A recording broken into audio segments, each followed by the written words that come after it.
close this door.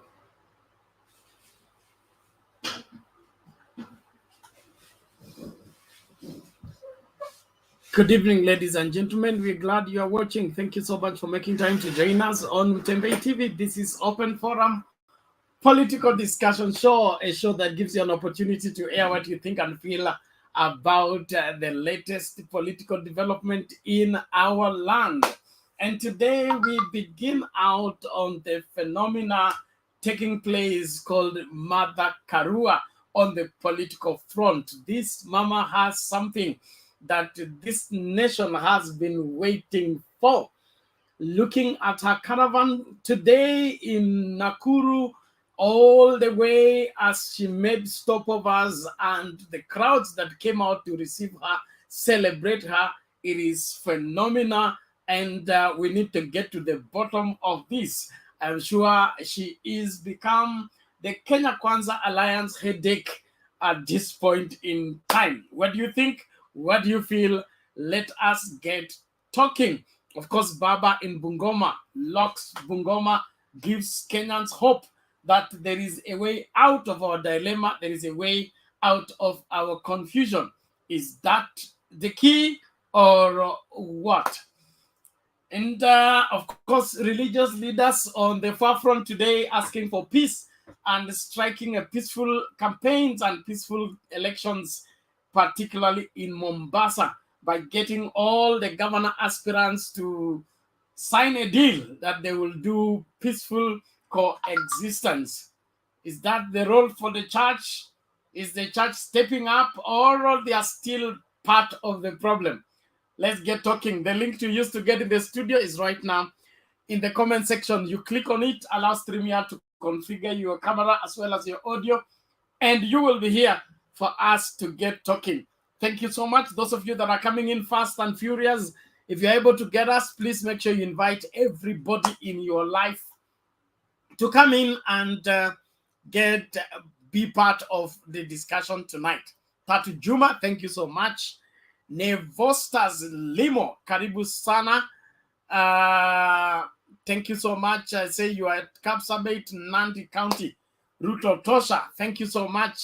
Godfrey Musieba Ontos, thank you so much. Robert Opilu, karibu kwa show, thanks. We appreciate you. Mwalimu Mbafe Mwaringa, baba na mama Kenya tuko safe. Asante sana. Judy Tamara Williams, you are welcome. Jackson Ogutu, you're welcome. Kahenya Sakayo Gashusha, you're welcome. Thank you so much. Kuna Arab Yego, asante sana. Gabriela M. Randy, thank you so much. Paul Tuo, you're welcome. Manu, thank you so much. All right, we appreciate nani mwingine huyu. Simba Omar said, you're welcome. Kunali Ndali, Firstborn Omagi, you are welcome. Kuna Celia, Saila Aladdin Saila, you are welcome. Nani huyu Kibion Barin, yes, you're welcome. Nani huyu mwingine majina magumu leo, Kabras and Juguna Erikoma Crisscross, thank you so much. Seta Philip, thank you so much. Pondo Walter, you're welcome. Kuna Liz Bushena, you're welcome. Kevin Otieno, you're welcome. Mukush, hey. Aya Koros Collins, Kevin Ohango, you are all welcome. Thank you so much for choosing Tembe TV. I trust you are set for tonight's discussion. We are looking at the Martha Karua phenomena on the political front. Is he indeed the headache for Kenya Kwanza Alliance, or what? We would love to hear what you feel and think about the same. If you are able to get us, we continue to urge you, please make sure you invite 1, 2, 3, 4, 5 people to tune in and enjoy tonight's discussion, even as we dive deep into our Kenyan politics and be able to take a position out of an informed mindset and not guesswork. Thank you so much. Hey, Bwana Wangira, namna gani leo? Leo niko tu salama Bernard. Sina mengi ya kuchangia Bernard. Nimeona kampeni zetu zinaendelea kwa uzuri. Kampeni zetu za Azimio zinaendelea kwa uzuri Bernard. Na nimeona Bwana William Ruto akiwa kule Narok leo akisema kwamba kuna njama ya kumuibia kura, lakini akasema kwamba yeye mkimwangalia yeye ni mtu wa kuibiwa Bernard. Si mara ya kwanza nikimsikia William Ruto akisema kwamba kuna njama ya kumuibia kura, na kwani yeye ni mtu wa kuibiwa. Sijui ni nini hiki kile yeye anajua kile hatujui kuhusikana kuhusu wizi wa kura katika Jamhuri ya Kenya Bernard.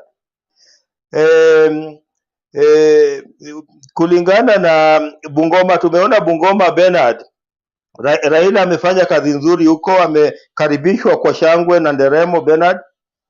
Na pia nilikuwa najaribu kuangalia hesabu za Bungoma Bernard. Nilikuwa nadhani kwamba pengine inaweza kuwa rahisi Ken Lusaka kukishinda kiti cha ugavana cha Bungoma, lakini nilipoangalia hesabu, asipochunga Bernard ataangushwa tena na bwana Wangamati Bernard. Swala la mwisho Bernard ni kuhusu maombi, ibada ya maombi iliyofanywa leo kuombea uchaguzi wa usalama leo katika ukumbi wa Kasarani Bernard. Bernard, tunaunga mkono maombi na yeyote anayeenda kwenye magoti yake kuiombea nchi yetu ya Kenya Bernard. Tunamuhimiza aendelee kufanya hivyo kwa sababu tunahitaji Kenya ya amani baada ya tarehe 9 mwezi wa 8 mwaka huu. Lakini kuna jambo Bernard ambalo nimeliona Bernard, kwamba siasa imeanza kuingia kwenye wahubiri Bernard, kwamba imefika kiwango kwamba unapata mhubiri anasema kwamba mhubiri fulani atimuliwe. Hata kama hatuelewani Bernard katika ile hali tunasema doctrine Bernard, kwa sababu sisi wote tunamwamini Yesu Kristo, lakini tunaweza kuwa na utofauti fulani katika doctrine, kwamba we msimamo wako doctrine yako ni hii na yangu ni hii, lakini hiyo sio sababu ya wewe sasa kwenda katika mtandao na useme kwamba mhubiri fulani kwa sababu yeye ana uraia wa Kenya lazima atimuliwe Bernard. Nimeona bishop ambaye ni mmoja wa wale mabishop wanaounga mkono bwana William Ruto Bernard, na pia ni bishop rafiki yangu Bernard, anaitwa Bishop Ambuka. Leo ameandika katika mtandao wake akisema kwamba huyu mhubiri wa Kinigeria anayeitwa Takim inatakana atimuliwe katika hii nchi Bernard.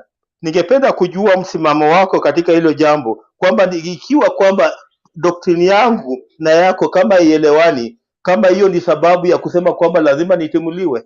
Ni hayo tu kwa sasa Bernard. Leo nimejaribu kuongea kwa lugha ya Kiswahili. Asante. Asante sana bwana Wagira, tunashukuru kwa mchango wako na maoni yako. Swali lako gumu kweli, lakini nitasema mawili matatu. Kunasemekana kwetu kwamba if you go in a foreign land you suspend yourself. Oche uyundo kererechia. That's how they say in our village. So there is how to live in a foreign land. When you begin to indulge yourself into local affairs, you create enemies.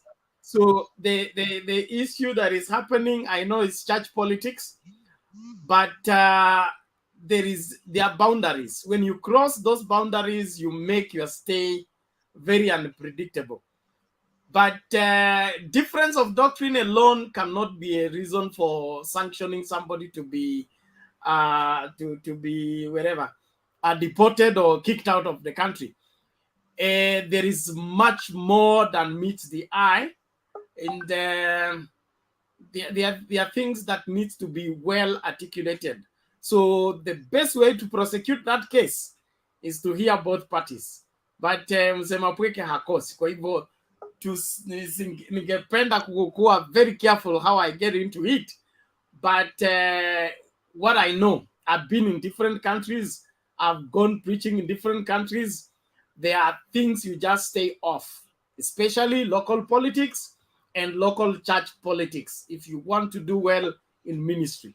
The moment you take part, you side with one section against another, you have invited problems for yourself, and you may never be able to get off that. And one of the principles of being a traveling preacher is that you must keep off local politics as far as church management is concerned. So Takim and Mbuga, I know both of them.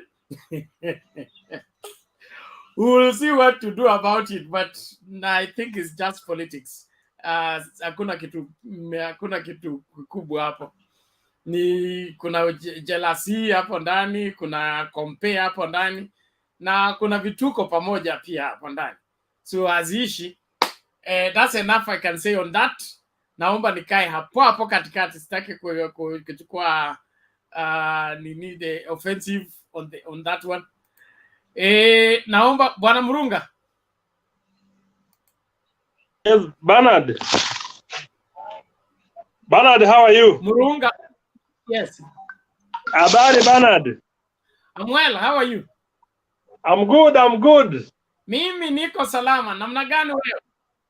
Naona niko salama nami. Hata mimi niko sawa. Hata nami niko sawa. Naona Kakamega kuzuri huko nyumbani ingo unaona leo my brother Fernandez Barasa is just doing well. And we are preparing for the victory, Kakamega is gone and that is done and dusted. Hii kijana ya certificate gushi wacha hangaike kwa barabara. Kumbe Mondi huyu hajasoma. Yani hao watu wanatufanyaje? Sisi walio Now let me give you Malala's history. I'm sure you guys don't understand Malala. Please take Malala. Be careful. Malala ni kijana ya mzee mmoja alikuwa akifanya kwa jeshi. Na huyo mzee ni kijana yake ambaye alimwenzi sana. So ni kijana ambaye alikuwa pampered, You see the original certificate that was posted with the D. Yani tunaitanga John Humsalava. Not John, Daudi Humsalava. I think Nani knows that. My brother Wangira knows that. Daudi Humsalava. That is the exact certificate for that gentleman. So mambo mingi hii kijana aache kusumbua watu. Sisi watu wa Kakamega County, we are done with him. Let him go now, find something else to do. And those who are doubting that, Kakamega mambo yake tumemaliza. Sisi watu wa Kakamega hatufanyi mchezo. That is what it is. And we say it in the famous green words, It is what it is, So Bernard, mahua ngako. Now let me get to the topic of the day. Mimi nimefurahia sana. Bernard, my brother Joram amefanya kazi mzuri. My brother Joram amefanya kazi mzuri sana huko Busia County. Na naona honorable what is his name? This guy who was charging the crowd, Raphael Wanjala, knows what to do.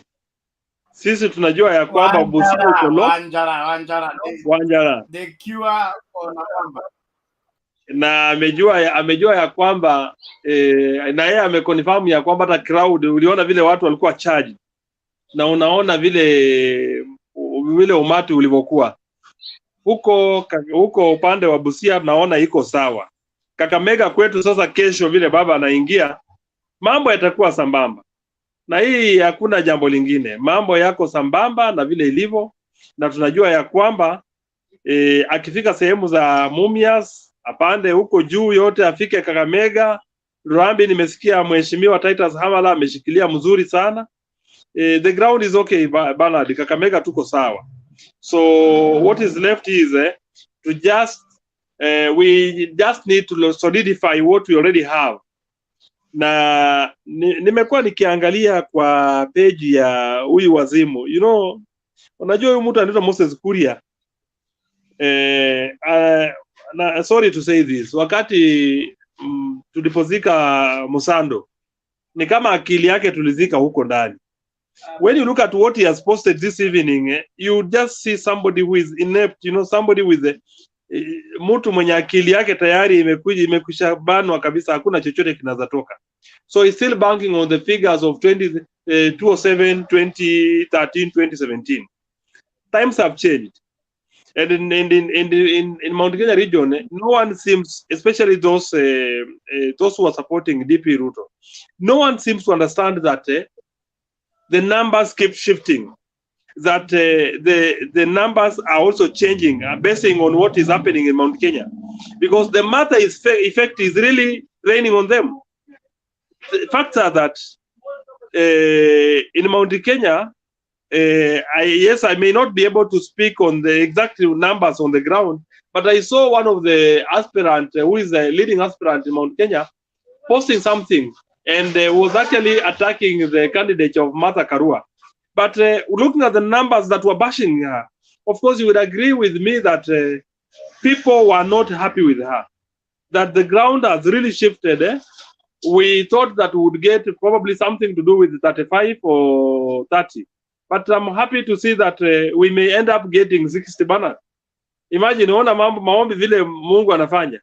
Na kitu kingine nafurahia ya kwamba sisi watu wa Azimio tuliomba sana Rigathi Gachagua apewe nafasi huko.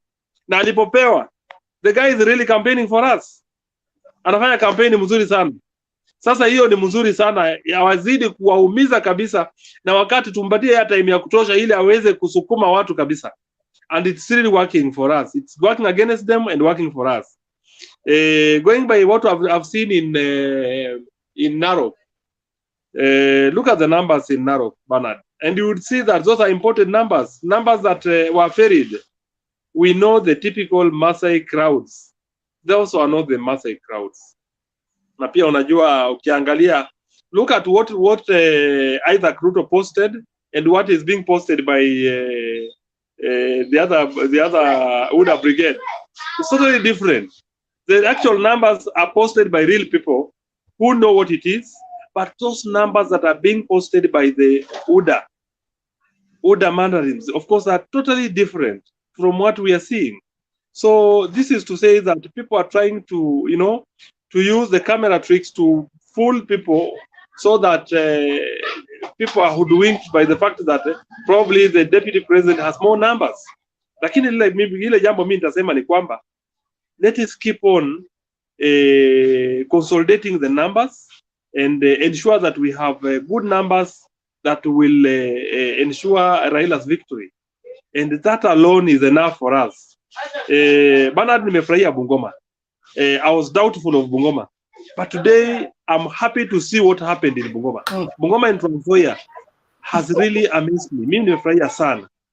Bungoma was actually not what I expected. And going by the numbers, naona Western iko locked, Bernard. Western iko sawa, na sisi watu wa Kakamega County, kuanzia Matungu constituency where I come from. That is the land of Nabongo Mumia.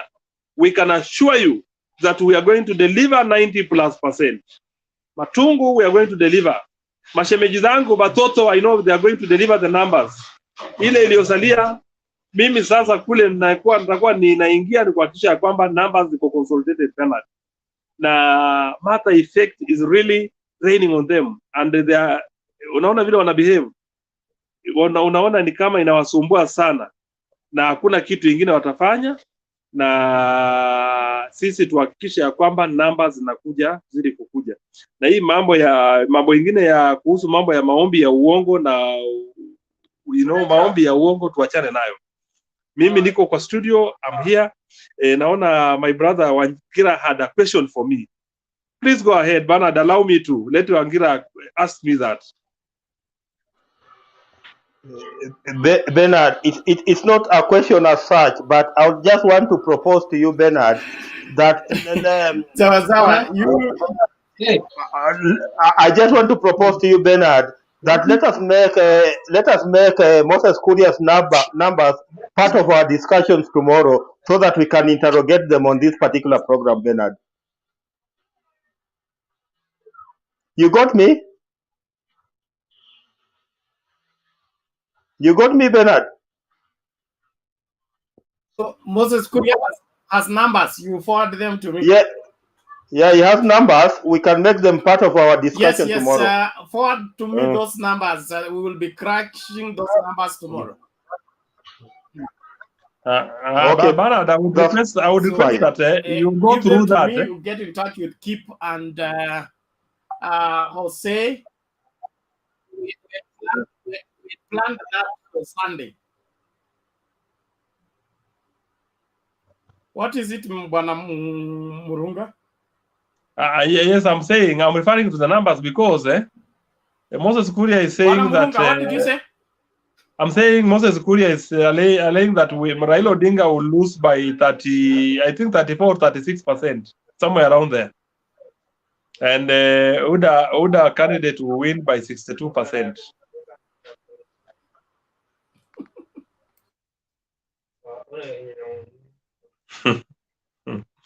It's amazing anyway. Yes, in their wildest dreams.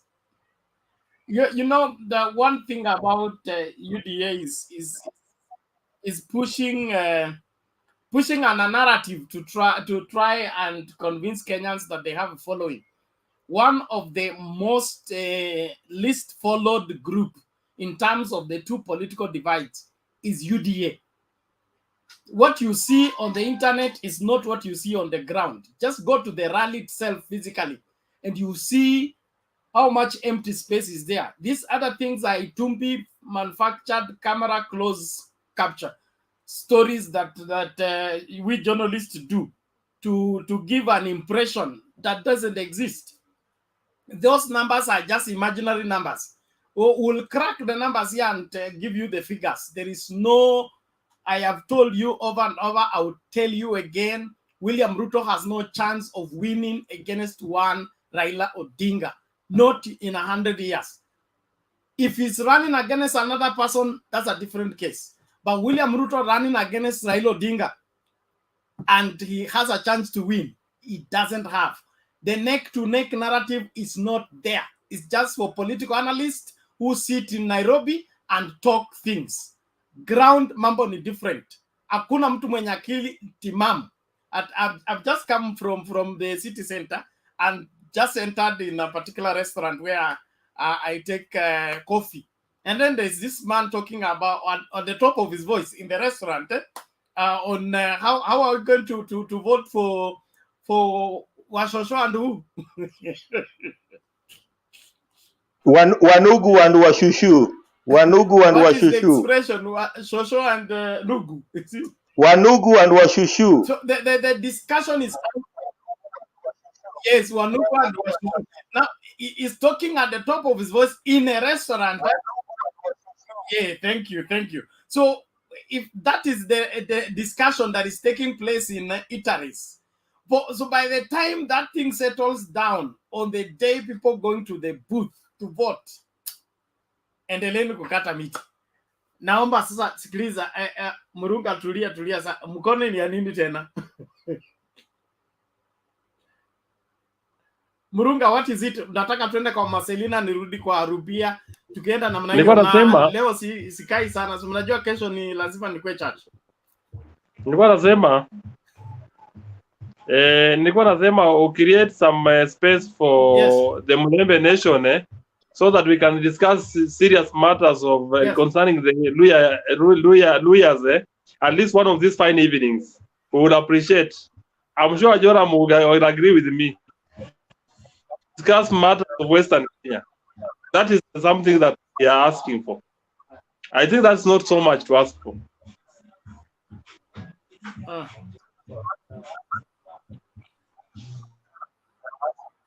No problem.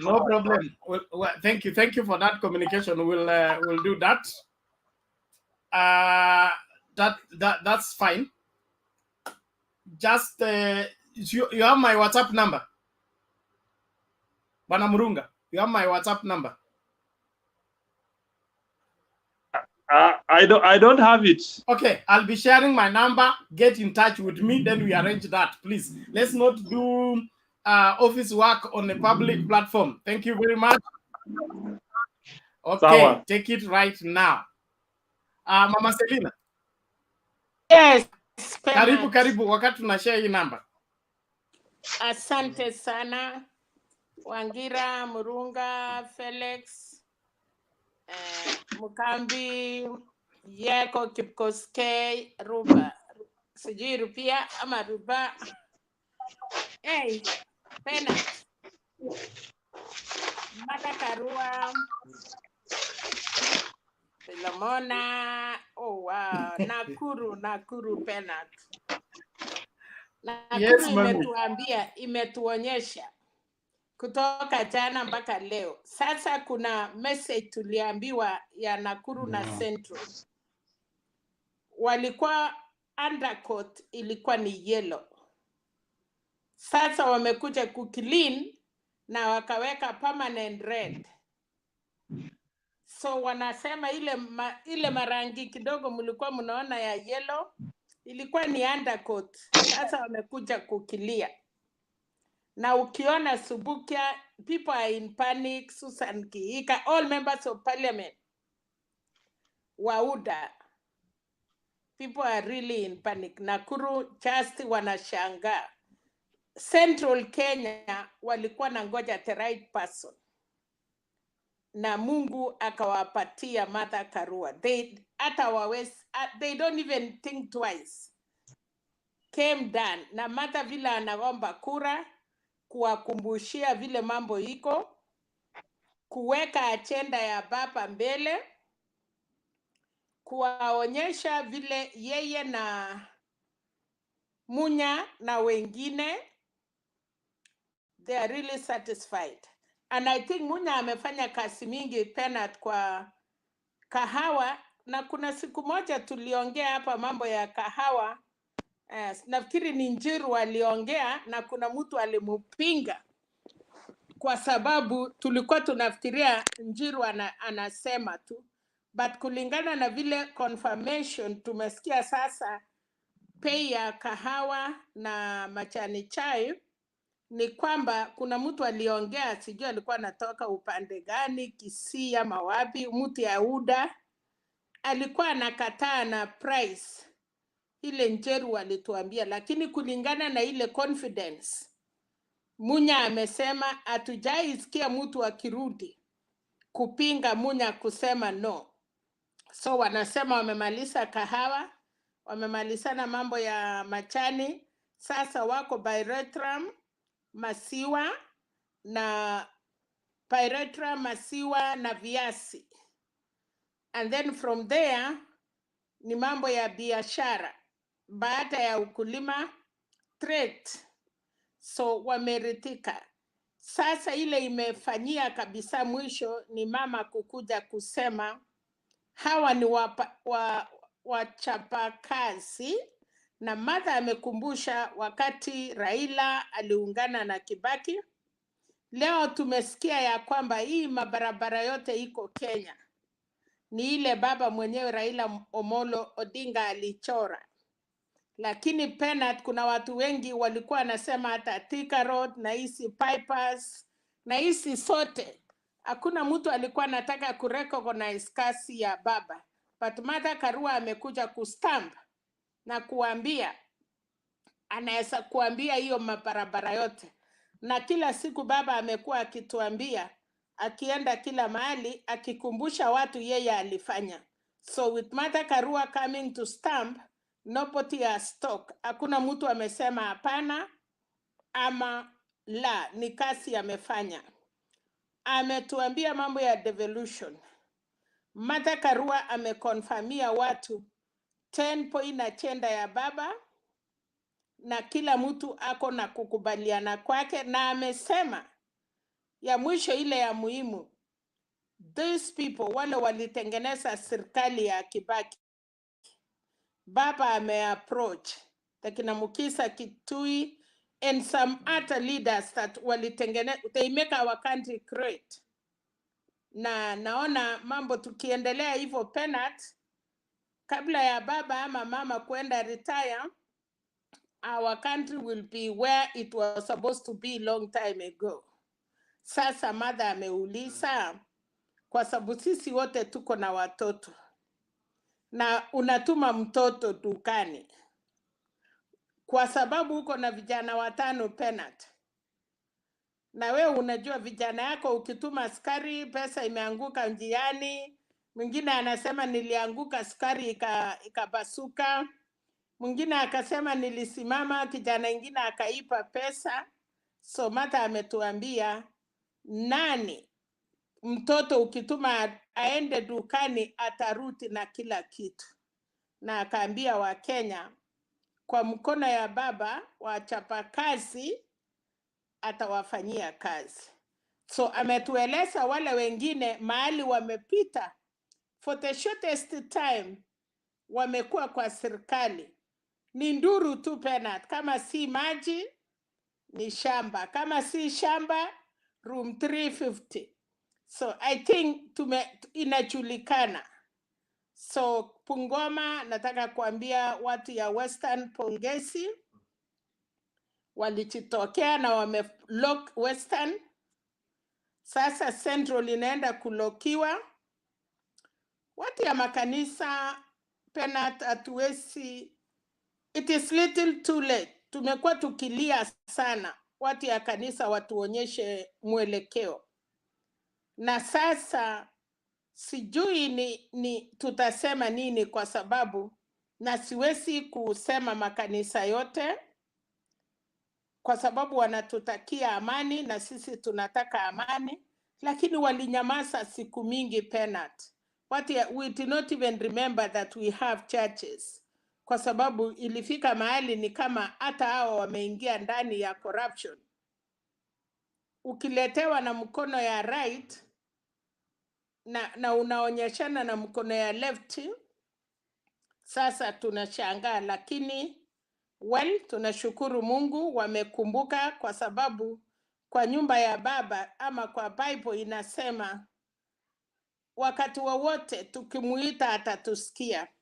So I hope bishops ama watu ya kanisa watasimama, religious watasimama na haki, ili tuweze wote kuomba amani wakati ya uchaguzi.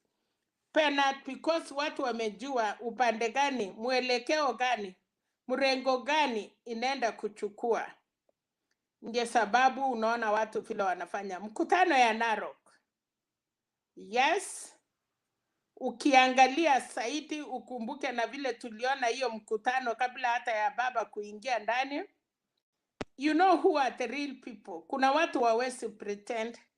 Masais mutaweka mashuka yao, mutaweka marungu yao, but the original Masai will be known kwa kutembea, kwa vitendo na vile anakaa, kwa sababu mumekubali kuchukwanga manguo ya Wamasai na tabia yao, but still we can notice a real Masai who is a real Masai and who is a pretender. So sitaki kusema mingi. Ni wale mfano ama ni mandugu ya Wamasai wale wameishi na Wamasai. Unajua penat, nikiishi huko katikati ya Luyani, hata ingawa sijui kubeba msiko kwa kichwa, Muluya ataweka kiondo yake kwa kichwa ama kikapu na kutembea na iwezi anguka. Na mimi nitakuwa naenda na ninatingisa, kwa sababu hata mimi nataka kuacha mkono chini, nitembee kama Muluya 10 years. Nitakuwa nashikilia isianguke, kwa sababu na pretend kukua mmoja yao. That is what was happening in Narok. So tuchunge. Thank you. Thank you Mama Selina. Kuna mtu hapa anaitwa James Ndege anasema Masai kamili hawezi vaa t-shirt ya yellow written UDA.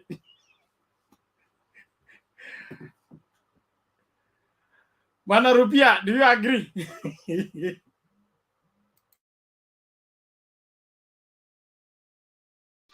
Bernard, I totally agree. And it is true. I don't want to dwell on the Masai rally, the Narok rally. But what I want to say is that I don't think that the kind of numbers we are seeing in rallies do really convert to votes, because the people who go for those rallies, it is not certain that all those who attend your rally will vote for you. Some come to your rally to hear what you say.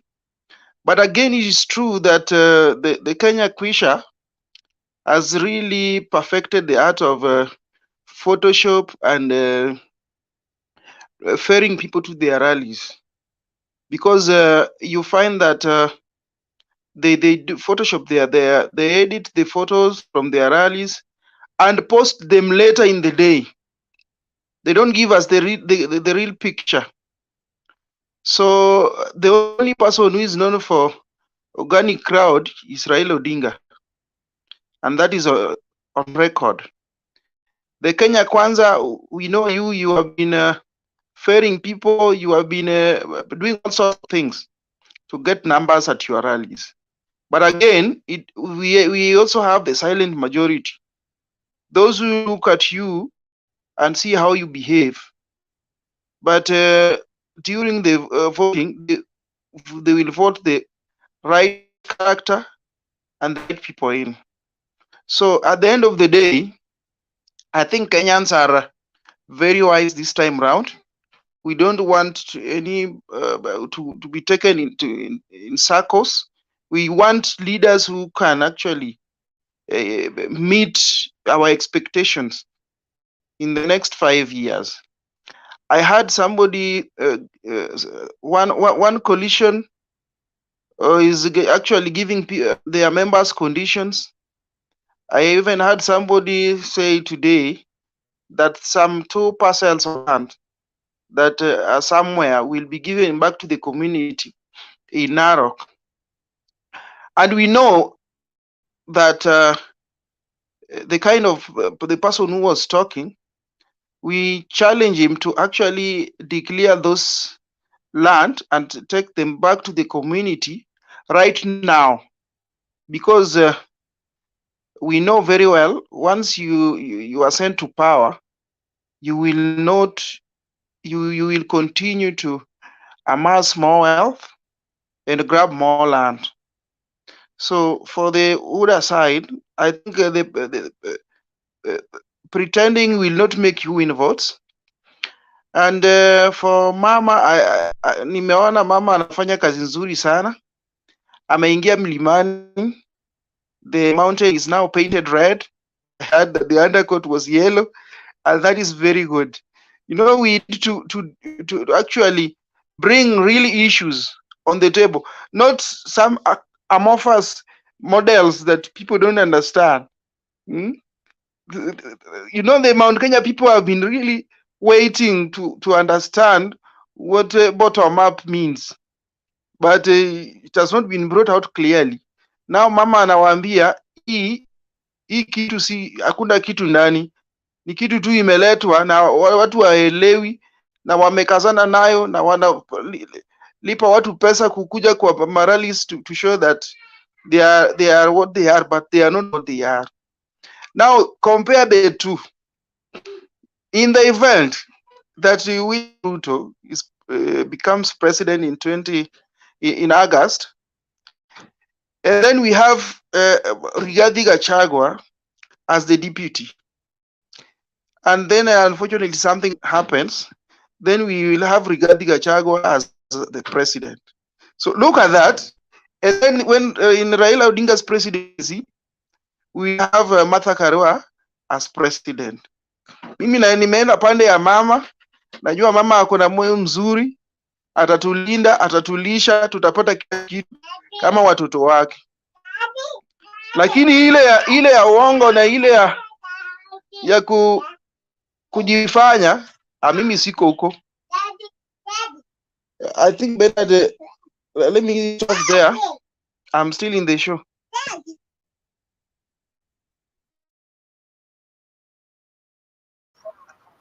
So, thank you, Rupia. We appreciate it. Let's keep the conversation going. This is one historic elections that every Kenyan must participate, and participate with your brains, soberly judging matters right. Don't let anybody carry you emotionally and deliver you to give them power over your life for 5 years when they have nothing to offer you but empty promises. So it is time to watch out and see to it that you do what is right for Kenya first before anyone else. That is the whole essence of these 2022 elections. Usipatie kura yako mtu ambaye humjui, hujui kila atafanya baada ya kupewa mamlaka, na atakaa hapo miaka mitano. Ni ngumu sana kuricall MP ama MCA ama governor ama senator. So don't create a problem that will be a problem to solve. Just choose right people. Scrutinize your leaders at all levels. That's the whole essence of our being here. Thank you very much for the conversation. I have a problem with playing videos today. My router was changed, and the upgrade became a downgrade. We are still fighting for it to be rectified. So I will not be able to play the videos, but Wekesa will be coming in, and he will pick up with the playing of videos. As at now, it's just this conversation that I can preside from this end. Bwana Felix, kuja kwako ndio turudi kwa Hayumbi. Felix Chris, sema maneno. Yes, habari ya jioni nyote. It's been a while Fiti, sema maneno. Kwa salama sana, nilikuwa nimepotelea shughuli za mashinani, sasa tumerudi diaspora kutengeneza kura ya baba, and I believe mko salama wote. First, I would like to thank Mama Selina for recognizing the Mulembe Nation, and I'm very happy with the Mulembe Nation, the way they're really coming up to show their love for Baba. You know, I'm really afraid with my good leader Musalia Mudavadi, because being given a condition of 70%, and yet Busia alone population yake imeshinda ya Vihiga, na huwa tunapatia Raila 100%. It is an irony. Yeah. At the same time, introducing Raila to Mulembe Nation is like kuambia Muislamu leo ni Friday, rush to the mosque. You know, Muslims are not like us Christians. I have to pass by you, Bernard, remind you, hey, let us go to church. Tomorrow is Sunday. With the Muslims on Friday, they close everything, and that is Raila in Western. Everybody hears Raila's name, he rushes to the ballot. So my good leader Mudavadi, pole sana na Wetangula. I'm being told hao ndio wamebaki kukua mama zetu huku Western, lakini si matusi kwa wamama, kwa sababu saizi tuko na deputy president mama. So I don't know whoever said that what they meant, but those are the politics of the day. And my good big brother Murunga talked about Kuria, and Kuria, I can see he's trailing from behind hiyo race ya governor Kiambu. So I don't know how capable is he to marshal the votes of Kiambu itself, because I do believe he's trying to fight President Uhuru Kenyatta. But I'm really wondering, if you're not even a kingpin in your own constituency, how do you fight a kingpin who's already a president? Yeah? You know, UDA side inajaribu kutuonyesha mambo zingine zenye hatuelewi. And then when we come to integrity issues, everybody in UDA is becoming a king or queen of insults. The other day, our brother Malala was a victim. Today he was trying to defend himself with the certificates, but hata amesahau ni mwaka gani aligraduate, alianza shule mwaka gani. You know, you are just mentioning USIU. Of course, you know USIU is a university, but when did you graduate? When did you enroll? When did you finish high school? Yeah? You know, forgetting your graduation days like umesahau siku yako kuzaliwa. Yeah? Na siku hizi birth certificate zinapeanwa siku yenyewe yenye mtoto anazaliwa, si kama mababu zetu kitambo wanasema I can be maybe nilizaliwa 1910 or between 1910 and 1914. Yeah? So UDA should actually style up on the way they are doing their things. You hear somebody like Gachagua, our incoming deputy president, if I can say, you want to bring down the big companies, and then you talk about bottom-up economy. So which economy? If you start by bringing down the big companies that you want to kill monopoly, then I think the concept Gachagua is Kenya Kwanza UDA running mate. yes. Okay. Incoming deputy president, you know her. So I really don't understand their concept of bottom-up economy, because both of them they are talking things which are not adding up. You hear about deputy president telling us moving the port again from Naivasha to Mombasa, and he's the one who was really championing for it, telling Coast guys that hiyo sasa imeleta kazi. So actually, where are we heading? Yeah? You know, okay, as much as there are senior politicians, we respect them, but wanafaa tupatie mwelekeo ambayo inafaa. Hata sisi voters, we end up being confused. Which way? Should we go back to Mombasa, or the port should remain in Naivasha? You know, you're talking of food prices going up. I mean, you are the leader in that government. There's nothing else you have done. You're saying when you are elected, you'll do it. You sit in the cabinet meetings every day. You are doing this. What else have you been doing?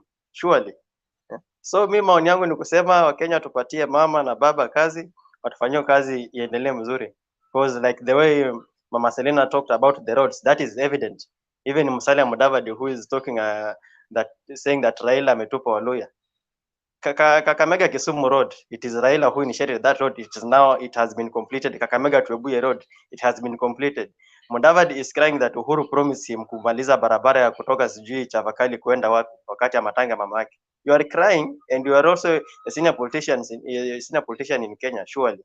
Since when will you remain to be a cry baby?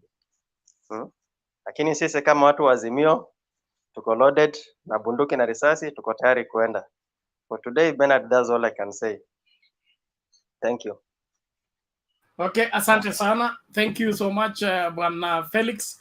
I appreciate all of you that are following from wherever you are. Please keep inviting somebody. Don't watch alone. I want to see that number rising of people viewing.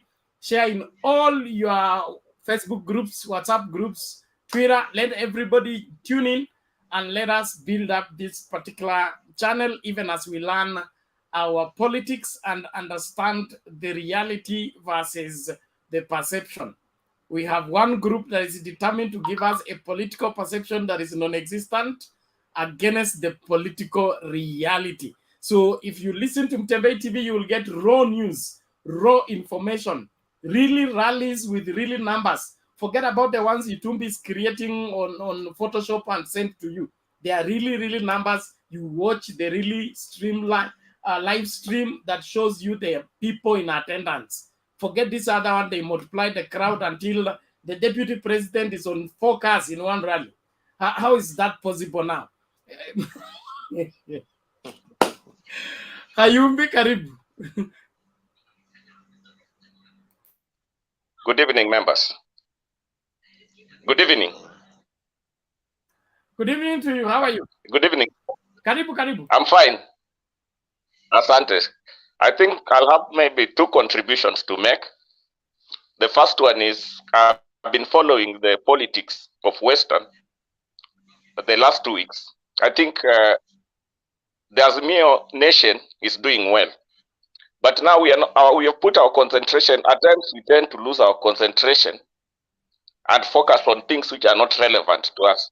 We cannot discuss Moses Kuria, we cannot discuss Mwetangula, we cannot discuss Mudavadi.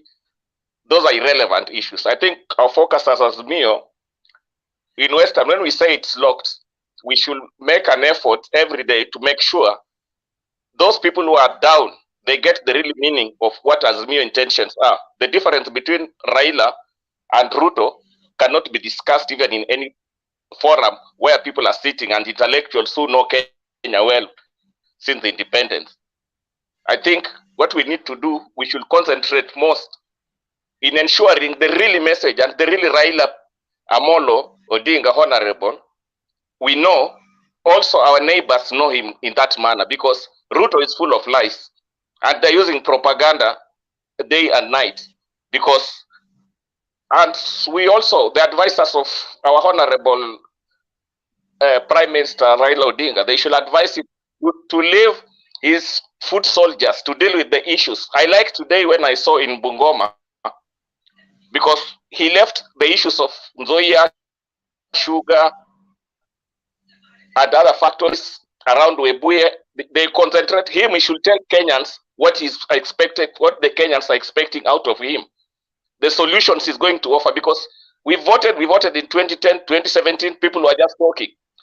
Ruto cannot talk and cannot purport to have solutions. He's still in government. We saw him during the prayer day.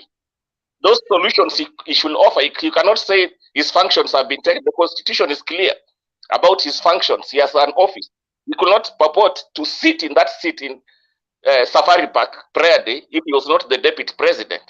So he's still lying to Kenyans. Another thing I'll come to is about, we are talking of Western being locked. Who has the keys of Western? We should know our key keeper, because the keys can be stolen anytime. We have bribery going, because all the constituents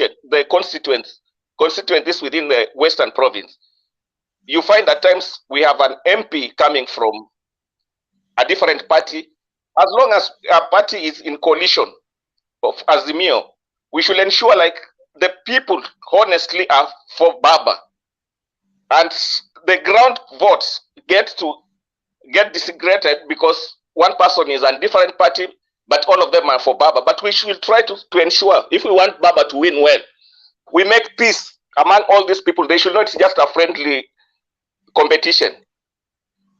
Lastly, I'll say this, Bernard. I've been following this forum for a while. This kind of topics, we should extend them to other forums. As you have said, suggested we put them on Facebook, and people should discuss these things. And I stay, Bernard, far away from Kenya, but I've been following these discussions, and they really keep me updated. And it is through Mutembei TV I've been able to follow Kenyan's issue closely, the political. I know what is going on in my village. I come from Ikolomani.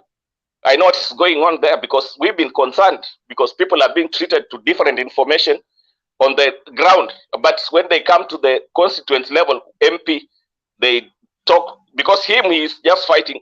Mimi nipite kama mheshimiwa wa hii, lakini he's not campaigning for Raila.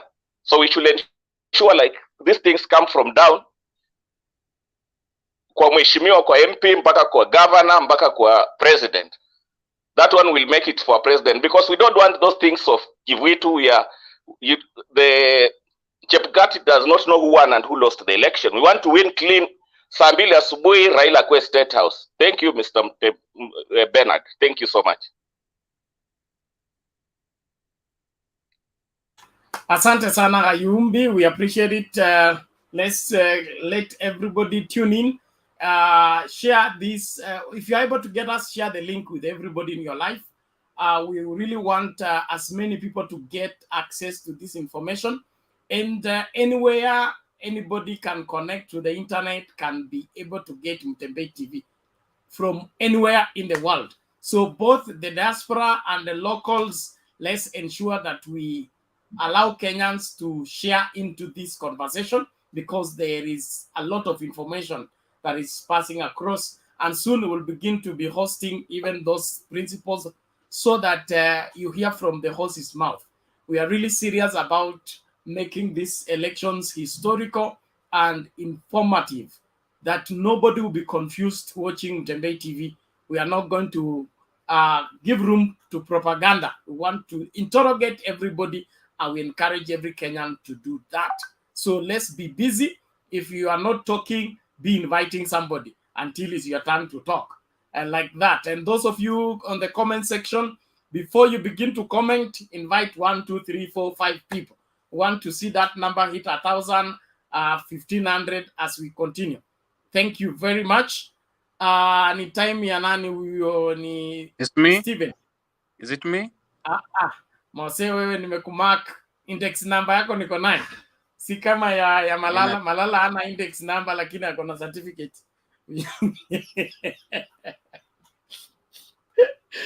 Stephen, come in. Yes, there are two Stephens. There is the Stephen M and Charo. Let's hear from the other Stephen first. Good evening, Bernard, and my fellow panelists in the studio. Good evening to you. You're welcome. Fine. Stephen Charo is my neighbor, I think. We come from the same region, yeah? Okay, I want to... So you can be his representative. Yeah. Okay, I want to start with the issue with the religious leaders. I think I have a problem with how our pastors and the religious leaders conduct their activities, you see. They are talking about the peaceful elections in Mombasa, whereby the same politicians come to their churches on Sundays. They speak a lot of hatred. They speak a lot of nonsense. They charge the crowds asking for votes in the same churches. After that, they're given money and it's a day for them. Then they come out and tell us we must have a peaceful election. This is just double speak, you know. They should start by restricting the same leaders from attending churches on Sundays, giving out their issues on the podium, on the pulpit, and then after that, we see even our friends. I'm not saying we should not bring Muslims to churches, but why don't we see the same politicians going to mosques and doing the same? This shows us that our religious leaders are on our Christian part, they are easily bought, they're easily influenced by money. That's it. So leo umesikia wamesema we need peaceful elections in Mombasa, kesho wanakutana na Sonko wanasema tumesimama na Sonko. Is Sonko a peaceful guy? No, he's not a peaceful guy himself. Okay, so this double speak from our religious leaders should stop. They should just pray for our country, stand with the truth, and elections will be peaceful. That's not their duty. Wachie the bodies that are for the peaceful election, they will do that. Okay, on the part of Martha Karua, I think we need an update from the team that is supervising the cutting of trees down there, because I think it's becoming serious. It's becoming serious. The margin is now there. Even the mountain now, it's not split in between. It's moving away. It's moving away. Wheelbarrow haitapanda hiyo mlima. Sioni. Utelezi umejaa hapo mahali sahi. The woman is just taking her points. She's educating the masses. She's doing what she can on her part, and let's pray by doing that she'll also win votes for us on our side. Okay, the other issue is about Baba Locks Bungoma. I think we can't relax and say we have blocked Western, because the two principles, they still have a following back there, but it's inconsequential. They won't have an impact, because if we go back by history, in 2013 when Mudavadi was in the ballot, what happened? He never got more than 50% of votes from his backyard. In 2013, it never happened. So I don't see a big difference. Going by the outcome of the 2017 elections, we have an ODM governor in his backyard. ANC doesn't have even a single governor. So how can we rank Mudavadi as a kingpin when he doesn't have even a single governor? So I don't think Bungoma, the 5 western counties, will have a big issue. It's just to consolidate. We remove the competition between us as Azimio. We fill the strong candidates so that we can give Baba as many MPs as possible, so that he can implement his agendas without any issues in parliament. Hiyo itakuwa vizuri sana. Okay, na sioni kama nina kitu chengine cha kuendelea kwa sasa. I'll be back later. Thanks.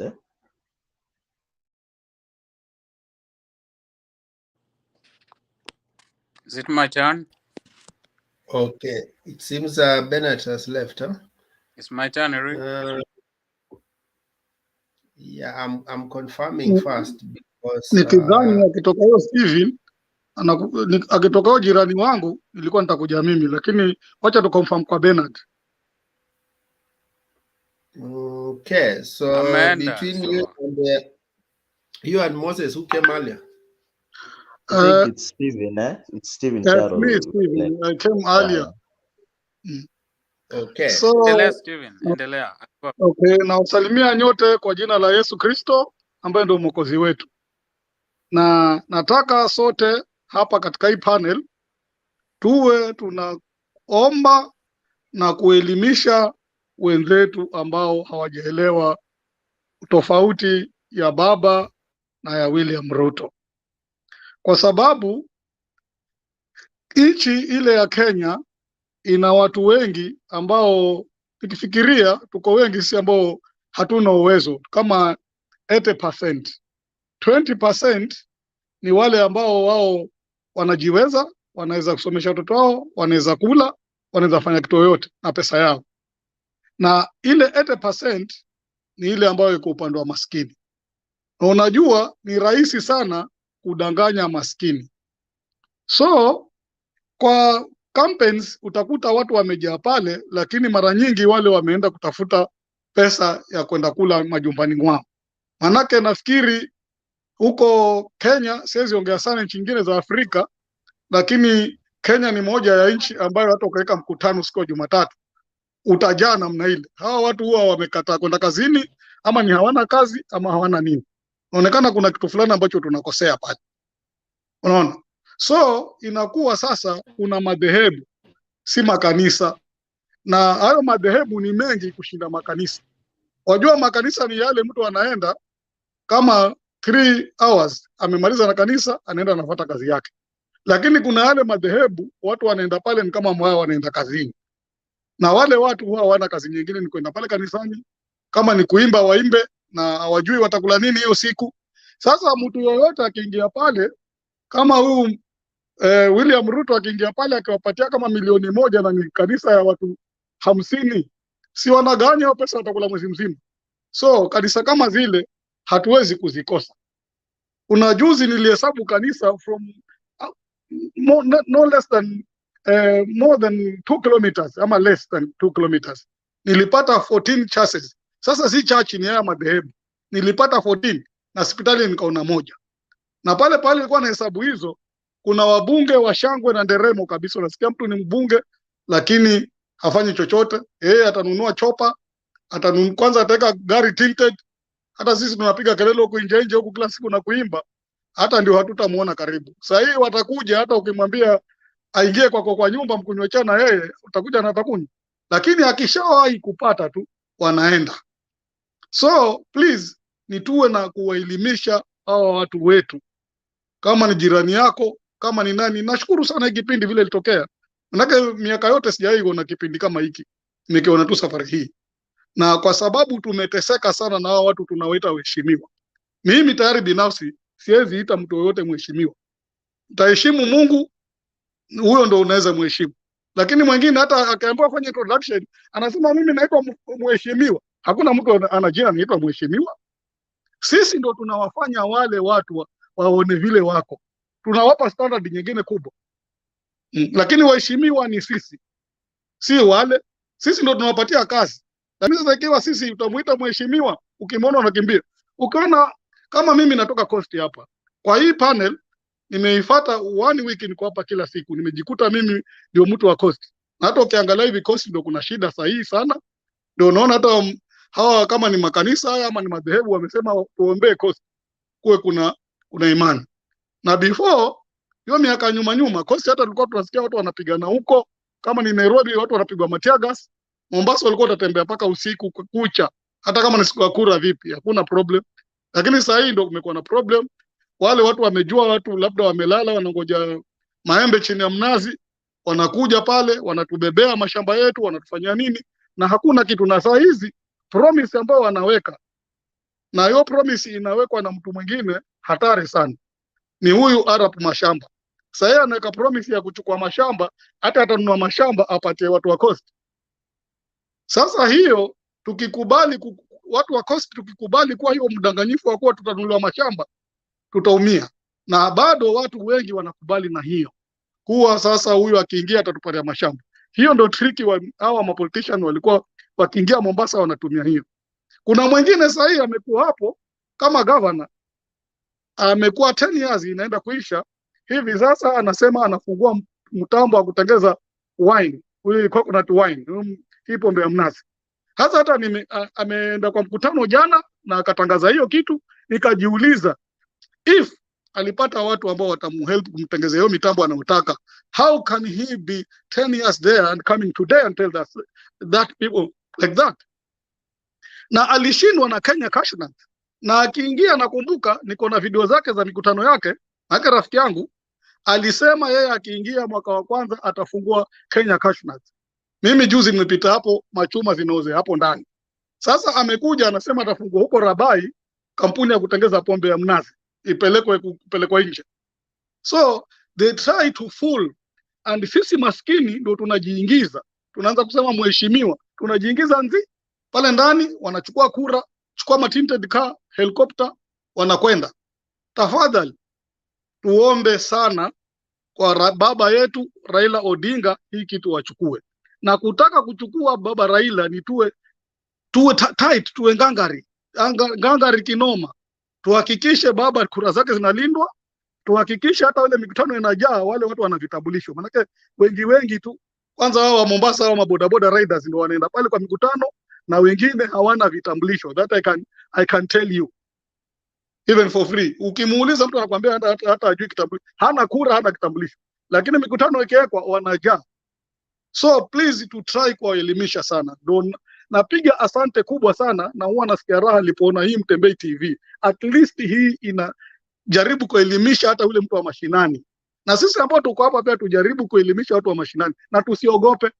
Hata ukisema ati nikiongea kwa TV nikionekana atakuja anishike, wacha atushike sote, lakini tuwe tumemwambia ule ukweli. Sijali kuona mkutano hata mmoja mtu anaenda hapo kwa mkutano, anamsikiza yule mtu anazungumza ule urongo wake, anyoshe mkono tu aseme hapo umetudanganya.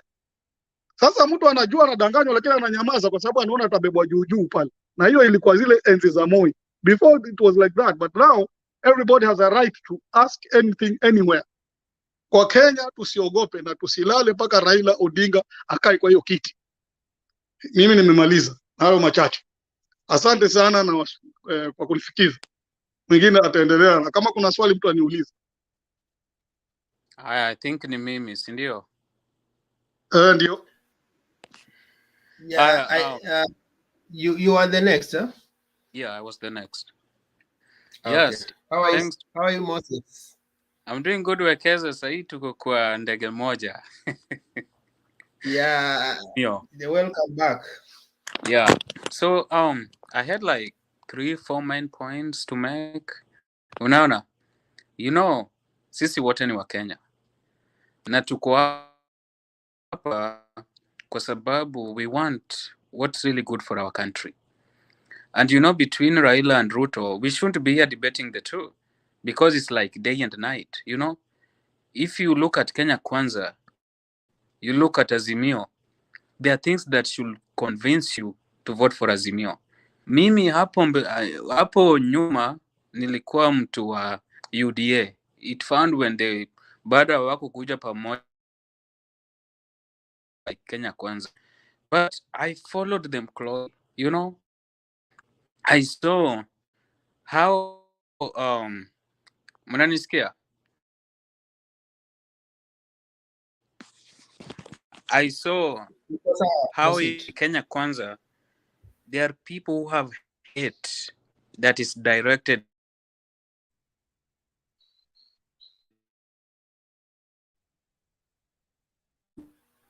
Amehang kiasi.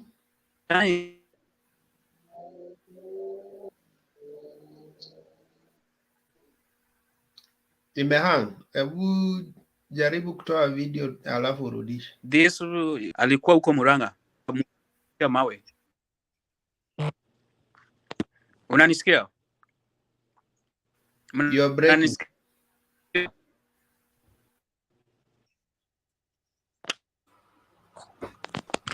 Can you hear me? Mose, your internet is not consistent.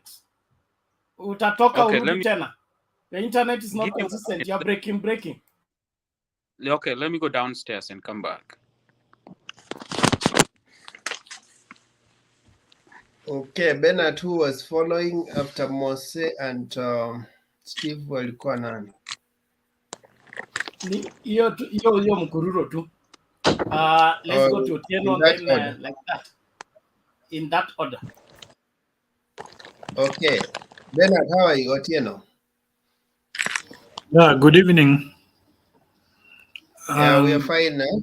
Yeah. Okay, thank you. It's my first time to be here. I've really been following up so that I get myself here today. I was Can you lucky guys hear to me be now? in. Can you hear me now? Allow me to just do the listening, and maybe next time Mose, I'll be just hold contributing. on a moment. We'll get back to you. Okay, now what I was saying is this: it's my first time to be here. I'm glad to join you guys. I've followed Mtembe TV most of the time. I've made my comments. But now for today, I just want to do the listening, and now going forward, I will be able to be giving my contribution. Thank you very much. Okay, you're welcome. We always run it almost the whole night, so you can join the time you feel it's proper for you, depending on schedule. So let's go back to Mose now. Okay, can you hear me now? Yeah. Okay. Yeah, so I was making some points about Can you hear me? I don't know why when you start talking it fluctuates. Come on, this internet. Okay. Can you hear me now? Yeah, proceed. Yeah, I was talking about Ndindi Nyoro. Akiongea about Homa Bay girls. You know, this is just hate. And then another thing, ukiangalia Ruto mwenyewe, whenever Ruto is at political rallies, Ruto huwa anaita jamaa sijui hii jamaa ya kitendawili, jamaa ya kung'oa reli, jamaa ya kurusha mawe, lakini yeye hajijui ati yeye pia ni jamaa ya kujifanya yeye ni mcha Mungu, lakini anachomea Wakikuyu ndani ya kanisa. Ruto anajifanya yeye ni mcha Mungu, lakini anadanganya watoto laptops. Umejua pia yeye anafaa itwe hii jamaa ya kudanganya watoto laptop. Hii jamaa ya after every 6 months. Hii jamaa ya kuchomea Wakikuyu kanisani. Hii jamaa ya kutoa mahindi Mexico. Na hizo zingine. And then another thing I wanted to talk about, look at the 2 deputy presidents. And then look in your heart. God forbid, let's say Kenya Kwanza wins. Then something happens to William Samoei Ruto. And then look at the face of Rigathi Gachagua. Look at his actions. Look at the way he talks. That person becomes the president of Kenya. Look where our country will be headed to. Compare that person to Martha Wangari Karua. Compare the two. The two is like day and night. That's why I appeal to there's some brothers of ours from the mountain who hasn't made their choices, who talks about they are not supporting Raila because Raila is Uhuru's project, because Uhuru has failed the mountain. Although you had a chance in 2017 to vote for him, which you did not.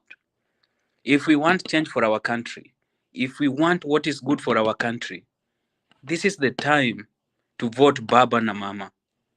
This is the time. We don't have any other time. Tupigie Baba na Mama wafanye kazi. Ruto and Rigathi will mess our country big time. The other time when Ruto alikuwa announce running mate wake, Ruto alisema ati somebody like Moses Kuria will be among the people who will be leading economic recovery. Sio kila mjaluo ataitwa Kihi. Sindio? Imagine somebody like Moses Kuria being in the leadership team. Imagine somebody like Oscar Sudi being in the leadership of the National Assembly. Look at that. We are going to sell our country. And this is the time to stand up. Tuachane na mambo ya being sycophants. Let us follow the right path.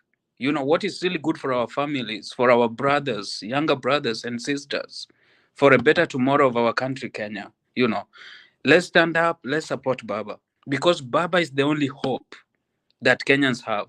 Baba has never failed Kenya in any way because Baba has never been in any leadership position. Baba hajakuwa president. So whenever wakisema ti rekodi ya Baba ni Raila has never been the president of Kenya. And if it was the time to prove if he's going to be a good one, the time is now. And this is the time that we should test him and see how good he is. Compare the rallies of Martha Karua and the rallies the other time Rigathi Gachagua was in Rift Valley. Rigathi Gachagua akisimama, hii jamaa yako sijui rusha mawe, sijui punda, sijui ukipendi hiyo kala ya zebra, si punda ni punda, makosa si ni ile tu. On the other hand, when Martha Karua kama kuko rallies, she talks from her heart. She talks about what they are going to do for our country. She talks about why they deserve to be given a chance to lead the country. She talks about the agendas for Kenya. She doesn't abuse or insult anybody. Compare the two and see the kind of leaders we're going to have. Another thing in Kenya Kwanza. Moses? Yes.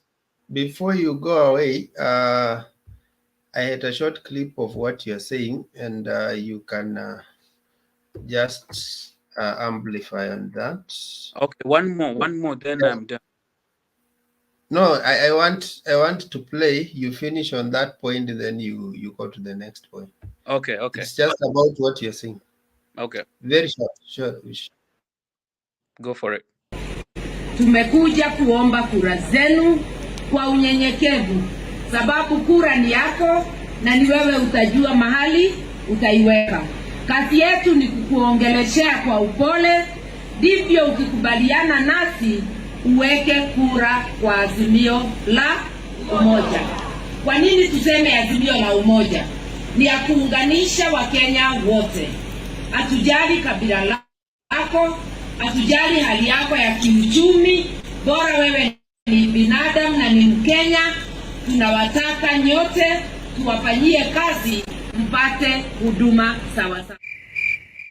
Na mimi nataka nikushauri, nataka kusaidika, utupatie watu wetu wale watakuja kwangu kuchukua barua ya kwenda jeshi. Ukiniletea mtu ya independent atanitoa wapi? Mimi nitakuwa na biashara na yeye. Mimi siko na biashara na yeye. Kwa hiyo mtupatie watu ya mlengo wetu. Wekesa, thank you. Yeah, proceed. I was just helping you to emphasize on the difference. Thank you so much. Thank you so much. If you have a brain, if you have a heart, if you have an ear, you can hear that and make a decision for yourself. You can decide between the two is good for you. Another thing in Kenya Kwanza that I wanted to talk about. You see, in Kenya Kwanza, they have divided positions among themselves. They've talked about 30% given to Western Kenya. They have talked about 70% being for Kalenjins and Kikuyus. So Alfred Mutua ataambia Wakamba nini? Huyu mjamaa wa pasi jui Kingi ataambia watu wa Coast nini? And now wengine ataambia watu wa Kisii, wataambia watu wa Kisii nini? After hizi 70% zimeendea wa Kikuyu na wa Kalenjin. After 30% zimeendea wa lawyer. Au wataambia wengine nini? Does Kenya only belongs to the lawyers, the Kalenjins and the Kikuyus? No, Kenya is a country of all. And in Kenya Kwanza, whenever they come in, they're like, oh, we are protecting the interest of our people. These are very selfish people. They don't care about you. They don't care about our country. On the other hand, if you listen to Azimio whenever they're campaigning, they talk about what they're going to do for the entire country. Sijasikia Martha Karua akisema kinini ati sijui pesa yenye Uhuru alileta Mount Kenya sijui zimepelekwa tu kwa siaya after handshake. Kwani watu wa Nyanza, they don't deserve any development? If Raila wins this presidency, are you telling me that watu wa Nandi, they don't deserve to have any development in their area? If Raila wins this presidency, are you telling me that watu wa Uasin Gishu, they don't deserve any development on their area? Yes, they do. And let's stand up, guys. Like, it is upon us to educate our younger brothers out there who still have mixed minds, who are still booing like people like Martha Karua whenever they go to campaign. Let's educate them. Let's tell them how the comparison between Kenya Kwanza and Azimio is like day and night. Mtu kama William Ruto, right now they are acting like they are going in every region, like they are having like economic forum. These are nonsense and bullshit. These are just weak Kenyans. The same person who is talking about these economic forums. Huyu ni jamaa mwenye alidanganya watu laptops. Huyu ni jamaa mwenye alisimama pale akasema ati after every 3 months tutakuwa na hii stadia. After every 6 months is the same jamaa mwenye alienda kununua mahindi Mexico, which killed the maize farmers in Eldoret. Bernard, there's a time Mutembei posted a video of farmers in Rift Valley wakiwa na kikao na senators wakiuliza Murkomen, ongea mambo ya mahindi, nyinyi ndio seniors. Gideon Moi, there was you have seen a clip like that, right? That was the time Ruto ndiye alikuwa kwa Ministry ya Agriculture, akapoteza pesa ya mahindi, akaenda Mexico, wakachukua mahindi Mexico. Yet right now they are like, oh, we are holding economic forums za kusikiza mama mboga, mtu wa pikipiki. Mama mbogas, they do not need money from the government. They don't need handouts. Mama mbogas and bodabodas, they need proper infrastructure that will enable employment to grow in our country. Whenever there's a proper employment of youths, that's when their businesses are going to boom. Ndio watakuwa na watu kununua hizi mahindi. Whenever there's good schools where mama mbogas can take their produce to those schools, so watoto wakule. Whenever there's good hospitals, that's where they can go sell those, They can go sell their vegetables. Don't tell us that you are going to give mama mbogas money. They don't need those handouts. They need proper infrastructure. Watu wa pikipiki, they don't need those handouts. Proper employment in our country will enable them to have more customers, and that will boost their businesses. Usitudanganya ati sasa uko juu ya gari unakula miwa ati ndio waonyesha ati you are supporting mama mbogas. That's nonsense. Ati sasa uko Bungoma, uko Kwale, uko where? Ati you are talking about ati sasa ni wakati wa kusikiza mama mboga. These are just sugarcoating. The same person who is leading these forums is the same person mwenye alidanganya watoto laptops. Now watoto wenye walidanganywa laptops, sahi they are almost in Form 4. The same person who talked about after every 3 months, stadiums in this area will be complete. After another 3 months, sijui this will be complete. Sahi ndio the same person ati, tuko na kikao ya economic recovery huko Busia, sijui Kakamega, sijui wapi. Kenyans, let's wake up. Let us not be fooled. Kenya Kwanza is fooling Kenyans. Ruto is going to mess up our country if we go that way and vote for him. Look at the kind of person. These people are going to bring Section 2A back because they were students of Moi. Once Ruto gets the majority of members of parliament and then he becomes the president, they are going to bring back the Section 2A. Ruto and Gachagua were students of Moi, and we will go back to Moi era. And this is going to mess our country so bad. That's why I appeal to our people from the bottom of my heart. I was once in UDA. I was once supporting Hustler. But I followed those campaign rallies together, and I listened to them very carefully. Nikasema I don't belong here. Hii 30% Waluya wakipata, 70% iende kwingine. Sisi Wajaluo tutabaki na nini? Wakamba watabaki na nini? Watu wa Coast watabaki na nini? Aren't they Kenyans? The same ukienda huko Azimio, Raila talks about inclusion in government, talks about empowerment of our people, talks about reviving the fallen industries that will bring up jobs, So people, let's wake up. Tusikae tu ati hapo ati sisi ni watu wa Mount Kenya, we are voting against Raila because it's Uhuru's project, because Uhuru has failed us. There is nothing like that.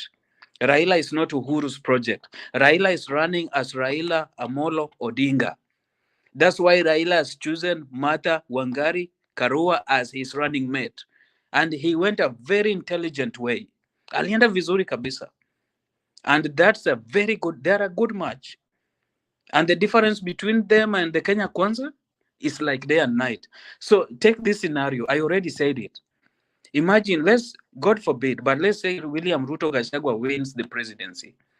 And God forbid, I don't wish death on anybody. And let's say like, hey, something happens and the president of Kenya passes away. Imagine Rigathi Gachagua as your president. Kenyans, come on. No, come on, guys. Imagine Rigathi Gachagua as the president. Imagine Moses Kuria as the leader of economic recovery for our country. Imagine Oscar Sudi becoming the Speaker of the National Assembly. Imagine Oscar Sudi being the... Come on, guys. This is... You know, there's only two chances. Opportunities have wings. And this is the time we have for our leaders in our country. And kama nimeongea vibaya na mnisamehe. I'm just speaking from the bottom of my heart because I love my country. I want the best for Kenya. I don't want my country in a turmoil. And with that, man, I think I rest my point. Thank you. Okay, Moses, thank you for that passionate appeal. I hope people have not made up their minds listening, and they can judge and see which side they can vote for. Let's share this clip and we proceed.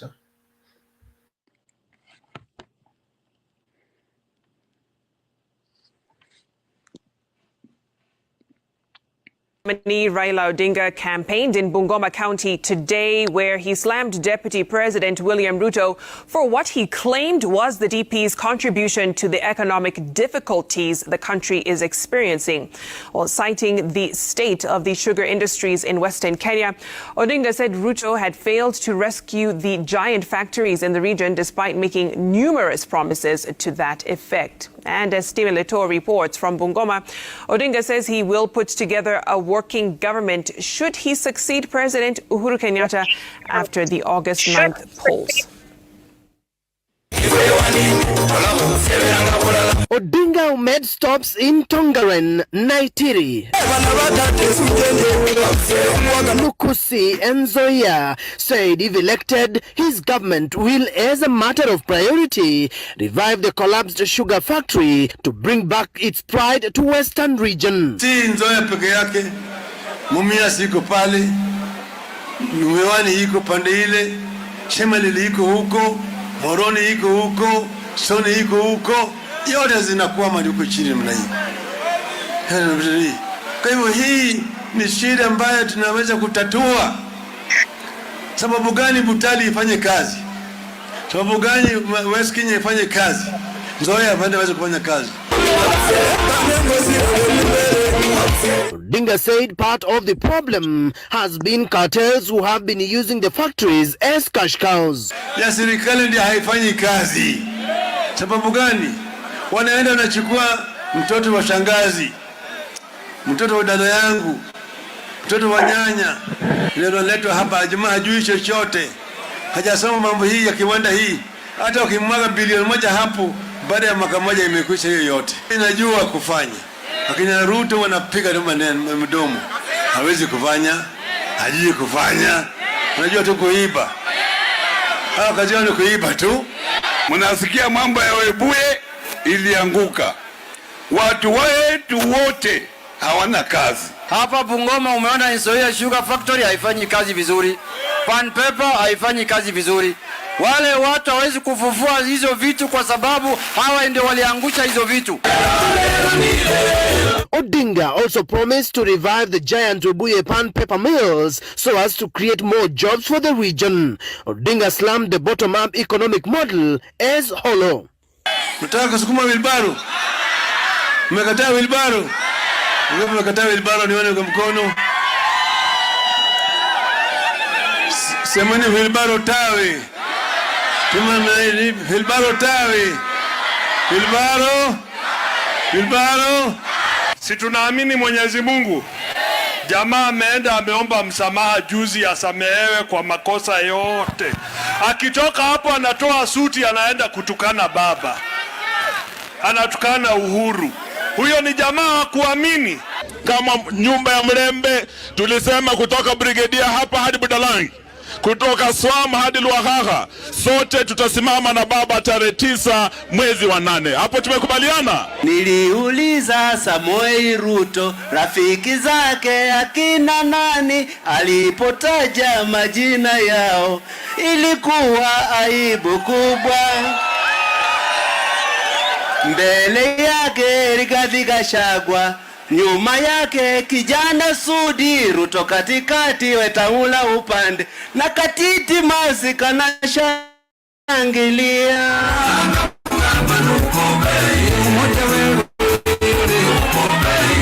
With 4 days in Western Kenya region, the Azimio team says it has drilled their feet in the Western Kenya voting bloc, with the finger calling on the locals to turn up in large numbers and voting.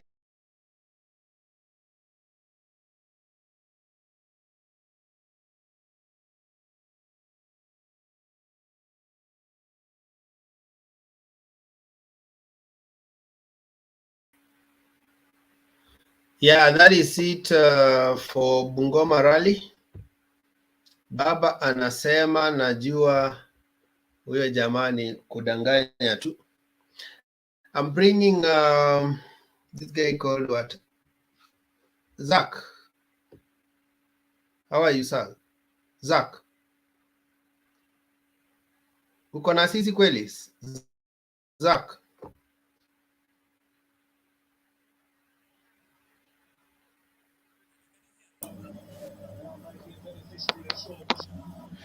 Ama uko busy, I skip you.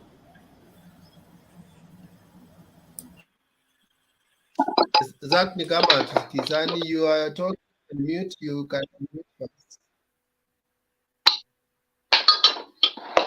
Anyway, let's have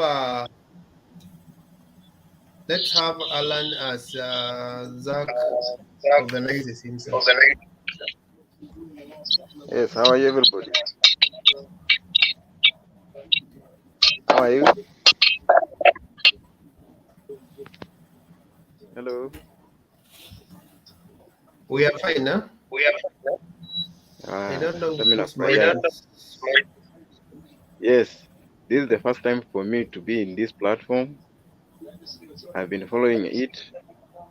I see that it is very encouraging as we continue to move ahead with Azimio. Tunajua kwamba baba anatupeleka mahali, na vile nakumbuka wakati running mate alichukuliwa, Martha Karua alichukuliwa. Hello, mnanisikia? Mnanipata? Yeah, vile Martha Karua alianza kazi we kufanya are campaign. to answer you direct because kuna echo. So just proceed. Okay, thank you. Vile Martha Karua alianza kampeni, nione kikosi ya Kenya Kwanza walianza kutawanyika pia. Hapa awali walikuwa wanatembea pamoja, wanaenda kila mahali, unaona wanafuatana, Ruto na Gachagua wanafuatana hapa na pale. Lakini vile mzee alipanga kikosi yake, akaweka kikosi kule Mombasa, akaweka kikosi kule Western, akaweka kikosi, akatawanya kila mahali. So hao watu wa Kenya Kwanza wamekuwa na wasiwasi sana. Na ndio umeona sasa wanashindwa, wanatapatapa na maneno huko, wakitembea wakianza kurusha maneno. But najua kwamba kama August hakuna kitu ambayo wataweza. Nashukuru. So I think I can also make a contribution before I continue. Alan, your mic is bad. Huh? Let me just mute you. Yeah, it's causing a lot of echoes. I've watched the recent rallies, the way they're happening. One of the things that we can say that choices have consequences. And the greatest consequence Ruto is facing is choosing Rigathi Gachagua. That was the worst mistake he ever did. From that time, Kenya Kwanza have never remained the same. Martha Karua sisi alikuja ni kama ashajua Kenya anataka kufanya. I used to hear a song in Luya singing about msichana na Naskoko. Naskoko is a lady. It's like a single mother or someone, but someone who is mature and has already gone through life and understands life. Such a person, when he gets married, hakuna kitu anafunzwa. From day one, he knows what needs to be done. For us, we got a candidate who understands already what needs to be done. Haitachi notes. So alifika to day one, and then what we thought like it was a homecoming, it ended up to be a whole program of campaigns on the mountain. And someone was giving an analysis and says that up to now, Martha Karua has done about 70 rallies. And for her, she's not looking for a show of UDA, then you amass people at one point and then create some. For her, she's speaking. If she gets a crowd of 100 people, she speaks. If she gets a big crowd, so she's speaking both to small and big crowds. She's going both to big markets and small markets. And that's why she has so many rallies aligned for her. And her message is so consistent and persuasive. You see, these guys are distracted by what they want to talk about Azimio most of the time. But Martha Karua has been speaking about what she intends to do, the value she's bringing on the ticket, and her own presidential candidate.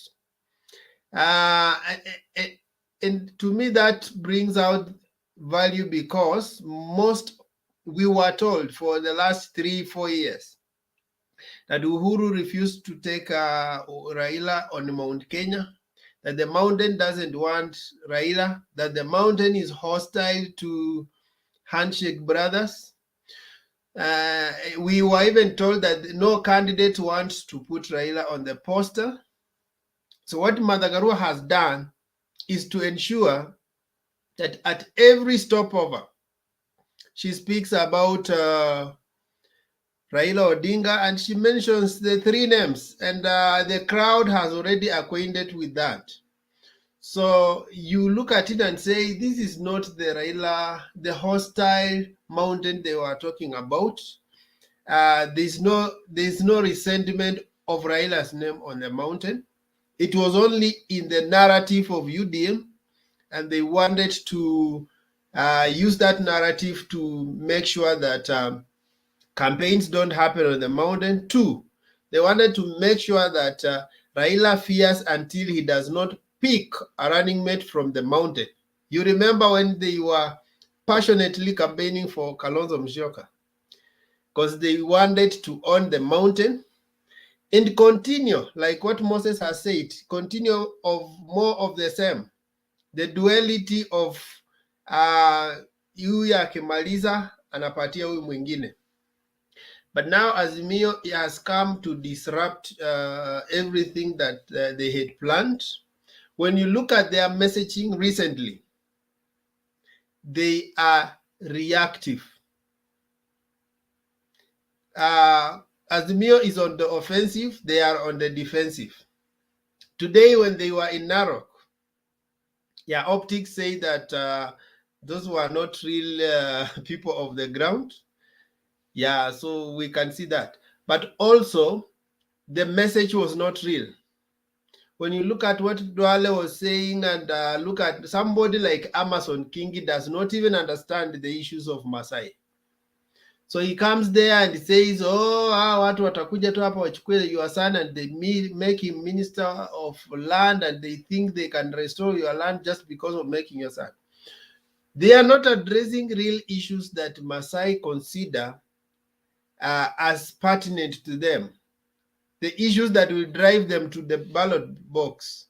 And that's why from the days of Olendi Mama, Masais have always sided with Baba, because Baba speaks to real issues. When he speaks about Mau Forest, he knows what it means to the Maasai nation. So you don't go there and start conflating and you look like, oh, this one will not do. Maybe the fact that this one will not do does not make you a hero in that place. So on the messaging, they have already been deflated. Martha Karua has deflated on the mountain. Raila Odinga issues to do with land question has deflated them. They are only reacting to it. Ruto wanted to make Kingi as an alternative to the land question at the coast, but Baba went ahead and chose this guy, anaitwa Joho. So Joho will be the Minister of Land. The other guy is aspiring to be a Speaker in Senate. So how can a Speaker in Senate solve the issues to do with land? So if courts have to believe in issues of land, they still have to side with Baba because they can take the issues directly to Raila Odinga and they can get sorted out. So on messaging, Azimio is still ahead. There's another issue that I've seen that I wanted to talk about, issue to do with Malala. Malala has shot himself in the foot. He started talking about issues to do with education, police. He downgraded their education, and they said that most people who go to that sector are D people and something. Now, those issues have unmasked his education background. Now the issue of his degree is being discussed. Now, to make the matter worse, he goes to the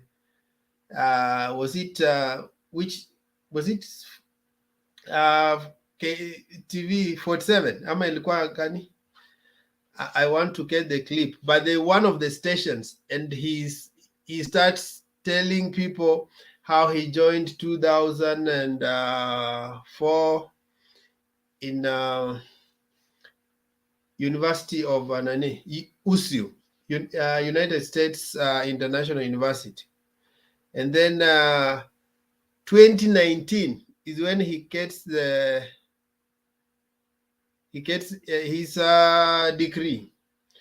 So when they check the list of people who graduated in 2019, is not in the list. When they check the date he was given his graduation is on Saturday. How many people graduate Saturday in this country? So he shot himself on the foot, and I am sure DCI, DPP, ESCC may pick up that issue, and it will not go down well for him. It will be a tall order for him to be cleared. If at all they find out that actually he did not sit for that degree, or he did not complete his studies, and maybe he got that degree fraudulently. So that is his own goal. He scored in his own goal, and he has nobody to blame. So I think those are issues I thought I needed to highlight. Hayumbi, how are you?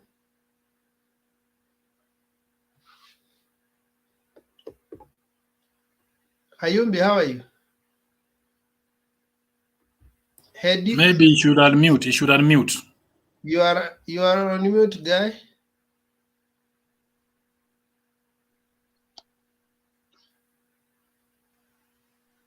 Hayumbi, unmute first. I think it's clear now. Yeah. Can you hear me? Okay.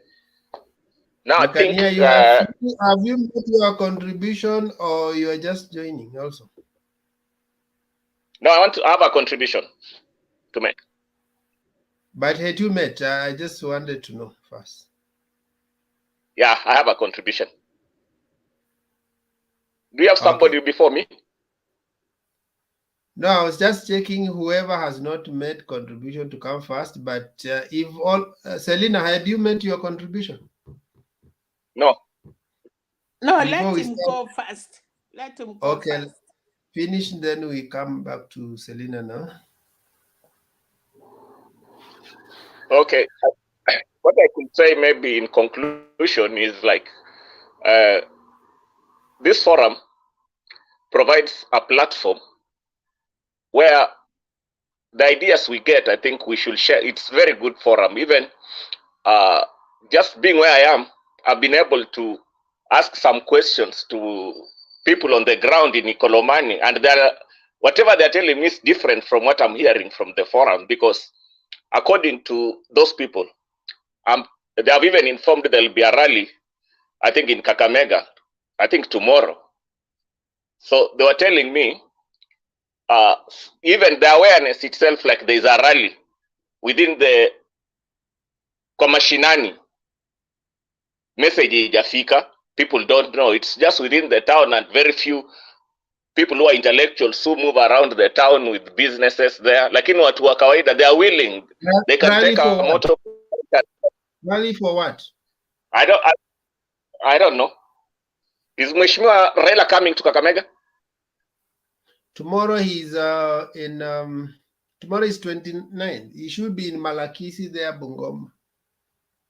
According to, you see, there are official already schedule that was released. If there is extra, then that's, but tomorrow he should be somewhere in Malakisi. Tomorrow is Sunday, yeah. It will be in the lower part of Bungoma. From Malakis. So maybe that one is just a rumor, because I know the official schedule that was released. The places that Raila has gone, they already released the schedule in advance. So if that one needs to be an additional one, then it's okay. Okay, because what I was trying to put across is like sharing of information also is important, because on this forum I come to learn so many things. Because if you look at the way Azimio is working, we are beating these guys down completely. They are out completely. Ruto and because if you look like, we'll start by the characters themselves. Mheshimiwa Mudavadi has a scandal of cemetery. Wetangula sold Kenyan embassy in Japan. Ruto himself has a lot of scandals that are their principle. Raila Odinga comes in as a clean man. Martha Karua is a clean woman. They come in as people who wanted to liberate Kenyan people from the same ills, these people. So it's like white and black. So what I think is we should be advancing, or people should be advancing, as me as advancing, like the changes which are going to come are the really changes we really wanted for people. But Ruto, Steam, Kenya Kwanza, they want to status quo to remain. Kenyans should just be where they were. And you see, like somebody like Ruto wants to advance whatever was happening from the 90s when they were being brought up by Moi. They can't change. They just know, like they have to use the common mwananchi so that they can advance every time stealing. Because even from 90s we were just used to stealing, public resources being messed up. But now with the Raila coming to the office, we look at the new Kenya, a Kenya where we will be proud to tell even somebody like I come from Kenya, we are proud of our country. But Kenyan, when you speak even in any forum internationally, we are just known of corruption. Very, very funny things our country is portrayed. You ask about corruptions. We have had a lot, years after years. It's not Golden Bag after that one, Anglo leasing. All these things, there is nothing good that comes from, apart from our brothers from Nandi. When they win a gold or what is when we come a bit, then it's just seasonal. But the image that is painted by our leaders mostly, and people ask, why should we keep electing the same people? We are just, every year comes a corrupt characters come in, a corrupt character. But I think this time round, with this kind of forums being in place, our people will have to know exactly who to elect and how to elect them. because it's a matter, because if you see, Mheshimiwa Ruto came up and said they want to discuss issues. The conversation should be about issues. They're not talking about issues now. They've lost direction now, because the issue here is now people are projecting Kenya as a republic now, which wants reforms. The reformists themselves are there with their agenda, which began long time. It becomes in 90s. The same agenda now wants to. Raila is telling the people how he's going to do it.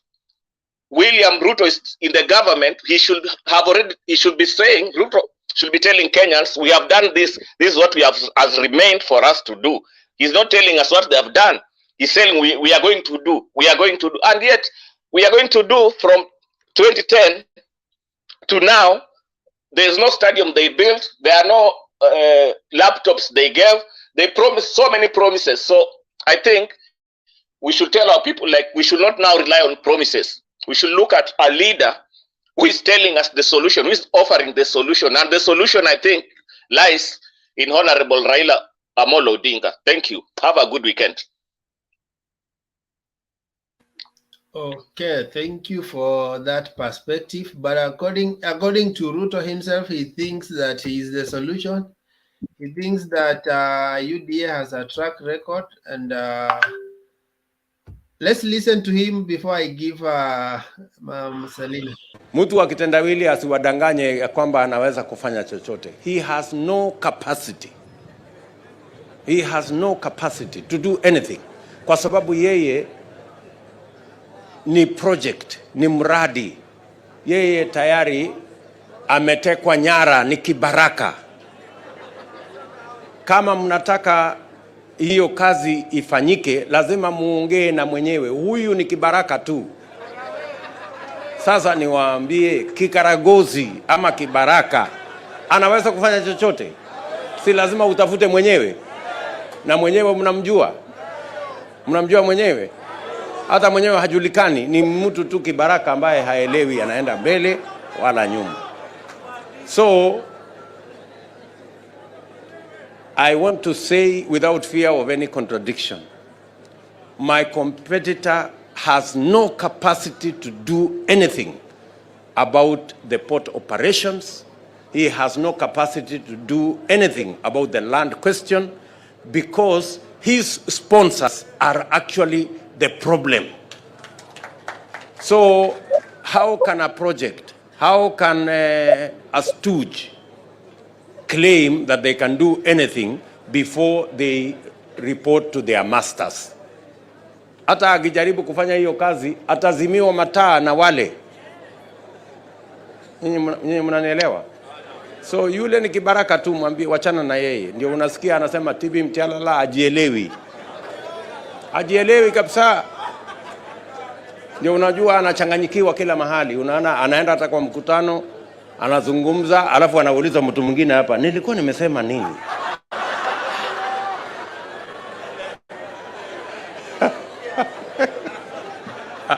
Ama hamjaona hiyo story? Sasa jamaa, I mean surely. Yani mambo ya kuwa kibaraka imefika hapo. Mpaka uambiwe ile unasema. Kichwa yako haifanyi, inafanywa na kichwa ya mtu mwingine. Mimi nataka niwaulize kwa unyenyekevu watu wa hapa Kilifi, ya kwamba hii nchi wenye kuamua ni nyinyi. Yeah, is that the president you are expecting in the next 2 months? No. Sometimes I normally play clips from both sides so that you can see, you know, but the Avenger, if he wins, he becomes your president. Is that the president you are expecting? You know, the way amegonga Uhuru hapo, na hamjasikia vizuri, amemgonga indirectly. We know that mwenyewe, the stooges are there, the owners of the project. So, Mama Selina, give us your perspective. Wekesa. Hata sasa mambo yani it is too painful that hata maneno ya kusema hakuna.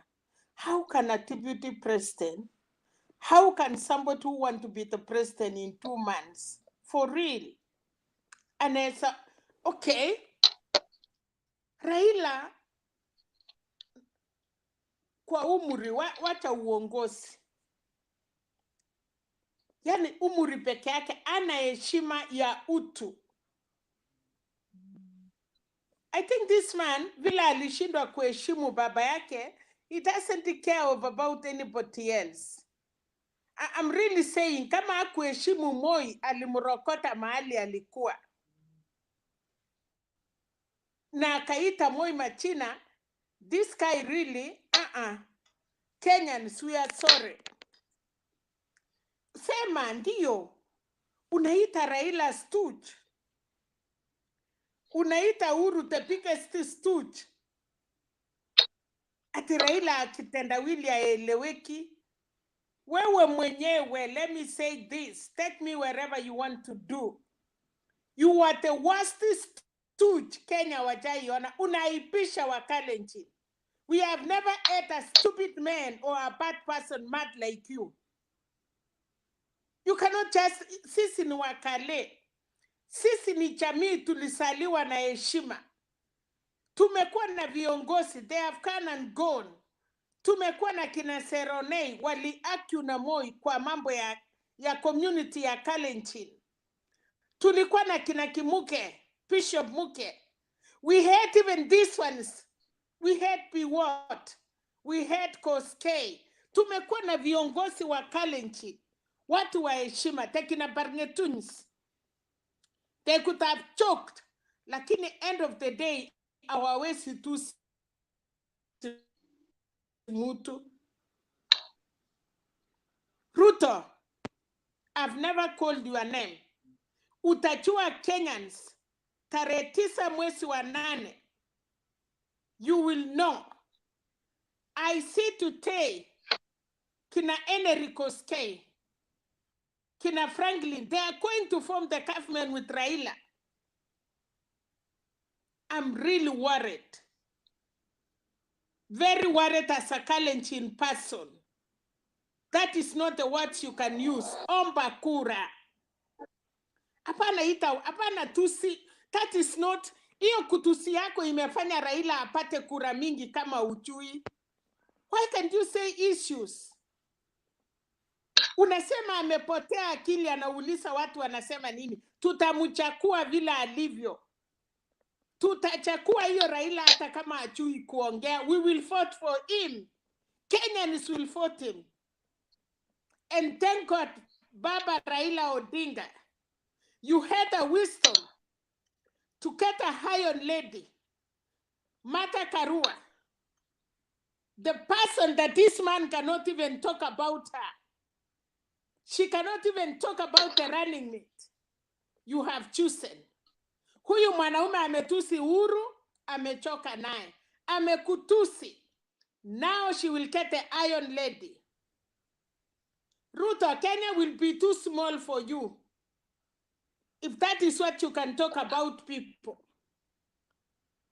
I'm really today talking whatever you think or ile kitu munataka kufanya. I know you have talked a lot. Mumesema nimewausa. I cannot sell you. I'm not a seller. But I have to talk the truth as the real daughter of Kalenjin. Ajeptap chumyat kumye. No way, we have never had a man like you. Atujakuwa Mkalenjin, mwingine anafanya uchinga kama hiyo. Na unataka kuwa president.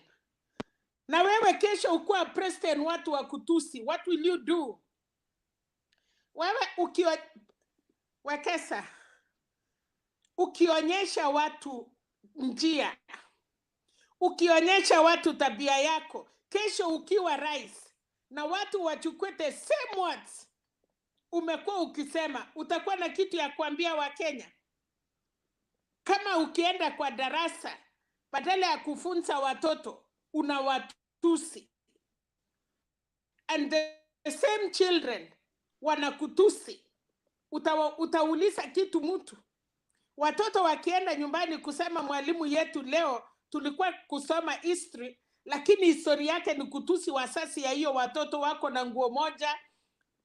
Ati Raila ati Raila ana agenda. It is you don't have agenda. Agenda yako ni kuua, agenda yako ni kuiba mashamba. That is your agenda. That is the best thing you can do. No way. Kalenjins, wake up. Tusiwekwe kwa shimu na mtu moja na munanyamaza, munapika makofi. Tulitaka Piwata alimwambia kabla hajakufa kwa mashishi ya Makto, akamwambia Deputy President, you want to be the President of Republic of Kenya. Wachana na mambo ya hii kuruti hapa chini. Enda mbele. Hawakukutuma uende nyuma. Tumia your brain. Hiyo PhD uko naye without. I never go to school. Sina PhD. Lakini niko na wisdom ile ya Mungu kidogo tu. Hatuwezi ongea uchinga kama hiyo. This is painful. 2 months in the grace of God, na Mungu hawezi kukupatia kwa sababu Mungu aliye mbinguni hawezi kuchakua mtu anakuja kutusiana. Deputy yako the same, wewe the same. Uliomba msamaha juzi ya kitu gani? Ulisimama mbele ya hiyo Bible unatuambia unajua. What are you telling God? Utaambia nini Mungu leo kutusi huyo mzee Raila? Moi died without checking your hand. Hiyo tambi inakukula. I'm sorry, Penat. This one is so painful. Nobody, no, as a Kalenjin, kama msichana mkalenjin, I have children, I have brothers, I have the community at heart. Atutaki kuchekewa. We are not a laughing stone because of one man. No way. Thank you so much.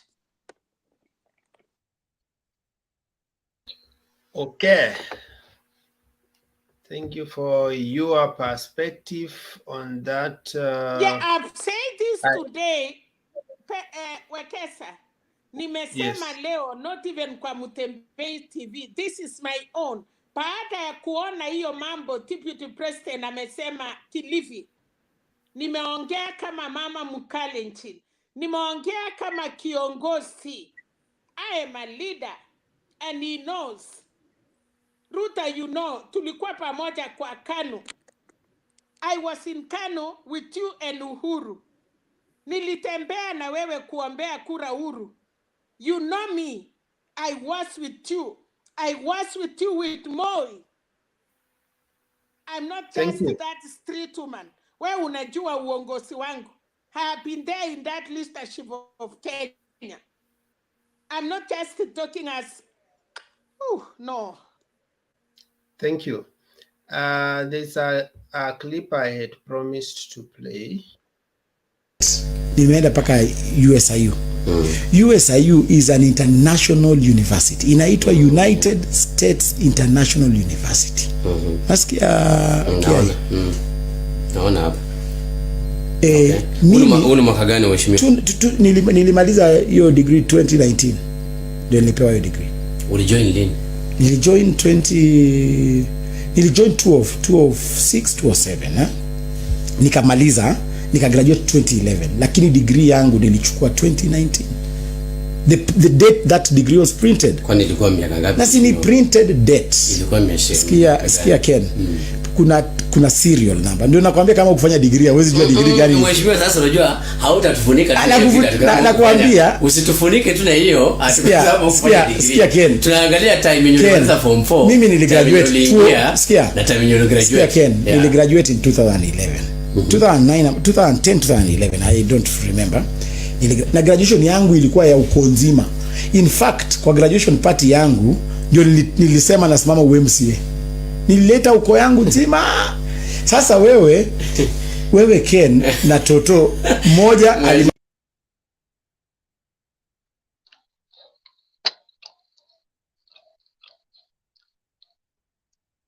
Sasa mmeona watu wanapenda side shows.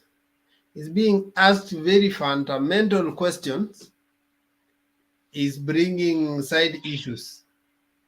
Anaulizwa ulijoin lini, uligraduate lini? Yeye anasema how the celebration was big.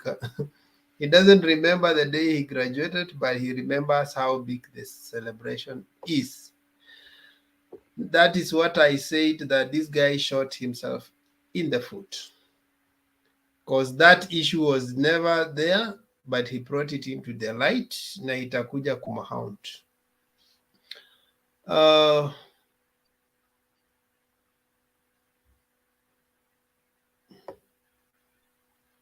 Anaitwa nani huyu jamaa?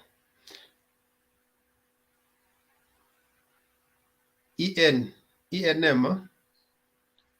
How are you? I'm good. Thank you so much for Kumbe ni wewe the fighter. Ni majina tu. Majina tu unajua? Kwani unajua gani? Lifestyle. ENM means what? ENM. Evans Nyakundi Maina. Oh, yeah, Nyakundi. I know Nyakundi. Kuna ya usanii inaitwa Lifestyle Melodies ya usanii. Yes.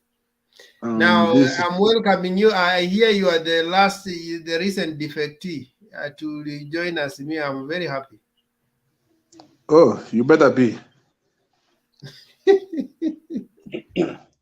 Oh my God. So now my light is getting dark. Oh my God. Okay, thank you so much for giving me this opportunity. Can I make my light first? Someone can continue. I'll come. Let's have Let's have Chune first, and then Jack. Jack Dune. Let me look for my miwani. Unajua macho yangu haionangi mbali usiku. Inaitwa chaka.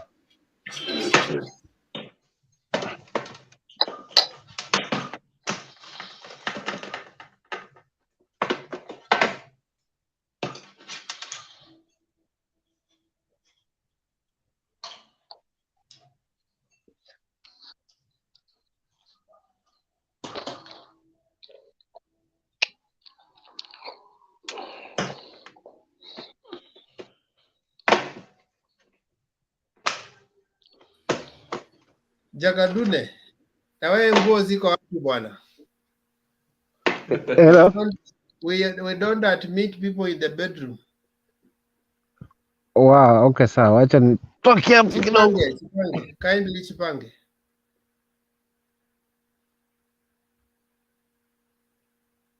Yeah, guys, let's make this channel official. If you have a contribution to make, just dress up well. Some of us can also may like to be on that bed, the comfort of our bed, but we have to make things official. So because I can tell you the people who watch this channel are diverse, so let's not reduce it into wacha nisitumie maneno mbaya, but let's be official. So let me proceed first before I come back to Chune Achipange. Honorable, how are you?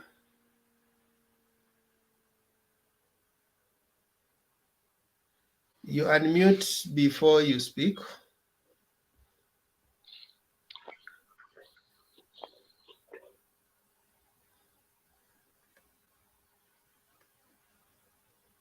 You unmute first. Okay. Habari zenu wangwana? Tuko poa. Yep. Pia tuko salama. Ndio naingia saa hizi, mimi ni shabik ya hii live stream yenu na wafuata kila wakati, na sijapata ya kwamba mnakuwa mnaongelelea nini, but now I am live, I am following you every time. Tuko pamoja. Niko Eldoret.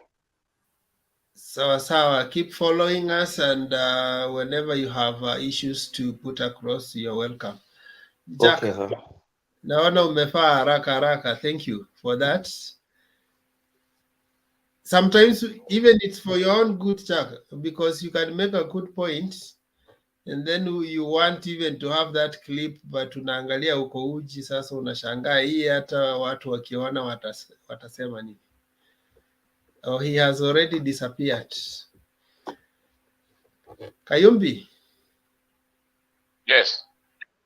You have a comment on that clip before jamaa wachipange? Ama Selina? Fine. Okay, I think Selina kona. asante. Yeah, hata sina nataka niongee na Francis. Sema. Francis ya mune. Hata mege ilio. Hata mege. Anolo. Angi Francis.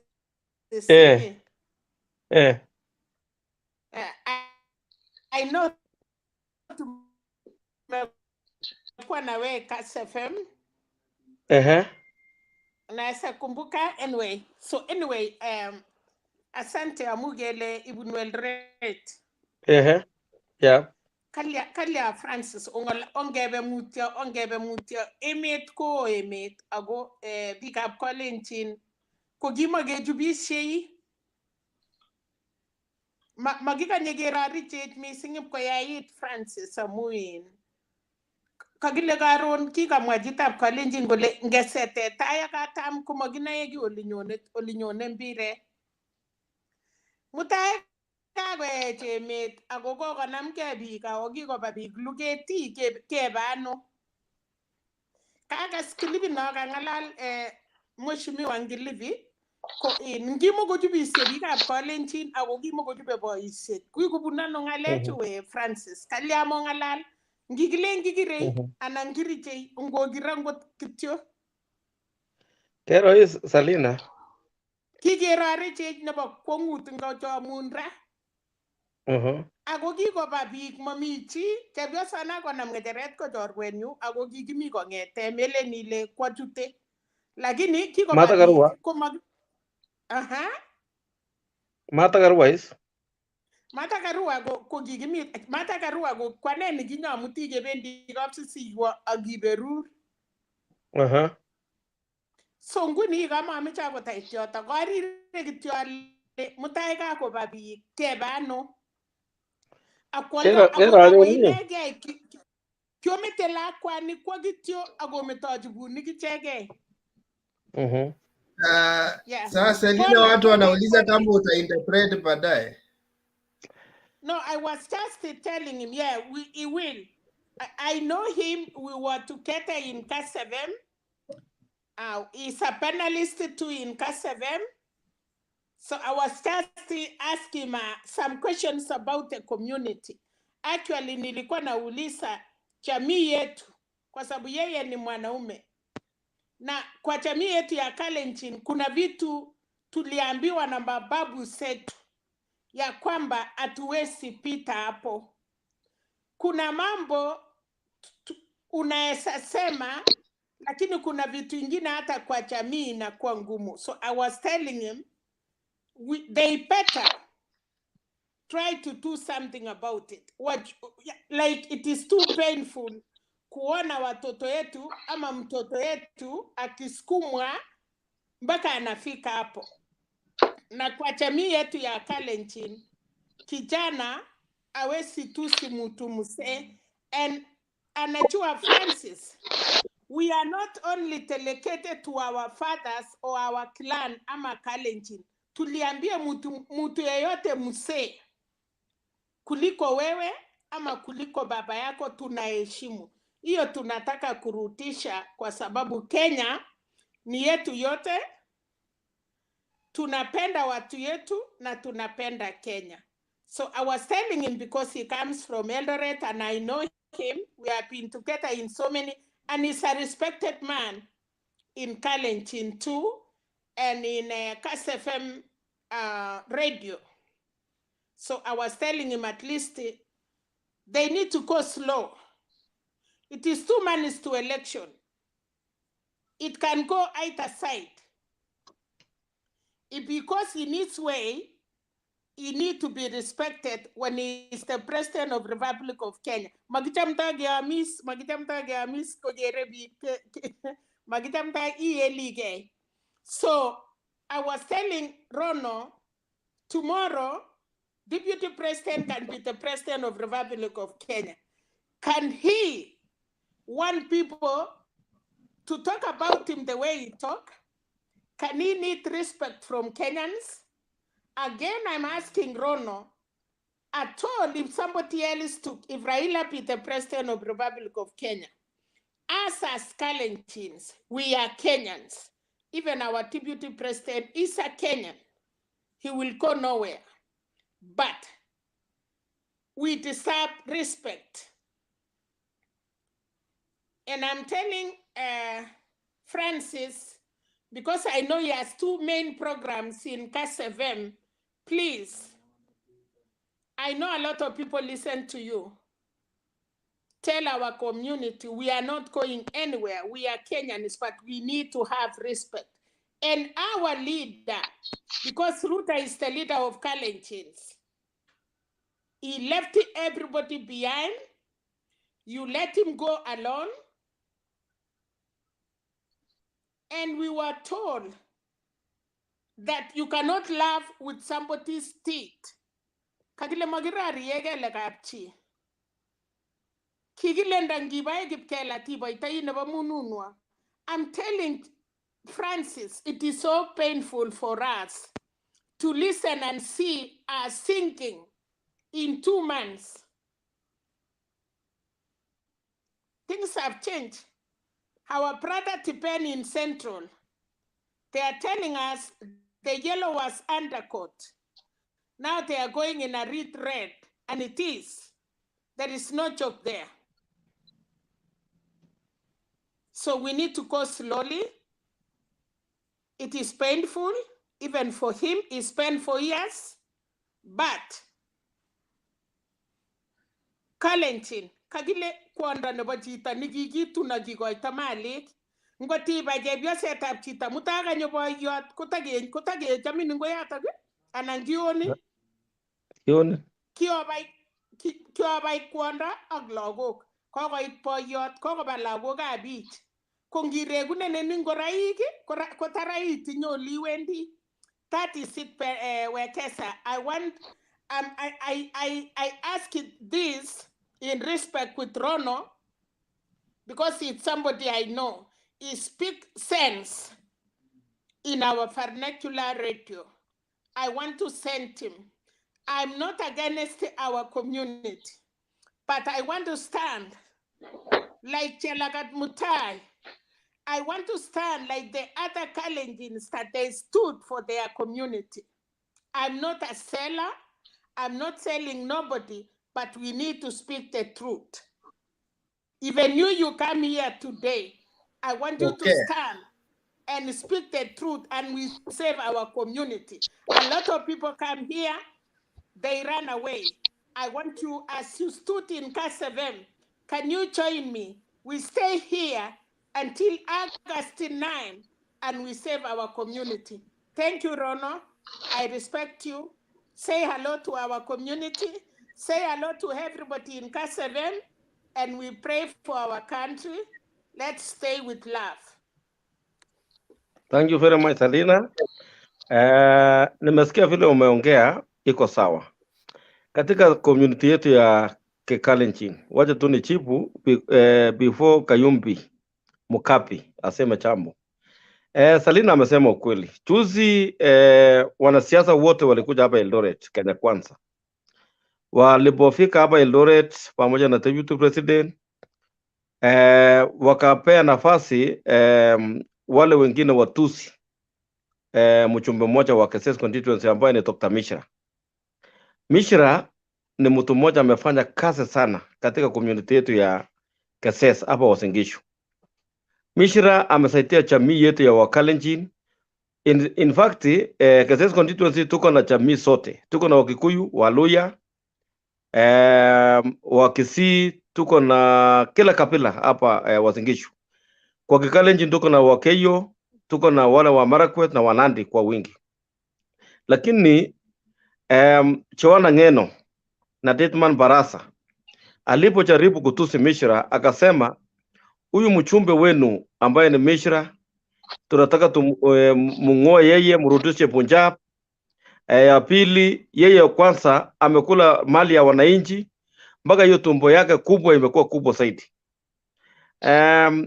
Wakalenjin vile Salina Seko amesema, ukiongea juu ya disability ya mtu, kama mtu ako na kitu growth, maybe kitu imemea kwa kichwa, ama macho yake kidogo imebend, ama mdomo yake kidogo imebend, ama ako na tumbo kubwa like amesema hivyo, sisi atutouch disability ya mtu.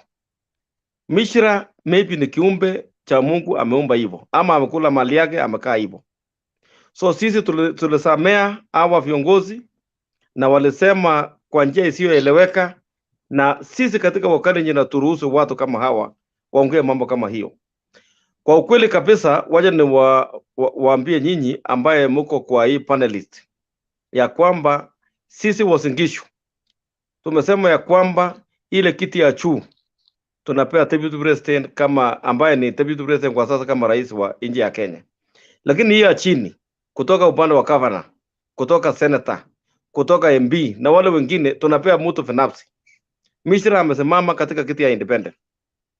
Puseki ambaye anatoka Inapwe na ni Mkeyo amesimama independent sababu ya kutishwa katika chama ya kwamba atapewa nafasi ya kutawala katika area hii sababu anatoka Puseki kwanza anatoka upande wa Keyo.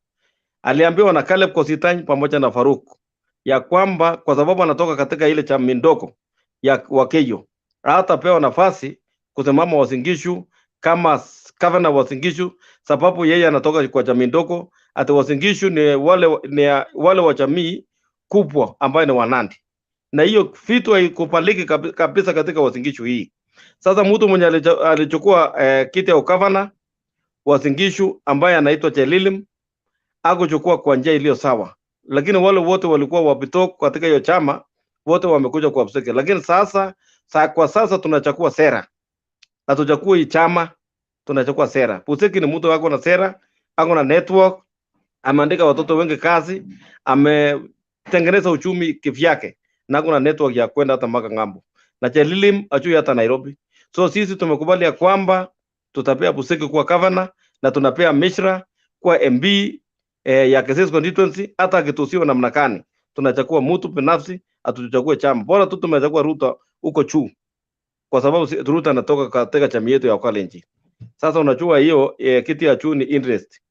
So tumesema ya kwamba tunapea Ruto, lakini hii ya chini tunapea mtu binafsi. Asante. 1 minute Wekesa.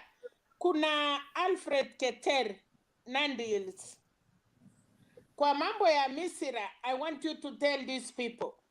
Amesponsor watoto yetu, ako na hospitali, madaktari wanatoka India, wanakuja tibu watu yetu. I want you to say that because watu wakitusi huyo kuita muhindi, he has stand a lot kwa sababu hata si community, tuseme kwa watu ya Eldoret and beyond Eldoret, kwa hospitali, kwa kuleta madaktari kutoka India na kusponsor watoto wengi sana kwenda India. I want you to say that because you know mtu akifanya mema isemekane ametenda mema. Puseki? Yes, Puseki too ametenda mema yote. They are good leaders in Kalenjin community. We are not lacking leaders. Lakini hatutaki kuenda na upepo. We don't go because somebody say go. Tomorrow, wewe mwenyewe ya constituency ya Kka'S hautafuata Barasa na utaenda Kericho uko Narok kwa Ng'eno. You will be there. Na utahitaji hiyo usaidizi. Kama Raila amepatia hiyo muhindi yako Kisumu na amefanya kazi kufanyia watu ya Kisumu. I was happy kwa watu ya Kka'S na ninashukuru nyinyi watu ya Kka'S. I see mheshimiwa akilia kupatia watu hiyo Sinendet. That one They don't, you call it crass, but we know what we call it. Asante Kolenchin. Kongoi ne tetanyang muren. Kongoi, otonon keses, otonon Kalenjin, ongerim ngogi. Asante. Mr. Ron, Now watu wengine niko hapa tu dakika moja, niko kanisani lakini nasikiza Mtembei hata kama nikikuwa kanisani nasikiza. Huwezi sema kuwa nyinyi mnasikiza sera ya hapa chini na mtachagua hata independence, lakini huko juu hamsikizi sera na mnasikiza tu mtu vile anaongea.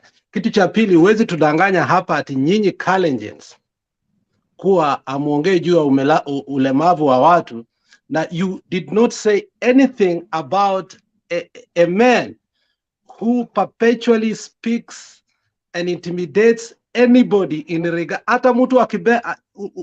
Hata mtu akimea nywele ya white anasema Kalonzo amemea nywele ya white. Anaongea juu ya watu everything. Today you heard him speak, which was the worst thing that he ever did, because he thinks that he will never grow old. Anasema huyo jamaa hata unaona vile anakaa kwa podium anauliza watu amesema nini, and then unasema huyo ndio mtu unataka kuchagua. I want you to be very clear to us. If that is what the Kalenjin believes, does Ruto have a right to speak to an elder person, not only an elder person, who was detained for 8 years by one of your kinsmen called Moi, who tortured him heavily in Nyayo Center? Records are there and what was given. At one time he has told us during a presidential campaign that ukiona ninashika macho yangu na niko na handkerchief all the time. It was in a presidential debate. Akasema what happened to him. Ikiwa Wakalenjins muna believe msiongee juu ya ulema ya watu, munaongeaje ulema ambayo mumepea wa Kenya na munatucheka wa Kenya? Can't you be responsible, you Kalenjins, as a community, when you ruled this country for 24 years, that you tortured a man and made him a cripple in our own eyes, and then now you start laughing at them? Secondly, unasema kuwa mnachagua sera. Kama ni sera basi, haya, mnasema Buzeki ako na sera, Kka'S ako na sera, amefanya maendeleo. Can you actually pima Raila na Ruto ndio muongee juu ya sera? Sera gani Raila ako nazo na sera gani Ruto ako nazo? Tunaona campaign vina inaendelea, and you are a journalist, you put these things all the time and analyze. Ruto ako na sera gani ambayo inaweza fanya you vote for him? I want to put you here as a journalist because many people listen to you, and I want us to interrogate you until you come into your senses, so that when you go to Kka'S FM, you tell people the truth and the truth will set them free. Mama Selina, we don't want to listen to you right now. We want to listen to him first. Tafadhali. Yes. No. Mama Selina, no. No, Mama Selina, tafadhali. Let us interrogate. No, uwezi tetea huyu jamaa Mama Selina. No, Mama Selina, for today, Mama Selina, today wacha tu tunakusikiza all the time. Hatutapata huyu jamaa tena. Wacha ajibu kabla hujajibu. Okay, kulingana na mambo ya na Ruto na presidency, unajua sisi kama Wakalenjin, Ruto amekuwa akitutetea sana Wakalenjin, na hatuna kingpin mwingine isipokuwa sasa ni Ruto. Number 2, sisi ni wakulima. Ruto ameongelea mambo ya ukulima, phosphate itakuja kuwa bei chini, mahindi itaongezwa bei, uchumi itarudishwa chini. Ameongea mtu wa chini ambaye ukiona Dr. Mishra na Buseki ameanza mambo ya bottom up. Mali ilianzia bottom up economy, ilianza na Dr. Mishra mwenyewe ambaye ni MB wa Kka'S constituency. Kuweka watoto 1400 katika polytechnics. Kusomesa kuweka watoto driving school 350. Kupea ng'ombe mtu mwenye ana ng'ombe. Kupea phosphate mtu mwenye ana mbolea na saizi amepanda mahindi. Kusaidia yule mtu amekuwa na ulemavu ya ugonjwa fulani, akapeleka kwa hospitali yake ambaye ni Medil akatibu. So ilianza kwa Kka'S constituency ambaye Ruto mwenyewe alihudhuria, akakopi hiyo maneno ya bottom up economy ndio akaendeleza. So sisi katika community yetu ya Wakalenjin tunaamini ya kwamba bottom up inainua yule mtu mkulima ambaye anaanzia eka moja na kwenda juu. Na Ruto aliongelea mambo ya ukulima, anaongelea mambo ya maziwa kuongezwa bei, anaongelea mambo ya TVET ambaye wale watoto wanafunzi wenye wanamaliza darasa la 8 na wajapata kuwa atashinda kwenda university ama wataenda secondary, wataenda kwa TVET na watapata kazi ya kazi ya mkono kama wale watu wa Kisumu, Wajaluo wengi. Ukikuja hii katika hii area yetu ya Uasin Gishu, unapata ukitaka kiketi yenye utakuja kukalia katika nyumba yako ama meza ama fundi, utapata kwa wale wa jamaa wa kutoka upande wa Nyanza. Sasa sisi katika Rift Valley ama sehemu ya Ruto tumeanzisha hiyo mambo ya polytechnics, watoto wetu wameenda polytechnics na sasa tumemata mafundi na Ruto ameongelea hiyo mambo. Kulingana na yule mama mboka na wale watu wenye wako chini sana, Ruto ameongelea hiyo maneno. Na Raila ameongelea mambo ya papa care, ameongea mambo ya yule mtu mwenye atapata wale watu wenye hawana kazi watapewa 6,000 kama wale wenye wanaishi town vijijini pale na hawana kazi watapewa 6,000 wajiendelea nayo kimaisha. Raila pia ameongelea mambo ya mambo ya health. Raila hajagusia sana mambo ya ukulima, na sisi Wakalenjin tunaangalia sana mambo ya ukulima. Raila anaongelea mambo ya housing na mambo ya mabarabara, na sisi Wakalenjin sana tunahusika na mambo ya ukulima. So sisi tunaonelea kwamba tukipea Ruto angalia mambo yetu ya ukulima, angalia mambo ya maziwa, angalia watoto wetu wapate kazi, hiyo ndio tutafaulu kama Wakalenjin. So hiyo ni sera katika yenye tumeona na tumehusiwa katika upande wetu wa Kalenjin na tunaona Ruto inatosha. Umesema kuwa nyinyi wa Kalenjin amchekelei watu walemavu. Ndugu yako kila mahali anaenda anacheka ulemavu ya kila mtu katika kila mahali. Hata ulemavu ambayo mumepea watu kama ambayo Raila ako nayo ilitokana katika uongozi wa Moi. Hiyo sio ulemavu ambaye alizaliwa nayo. Na mnasema nyinyi kama Wakalenjin amchekei watu walemavu. Na Ruto Alex, kila mahali anaenda anachekea ulemavu hiyo. Kwa nini usiongeleze ya Kirakiri? Hebu ndeye Kirakiri. Hebu ndeye hata wewe wache hiyo ujinga uko nayo hapa. Unatusi watu. Karakira Mbona usiongeleze kitu ni Moi? Wacha hiyo kuingilia watu hapo. Sasa siongei na hii jamaa. Wacha nani Francis watu hapa. Hebu ndeye Karakira. Nani Rono, sasa nataka nikuulize hii ulemavu ambayo mnacheka Raila, hiyo ni kitu Ruto anatakana afanye kweli? Na nyinyi kama jamii ya Wakalenjins, hebu tuambie haya maneno kama mnayaona ni yazuri. Can you stop Ruto from abusing Raila in regard to hiyo jamaa vitandawili, hiyo jamaa ambayo sijui iko aje? Is that the kind of man you want to elect as a president? Kitu ya kwanza mimi nasema ya kwamba kwa ukweli kabisa atuchekee ulemavu wa mtu.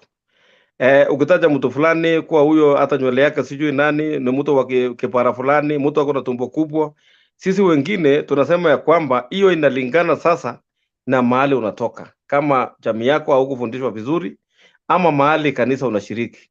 Kama pastor yako alikufundisha vizuri kwa mambo ya kanisa, mambo ya Ukristo, kama wewe ni Mkristo hautataja ulemavu wa mtu. Lakini kwa sisi culture yetu ya Wakalenjin haitakani hivyo. So hata wakati Ruto akiongea hivyo, hata akitaja mwingine hivyo, sisi atufeel vizuri, tunafeel vibaya sana sababu hatutaki hivyo. That is what wana ngeno ama wale wengine Wakalenjin wenzetu kama wakina Murkomen wale wengine wakisema hivyo, tunasikia vibaya sana. Atufurahi hivyo. So kwa niaba ya hawa wote, sisi kama Wakalenjin tunasema hiyo, tunasema kikiri yani ni laana, haitakani hivyo. Sababu inaweza irudie kwa watoto wale wengine, watoto yani wale wenye wako nyuma kabisa. Ukichekea mtu mwenye ako na ulemavu fulani, mwenye ako na ulemavu fulani katika mwili yake, ukisaa mtoto tu itakuja kuwa hivyo vile ulimchekea tu. utapata kwa nyumba yako. So tunasema hiyo ni pole. Your point, Alex. I want to play this video shortly because I feel he has not answered that issue to do with the agriculture very well. Just shortly.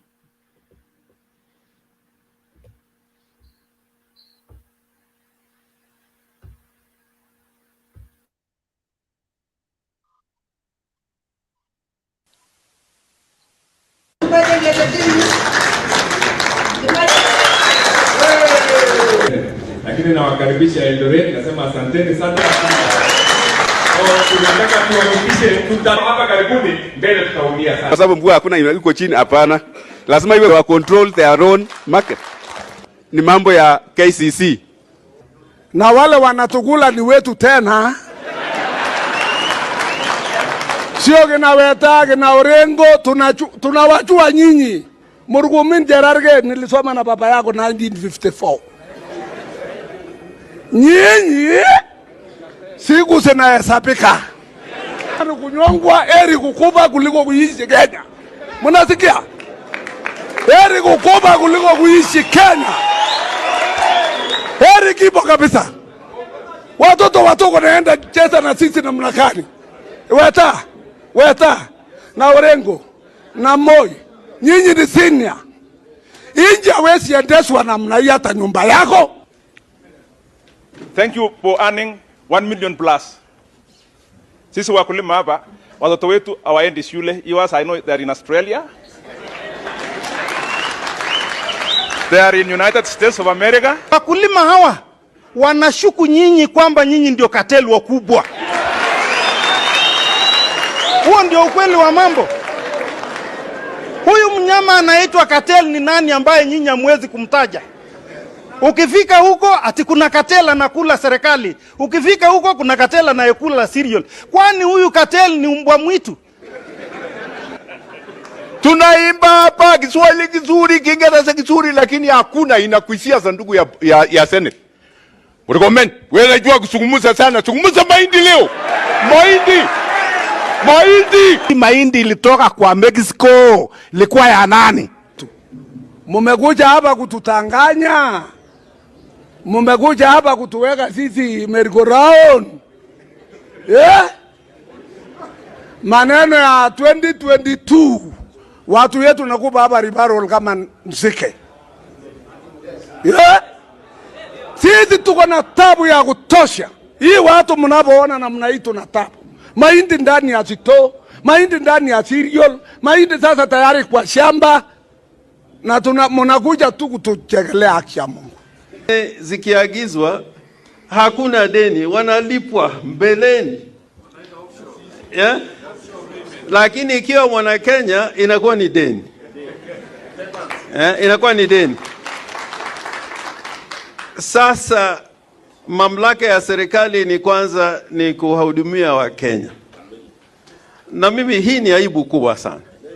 Kwa sababu tumepata mafuta, sasa kama mambo ya mahindi imetushinda, mambo ya mafuta tutaweza kweli? Mahindi inaingia kiholela kutoka nchi jirani. Na sisi tukawaambia wale viongozi ambao wanalinda mpaka, serikali ya Kenya haikutumia ushuru wa mwananchi kujenga magala ya cereals board kusaidia mkulima wa nchi jirani. Wanakuja gororo moja sasa Bungoma ni shilingi 9. Kwa sababu mkulima hana pa kupeleka chakula chake. And we want to do something once and for all. Hatutaki vile ndugu yangu Mheshimiwa Tirena amesema turudi kila saa kwa hii hole.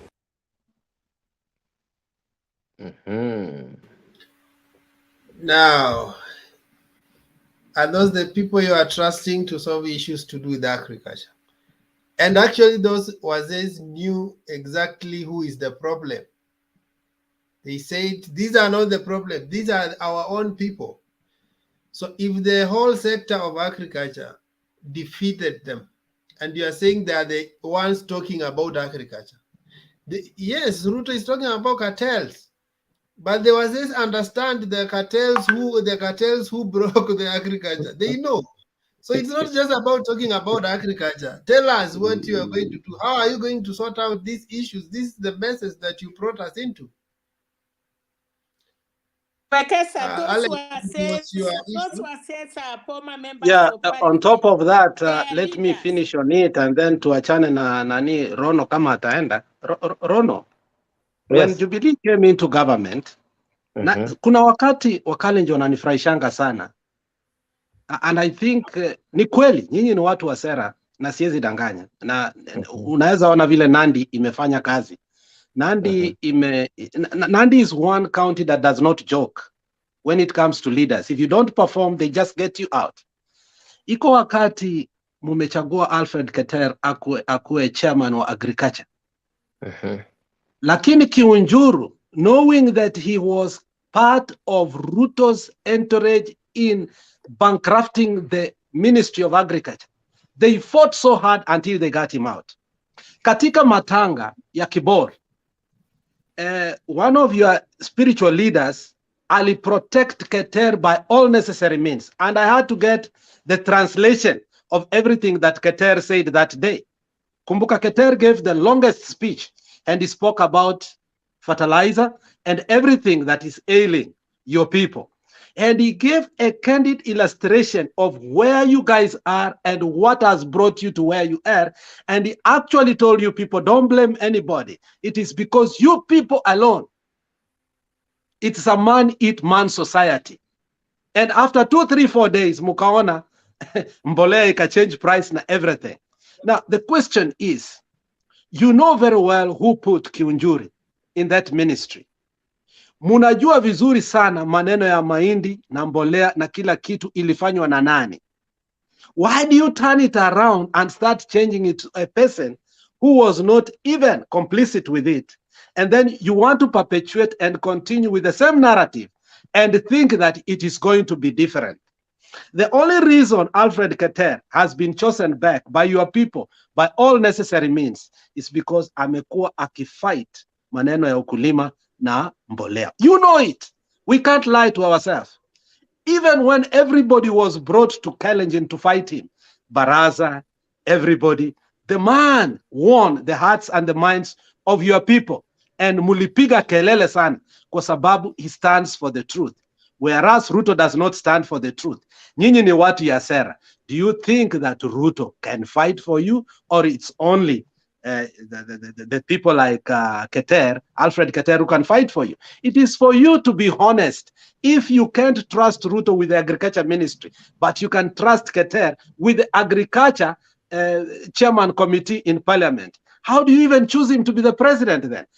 In my heart of hearts and mind of minds, I know very well you are choosing Ruto because he's a Kalenjin, not because of Sarah. From what I have heard you say, you know it from your heart. He's your brother.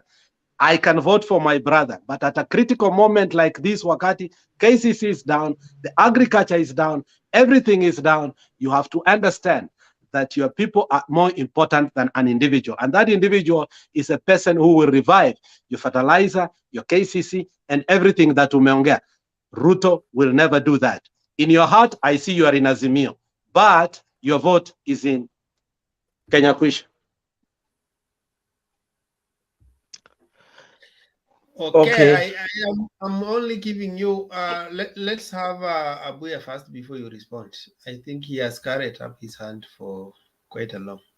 Is it a comment or a question? A question. Okay. Bwana Francis. Yes. In 2015, the deputy president launched or unveiled the setting up of a fertilizer factory. Fertilizer, It's near to me in Geria here.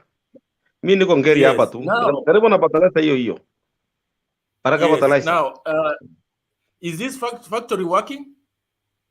It's working, but few people are there.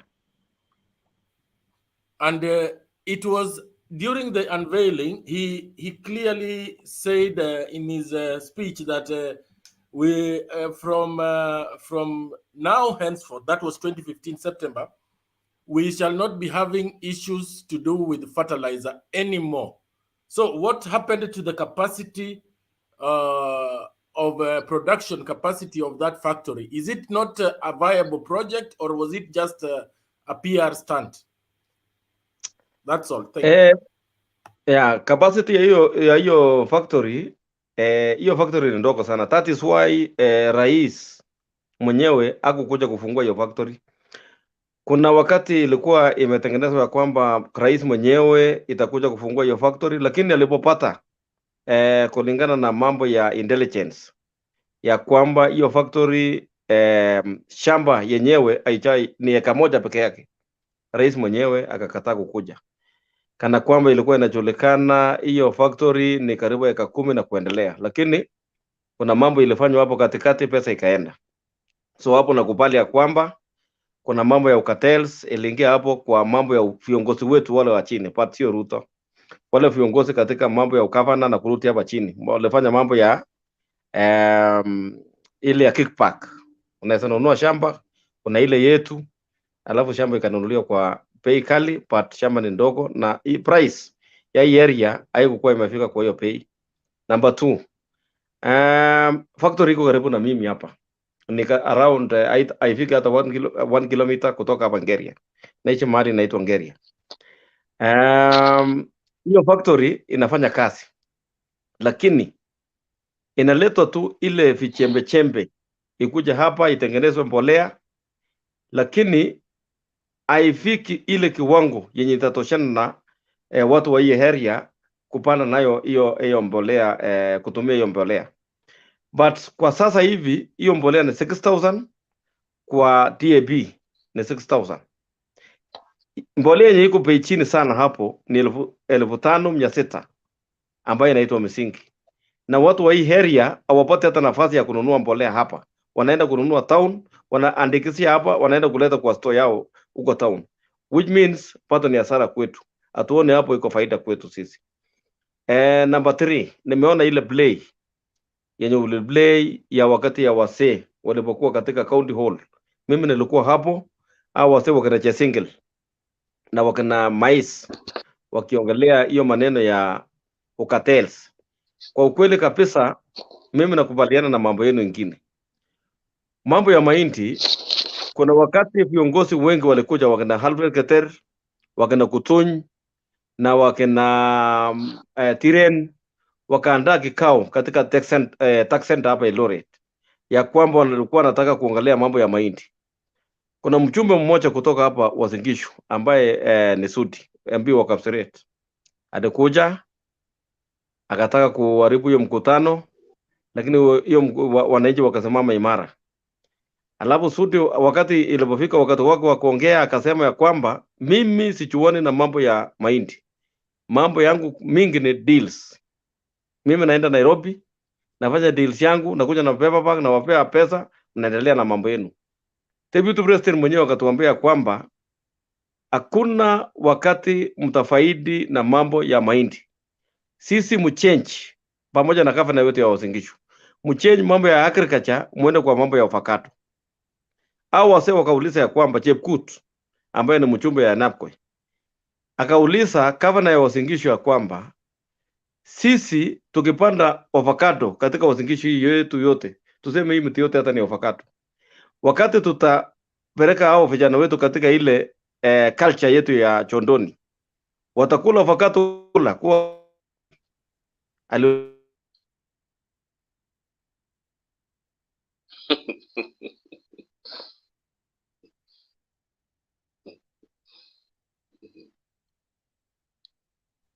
I think amehanga. Internet imeenda lakini atarudi. Avocado, bado hatujapata factory hata ya kutengeneza hiyo avocado. So sisi kwa mambo ya agriculture tumefail, viongozi wetu hawajatutetea. Ndio tunaona sasa Ruto akiingia katika hii uongozi ya kuwa rais, ameongelea mambo ya agriculture, ameongelea mambo ya mahindi na ile ingine na mambo ya cartels. Ulikuwa tunaona ilikuwa ni mambo ya Jubilee na imeenda na Jubilee, kwa sasa tuko UDA. But wale viongozi wa chini ambaye ni kama wakina Buseki, wakina Mishra, wakiongelea mambo ya agriculture, na tunaona inaendeleza hiyo, tunachukua sasa kama mtu binafsi kwa independent, na kuna viongozi wengine tutachukua kwa UDA.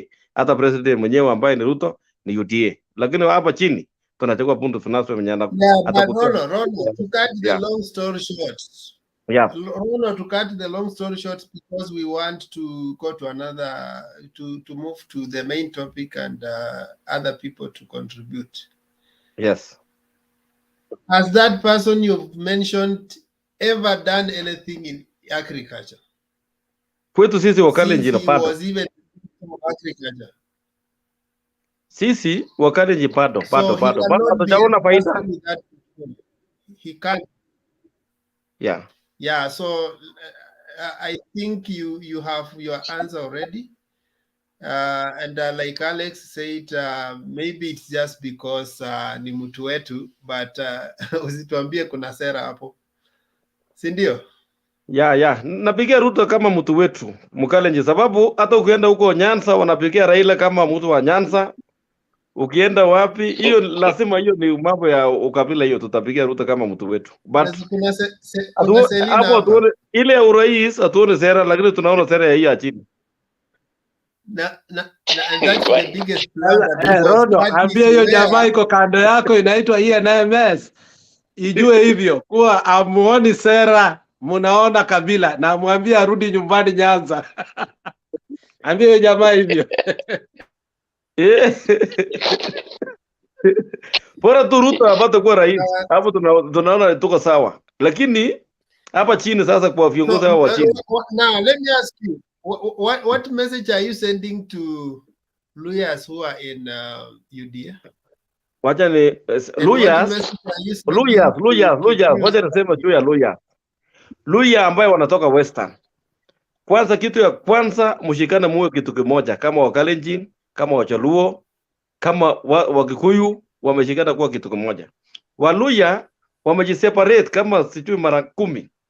Wengine wako kwa nani, wengine kwa, yani hawana umoja, but wako na numbers.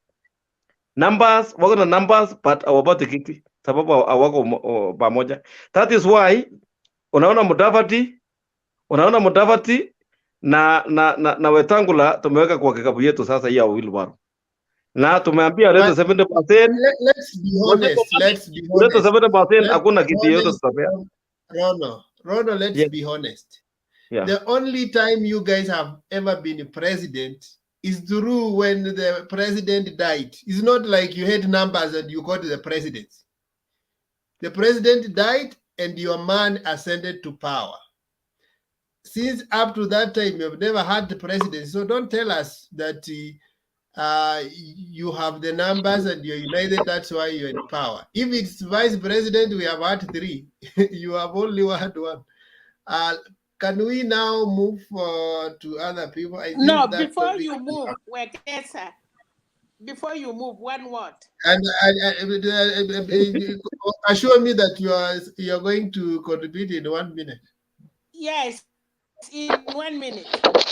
On behalf of the Kalenjin, Raila alienda kwa Moi na akamusamea. So we don't want to bring that kwa sababu muliona Raila akiwa Kabarak na Moi akamwambia Raila akasema nimesamea mse, na Moi akamwambia Raila from today you are the father of the country kwa sababu yeye ameenda retire. So kwa hapo tu nataka kusema Wakalenjin wanajua hata leo Raila akiwa president hawezi kuja kurevenge kwa Kalenjin kwa sababu alisameana na Moi.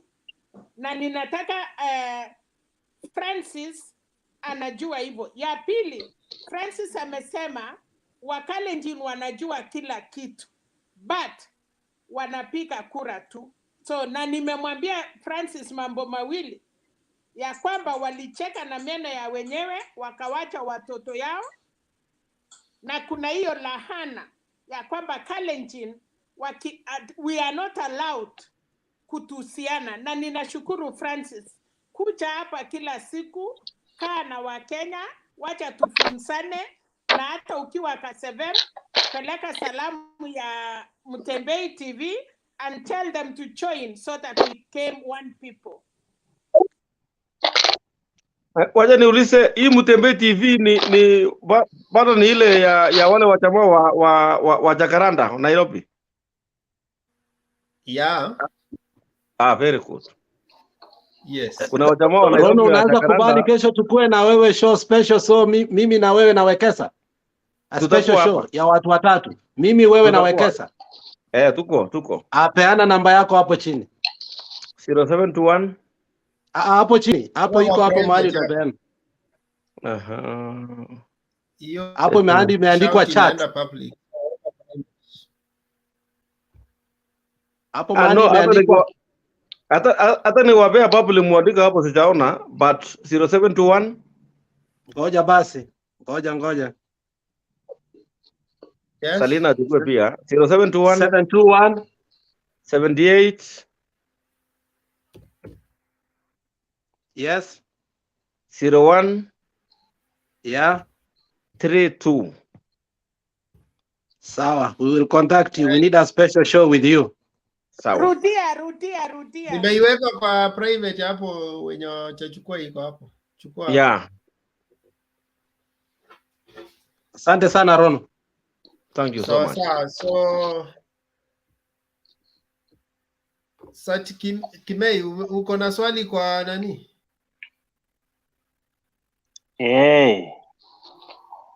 Ya uliza kwa Hello friends, Hey, yes. Ilio.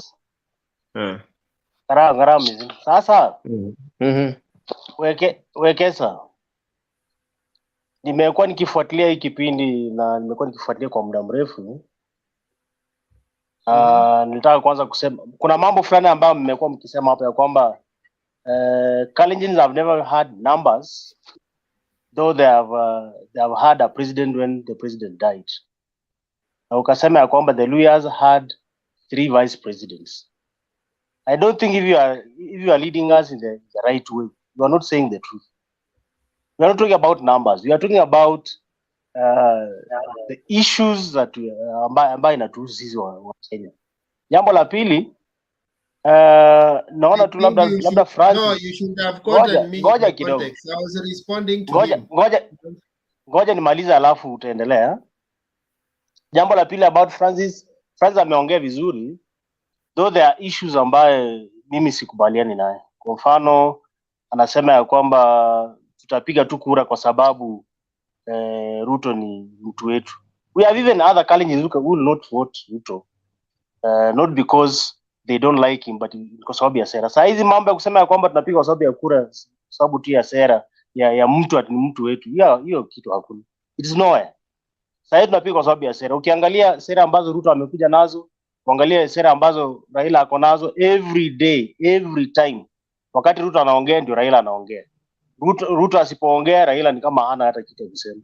So huyu ni mtu ambaye ako na sera, na unaona that is why he is sweeping the whole country. Thank you.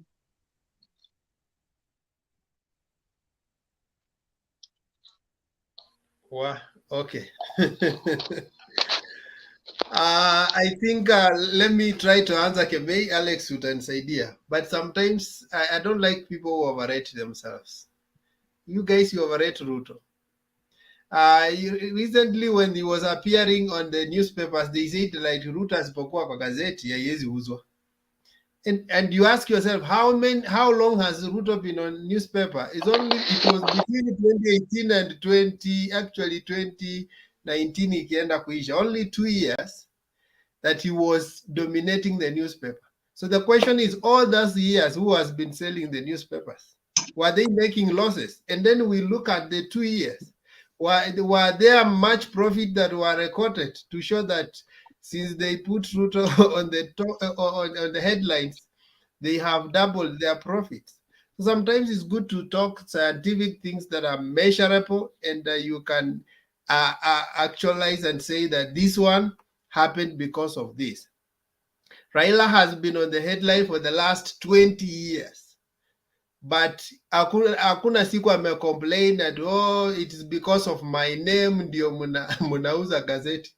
So guys, don't stop overrating yourselves. Now Raila has been having an agenda in every election. It's you guys who have said that Raila has run so many times. So all those times he was running, he was having agenda. Nobody was setting an agenda for him. Even your own expert of economy, David Ndii, acknowledged that bottom up was borrowed from NASA manifesto. So when you come here and start telling us that Raila is copying Ruto, on what? Ruto is just simply a student of Raila in politics. If you look at all the guys who are on the other side, they have been snatched from Raila. He started by snatching kina Otuoma, kina Baba na Mwamba, and finally kina Mudavadi, kina Weta. So who is copying the other one? Who is borrowing from the other one? Tell me one person Raila has ever taken from Ruto. That this was a student of Ruto in politics and Raila went and snatched. So kindly quantify the things you are saying. Don't say for the sake of just saying. Alex, can you finish? We go to another person, kindly. No, I mean, I can't respond to Kimei because I think Kimeni is riding on emotions, and I think Rono was riding on facts because we questioned him because he said maneno ya sera na akaongea Wakalenjin na watukani watu ambao ni vilema. And he has explained himself very well that the truth is that we don't allow that to happen, and DP Ruto has done very wrong. And maneno ya sera, we have spoken about Mbolea. Ye mwenyewe amesema it's not a factory. Now he fell short of saying the truth. It's not a factory, it's a mixing plant. It is not a factory, it's a mixing plant. A factory is an industrial complex that produces something from scratch. Things are brought from everywhere and then they are mixed and then they are packaged. And that is why it's costing 5,000 to 6,000. And like the ones wanaenda huko maybe town wanna buy for 35 or 4,000. So I think Kimei is riding on emotions, and Rono, being a journalist, is very careful not to lie to the people. He must give is following journalistic ethos, and I don't think we should dispute what Rono has said. Rono is trying to be honest. He has a career to keep, and we should not disturb his career at any point. So I wouldn't comment what Kimei has said. Okay. Abuya, let's have you. You can comment and make your contribution now. We have kept you for long. No, I'll just comment. I'll make my contribution later. I just want to notify the gentleman who has said that Raila has no content and he comes up with content when Ruto has spoken. Please take note that Raila comments because of the lies. Sometimes when you leave the liar to continue perpetuating lies, the lie sometimes becomes the truth to the audience. So those are rebuttals that are very necessary so that the people are not misled. Thank you. I'll make my contribution later. Let me prepare. Yeah, okay. Maybe just housekeeping business. Emmanuel Ole what? I think you want to be a moderator from the comment section, and you do your role as you make your contribution through the comment section. But trying to tell us which person you want on the panel and which you don't want, trying even to tell us that you want Bernard and not any other moderator, it is not your duty to choose who to moderate. And if you don't, like we normally say on this channel, if you find you are comfortable with Bernard, wait at his time. When he's not there, you're allowed to sleep. Nobody is forcing you to watch this channel. If you like Demba, he will come at 4. Yeah, wait and join that time. Choose your own time to attend to this debate, and don't come here with your site rules. Kindly respect people, and we are here because we have something to contribute. And if you're not comfortable the way I do, you just have to excuse yourself and you join when Bernard or Othemba is around. We have no apology to make on the style in which we are running this studio, and we don't follow your orders. Thank you. So I want to go to Tim now. No, if ENM fighter, I don't know why people are fighting you. I know because you had some altercation in the beginning, but it's good to be given chance to make your contribution. So let's have ENM fighter make his contribution. All right, thank you. Manuel Isita, ENM fighter, you will be the one to be blocked in that comment section. Kindly. About what? Naongea na Emmanuel. All right, thank you so much. Okay. Thank you so much for according me this opportunity also to submit. Mr. Wekesa, I just want to appreciate you guys in the panel because of the conversation that we are having here. You know, somehow it's not important for us to insult each other. It doesn't make any sense because this thing called elections is just here for a few days now, then it will be over. So I want to think, in as much as the temperatures have risen, we must also rise above the temperatures so that we can survive. I'm saying this because I was responding to Alex, and then he was insulting. And to be very honest with you, Alex must be a very small boy compared to age-wise to me. I don't intend to insult anyone, and it's good for us to respect the elder one, to respect the younger, and the younger to respect the older. So that's what I want to say concerning that. But let me go to the topic. It's really quite unfortunate for us, like Africans. It's an African saying that you cannot laugh at someone's weakness or his disableness. That is there in the African, it's an African saying or a culture. So it all depends on how someone was brought up in the first place. If I'm going to talk on that basis, it depends on how you were brought up, your background, and all these things. But I want to remind you guys that you are making unnecessary allegations, which at a certain point, I wonder whether are you running out of facts and things to talk about. That you know, as Ruto's competitor, as long as Ruto's competitor is Raila Amolo Odinga, he has the right to criticize him. You know, just the same way Raila criticizes Ruto as Arab Mashamba or whatever it is, chief priests of corruption and all those things. Those are the criticism which we want. It's not about, it's not personal, because you see these people, they sit together, they talk, they greet each other when they are in the podium.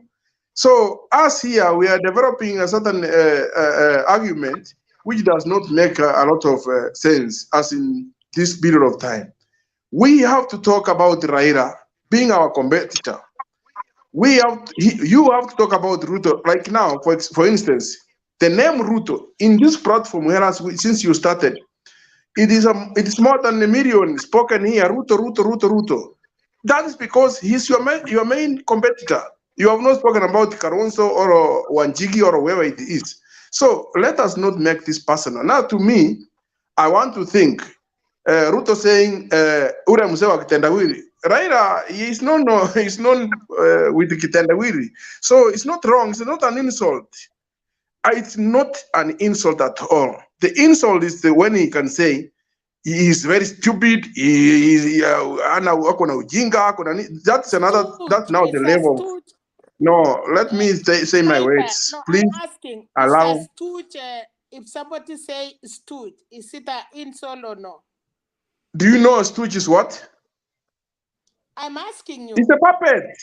He says it's a puppet. It's just being used. It's a project. Someone who can be directed what to do. He cannot do something for himself. That is a way of looking for his votes. It's not insult. That's not an insult. If I tell you you are a puppet, you are being used by Wekesa or by whoever it is, you will also come back to me and say, no, I'm not that. You are also this. And that's a healthy conversation whereby people who are listening, we are grown-ups. I want to be very categorical on this. At this point of time, 2 months to elections, every Kenyan with clear mind knows where to vote. Hakuna Mkenya sahi ambaye hajui atavote wapi. Hata ukinishunguza namna gani, I know my stand, I know what I want, I know what I've seen maybe from Ruto, you know what you have seen from Raila.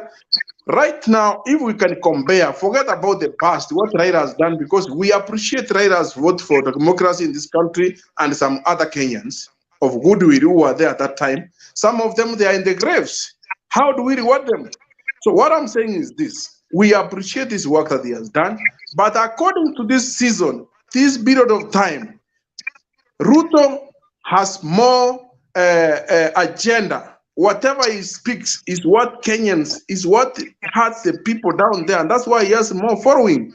So to me, when I compare Ruto at this point of time today and Raila Odinga, I don't see any agenda with Raila Odinga other than to tell us about he used to tell us about training us how to fish, not to give us fish. Today he has changed the tune. He's telling us on how he will give us 6,000 shillings. What is 6,000 shillings? That's giving someone a fish once a month. But if you can train someone else, he used to say how to fish. How much money can he fish? So according to me, and that's my principle, when I look at it, I see Ruto having a new an agenda for Kenyans, an idea on how he can develop the country. That is why I am telling you that Kenyans of goodwill, Kenyans who have their mind at work, they have already decided who to vote. These other things is maybe to get someone who is not who undecided out there is okay. So to me, I can conclude by saying this: let us not fight over this platform. This election period is going to finish. It's not important for you or for me to insult anyone here. We will come up with after the 9th of August with the president, and whatever president will come, if Raila comes, I am very sure he is not going to change your lives unless you change your lives by yourself. Whatever you are doing, you are going to continue doing it, because they have been coming here with all these promises, and there is nothing that changes. They cannot tell us about water, about agriculture when they are in the government. They cannot do that. We are only banking on God that He gives us a leader who can give us peace in the country, so that we can keep on struggling the way we are struggling to make our ends meet. Thank you. That is my submission for now. Okay, Fighter, kuna questions. Before I allow those two hands, let me ask you. You've said that. So how do we define abuse? Because you are the same, and disrespect. You are the same guys who have been from the beginning of. Even you guys yourself mliitwa tangatanga, but mkafika mahali mnasema the deputy president is being disrespected. So how do you define disrespect or abuse? Okay. There are things that you feel they are not disrespect, they are not abuse. Can I answer you, Mr. Wekesa? Yeah. You know, the deputy president has been very candid and a very, very generous person in this country. If there is a Kenyan who has been very good, is David President. Why am I saying this? He was called Tangatanga by his boss, Uhuru Kenyatta. He took it by grace and he accepted it. It was, in other words, it was an insult, but he took that insult. He took those stones and he made them his way of campaigning, and they became so more familiar or more famous to many people. So there are words which are being used in the politics, like they are not insults, Mr. Wekesa. There are ways of criticizing your opponent, and that's how politics is the nature of politics. But you cannot insult. Maybe let me come to you direct. If you right now you find your grandfather is walking on a stick, his back is bent. Can you try to mimic him, or if you get a lame person walking on Can you try to mimic that lame person? Because this is what he was saying. That this guy is right now he was simply saying that Raila is having some memory loss. That's why he keeps asking other people to remind him what they have said. It is the same trump card that was used against Joe Biden. They say that he has dementia, but it didn't work. So we understand what he's saying. You can defend it, but we understand what he's saying, and we know where he's driving. Okay, well, Kesa, let me answer it like this. As time goes by, I used to be a small boy. I grew to be a man, and now I'm heading to be an old man.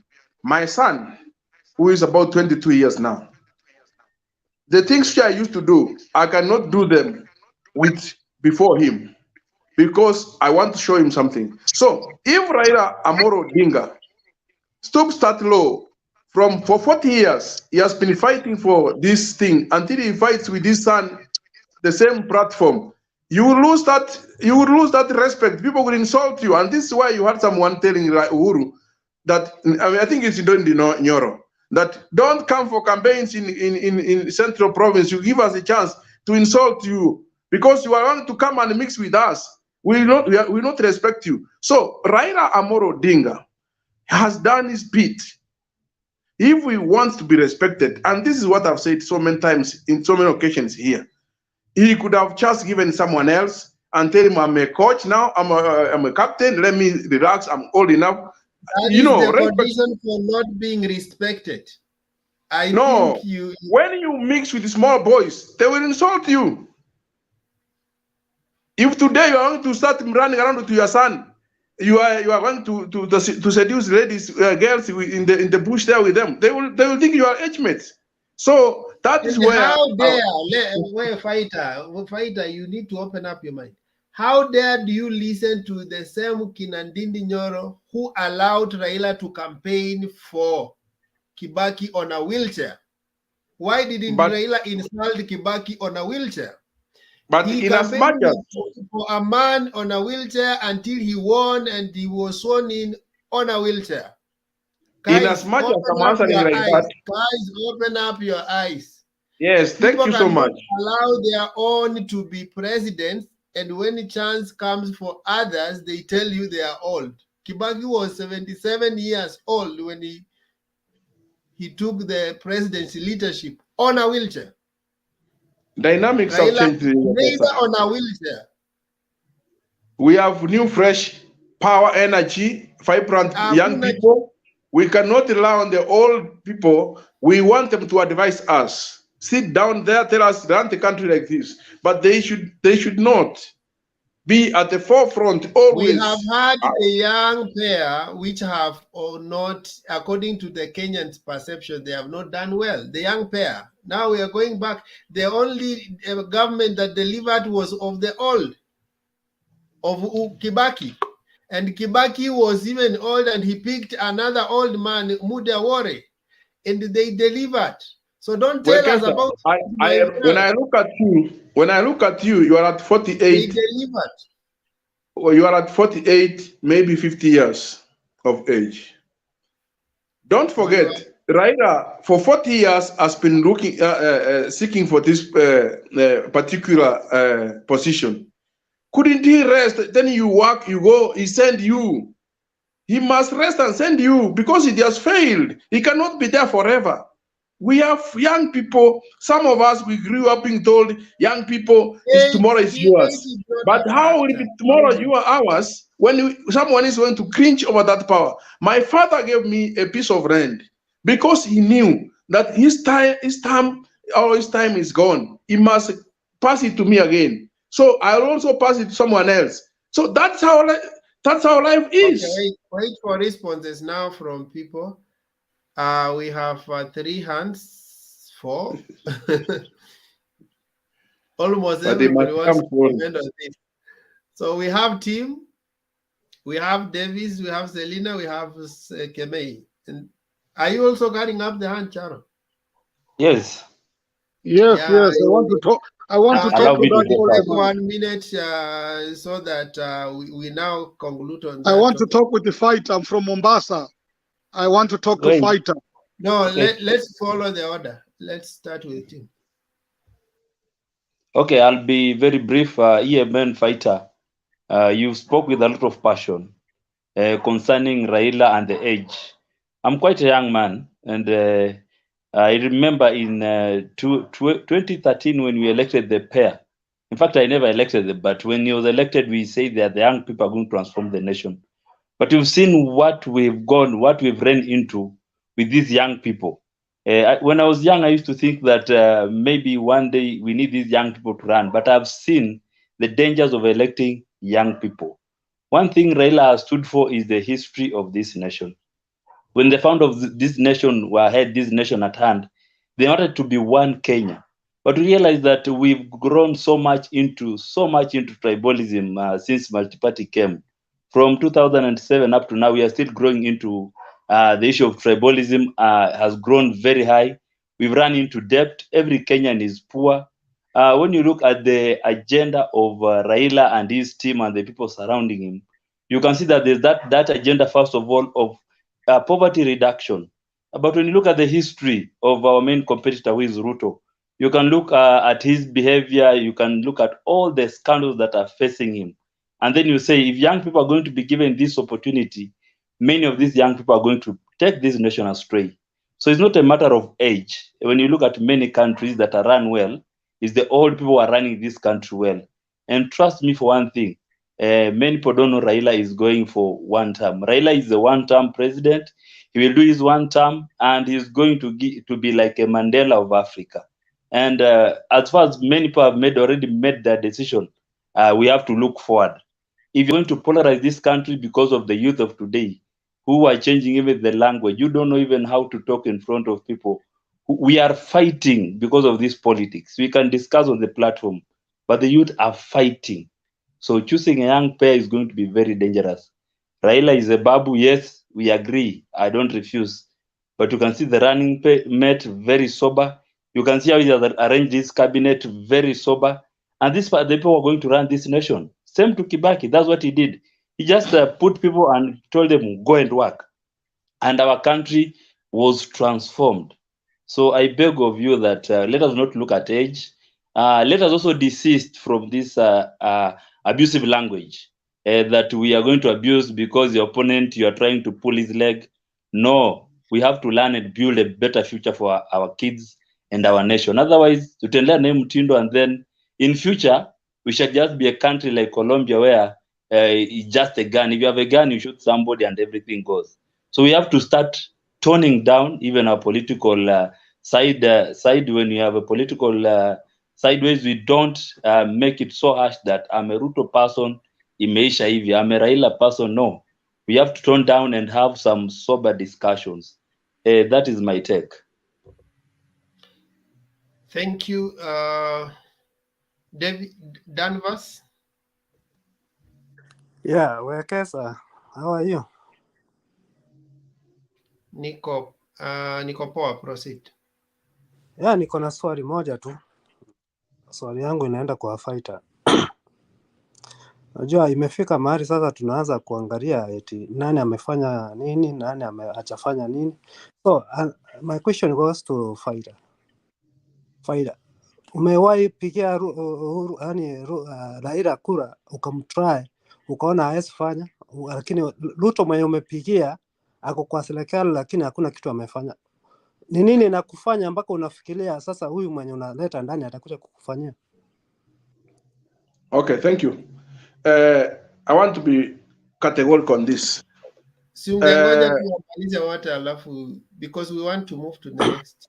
We okay. Have then Wekesa, andika tu mahali, we have 2 questions and then kitu moja tena nataka kumalizia.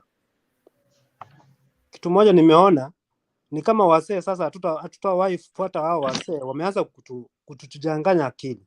Ni unaona mzee kama huyu anakuja kwa platform anaanza kutuambia tufuate Ruto. Ili hali anaona Ruto maneno yenye anafanya hapa Kenya. Unajua hao watu wenye wako abroad Ngoja niseme hata mimi niko abroad, lakini hawa watu wenye wako abroad wanafikiria walienda abroad sasa wakuja kutukaria Kenya. Hatutakubali mwizi atuongoze Kenya. Huyu jamaa mnasema ati Ruto. Ngoja nikuhakikishie fighter. You are coming from Kisii as I come from Kisii. Lakini man, ambia mtoto wako, lakini hapa si kwa studio hapo kuja kutuambia tufuate Ruto. No, hakuna kitu Ruto ametufanyia hata moja tunaweza angalia nyuma tuseme huyu jamaa ametusaidia kitu fulani. Juzi ameitisha pesa, anataka kupeleka Uganda kusaidia watu wa Uganda. Ni vijana gani anaenda kusaidia Uganda wako Kenya? Don't come here uanze kutuambia eti sasa tuanze kusupport mtu juu unajua fighter yako kwake. I don't know fighter ya unapata kwa watu, na mimi sipatangi fighter kwa Raila, lakini najua Raila ataniongoza vyema. Lakini nyinyi wazee, wewe na mzee mwingine anaitwa Penny. Thank you. Haki ya Mungu, sioni kama tutaendelea kuwafuata nyinyi wazee, ni kama mnaendelea kutupoteza njia kabisa. Thank you. Okay. Thank you. You've met your point. Selina, and then is Kemei. Okay, Penat, nataka kuachia nafasi yangu Stephen Charo aongee. Kama yangu ilikuwa 1 minute, napatia Charo aongeze na yake. Sawa. Steve, mimi okay, hamjambo nyote, nimekuwa hapa lakini baada ya Champions League hapa nikaangalia mpira sasa imeenda kuisha, nikasema acha nirudi tena. Nikampata huyo mzee fighter, mimi ni mtu natoka Mombasa. Na huyu mzee fighter sijui kama anatoka Kisii ama anatoka wapi huko, na sidhani kama yuishi Kisii. Sasa mzee, kama kazi yako utakuja utudanganye hapa kwa sababu umetoka huko Kenya ukaenda Europe ama ukaenda wapi, na yale matendo yanayofanyika kule Europe huwezi linganisha na vile pale yanavyoendelea pale Kenya. Na pale Kenya kunaendelea mambo ambayo hata wewe ndio ulikufanya ukakimbia ukaenda kutafuta kazi kule huko. Na life huko haipeleki wenzako kule nyumbani. So ukitaka kutuambia kuwa Ruto ni mzuri na amekutoa hapo paka ukaenda huko Europe, kama ni Amerika huko, halafu unaambia watu kule pigieni kura mtu kama Ruto ambaye hajafanya chochote. Tunataka tujaribu watu ambao watafanya hiyo Afrika ama hiyo Kenya iwe kama Europe. Hatuna haja kukimbia tuje huku kutafuta kazi. Unasikia? Kuna watu wanapata tabu sana. Wewe unakula, unapata pesa social, na hiyo pesa social ndio Raila anataka kuileta. Na hiyo Raila alipromise pesa ya wazee. Hiyo pesa ya wazee inatoka. Nani anaiba? Inaibwa na huyo mtu unadanganya watu tumpige kura. Raila ametoa ile pesa ya wazee.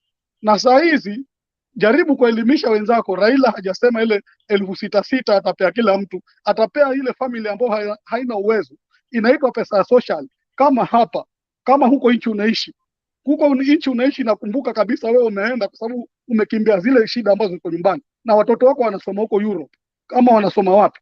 Lakini kuna watu kule nyumbani wanakula shida sana. Alafu wewe unasema tuchukue tu wale. Mimi nimeona mzee wa Kinandi akilia kabisa. Akasema anamwambia Markomen, kama wewe ndio utakuongozi ya Kenya, mimi nitajinyonga kwa sababu mzee amepeleka mahindi yake na yale mahindi alikuwa anaozea kwa gala, hajalipwa na wameleta mahindi kutoka Uganda. Mimi niliona hivi, wewe mzee, hebu tengeneza Kiswahili cha watu mzima. Wewe ni mzee wa nyumba, tunakupatia heshima. Lakini kama unaweza kudanganya watu kama hivyo, hapo bwana, turudi nyumbani ukakae bila kazi, alafu ndio tuambie mambo kama hayo. Saa hizi huko sijui ni Amerika sijui ni wapi, unaona kama ambao uko mbinguni. Kuna wenzako wako na njaa, hawajui watakula nini, na matatizo yote analetwa na huyu Arab mashamba. Takwambia straight na forward. Asante, ninangojea swali lako. Okay, Kemei, ni swali pia. Asante. Jaza rejoinder. Na niko na swali pia.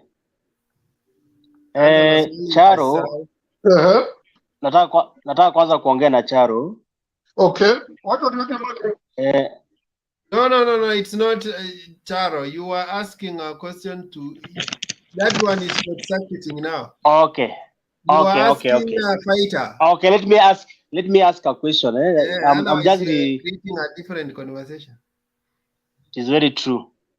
First I want to know from you, Ekesa. this channel, if we are talking about Ruto, are we not supposed to talk about Ruto and the good things about Ruto and anything that Ruto is supposed to have done, and maybe telling people why we want to give Ruto to be the president of this nation? Why? Secondly, Why do you say so? let me just maybe you can note so that I'll just stay sideways here so that I can hear what you're going to say. Secondly, no, that one is directed to the channel, so I have to respond. Oh yes, because I've seen you are not protecting, like for example, you have not protected I ENM. am protecting you guys Charo, until wait. I've protected you until guys think like I'm not the right moderator, but I'm protecting each and every person's rights. I am protecting you guys. Okay, sir. Yes. If we can agree on this. They have asked me to remove a fighter, and I've said I will not remove fighter. So what are you saying about protection? No, I'm just asking. Are we not supposed to talk about Ruto? Because I'm seeing when ENM is talking about Ruto, somebody is saying that huyu ni mzee sijui asemi vizuri ni kama wanamtusi. I don't think if it is right. I wanted also to ask, which is this one thing that you have said that Raila has been insulted? I've not seen anything. If somebody is old, he is old. That's not an insult. Just like you can say somebody is a woman, the other one is a man, the other one is a lady, the other one is a young man. So being old or being young is not an insult. Then lastly, I want also to say that whatever ENM has said, it is from the heart and from the mind. What somebody thinks that it is right. So wakati unajaribu kuelezea, ni vizuri pia watu wote waelewe ya kwamba tunaelezea kulingana vile sisi tunajua na vile wewe pia unajua, na ni vizuri kuheshimiana. Like for example, I'm in Kenya and I'm in Trans Nzoia. Yesterday Raila was in our county. He was received. The other week Ruto was in our country. He was received. And the same is happening in the whole country. There is nothing bad that is happening in this country. We have understood you. We have understood you. But now Wekesa yes. Wekesa, please kindly, just as you said mapema hapo, let us not allow members in the channel kuweza kutusi watu. We accept to be corrected, we accept to be criticized. But you are whatever I've heard, saying that hakuna kitu inaitwa insults. You know you cannot protect Ruto and you want us to protect you. No. Kusema mtu ni mzee si insult. Kusema mtu mzee ni insult. So anything they tell you is not an insult. Anything no, my friend, you have not said. To protect the other people, then you don't deserve to be protected. My friend, otherwise you cannot have your cake and eat it.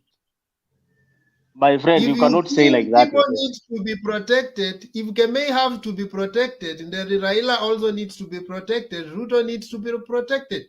But you cannot select who needs to be protected here and who will not be protected. I don't think if you are right, Mr. Wekesa. If you get what I'm saying, then we are going to agree.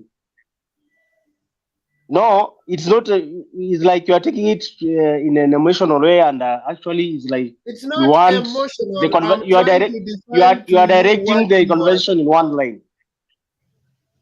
Okay, no, I'm opening up the conversation. I'm opening up the conversation, and I'm saying if the issue of insults needs to be regulated, it's across the board. But you cannot say here you want to be protected, and then when I try to regulate other people, even who are not on this channel, to be protected, you say that's not an insult. Then you are selective in what you are saying. That is what we call selective amnesia.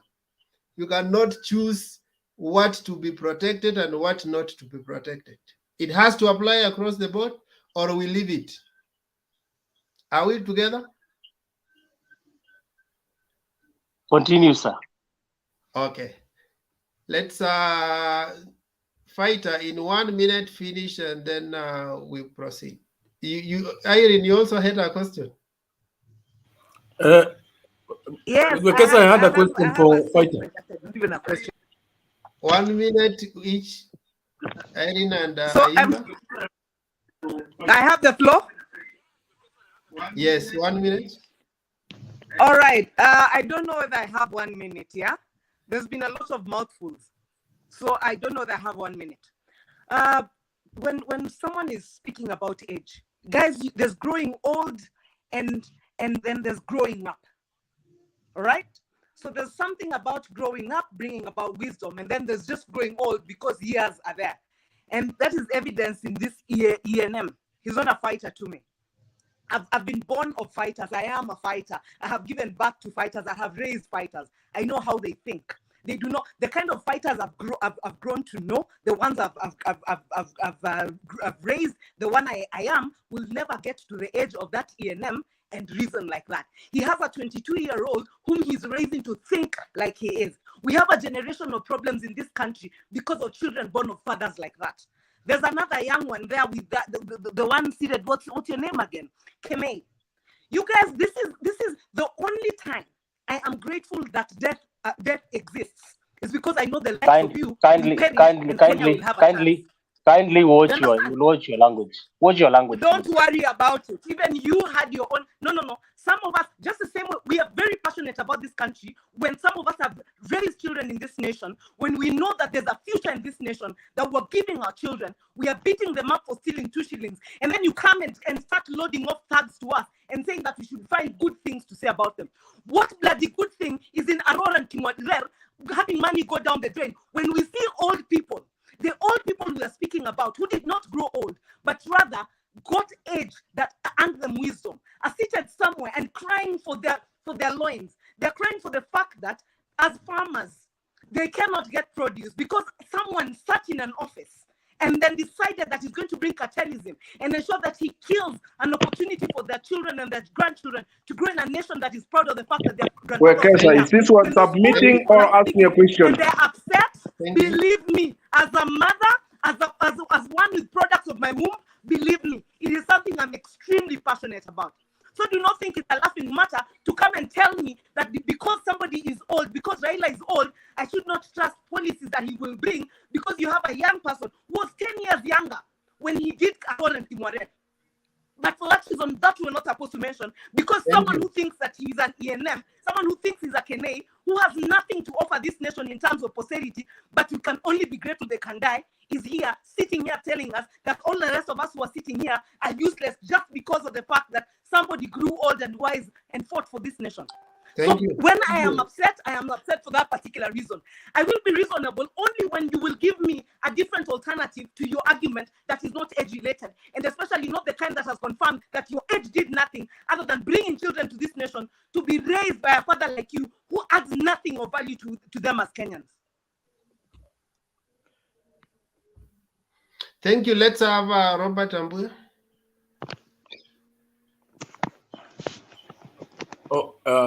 I'll be very brief, maybe 30, 40 seconds. ENM fighter. Sometimes we should speak the truth. You mentioned that Raila has nothing. He has no agenda. Do you know the 10-point agenda that Raila talks about? Even one. That one you'll answer. Then, lastly, when we're talking about insults, I can tolerate the kitandawillis and what have you, but not more than a week ago, Raila has been called that has been kind of symbol. He's kind of been called ye ni choo, ananuka kama choo. In an economic forum, you are supposed to be discussing the economy of a particular county, and you mention things like choo, and you go ahead and mention that manatoa machozi kama umbwa mzee. When you are talking about insult, Kenya Kwanza or UDA has gone overboard.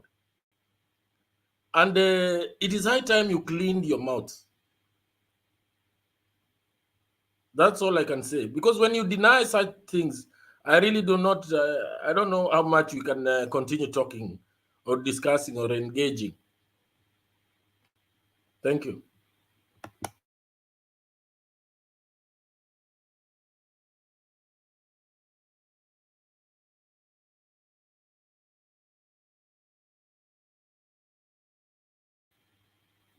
Back to you, Wekesa.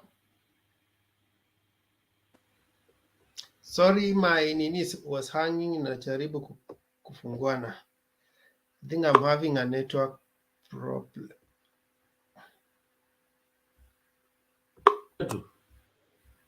Where has the fighter disappeared? I think he has run away from the questions. Sawa sawa. So let's move forward. Some questions can be answered, some can be left the way they are. I'm sure he may not have all the answers, but you guys have made your point. So let's proceed. If you will be around, we can handle it.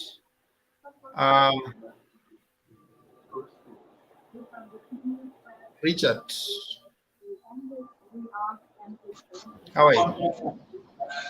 Fine, thank you. Go on. Mtu ako na mic Yes. on. Ola.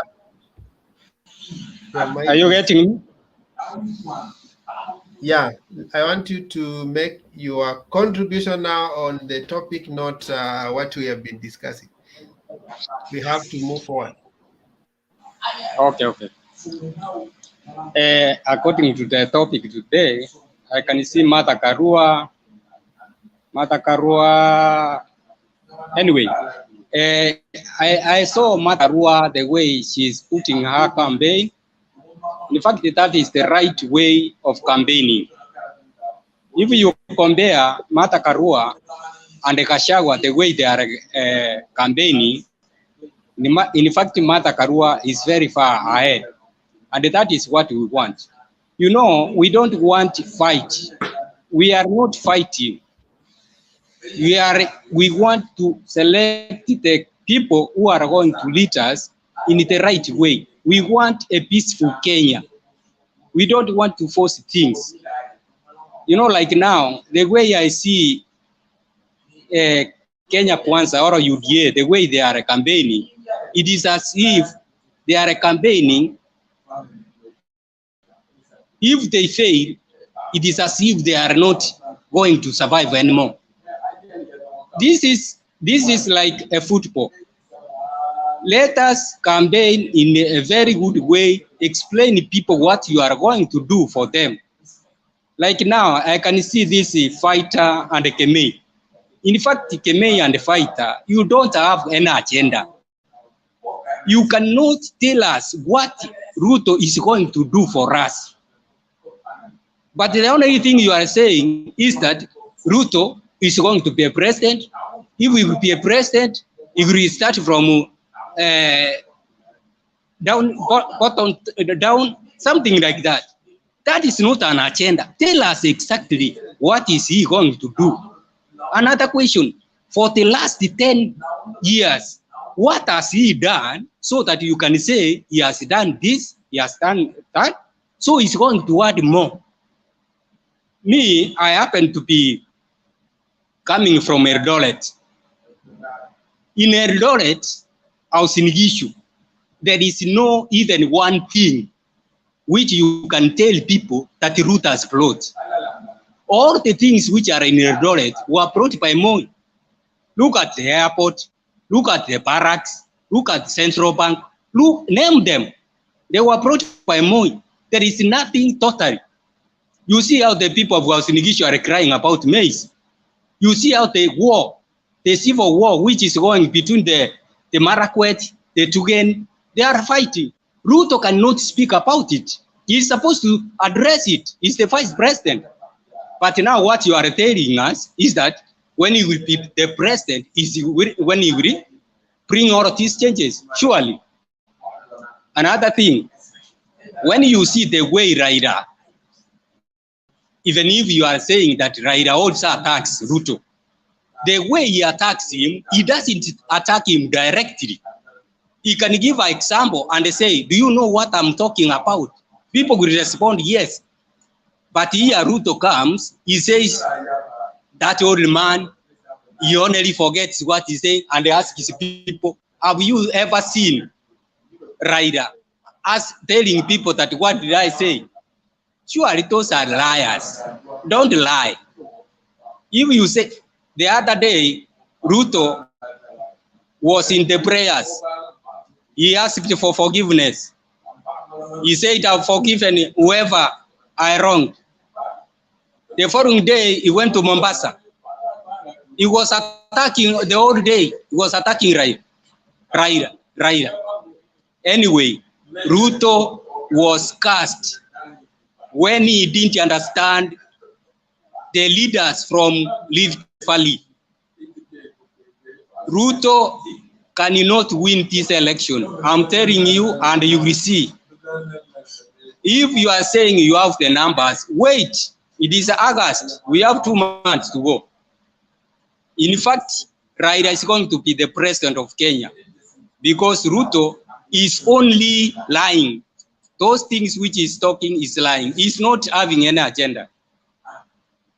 Me, what I'm having is that let us, as the people of Kenya, let us have peace. Let us campaign peacefully. Let us know that after the elections, we will be here. And let us not think anything which is going to harm our people. More so, let us pray for one another so that we cast the votes, we wait for the results. When it comes out, whoever wins, we will just support him. But know that Raila is the next president of the Republic of Kenya. Thank you. Okay, thank you for your perspective. Let's have Olara.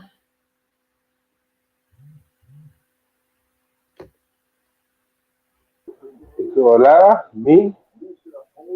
Yes. Yeah, okay. No, I'm not a new member here. I've been muted for some time because of my rather controversial contributions. But all in all, I want to commend Martha Karua. This lady has done something in the history of Kenyan politics. And okay, we can compare her with others, but in the recent political landscape, she's done something very remarkable. No, she's never been in her career as a lawyer. She's never been touted as a tribalist. She's never been touted as anything else. But what she stood on what she believed on.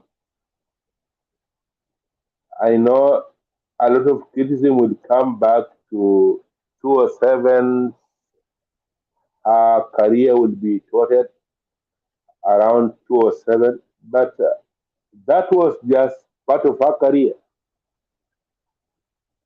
In 2007, she stood in what she believed of. Okay, we may fail her.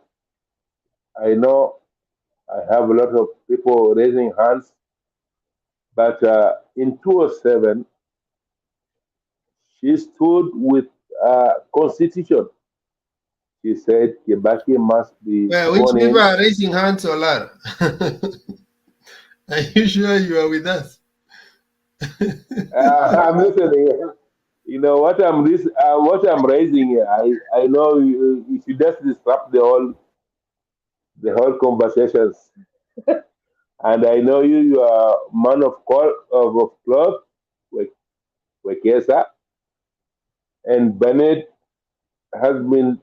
But this one truth must be said. The truth is, she stood for what she stands for. And today, she's standing with us.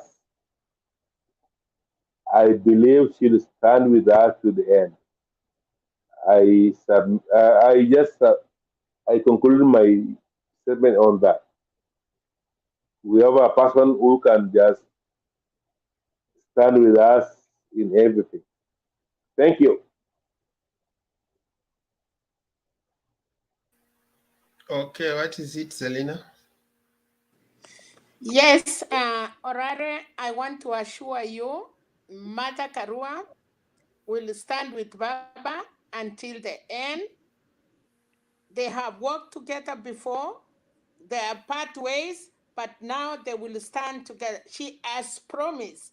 Martha Karua cannot join somebody if she doesn't believe in it. So I want to assure you, as a friend of Martha Karua, that she will stand with Baba until the end. So don't be worried. We will be there.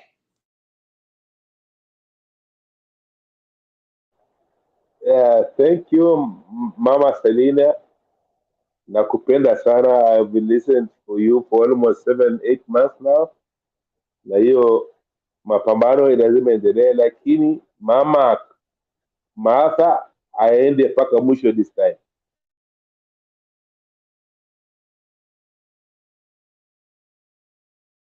Sawa, let's move forward.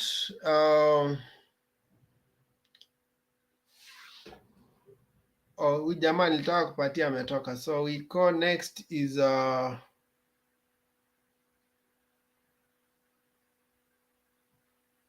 Irene. I think she was only responding to Nani, but she has not made her contribution. Okay, sir. I haven't made the answer the questions. I was lost. Please, can you kindly give me a chance? Yeah, we are coming back to you. We are coming back to you. Irene? All right. Yeah, so now calm down. Naturally, it would happen, yeah? So, yes, Marcelina has always held, even as the rest of us are running across the world, and we've come back and we found you holding tough. And that's a good thing. Told us about Karua, and now we see what's going on. We now have Central Kenya, yeah, rightfully feeling like they are in safe hands.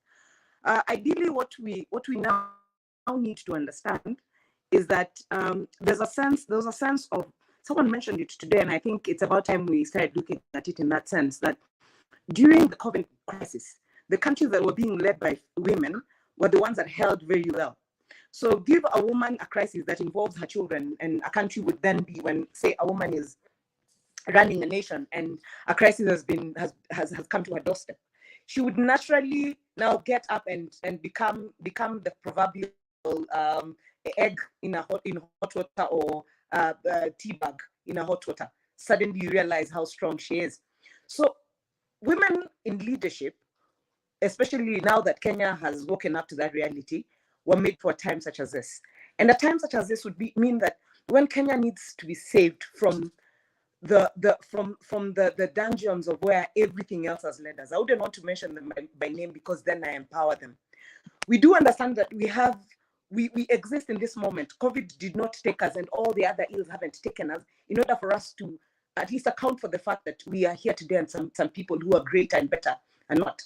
So for the fact that we are here for a time such as this, I am glad Raila is the age he is now. He's forfeit the energy and the zeal and the feistiness that came with his youth. He would have burnt the nation then with the kind of heat he had. Now he can warm the country. But if only we see the need for us to get out of the cave that we are in, and as such be sorted out of the cold that we are in. So we are living in a moment, in a Solomonic moment for all of us. We are supposed to wake up. It's unfortunate that there are children who've been raised by some people here who actually refer to them as fathers. For one, I've always said that the fact that a man exists, for me, when a man walks through a door, a sense of authority and protection needs to come through it. So whenever I see that the person that was told that you are authority in terms of let the woman manage everything else, all you need to do is think, just think straight and then offer guidance. When I see that someone comes to a forum such as this, whatever the age, raising a baby boy is not a joke. By the time you raise someone to the extent where they are a father, they are a son grown enough to speak for themselves. They are a father who's supposed to lead a nation, and the nation would start from his children. Whenever I see that someone like that has departed from the sole responsibility for which God has given him an extra day, and that he comes and is so simplistic and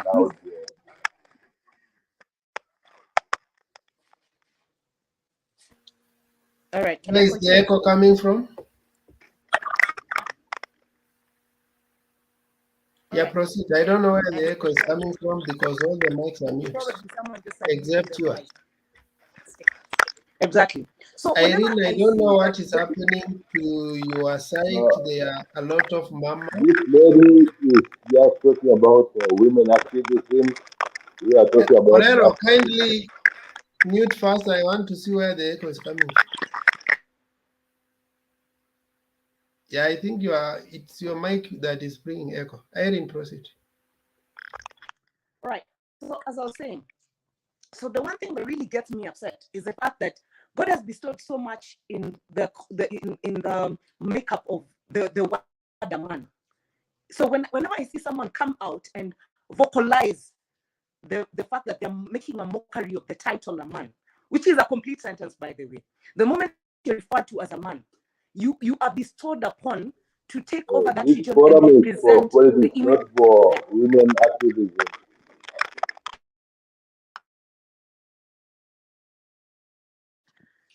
So when you come to a platform such as this, watched by probably younger people who are supposed to emulate something that you have achieved out of the world, giving you an opportunity to grow into someone they can almost look up to, then you come and be as simplistic as what has been evident sometimes.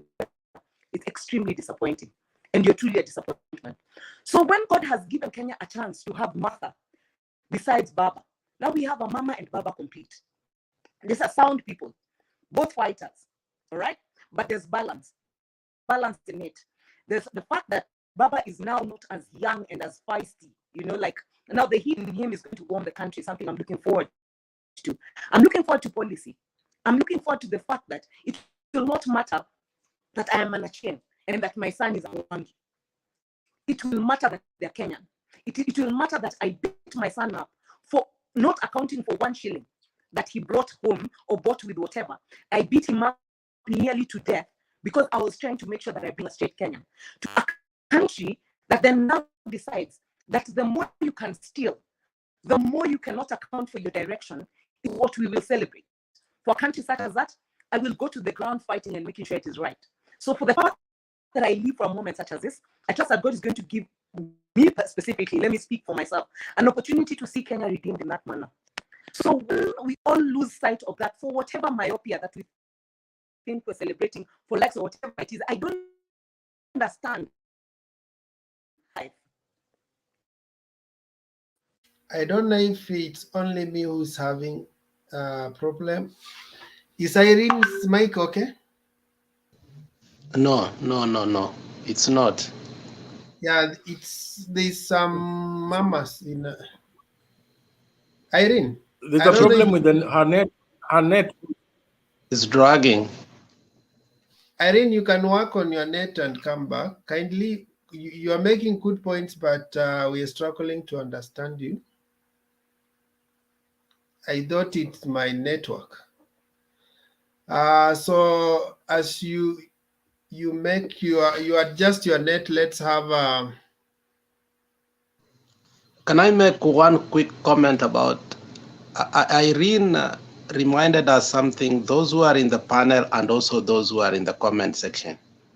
It cannot be, and I think that caught me by surprise, it cannot be that you beat your child for stealing 2 shillings and then you vote for somebody who has stolen 7 billion, according to his words. And that was big for me. If truly you have ever told your child that stealing is wrong, and your child has stolen just 2 shillings and you have made a mistake to beat him and now you are supporting Ruto, I think that's a big embarrassment. And I echo what she said. That is a big point for me. Yeah, I agree with you. And there's a time I had an issue with the clergies, and I was saying like, why is it that they are regarded as cardinal sins in church? When a lady gets pregnant, she's excommunicated in church. And some of these corrupt people are the ones appointed to be the elders of the church. It baffles me.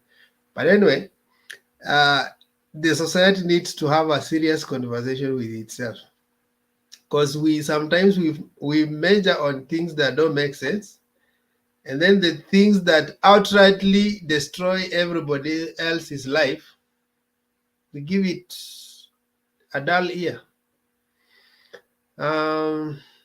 So let's have Ayoya. Irene, your mic is okay. We give you 1 minute to conclude. Okay, let's have Ayoya first as she fixes her mic.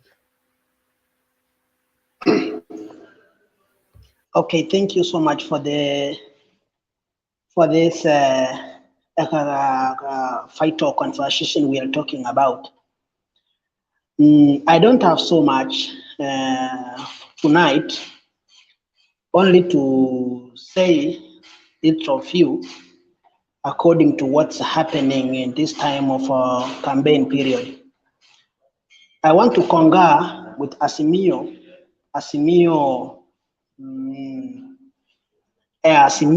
strategy for campaigning, especially for the youngsters who normally do a follow-up on what is on the ground. I don't have any problem to talk about on which team we are supporting, be it on the other side of Huda. But actually, what I like to say that, guys, as we are going to choose our leaders, let us measure on their manifesto. I've tried to engage some groups of people and they collect some few according to their views on what's happening on the ground. Actually, I've come to realize that especially those teams who support for UDA, the major point for them, I think whether they have sense of defeat, because most of them, they are so I don't know what's happening exactly, but when you try to engage them, they use abusive language, and it's like, I don't know whether they are, I don't understand. And if you try to figure out even their leaders who are supporting on the other side, they normally insult. They use some words which, if we are not going to be careful, it will end up to bring out a very, very crisis moment. So what I like to engage on, and all to advise to young people who are following for this campaign, let them be careful and listen the leaders what they are talking about, because those moments back then whereby youths were mobilized to go and cause chaos in the campaign, the story of the past. Let us sit down and listen to leaders who normally preach peace. When I see the Azimio team, which is led by our great leader, who is every now and then is ready to fight for the Kenyans. And even the Martha Karua herself, she's doing a very peaceful campaign. But when I hear people, they are talking about the other team, I don't like actually on how they attack other people. You see, every now, when you see on how they address, they normally use a hate speech. Some of them, they use some kinds of languages which intend to harm something. So what I would like to say, today I see they had the from coast leaders, they had a peaceful Congress, which really shows that there are some leaders who are ready to bring people together to bring peace. Actually, you see what's happening in the world. You see some countries, because of this kind of wars, some countries, they are really affected in terms of economy. You see, for example, this is our neighbor country here, Sudan, South Sudan. You see what's happening there. You see the country of Ethiopia, because of this kind of small, petty things, which end up to crash the economy of the country. So young people, especially we young people, let us, despite which team you are supporting, I don't have a problem with that, but let us avoid to incite people because they belong to another side of their political line. So I would like to ask guys, please, when we discuss this, I see, even if you do in this platform, when you hear people of Uda, the way they speak, the way they talk, they feel like as if they are waiting something else to cause chaos. Because for me, what I really sense is like they have seen this time round, they will automatically lose this this election. So guys, let us try to preach peace. Let us, Kenya is our nation. There is life after election. We need to see them, the team that it will bring the change. The team will improve the economy of our country, because young people outside there, they are suffering. People are suffering. They don't have a job. So when we choose the right leader, automatically we will change our nation. That's why when I remember our late Mzee Moi, he used to talk about politics. He used to give us some narratives that if we choose a wrong leader, which means that automatically the country will fail. So tunapoenda maybe my question will be, how do we reconcile this issue to do with wrong and right leader? Because according to the UDA, they are seeing their man is the right one and Raila is the wrong one. And according to the Azimio team, Raila is the best leader and Ruto is the wrong one. How do we reconcile? What is the template? Let's hit the issues. If you leave it in generality, people may think that what they have is the right one and what you have is the wrong one. So let's hit the issue, the real issues. What are the issues on the table? What is Raila for? What is Ruto for? Let's be plain.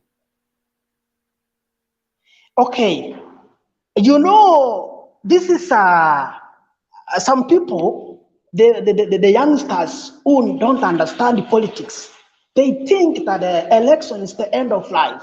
That is why some of them, they say, if without Ruto, no any otherwise.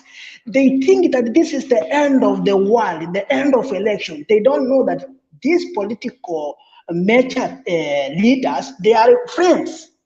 So we need to tell these young people who don't understand that, okay, even if your team lose, there is life after election. So we need to reconcile, and then we encourage them to really measure on their manifestos, especially these young people who are jobless. They are relying on the handouts. They are just relying especially the team for UDA. You see these guys, they sing bottom of the economy because of their handouts. That is the major problem. So we need to encourage them. We tell them that we need if we make wrong choices because of this small little some little cash, it will cost the life of the young people in the rest of 5 years. So actually, what I'm trying to say here, when we approach them, let us approach them as our friends, not our enemies. You know, when you try to give advice, these people, they say, no, you know. So when we approach them, let us approach them as our brothers and sisters, even though we support on the other side. That is what I'm trying to say. Thank you. Let me play this short clip before I invite Irene to finish her comment, and then we go to Alex.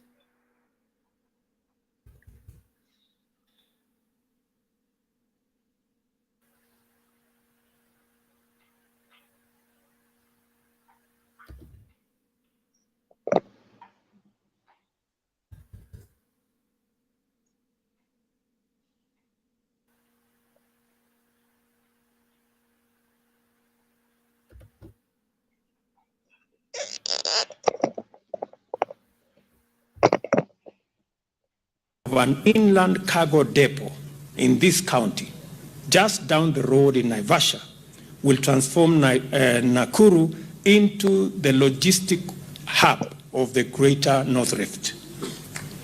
It will also expedite transport of people and goods by reducing costs and delays.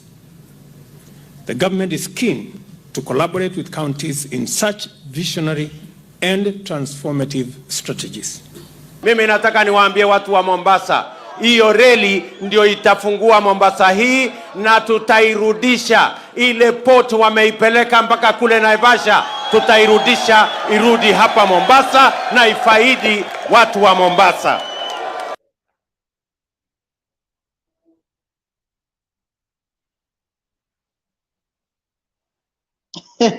Okay, so according to Ruto, the port should be in Mombasa or Naivasha.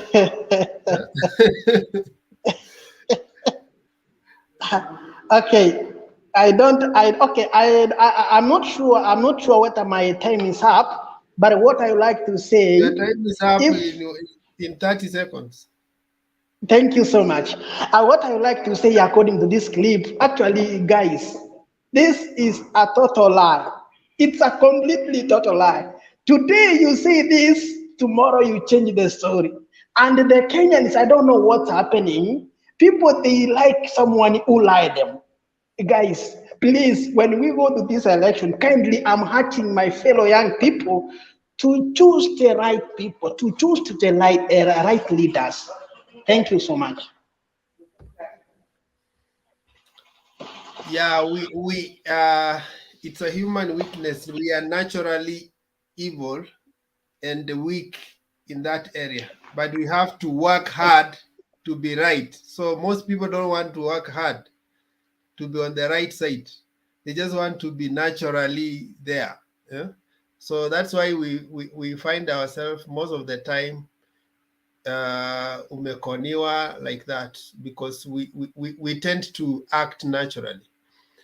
Irene, in 2 minutes, finish your argument, and then I go to Alex. Then I do the other round.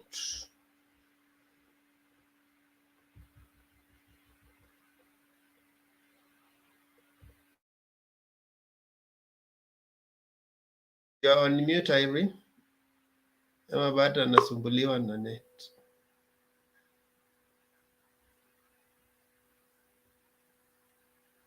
Okay, let's have Alex first. Thank you very much. I guess I will gear off from our topic. And the reason I must do so is because the politics of deception is coming to its fruition.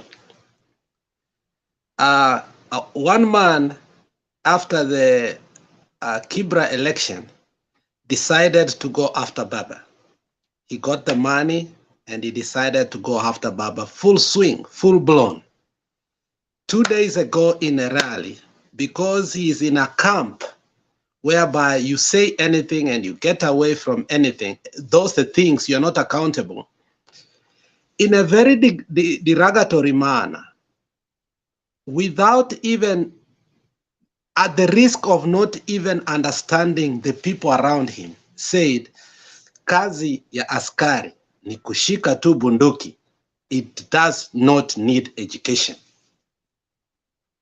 Now, Allah set a trap on the guy. And today as we speak, the guy was telling us he's not capable of being a governor of Kakamega. And he had set forth a prescription of what job he needs to do.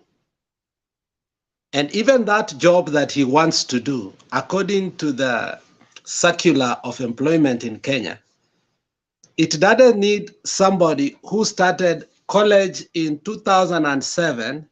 He doesn't know when he graduated. He still has 3 projects, but he still wants to be the governor of Kakamega. These are the kind of leaders that are in Kenya Kwanza. The Sudi type of mentality. And without fear of contradiction, even in this panel, we have one person with a Sudi type of mentality who cannot see beyond the obvious. Something that is so obvious you don't want to see it, you want us to force you to have some common sense. The truth is that the career of one Malala has come to an end. There is no question. Malala is finished. He will never revive his career politically. We know that he said he went to USIU, and USIU has said he has project he hasn't finished. And you know there is a term limit, my friend. When you haven't finished your college work at a certain stage, you are disqualified. So technically, the guy is disqualified. That is what happened even to Ridiculous, who is Nyambane, when he wanted to go back to KU because he stayed for so long without going back to college. Of course, he was a bright student. He went to a national school and he went back, he went, ingrained himself full throttle in comedy. He made his money. But when he remembered education is important and went back to school, he was told, my friend, there is a term limit. So today we must speak about Malala because that is the thing that we must. These politicians sit and stand in the podium. Start mpaka wanasema baba hakusoma, baba sio engineer, baba hakufunza Nairobi University. When we have all the records clear. And you will hear even NMS here start saying baba hajasoma. You will hear him. You will see him coughing out. Instead of concentrating and saying, we UDA have somebody in Kakamega who is not educated and who wants to be a governor. And according to what we have been given now, Malala ought to be disqualified, without a doubt, ought to be disqualified because he started the conversation. Nobody started that conversation. He started the conversation. He started giving people their job description. So what I'm saying is this, the job description for Malala is to go back home, go back to school, finish his 3 projects, if he is to be accepted. Huyu jamaa kukula fare, alikula fee. You can imagine. Huyu jamaa alikula fee na anataka kuwa governor. Huyu jamaa atakula pesa yote ya Kakamega. After Oparanya has done what he has done. Look, Oparanya is going to the treasury. Na sisi tunajua Martha Karua ako na damu ya Waluya, tuliambiwa huko Jakaranda, alafu tunapata treasury pia Oparanya ako hapo. Obviously Oparanya anaweza weka pesa kidogo kuenda huko Kakamega. Can we trust Malala to take care of that money? The answer is capital N-O. MNS. N-O means no. If you don't understand it, it's either you don't understand the letter N or letter O.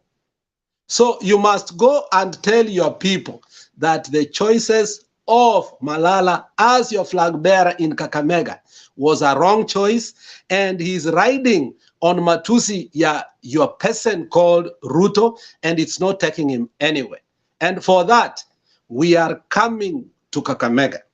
And Wanjala is coming there. This time, you tutampea nini.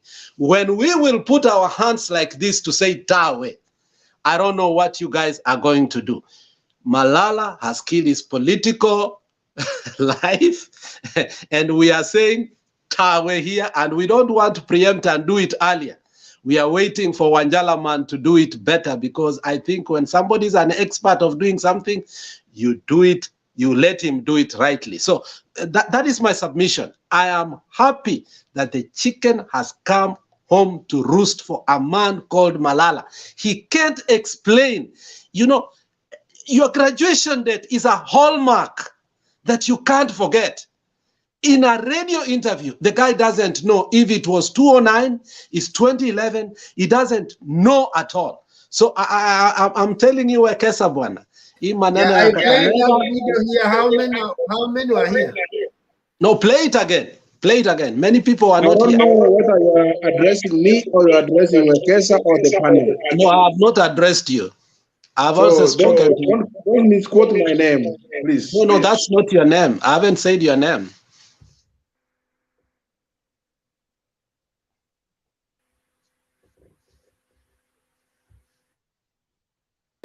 Nimeenda paka USIU. USIU is an international university. Inaitwa United States International University. Nasikia naona hapa. Una mwaka gani mheshimiwa? Nilimaliza hiyo degree 2019. Ndio nilipewa hiyo. Ulijoin lini? Nilijoin 2006 2007 nikamaliza nikagraduate 2011, lakini degree yangu nilichukua 2019. The date that degree was printed. Kwani ilikuwa miaka ngapi? Na si ni printed date. Ilikuwa miaka. Sikia Ken. Kuna serial number. Ndio nakwambia kama kufanya degree huwezi jua degree gani. Mheshimiwa, sasa unajua hautatufunika tu.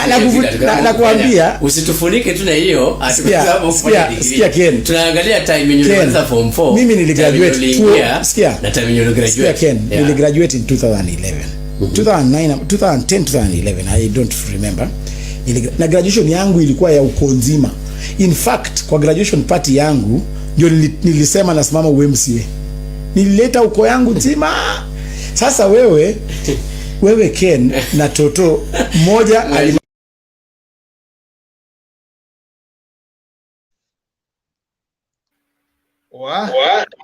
Sasa mimi nitaachia hapo na nitamalizia hivi. No, before you finish, you have to remember that this guy graduated on Saturday. Oh yeah, that is what he said. Only person who has graduated in Kenya on Saturday. Na alileta ukoo yote. And he is not on the graduation list ya 2019 year also. So that means he was an independent candidate. Oh yes. Okay, Professor.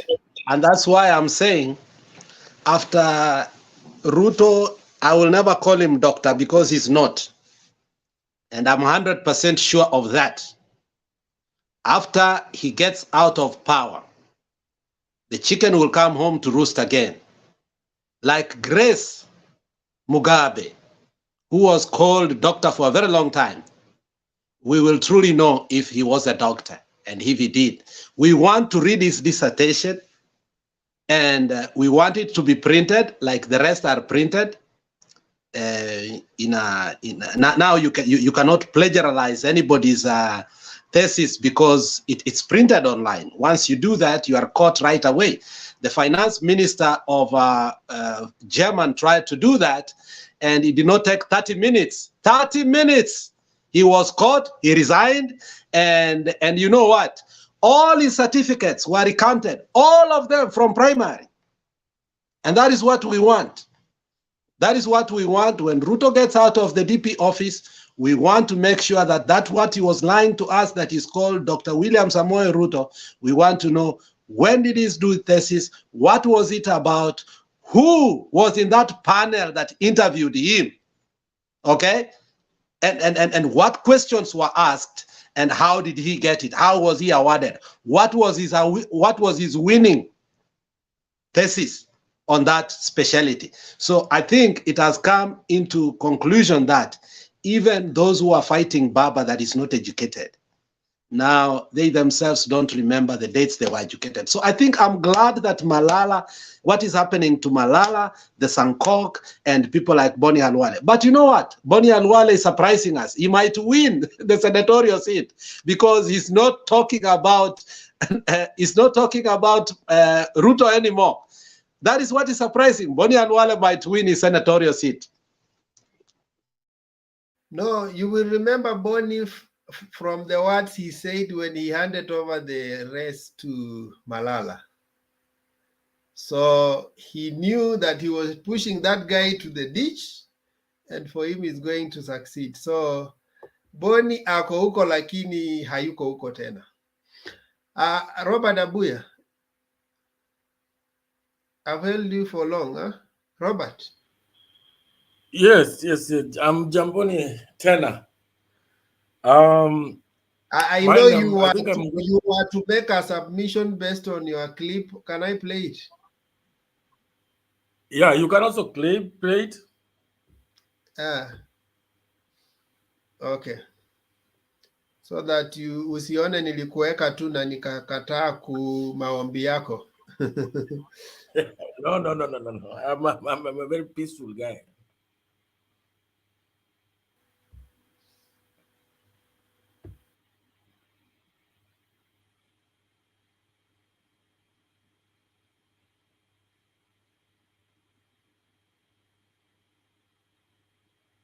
wa kule chini, huyo tunaita mama boga, huyo tunaita wheelbarrow, sijui mani kitu gani.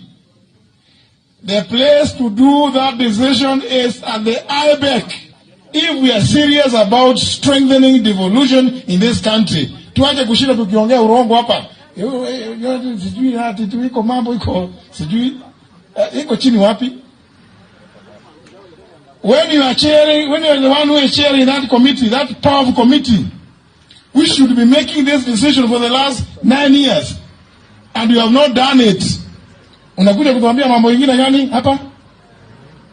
Surely, kwani Wakenya watu wameona kama tumepungukiwa na akili?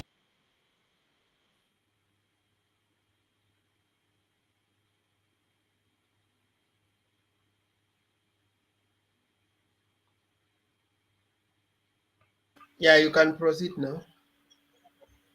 Yeah,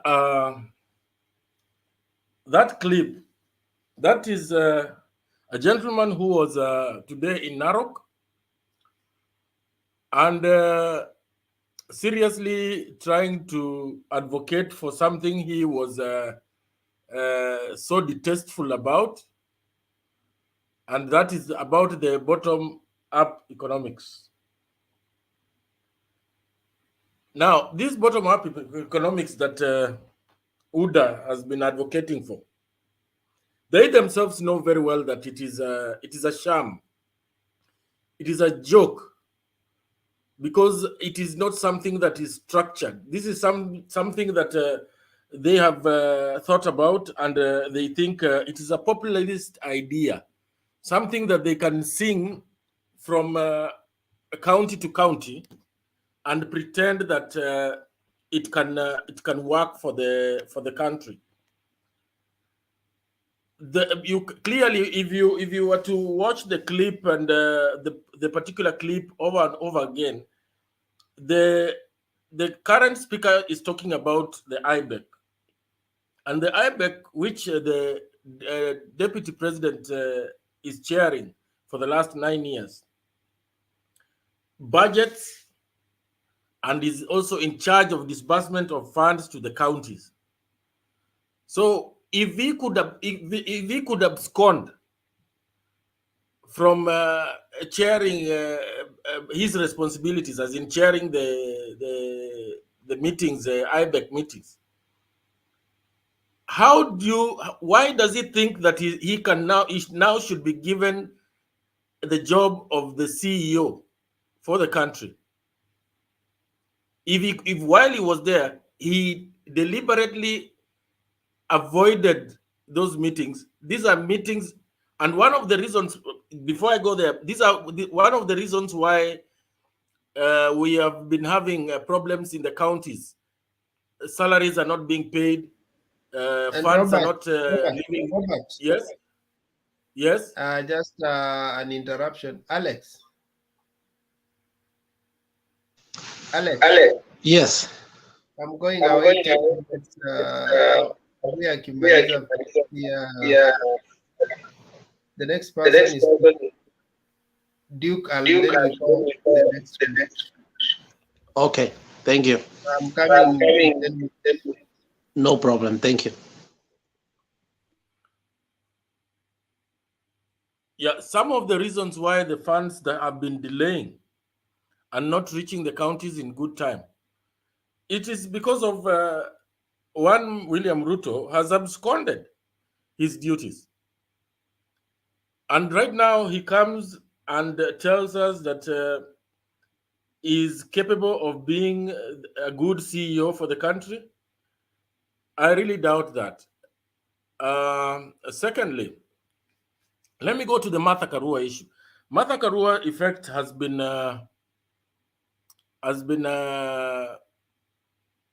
very phenomenal, and the effect that Martha Karua has brought basically has disorganized the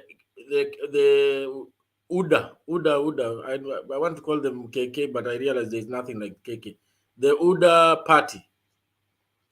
You can see the way the body language when they go to their meetings, it is all rage, bravado, lies, and insults. And basically, the main issue here is that Martha decided to upset the mathematics, the Mount Kenya mathematics. You can tell from their events. Their events, when Martha leaves Nakuru, they want to go to Nakuru. Martha is in Nyandarua, they will want to go there immediately after. That tells you that they're on panic mode. And without a doubt, I want to believe that the ground has really shifted. Not that much, but there is progress. If it was 10%, it's probably right now doing 35 or something. And that is all Azimio needs. Once we consolidate 35 and anything above is a bonus, we will be home and dry.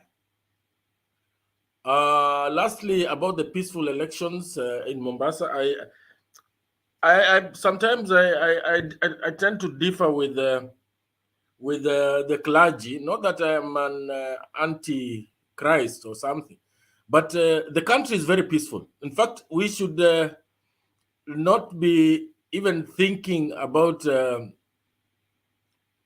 trying to temper with the peace that is prevailing. What we need is people to obey the rule of law. And the country will continue being peaceful throughout this electioneering period and after.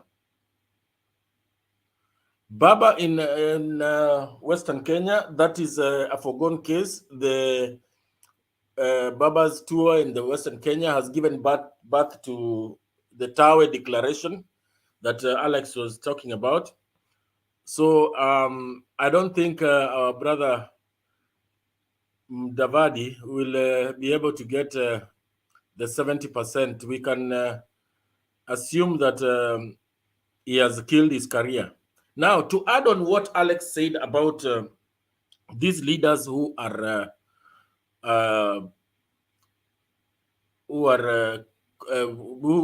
practice this politics of deceit and what have you. Apart from Malala, a few weeks ago, I mentioned in this forum, there is this lady in Malindi called Aisha Jumwa. In 2019, she was being interviewed at her home by an NTV reporter. And she told us that she was a Form 2 dropout.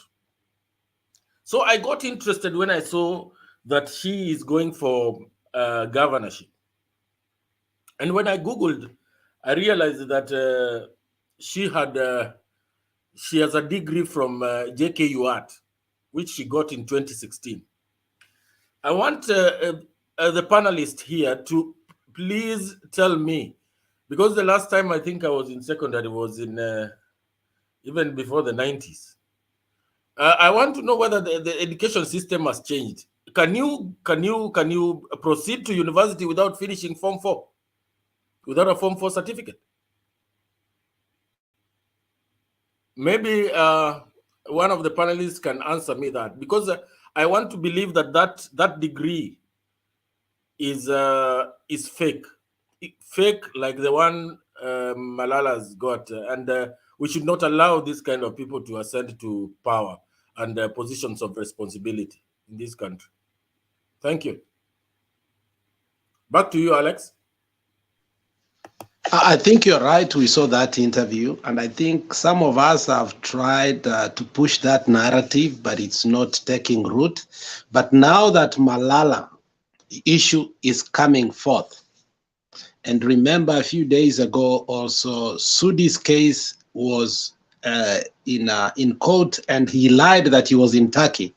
I think we are going to compound these things together and look after politicians who are having fake certificate. But remember the High Court ruling in regard to the degree for some seats. But I think that disqualifies governors. So we are yet to see what will happen. But I think she was clear that she dropped in Form 2, and we don't know the miracle that happened now that she graduated, and she's also having a degree and also running for the highest seat in Kilifi. Duke Mokogotingaki.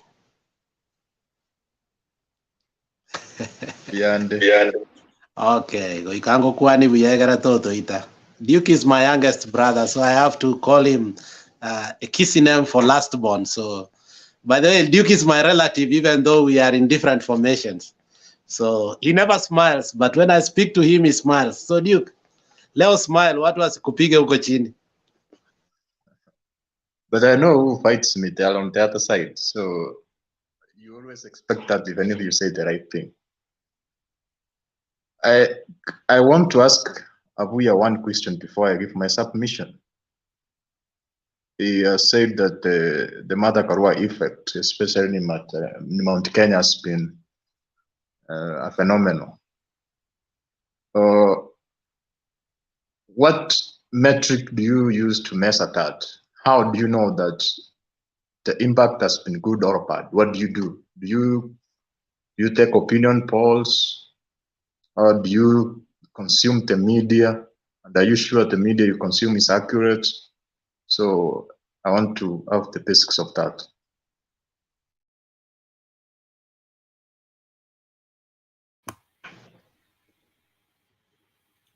Duke, it is not rocket science. One, it is not rocket science. We all watch the news. And secondly, there are polls that have been done recently, and Raila's popularity has grown from the 10% it used to be to around 30-something. And thirdly, the frequency in which the UDA is tiptoeing Martha Karua in central Kenya tells you that they are very insecure. So we are not going to try and debate something that is in the obvious. And if she was that insignificant, I don't think some of the comments that UDA has been making about huyu mama mwingine would suffice. You see that those are things that are in the obvious. So you can see the panic, and if the behavior or utterances of some of the candidates in central Kenya that you vote for me, and up there you can think about somebody else, it tells you that something is seriously wrong from what it used to be. I can also ask Duke this question. How do you measure up that William Samoei Ruto is having a ride in in the mountain. How do you know that William Samoei Ruto is doing good in the mountain? Then I think Mama Selina wants to ask you something too, and then you answer them, then we go to your submission. Okay, mine is Alex Otiuk. Waigoro. Martha Karua wanatoka the same constituency, wanatoka Keshoko, the same village. She complained the other day, anasema munipatie kura yangu. Kwanza alisema posters yake simetolewa. Then akamwambia Kirinyaka, give me my father's governor, na hiyo kiti ingine mufanye vile mumefikiria. Umeuliza mambo ya Martha Karua. From the Council of Elders, they don't call themselves Council of Elders, they call themselves Kiama, and the other group. They endorse Martha Karua. You know, Martha Karua was Raila choice. Uhuru wanted, and the other people, they wanted Peter Kenneth, but Uhuru wanted Sabina. So when Martha Karua came up, everything has changed in Mount Kenya. Even those people, I'm telling you, Alice Wahome, she was the Secretary General for Martha Karua in Kenya. Chen Kiara was the woman leader, and I was her deputy. So many people that they were shouting. From today, they cannot even stand and talk. Moses Kuria, ukiona hiyo opinion polls ya Kiambu peke yake, she had 3%, followed by Kabogo. So mambo ya Mount Kenya has changed. Kwa to Nakuru, from Molo to Naivasha, the 2 days she has been in Nakuru. That is where you know the central fathers. You know the Kikuyus, a lot of people are talking kwa sababu wajafanya kazi na Wakikuyu. Niliwambia wanasema hoteli. Alex, today they have changed. They said they were undercoat. Walikuwa wamepaka rangi yellow. Now they are real coming to put their red on. And if they talk like that, ukiona Subuki, Akimani Ngonjiri, Susan Kiiga, the people, but they were very strong. They are now in height. So the Kikuyus, they were waiting for the right time and the right leader. Martha Karua tangu samani, walimupenda, but Wakikuyu walisema we hate Kibaki and we hate Uhuru. Martha Karua was pack. Unajua Wakikuyu wanaweka muti yao packing. So they knew what she did and they recognized as a leader. Now Uhuru, because he's going out, Martha Karua has replaced. And nothing central, wacha nikwambie, tulitaka 30%. Did you hear what he said today in Naivasha, Alex? Alisema central. We don't want, anataka ile ya Kibaki, 202. Anasema ataki kusikia kitu inaitwa runoff ama karibu. So the 30% everybody wanted Martha Karua to bring, she's telling the people in Central, no. Tunaenda huko sisi wote. And that is what will happen in Central. Ile 30% we want, yeye anasema no. Hawataki story ya kurudia. So na hapo Tuk, sisi ni makabila, we are the diaspora, pretending to be we know the Central people, pretending to be the brothers of Central people, but these people, hata mukikula na hawa, they know what they do. And their decision, niliwaambia, hii May, hii June, July, amutaona anything in Central, because these people, they love with you, they eat with you, but ukitoka, they have their own. All of us, wale tunapika kelele na kuwapenda, hata Ruto mwenyewe, ameambia Wakalenjin that he never knew.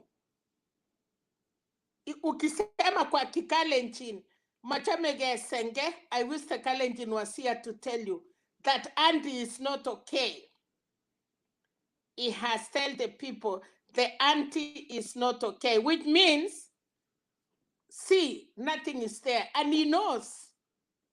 It's just like you cannot park because you are in the middle of it. But anajua there is no fault. Sisi ma supporters, we can continue. Asante Mama Selina. Duke, umesikia popularity is measured in many ways. And I mean, I don't know how you can deny the effect of Martha Karua, but you have your opinion. So you can talk about that and then you go to your submission while we wait for Kesa to come. First of all, I disagree with Serena that the people from the mountain are not predictable. They are very predictable. If they, for instance, if you scrutinize the previous voting patterns, they are open. In 2013, they supported Uhuru Kenyatta and they voted for him. The same in 2017. The same in 2002. So this statement, false statement that they are unpredictable, you cannot know who they are going to vote, but they can change in time and vote a different person is false because they have been predictable since time immemorial. They used to vote against Moi, and they voted for Kibaki. So they are predictable. So they don't hide where they support. They do that without. Then the reason I ask that question is this, because we are in a very different world where the media, we used to fight for free media, freedom of speech, freedom of expression. But currently where we are, there is a lot of misuse of freedom of media, freedom of information. In that, we find we have a lot of fake news. And in a country where we have different individuals with different education levels, there are several millions, if not thousands, who are affected unfairly. For instance, most of powerful politicians have started to use the Kenyan main media to shape the public opinion. They are the one who edit the editorials. For instance, if they decide to make, say, Wekesa a famous person, they can just capture something positive about you. For instance, if you, 1 year before, last year, maybe say 1 year from behind, if individuals were to be told that Martha Karua will be the running mate of Raila Odinga, many will refuse. Many did not even see that as something to think about. She was nowhere to be seen. But because we have powerful individuals who know how to shape public opinion, so I'm warning you not to consume the media without proper interpretation and scrutiny, because it has been manipulated in a way. Therefore, for me, me personally, I do my own opinion polls. It's very simple. You can do it. For instance, if you have friends from Mount Kenya, you can try to talk to 20 of them in your phone book. That's a simple opinion poll. You as a person, that's first-hand information.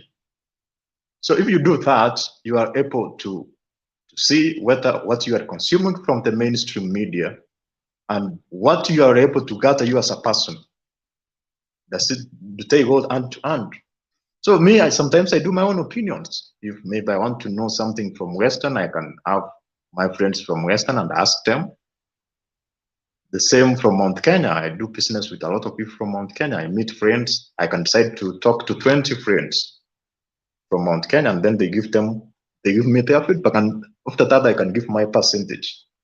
So sometimes you have to be very careful in the way you are consuming the mainstream media. So I want to give my presentation. Before my presentation, I want to have a brief comment about the double speak of Ruto.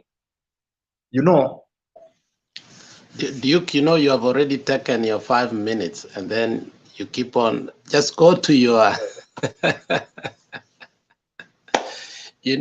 then we come to question and answer. When you take that long, you think people don't want to listen to you.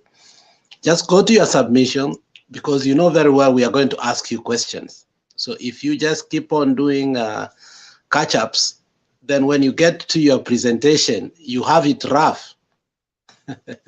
Okay, today, let me just go straight to my submission. What I can say is major democracies and first world countries or developed nations, they have seen difficult times. There is a time where in the USA, where most of you are, black people like you were allowed to be there as slaves. It is because of principled individuals who stood against that, regardless of the obstacles they faced. When they started fighting against slavery, they did not give up. They fought up to the end. When Nelson Mandela was in prison, he was offered several opportunities, maybe to calm down, to try to form a deal with the apartheid regime in a way, but he refused. That's why South Africa was able to have the freedom they have. So because some people are very principled, that's why RX, you are in the US and you are free. Otherwise, you will be working in a different farm as a slave. I'm saying this because we have Kenyans who take us for granted, who tell us one day we want to fight for given ideologies, given principles, and they turn against that. So it's not just about those political statements. We are talking about actions. For instance, if we talk about Raila Odinga, if you have scrutinized the doublespeak of Ruto here several times, like almost every day.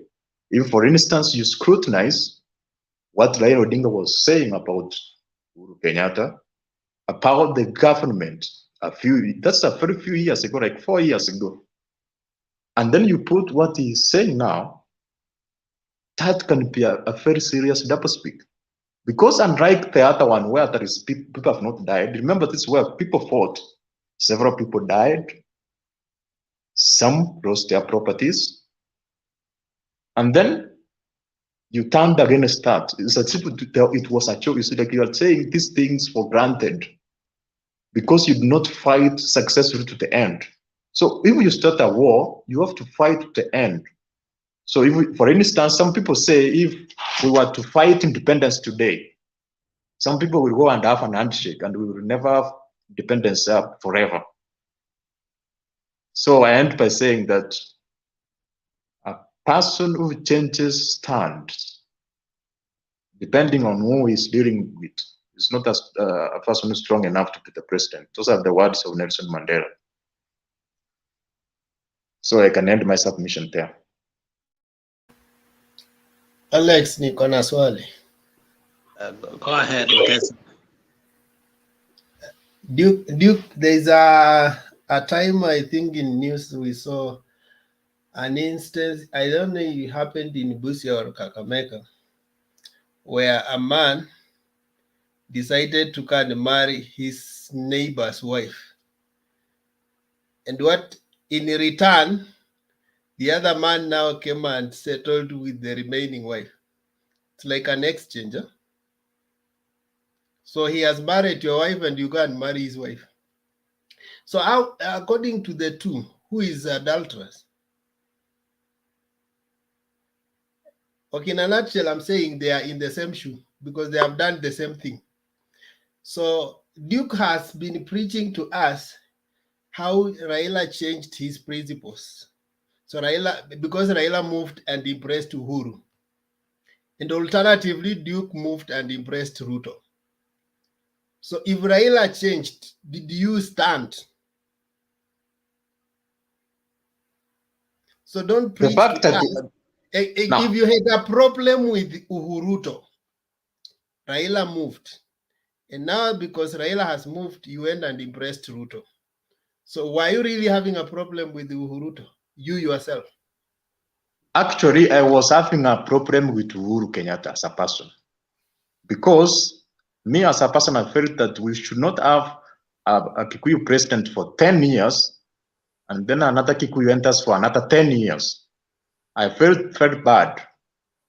Well, we have like 42 tribes in Kenya, and we one tribe 10 years, and the same tribe takes another 10 years. So that's why I was against Uhuru Kenyatta, not about Ruto. And then that one was aggravated with the failures of the president. Holding that constant, which ticket is fair according to your tribal arithmetic? Now, this ticket you are following has been flipped. It was Kikuyu, Kalenjin. Now it has been flipped. It's Kalenjin, Kikuyu. This Azimio ticket, you may not like it, but at least it has two major changes. One, it has brought a Luo in. Two, it has brought even if it's Kikuyu, it has brought a woman in.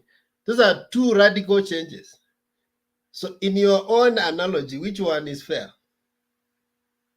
For me, the Ruto one is fair because let me explain that. I feel that that's my personal opinion, and you have a right to disagree with me. Me as a person, I feel that Raila will never have consolidate all the instrument of power. It's like the Kikuyus will continue to rule. That's a fact. Actually, like when he was the prime minister, he was told that we were having to have 50-50, but the man was having like 20%. So it's going to remain that way. So me personally, I feel, that's my personal opinion, I feel that you will never consolidate all the instruments of power, which are very key to govern. You know, if you don't have the instrument of power, you can never govern. That's why That's we true. sometimes Answer. Let me help you that. And as you answer, did you hear what Gachagua said yesterday about employing people? Can you answer that in relation to what Gachagua said on how they are going to employ people in the military? I did not hear the speech. If you want me to respond, you say what he says. If you did not hear, then it's okay. We will play the clip. There is no need for us to tell you something for you to consume second-hand information, and you have said second-hand information is wrong. We will play for you first-hand information. Tunashukuru. Tumekuja kuomba kura zenu kwa unyenyekevu, sababu kura ni yako na ni wewe utajua mahali utaiweka. Kazi yetu ni kukuongeleshea kwa upole, ndivyo ukikubaliana nasi uweke kura kwa azimio la umoja. Kwa nini tuseme azimio la umoja? Ni ya kuunganisha Wakenya wote. Hatujali kabila lako, hatujali hali yako ya kiuchumi, bora wewe ni binadamu na ni Mkenya. Tunawataka nyote tuwafanyie kazi mpate huduma sawa sawa. Na mimi nataka nikushauri, nataka kusaidika, utupatie watu wetu wale watakuja kwangu kuchukua barua ya kwenda jeshi. Ukiniletea mtu ya independent atanitoa wapi? Mimi nitakuwa na biashara na yeye? Mimi siko na biashara na yeye. Kwa hiyo mtupatie watu ya mlengo wetu.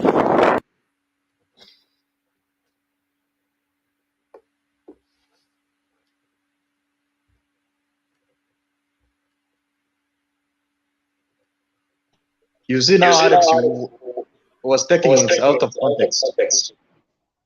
Did you hear the whole speech? You know you are already blazing and you did not hear. That's part of the clip we are showing you. Did you hear the whole speech?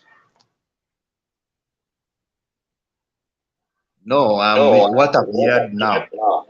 Not heard anyway. So, but whichever, you know. No, I'm helping you out. Be kind. No. Be kind, Duke. I'm helping you. You're my younger brother. Listen, Alex. Okay. Alex. Okay. Your mic and your Duke as in the so when one is talking, one kindly.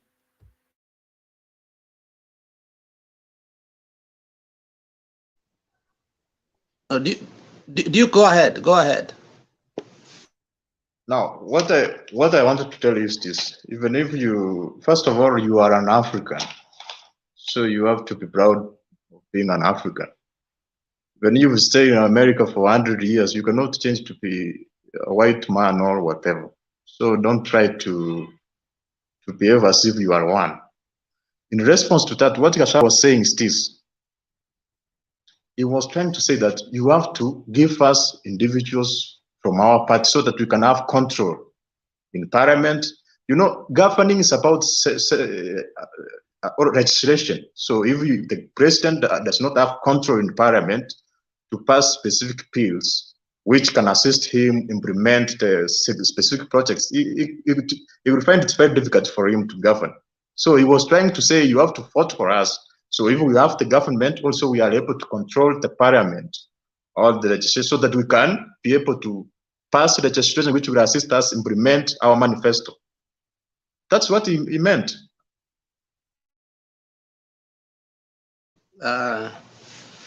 You will go back in hindsight and look at the whole clip so that you can fully understand what Gachagua was saying. Secondly, Duke, I'm warning you for the third time. Me being in America has nothing to do with you. You know, you brought this one time and you told us watu wako America wanaosha wa mama matako. I have never seen matako ya mwanamke yote nimeosha. Today again, you have brought another issue here saying, even if I'm here for 100 years, I don't even know where that comes from. Kama umevunja kizungu kama Malala, we will just tell you and just acknowledge it. You say even you sometimes you make mistake, but I don't just try to rectify you that way. And the other time, ulianza kusema watu wetu wanaoa kwa fumbi. We don't even have swimming pool in Kenya. Do you remember saying that? So I was responding to that. I said in Kisii, we do not have a park. We do not have any recreational place. We don't have any place we can go in the evening. In Kisii, if you want to go any place in the evening, kutoka daraja moja mpaka daraja mbili, we have a record of 80 bars. In a span, in less than 5 kilometers, we have more than 80 bars functional. And Abuya can tell you that. So it was in regard to that. But wacha nikwambie Duke, stop your bitterness for people who are in diaspora. Let us see that what do you mean by that? That is not very bad. Let's not go there. What Gachagua said was that if you are in UDA, whether you like it or not, army will be comprised only from people who are in UDA, not independent. That is what he said. Akwa anauza sera. If you look at the whole clip, which I'm going to send Nani Sahi so that we cannot argue about that, because that one was made because somebody was saying, Martha anauza hii sera, na Gachagua anauza hii sera. So we combined it together so that you can see what is happening between you compare between our running mates. But the whole clip, when you listen to it, Gachagua was telling people, and obviously even people from UDA, castigated him and told him, Mwaze, hapa unatuangusha. You cannot run a country like that. You are dividing the country before even we go. Now, I think nitakurudishia mkono Wekesa. We were able to be a little bit civil with Duke today. And Duke, congratulations, you gave a very good submission. Tukugombana, tuliogopa kidogo, but let's keep that way. Thank you, Wekesa. Back to you.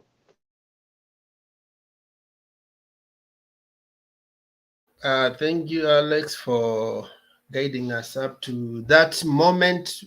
Ni nani hajaongea? Kimere na nani? Ni Kimere ndiye ameingia na... Yeah, Kimere ndio hajaongea. Kimere ndiye hajaongea, and then I think Mama Selina alikuwa na question, then I think Kimere ataongea ndio Mama Selina aendelee. Could I just move out because I don't think I have a chance to speak here. Why? I have been here for centuries. You have spoken, all of you. I was even about to answer some questions here. I had not been given a chance. Should I just go out because it seems like you guys are ignoring my presence? Yeah, if you want to go out, you don't need our permission. Just press leave. No, Mr. Wekesa, you are not being fair because we are all here because we have something to do You here. asked a question and I've given you an answer. That's being rude. Yeah, I am asking that because I've been here for a while now, and I even told you that Wekesa, I was here earlier on. NMS, you will speak, Bwana. You will speak now that you have asked for permission. You will speak. Mukururu ni Kimera ataongea, Selina ataongea, and if the moderator wants you to speak, you will. But if you want to leave, have you said? No, but you if he can doesn't press want to speak, still is okay. I don't have anything to argue on this. All I'm telling you is that you must be fair. Toa feelings. Hakuna feelings, Nikimalizana nani Kimere, we are going the second round. Wekesa, there's no feelings If you here. feel like leaving, we'll create a void. Just press the button, leave. That's how you are, because that's how you are. That's you. Because you think you can be alone and succeed in life. You cannot, even if you are given the whole world alone, you cannot benefit. You will need some of us to be here so you can have a conversation as in Azimio and the UDA. You cannot just be yourself talking about Raila and all those things, and then it cannot be a conversation. Good night. Good night. Let's continue. Najua tu akianza siasa hivyo hata to contribute anything. Let's have Kimere. Mjaboni. Habari zenu. Hatujambo. Alex, wewe kwanza kuna majibu hujanijibu wewe, lakini next time. But oh, has that guy gone? Duke. Duke ameleta story hapo ya English. Lakini anyway, let me not go there. Martha Karua, phenomena. Martha Karua is doing it right. At least the approach is good. Unajua, I think it's important to understand how she is approaching this thing. Kwa heshima, kwa unyenyekevu, you know, and I think the UDA guys don't like this because hakuna matusi, hakuna fitina.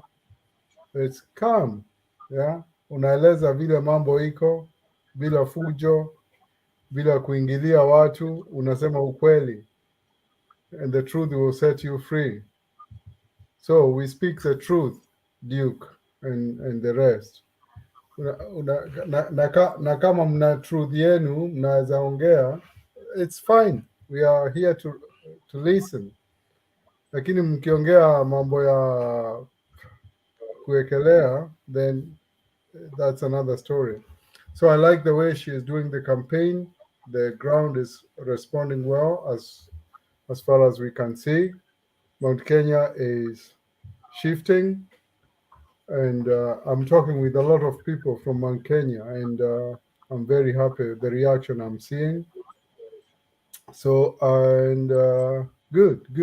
That's giving real headache to the KKA people. Apart from, I think we need to change from saying KKA because KKA doesn't exist. It's only UDA. Umeona watu wa, the other parties are complaining actually about the KKA. KKA is just a name. Kwa hivyo, tumeona Kionjori analia, Kuria analia, Kabogo analia. Everyone is crying. So, hakuna KKA, it's UDA peke yake. I won't comment about the coast because I think I haven't followed that one. So I'm not very sure what's happening in the coast. And Baba, in Western, it's going very well. I'm very happy. The campaign they are doing in the Western. So I think everything is going well. Lakini, I have some doubts about hii mambo wameanza sasa kuongea mambo ya mashamba na nini. I think Baba has the solution, lakini I think it's something that we need to look at. And kusema ukweli kuna kitu nataka kuwauliza nyinyi, the panelists here.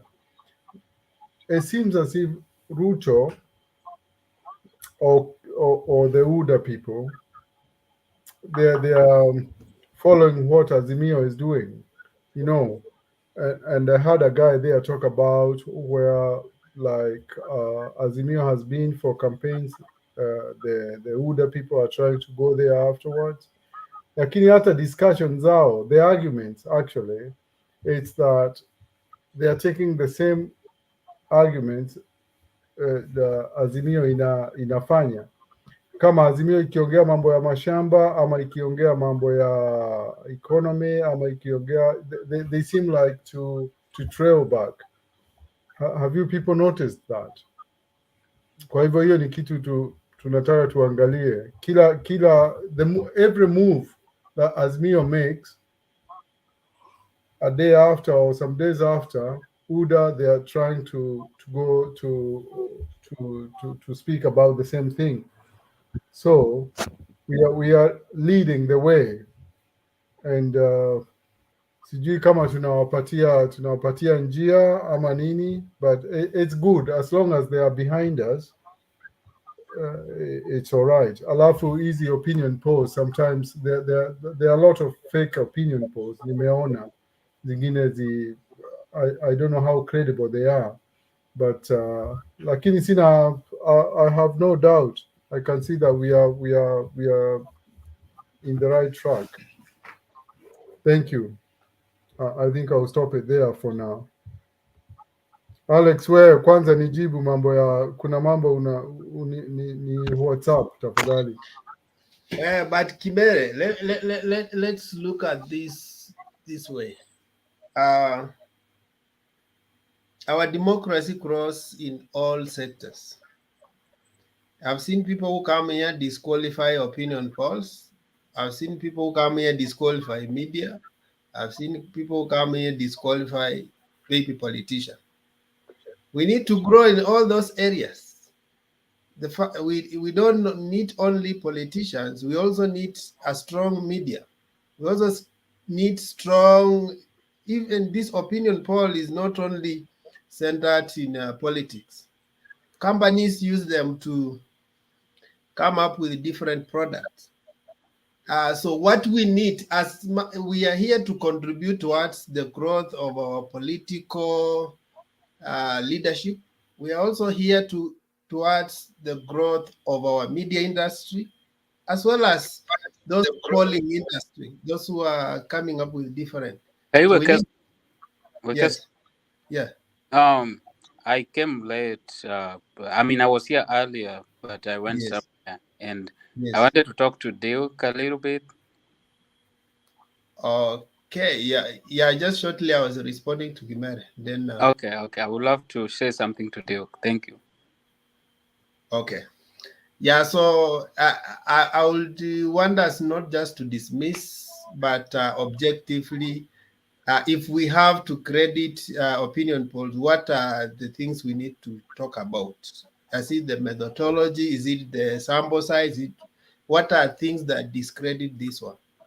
Because we are doing it in a blanket way, generalizing they are either fake. Even news, you cannot generalize that it's fake. There is news that is authentic and this what is fake. Okay, thank you for that, Wekesa. Specifically, actually, the opinion polls that I was dismissing, I saw earlier on some opinion polls from I don't know they came from Moses Kuria or some kind of that direction, and they were you could tell they were fake, because like when you looked at them, the percentages were almost the same throughout the country, and that you can't have a uniform opinion poll where you have like 80% for Ruto, 80%, and 20% all for Raila Odinga is all 20%. So that doesn't make any sense. And people are trying to, because that becomes like propaganda other than opinion polls. You understand? Where they were giving like Raila was like 38%, and Ruto was I think about 61 or 63%, and that's not here or there.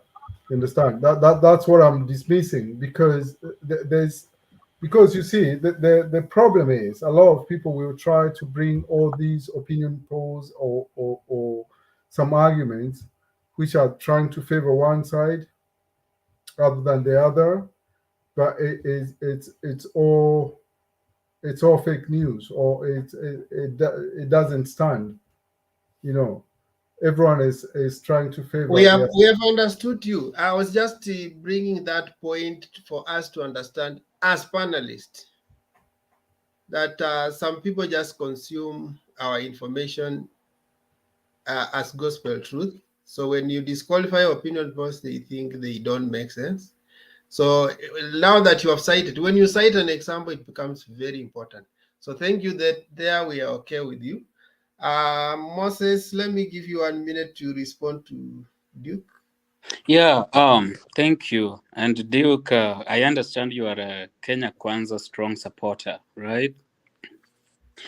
And there's one thing I want you to clarify to us. You know, there is always a famous say or a famous quote by our first president, Jomo Kenyatta, that when Wazungu came to Africa, how they taught us how to pray, right?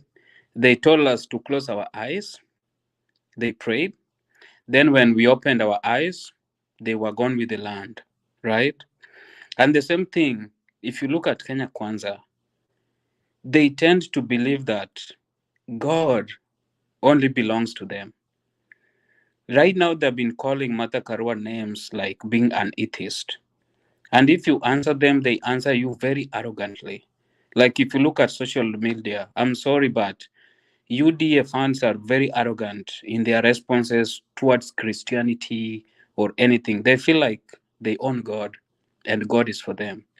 If God was only for you, do you think God would have created Martha Karua, Raila Odinga, even me who is a Azimio fan? No. So, you know, like, just clarify to us, like, what you guys mean when you guys talk about kwenda kuomba kanisani.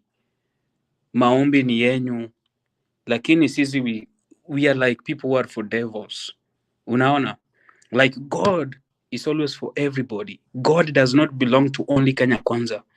Kuita Raila mganga, huyo Mungu wenyu aliwaambia nyinyi ati huyu Raila ni mganga, muite mganga, and then mtu Azimio akikuja kudefend mnamtuma na matusi. Is that what God really shows you guys to do? And then another thing I want you to clarify to us. Just wait, I'm about to finish. Clarify to us why you guys pretend so much that you love God, lakini hapo nyumani mlichoma Wakikuyu kanisani, lakini hapa mbele mnajidanganya mnapenda Mungu kabisa.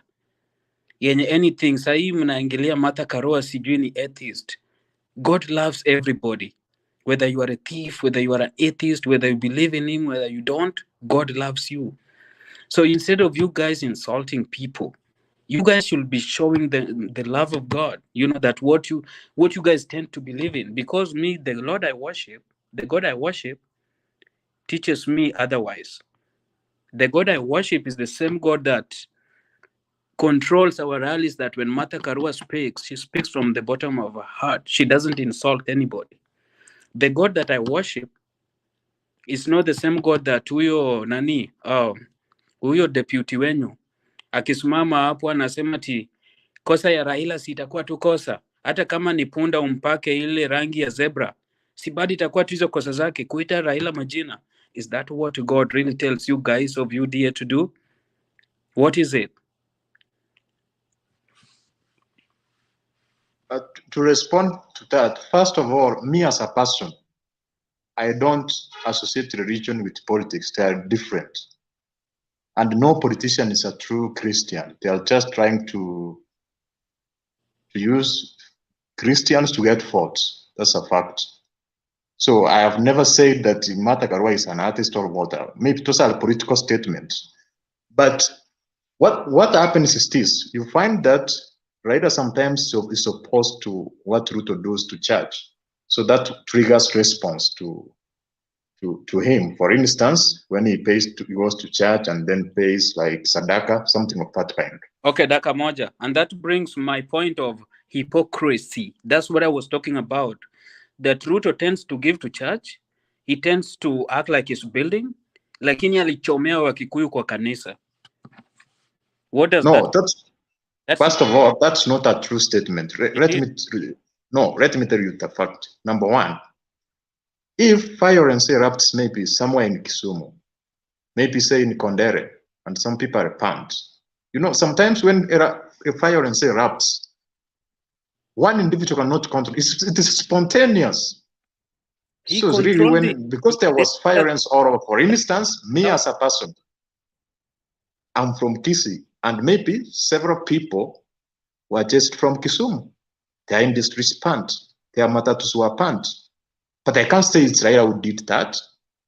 So this, I think what Moses is asking, Duke, what Moses is asking, and which your patron is a victim of.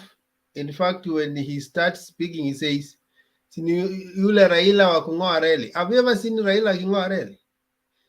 That's why I'm saying that. Wa kurusha mawe. Okay, so that's what I'm responding. I'm responding. We have some there are political statements which are made to incite to excite the crowd, and those statements are made by both Raila and Ruto. 1 minute. I can you several statements, political statements made by Raila to incite the crowd. Excuse me, Mose and Duke. Don't take that. Mose, don't take debate. Let's focus on what we had. You are going to divert the debate into something that Duke is going with all his heart to defend what he should not defend, and you are asking very tough question to Duke. The truth is that wait, Mose.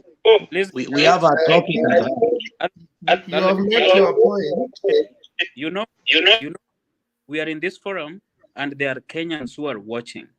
And this is a great forum for us to debate such issues so that they see the reality. And then when I was bringing that, Duke, you saying that politicians, they use this and that to bring votes. When Ruto and Gachagua called Raila jamaa ya kung'oa reli, jamaa ya kurusha mawe, what does he expect his supporters to do? Have you ever heard Raila or anybody in Azimio calling Ruto ati hii jamaa ya kuchoma kanisa, hii jamaa ya kudanganya watoto laptops? Have you ever had anybody calling Ruto ati hii jamaa? But you have said right now, you as a person, you have said that Ruto alichoma watu kanisani. I've never been to any Azimio rallies. I'm asking you. But right now, this can be also a rally. There are several people watching. You have just said that. I'm saying it to also convince our fans out there. That's what I'm asking. Okay. Ruto also have fans. Let's stop there now. What does he expect his fans to do? They are going to call Raila mganga. They are going to call him mtu wa violence, mtu mwenye anafanya hii na hii. Lakini huko kwingine, we don't do that. I'm bringing this up to show you that we also have things that we can say about Ruto, but we just hold them. We don't want to do it. But people say, for instance, they call him Arab Mashamba, you see? So, those are political statements. You see, but they act, for instance, if it was only Ruto saying, they trade insults. Yeah, Ruto calls Raila names. Have you ever heard Raila calling Ruto at hii jamaa ya kuchoma makanisa? Hii jamaa ya Aror na Kimwari, have you ever heard him calling him Jama? Have you ever heard him with those? Have you ever heard? We are talking about two principles because they appeal to their supporters more. Yes, hata kuna siku alisema yule mwizi anabeba pesa na gunia kwenda kwa kanisa. So those are statements yana make. That's a fact. He says that. Kindly let's mute. Yeah, the viewers are now bored with our noise. Let's control it. I know it is going to the emotive part of it. Stephen, what did you want to say? I would like to ask a small question to the panel. From Mombasa, I speak a very good Swahili, more better than English. But what is the meaning of taking money to church? Can somebody answer me that? Then I can ask. I can continue my outgiving. Good question. Good question. Yeah. What is the meaning of giving money to church? Wacha mtu wa Mungu aongee sasa. Anybody can answer me. Want to know what's the meaning of giving money to church? Those who believe. Wacha niongee kidogo, just a minute, concerning to the church offerings. I think let me put this up. That's a true general question. Yeah. Let me tell you this. Okay, let me put it this way. Yes. We are discussing national issues. No, I'm coming there. Wait. We are discussing national issues. And the rest you take. Okay, I was just saying something. Wait first. Can we mute? I want. Can we mute? I want. Can we mute? Oh. Kindly. Yeah, there needs to be order. We are just making noise and people are wondering what's happening. So I'm saying, let's not go personal because this is a national platform. When you bring those issues, not everybody subscribes to your faith. Not everybody goes to church. Some go to mosque. Some go to the temple. And some even go to shrines. So that question cannot be answered here. So I don't think we need to take that tangent. All we know is Kenya is a secular state and respects all faiths. So how you practice your faith is up to you. And when we make it political, that's where we lose the focus because everybody will come with his own expression of faith. And I think that's where Moses is having a problem with the team of Duke, because they want to impose their own expression of faith to their opponents, which is faith is not a political issue in this case. If we make it a political issue, then people will dig deep and even want to know the genesis of your faith and whether your faith is the right one. And we can debate until the cows come back home. So let's. It's good. It's wise always to separate religion with politics. But Tanga have made it an issue, faith a political issue that we have to discuss how they worship. They have, even when they go to worship, they have to show us how they are carrying out the Bible, how they are kneeling down in the church, how much they have given in church.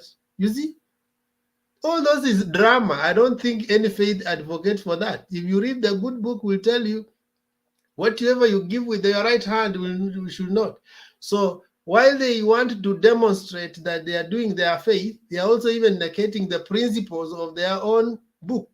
So kindly, I would like us not to go there, because faith sometimes are emotive issues, and people take hardline stand on matters of faith. But they don't use it in. Can I continue? Because I was just asking one question, and you stopped me there. No, you are personalizing. I don't know. But I wanted to submit something, because wherever somebody comes in here, he's talking about the lady. He's not a Christian. Raila is a Muganga. That's why I came to this question. It's not a matter of just seeing who is a when you Christian, who ask is a this, who is a general Buddha. question, That you are was not opening the up issue. so many issues. Yeah, What I'm the saying, issue. when you ask Yes. a general question, Yes. you're opening up so many issues, and we are diverting the discussion. All right. Thank you very much. But what I wanted to submit. Maybe you can give your own perspective, and we stop there. It will make sense than asking a general question. No. Then I don't want to ask any of this question. What I want to ask is to talk, not to ask anymore, because nobody will give my answer. The thing is, we are all Kenyans. We are born in Kenya. We live in Kenya. We eat in Kenya. We get air in Kenya. So it doesn't matter who, where you pray or whatever. But the thing is, we should not pray lies. Because if we teach our kids right now at this generation, and the kids who are born in this generation are more clever than we old people, because they see everything in the internet, they can read, they can see everything. So if you come here tomorrow, yesterday you said this, and then after 2 hours you tell Kenyans like this, something else, the same story, like in Mombasa, because I'm coming from Mombasa. The matter, it was here for the port. Somebody was telling the governor there that he's the academic dwarf, and he doesn't know, and there is no way how a sea can be taken to from Mombasa to wherever, where the dry port is, Naivasha. Then this same person, he comes in again. He says, now I want to move this port from there to bring you back, the people of Mombasa. So sometimes I'm wondering, what about the people who are now working in Naivasha for this dry port? Where is he going to take them? Will he leave them there, or will he carry with them to Mombasa?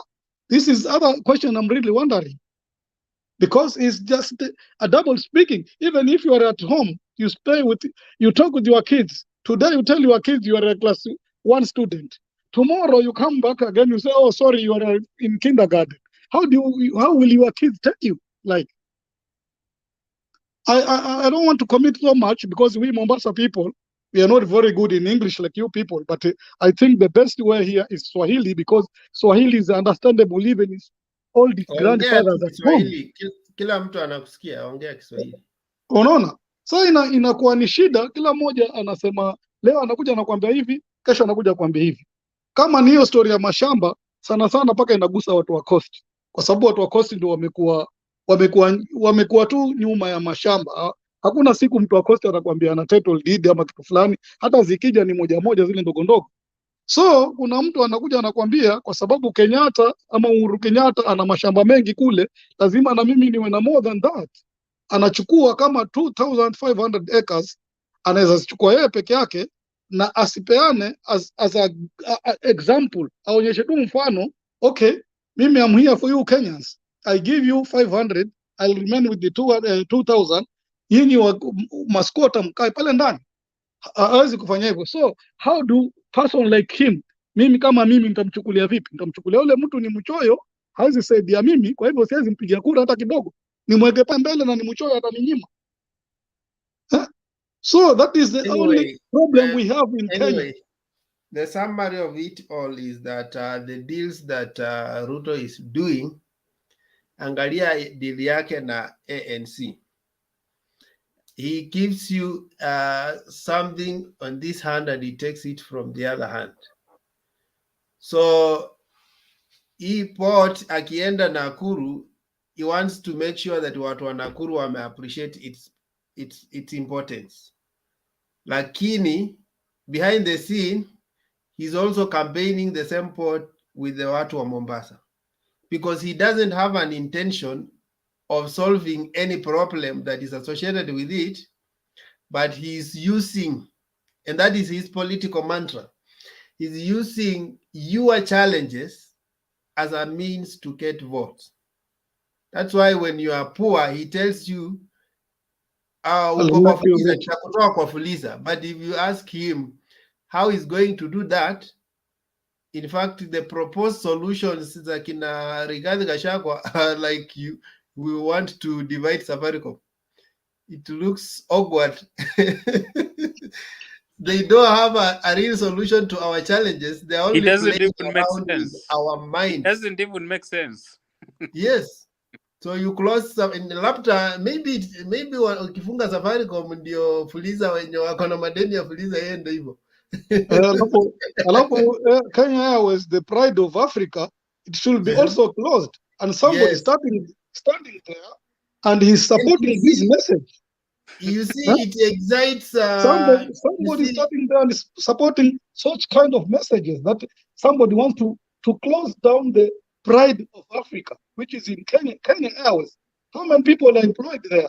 These people who are employed there, they're the ones who can buy tomato at Mambamboga. They can ride on borders. And somebody is still listening. And sometimes I don't want to listen, but I come to this panel so as to hear different mind of the people. But 70% of we Kenyans, we are very, very poor. And it is very easy to drag a poor person to do something wrong. That is a big issue here. So many people who support this business, they are the ones who are poor. They are feeded in their mind. They are fanatics. They are being loaded with, so I will give you one bottom up. Because at the beginning of this bottom up, I was thinking it was Betcon. Because there's something like that, I can see it in the internet, Betcon. So I was listening to get more information. It's all okay to make people who are poor 1 shilling, they can go there. What the hell? We have to be open-minded people. We went to school. We know how schools are. We know who is cheating. You cannot put a lion and then the next time you change it to be a dog. In 2 minutes, you bring this lion again and you change it to be something else. And these people, the fanatic people, they are dying hard fanatic people. Ndio hao watu wao ndio wanakuja nayo dini, wanaingia kwa dini wanakuwa so fanatic, hata akikuona wewe umekunywa maji bila kuomba, anakuambia wewe hata sitaki hata kukuona. Thank you. Steven. Okay, asante. Steven. Earlier niliambia watu hapa ati mama mbogas don't need any funding from the government. They don't need handouts. They don't need that government. They don't. Even border borders, they don't. They just need proper infrastructure that for the vet people to get employment opportunities. You know, whenever there's a good number of youths who are employed, that's when these mama mbogas will get their businesses booming. That's when the piki guys, they will get a lot of customers. Unaona? Lakini ukiniambia ati tumeweka 50 billion hii ya mama mboga, tumeweka 50 billion ya pikipiki for what? Sasa hiyo 50 billion watakuwa wananunua hizo mboga zao, lakini watu wa kununua kuna. How about jobs? How are you going to hata kule mlolongo, mlolongo kule kuna wale wa mama wa vipo. Watu wanaandikwa kazi tena mlolongo. Okay. Wacha tukuwe na Nyumba na Irene before now. Duke, I'm coming back to you. Let's have Nyumba kwanza na Irene. Kindly. Asanti Bwana Wekesa. Nawasalimia wote, Mama Selina, Charo, Ayoyo, Alex, Duke, Robert Abuya, Mose, na mimi, Irene, tusalimiane wote. Yeah, na Alex mtafutie hiyo clip. Yeah, sina mengi kwa sababu it's late in the hour. Nafikia mengi yameongewa, lakini pengine ningeguzia tu kidogo. Hii topic inasema Martha Karua phenomena. I saw it here in Nakuru. She has been here for 2 days, yesterday and no, today is Sunday, Friday and Saturday, and actually it was a phenomena. Nakuru town ilikuwa imekuwa paralyzed kabisa. There was no movement and people are very happy. Her presence in the various towns, Molo, Subukia, Nakuru, and others have really changed the mood of many people. As I said, our leaders in Nakuru, most of them have been in UDA, but the general population actually it's not as divided. But her coming to Nakuru has changed the situation and many people, especially ladies, have changed from Kenya Kwanza to Azimio. I just happen to have heard some women, the ones who sell tea at the stage, the terminus, they are changed. They said they have been eating from Kenya Kwanza. They'll keep eating from Kenya Kwanza, but now that Martha Karua has gotten the position of second in command, they have changed from Kwanza to Azimio. So there's a big change. It's a phenomenon, actually. Because I like even how we came with that name. A phenomenon is something gigantic, you know, having a lot of force and energy. That's exactly what is happening. The two, of course, the two, that is Martha Karua and Munya, these are very energetic politicians, very forceful in the arguments, and they are winning a lot of convertees from Kwanza to Azimio. Then, as follows, you say the phenomena is actually Kka'S headache. Yes, it's a Kka'S headache, I think, and it's chronic. Even if they take Panadol or Brufen, it's not going to assist. It's serious headache that not be cured by Panadol. They are finished. And might as well, it's only that they're changing their mind, because sometimes it's good to be principled. If you remember very well, during the breakfast meeting, prayer meeting, it's like their leader, Deputy President Dr. Ruto, he conceded defeat. The way he's talking there, okay, the body language was different, but the verbal statement from him, he had already agreed. But then the following day, he changes and does other things. I'm saying I was not there before, so I may say things that were said earlier by other people. You'll forgive me for that. I've taken a dose.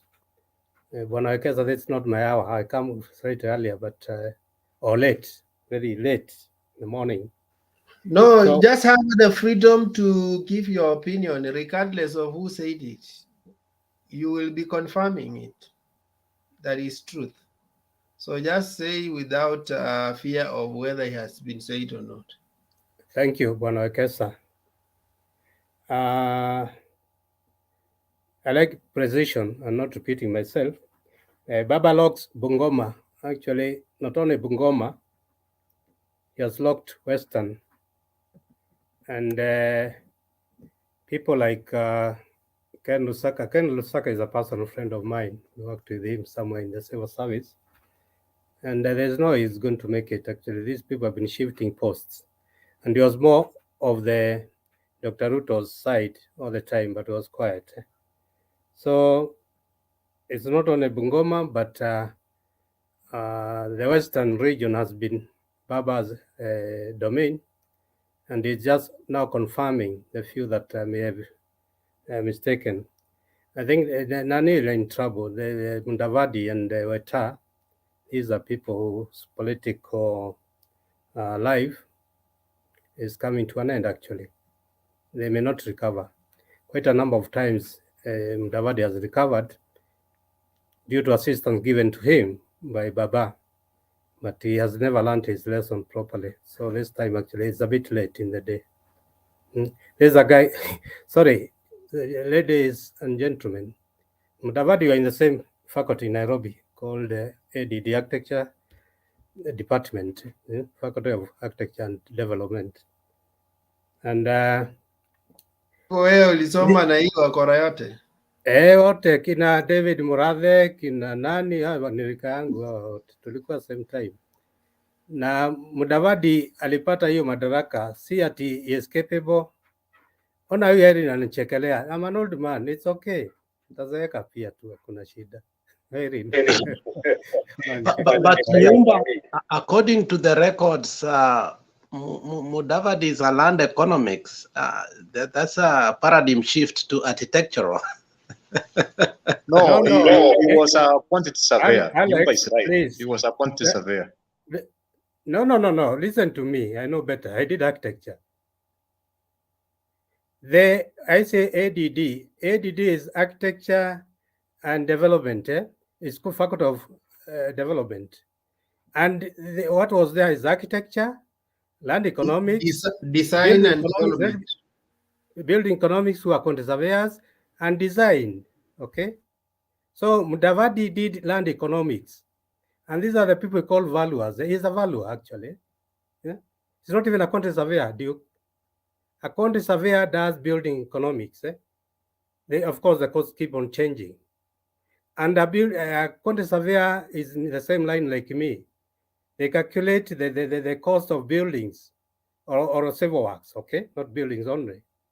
But land valuer, the land economist is a valuer for valuation purposes. Is it land and buildings and all that? Mudavadi is a land valuer. He is a land economist, which in simple language is a land valuer. So I lose the topic because I had to summarize. And I was ahead of them, actually. Mudavadi was behind me. So these are things, that's why I was saying the other time is through experience, some of these things we have seen. And the people we have assaulted. Murathe was there, team leader. He was arrested, but of course, tuache hivyo, hiyo ndio haikuwa topic. So I was saying Baba Locke's Western, that has been his area all the time. But now what he has done is that he has maybe to help Eileen, Wekesa protecting me from Eileen. Eileen is laughing at me so much. Protecting me. Yumba. Yes, Yumba. sir. Maybe to help you put the issue in perspective, when you hear Baba Locke's Bungoma, yes, then you can understand. You see, out of the 5 counties, the one which was ish was Bungoma. Yes. But so when you hear Bungoma is locked, yes, it's telling you there's nothing remaining, because Agreed. it's Bungoma which has always, even when you look at the history, yeah, when the whole nation was orange and voting for constitution orange, Bungoma stood with Kibaki and voted banana. Agreed. It went opposite. Yeah. So when you hear Bungoma has shifted, they are telling you it's total. Agreed. That explanation is very nice, Bwana Wekesa. Yeah, I had not looked at it from that perspective. It's clear why Bungoma. The rest already covered. Bungoma is the last station. Agreed. Thank you for that. Do I stop there? I said I don't. The last one, that is religious leaders push for peaceful elections in Mombasa. Similarly, Bwana Wekesa, I wonder why Mombasa only, not the whole country. Because I'm a Catholic myself, and the Catholic bishops have been releasing statements. The political. Somebody said here that political and religious, they do. There's no boundary because these are human issues. And I liked the way Wekesa stopped that issue about religion. That's a topic you can discuss for the next 1 month without getting an answer to it. It's very deep and very varied. So I agree with the leaders, we need peace. But there are statements that are actually preempting, or they are starting to give us a war-like situation, When it's keep on talking of rigging, that word can lead us into battle, actually. Because you see, like a first world country like America, United States, America, Trump kept on pushing the issue that they are rigging, and up to now, some Republicans still believe that they are rigged out. And you saw them actually going to Capitol Hill. They captured Capitol Hill. Had it been a third world country, that would have been a revolution straight away. It's only their system is old enough to resist such pressures. So they keep on, latest they're saying this, Mara they're saying rigging, Mara they're saying they're so in the system, they can't be rigged. That one causes some friction that may eventually lead to peace being disturbed. Bwana Keza, are you saying Bwana Abuya? Abuya is, his hand is getting tired. Eh? I don't know if I continue, but I finished. Maybe you can ask the question if you wish. Selina, how are you? Fine. I'm good. It is just a question. Abuya, is it a question that he can graft in? Yeah, it is with regard to the rigging issue. And this question, I think, will be best answered by any UDA supporter. And you are suspecting Nyumba is a UDA support? Wewe Bwana No. Abuya, chunga sana. Mimi si hivyo. Mimi ni Azimio damu. I've been a member of Jubilee since 2012. Yeah, be very careful. I'm not implying that. I've just said, that's why I used to be a fighter. I used to be a fighter, but as old as I am now, I can handle you. Continue. No. I don't mean that. I was just wanted to mention that today. You can wait for a UDA supporter now. Wacha amalize kwanza. So, Bwana Wekesa sasa nimemaliza unless kuna question which I can tackle. Now ask Duke is there. Duke will answer you, Robert. Duke will answer you, Robert. Yeah, I was talking. Yeah.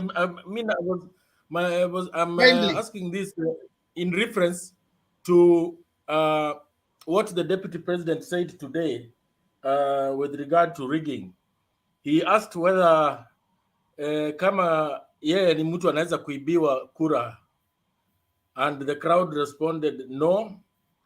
And he said there's a statement that he made which made me feel like uncomfortable with.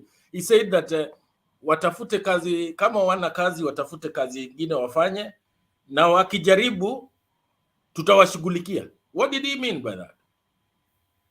Maybe you can tell us, because that kind of I may not answer that one, Bwana Abuya, but the situation is this. If you remember well, the deputy president, Dr. Ruto, was in the charge of elections in 2017. Actually was. Who wasn't? He gave him that mandate. And so he knows those things. Even the idea of not opening the servers, all that. This is a person who is well briefed of all the things that have happened. So that's why sometimes he says, there's no way they can steal from me, because he knows if he has been there, maybe stealing. How do you steal from him? Because they know the tricks. But again, they don't keep a proper stand. Mara tutaibiwa, mara haiwezekani. So we just look at them and continue. But it's a very dangerous statement. I said it can lead to war, fight. Even in 2007. What I'm trying to say is that he clearly said that wakijaribu tutawashughulikia. What does he? Can you give us? Hiyo ni vita, Bwana Robert. Hiyo ni vita. You are declaring war. Unajua sisi tulipokuwa vijana, ukitaka vita even out of from nowhere, unaona hii mkono haionekani. Tulikuwa tunaweka mate hapa, nakwambia toa hiyo mate hapa, mkono utoe, hakuna kitu mmefanya nyingine. Is a total fight. Ukipanguza hiyo mate ni mpaka hapo. Let's have the two hands, then we move on. We Selina and then Alex. Duke, you are also asking to respond to.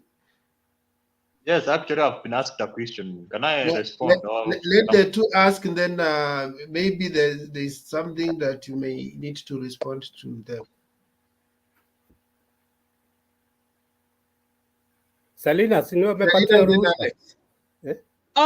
Niliweka alafu nikasikia tu. Okay, yangu ikukuwa maswali, nataka tu kusema asante. Yale kazi mulifanya Nakuru leo Naivasha, ni kusema asante tu, na asante for the change, because niliwaambia hawa mapema, ukiona Subukia wamedecide, Molo wamedecide, Njoro wamedecide, hakuna kitu imepaki. Naivasha na Kilkil, yangu ni kusema asante, sina maneno, ambia tu watu ya Nakuru tukae namna hiyo. Asante mheshimiwa, asante sana. Let me make a quick comment.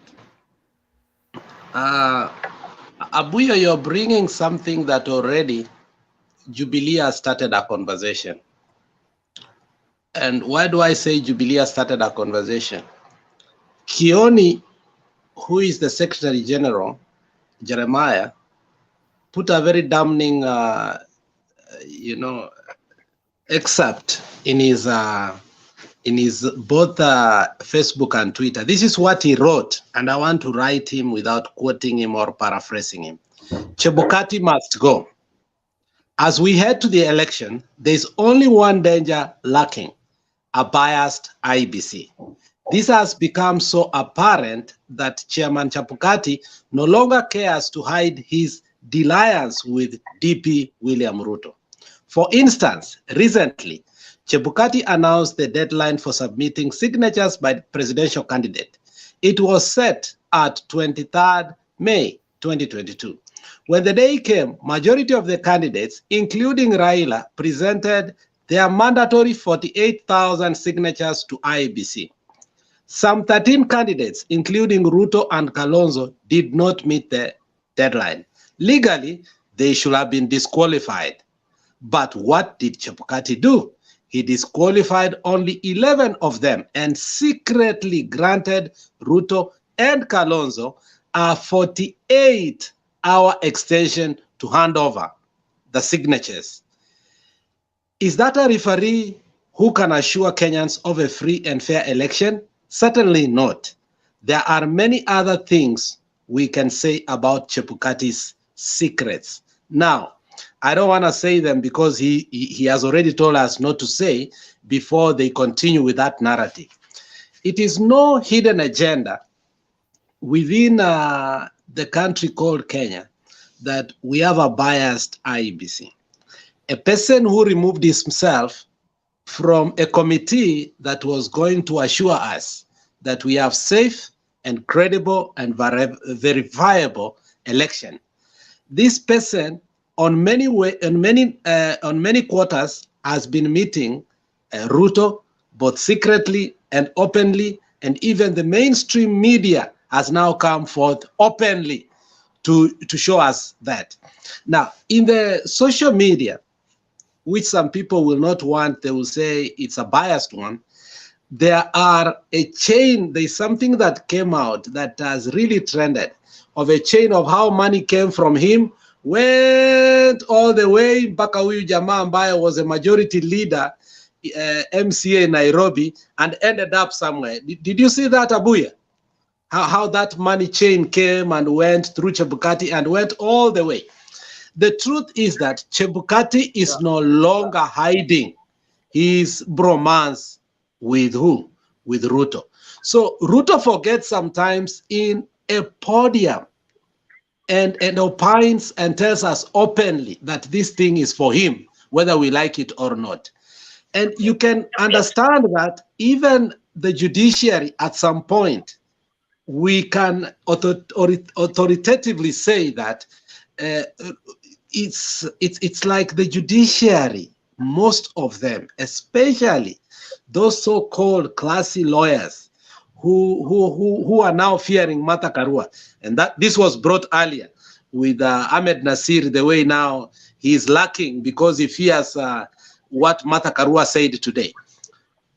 The truth is the sentiments of William Samoei Ruto, his confidence tells you that there is something within him and IEBC, and something must be done. Secondly, it has been said, not verified, many times, and I think the chicken will come home to roost because everybody has said it. Sabina Chega said it from our side. I don't want to quote anybody from the other side, that those elections were stolen. Okay? But the question is, why was the server never opened? It has been said, and we know it, that the servers were in William Samoei Ruto's house in Karen House. That is why that house is still having a problem. That is why they are using that narrative that they want to clean and renovate that house. It is not the issue of renovation. It is the tappings, the wire tappings that were put in that house that we have a problem with. And let me tell you, if there is a worried person in Kenya today, it's Chebukati. Why? When you have a person of a stature of Martha Karua, who will be assigned responsibilities to deal with present and past injustices, if you were Chebukati, naturally, You will align yourself with William Samoei Ruto because that is the safe haven for him. If you were Chebukati, and that is, I'm saying, if I was Chebukati, and I know that I'm going to jail, because Chebukati is going to jail, the ruling of Supreme Court that the servers must be open. After Supreme Court, you can't go anywhere, my friend. It stands, whether it's 100 years. So you can see why Chebukati is a worried person. He must align himself to the people who will protect him. And that is why Kioni is saying Chebukati must go. Let's wait. The issue of quorum was answered during the BBI. Whether we lost BBI, we got one gift in BBI, that even if Chebukati goes, election goes on. And that is the gift we have. So we can kick Chebukati out and the election goes. You will see as we go on that Chebukati must go. Thank you. I've answered your question that Ruto is confident because Chebukati is there. Once Chebukati goes out, Ruto will not talk the way he's talking. Yeah, Alex, you have said the right thing. The only thing I wanted to add is, in fact, Azimio should not be fooled when these guys are making noise that election will be rigged. They are playing reverse psychology. They are the ones planning the rigging, but they are shouting so that they confuse the masses. So what Alex is saying is very right. Those guys are conniving. Let me bring in, which hand was up before I move? Yeah, it was Duke now to respond. Yeah. Okay. Wangira, is that a question? Let me wait. Ask one. Wangira, is that a question? I just wanted to respond to what my brother Alex was saying. Okay, in 1 minute, then Duke. I know Duke has a different perspective. You know, I've just come in as Alex was contributing, and I heard him mentioning Chebukati like 10 times. You know, every time people speak about the IEBC, you know, every time I've heard people speak about the IEBC, they speak about the IEBC as if the only commissioner at the IEBC is Chebukati. Because at the IBC, initially there were 3 commissioners who were left after the other 4 left. And recently, I think last year, we recruited some 4 other commissioners who are on the majority to join Chebukati. So even before we think that Chebukati could be conniving with William Samoei Ruto, it's also important to know, to try and interrogate what could be the position of these 4 new commissioners at the IEBC, because without the input of these 4 new commissioners at the IEBC, there's nothing that Chebukati can do. As much as he's the national returning officer, but everything is done and agreed on consensus by the 7 commissioners.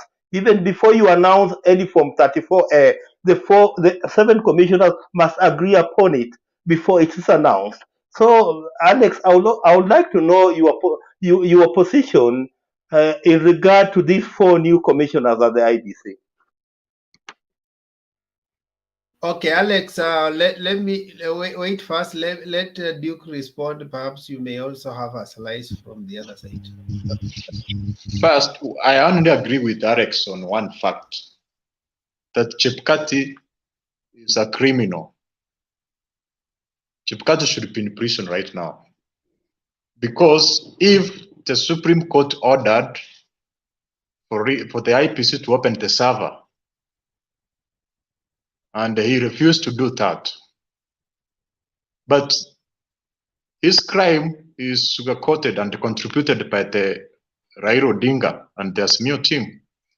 For instance, when you take somebody to court and somebody does not obey the court order, you go and you file for a warrant of arrest.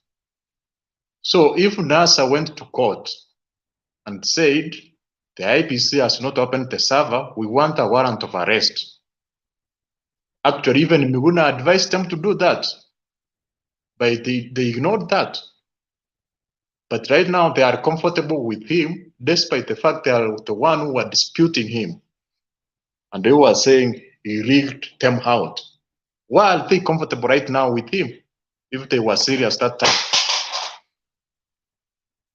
Then coming to the responses of Ruto was actually, what I can say is this: he's actually giving like deterrence.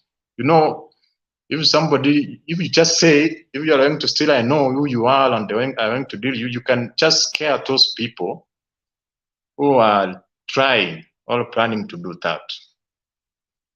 Number two, dealing with them means you can actually have like good infrastructure. For instance, you have agents with cameras. You know, Kiamba election was almost being rigged out, but because he was having a lot of agents, some of them members of parliament with cameras, that's what make it impossible for Jubilee to steal. So what he will do, maybe he will provide cameras to all agents across all polling stations, and they will be able to see what are the presiding officer announcing. Are they the same which are being projected on our screen, maybe from the Bomas of Kenya? So you can do that. You can also use the legal framework. You not say that I will do something unconstitutional. No.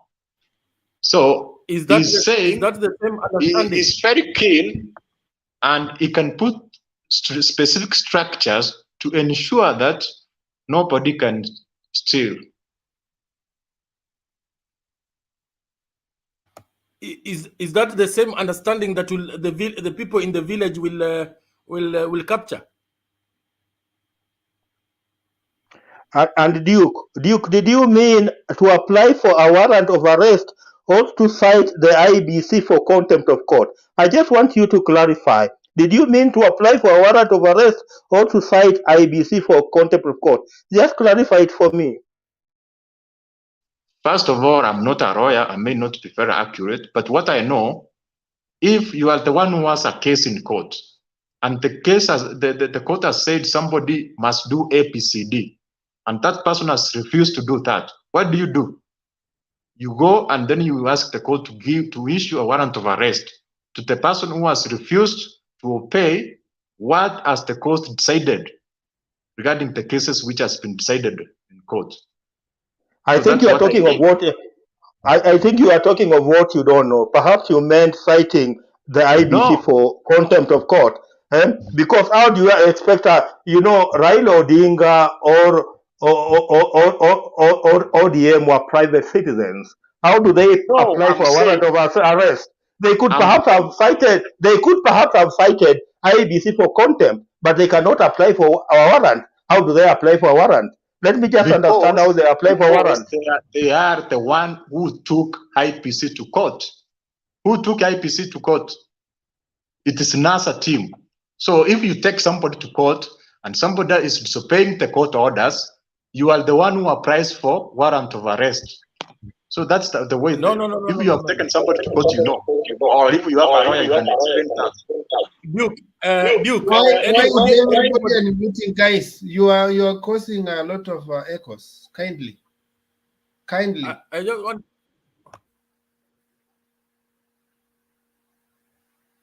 So one person at a time. We don't want to hear echoes. Yeah, what do you want to say, Abuya?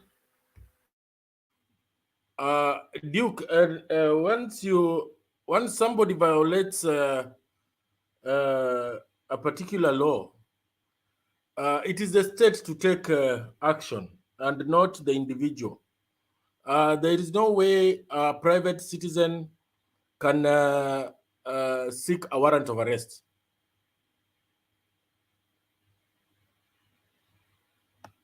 Do you know the procedure of getting a warrant of arrest and how it is given? Can you explain the procedure? Duke, you just said earlier that you are not an expert of law. You even went further to say, I may not be accurate on this. You even went further to even tell yourself that I am not sure if what I'm saying is true. Why are you defending what you are not even sure, Duke, my brother? I'm saying that because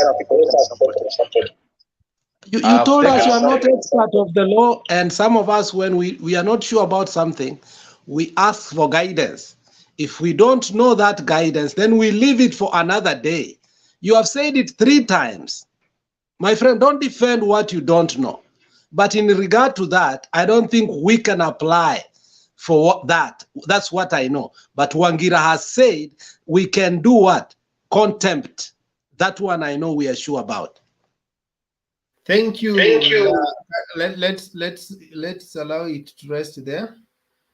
Since we have confessed that we are not experts, we may not bring it to conclusion. Irene?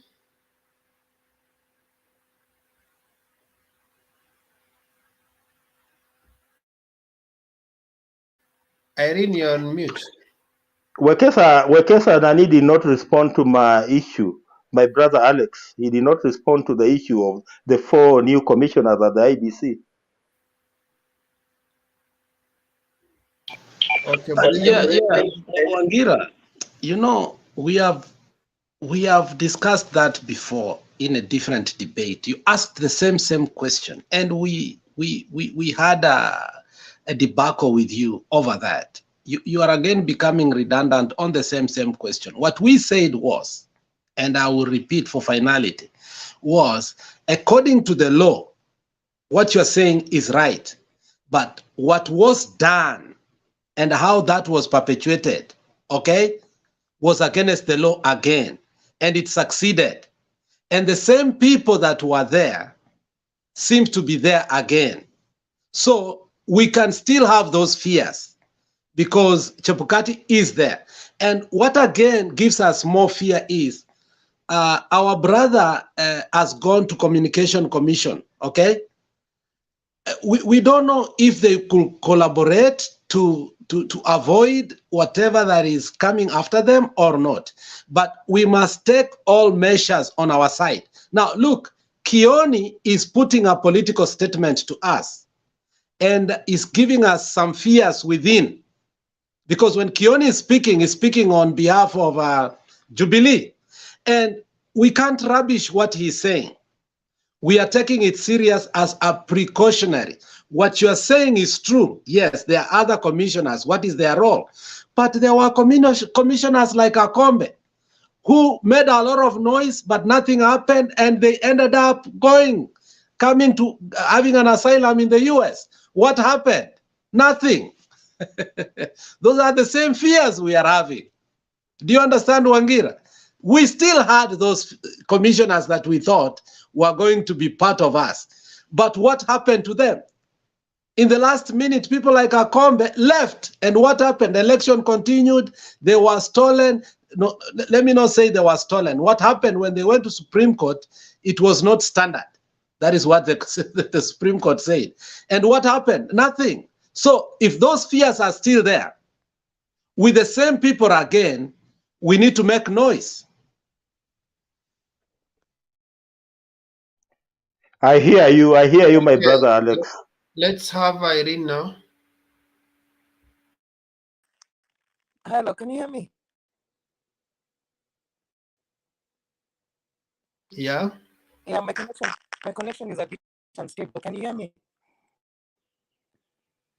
Presidential aspirant. You can? All right. Yeah. So I'm just okay. What I'll do, I'll probably let me use another browser. Just go on to the next person. I'm trying to connect using another browser because this will be unstable.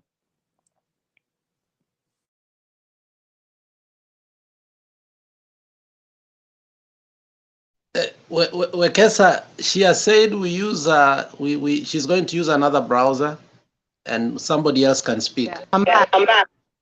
Oh, okay. All right. Yeah. So you know, Nyumba, I don't know why Nyumba left. You know, what I was talking about earlier, the whole idea that God had for the title a man, and for me, what I believe a man is representative of. At least I've been raised by one, and the ones who I feel have been phenomenal in my life as a result of the kind of institutional memory that Nyumba brought along. So Nyumba, thank you for doing that. At least you've reminded people that if you live a life where you can be able to account for yourself, you can be able to be stable, and everything that you're doing can be measured, then you will live to tell your story in a way that's very clear. Then you qualify for the title of man. Now, there are people, there's an individual on this platform. He epitomizes the reason why, after Adam and Eve sinned, God said that man is going to till the land.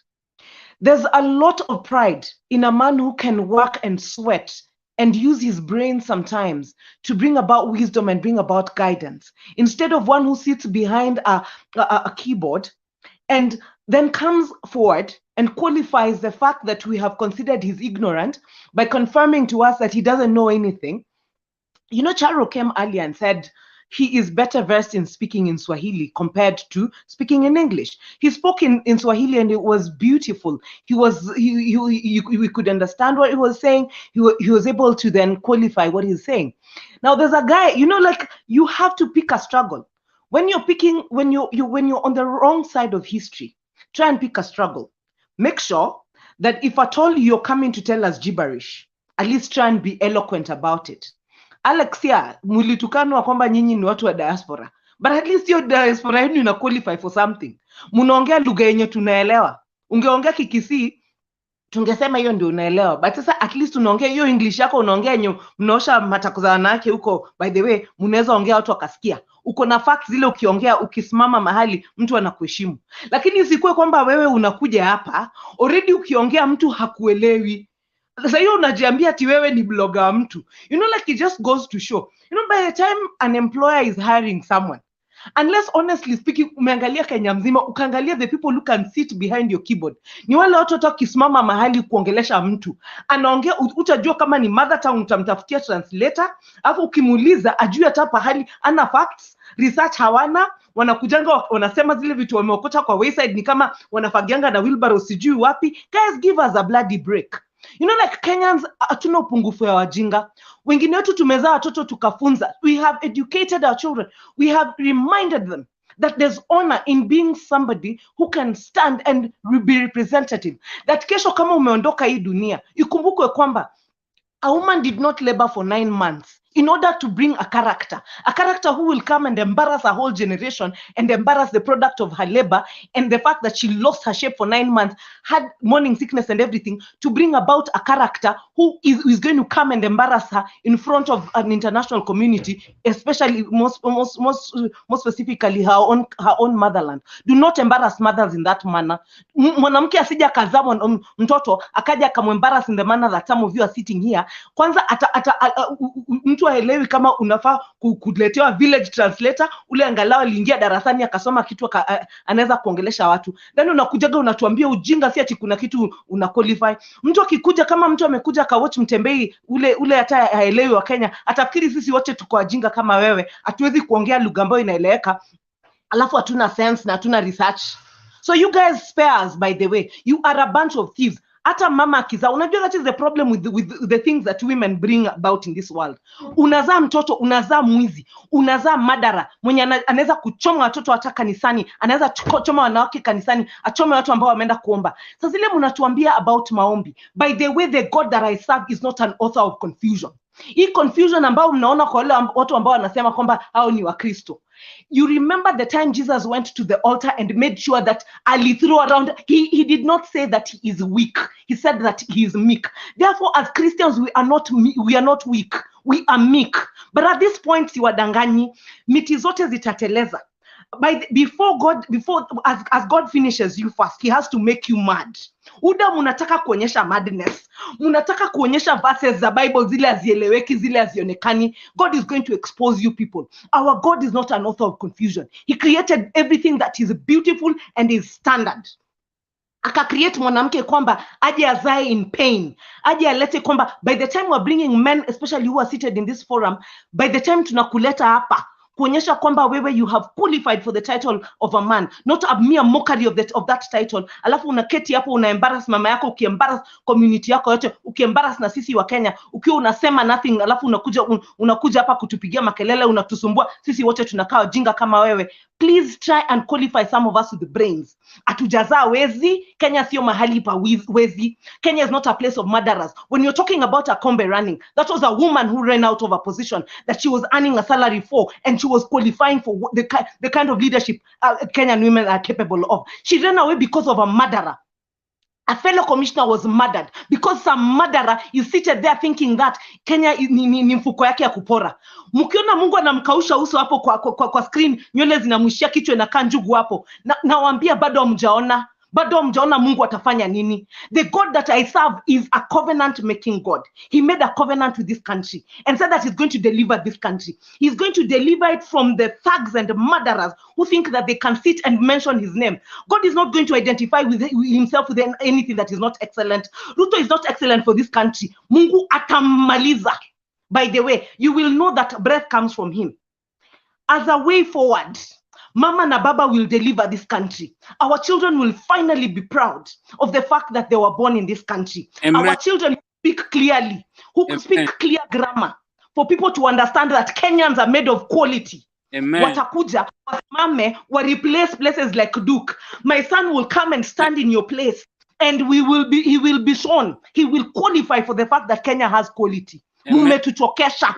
Mumetuchokesha na ujinga, by the way. Mumetuchokesha na wizi. Mumetuchokesha na every evil that is associated with Kenya by one man. I decree and declare, huo mtu ataisha. Ataisha na generation yake yote. Amezaa pia hii nchi. Do not try and fuga a snake thinking it's going to eat your neighbor. Kesho ikimaliza neighbor wako itakukujia wewe mwenyewe. Amezaa na watoto wake anaitwa hii Kenya. Alichoma watoto, blood ikaenda kwa hii land. Watoto wa Ruto na wajukuu wake watakuja watalipa hapa. As for leading this nation, as God is living in heaven, he will never see anything. Tumbo zetu hazijajaa wajinga wakuje walelewe na wezi na wanyang'anyi na murderers. Sorry. Irene, I have to respond because of quick. She has just spoken to me. I do Am not I want allowed to to respond? to by someone that I know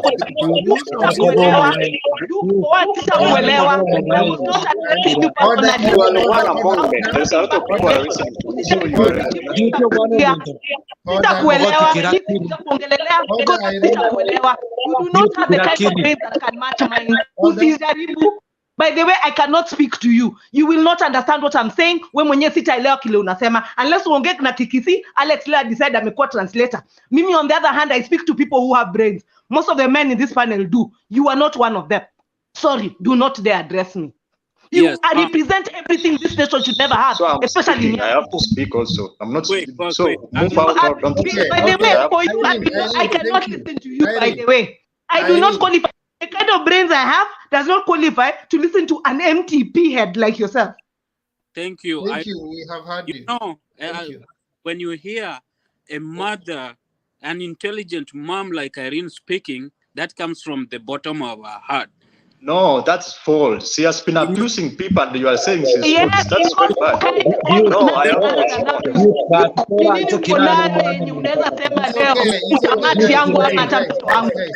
Okay, it's okay. Wekesa chukua bwana. Wekesa chukua. Wekesa take the discussion, man. Let me. When Irene speaks, Irene is speaking for her kids. Unaona? She's speaking for a better future for her children. Raila Odinga wants the Independent Electoral and Boundaries Commission chairperson Wafula Chebukati to remain impartial and non-political, noting he had started showing tendencies of a biased referee. Speaking at a rally at the historic Kamukunji grounds in Nairobi County, Odinga also laughed off the Kenya Kwanza William Ruto Rigathi Gachagua presidential ticket, promising the Azimio team would unveil a better team to battle them out. And TV's senior political affairs reporter Kennedy Mureithi covered the Azimio rally that also unveiled the Nairobi team and gives us the details. The Azimio team, in efforts to cement their position in Nairobi County, returned to the Kamukunji grounds to unveil a team of politicians under the Azimio One Kenya umbrella, whom it is calling on the electorate to elect in the August 9th general election. Raila advocating for a suit voting for Azimio candidates. But the key concern for the former premier is the handling of matters at the Independent Electoral and Boundaries Commission, that is the IEBC, 85 days to the election. Bwana referee, Bwana Chebukati, anakuja pale na linesman wake, lakini wanaazimia wanatatwishi kabisa na yeye, manake yeye amekuwa anapeana penalty ambaye sio halali. Sasa atachungwa kwa makini sana. Odinga also commissioning the 10 deputy president nominees to kickstart presidential campaigns in the regions they come from in efforts to reach out more people in the short campaign period. Simeona Mama Charity Ngilu hapo, umeona Papa Kibwana hapo, umeona Martha Karua hapo, Sabina Chege iko hapo, umeona hiyo team Peter Kenneth, hiyo timu inakuja, sio? Captain yao ni baba. Baba akichaguliwa tarehe 9, baba atajenga taifa. Wale wengine watabomoa.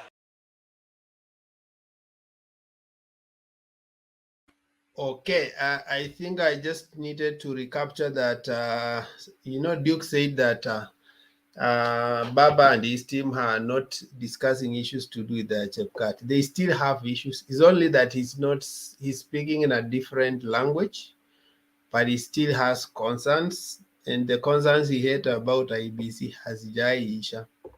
So as late as hiyo rally ilikuwa Kamkunji, he still spoke about it. Thank you. The message is out. Can I say something? Yeah, but kindly don't return the heat. Just poesha.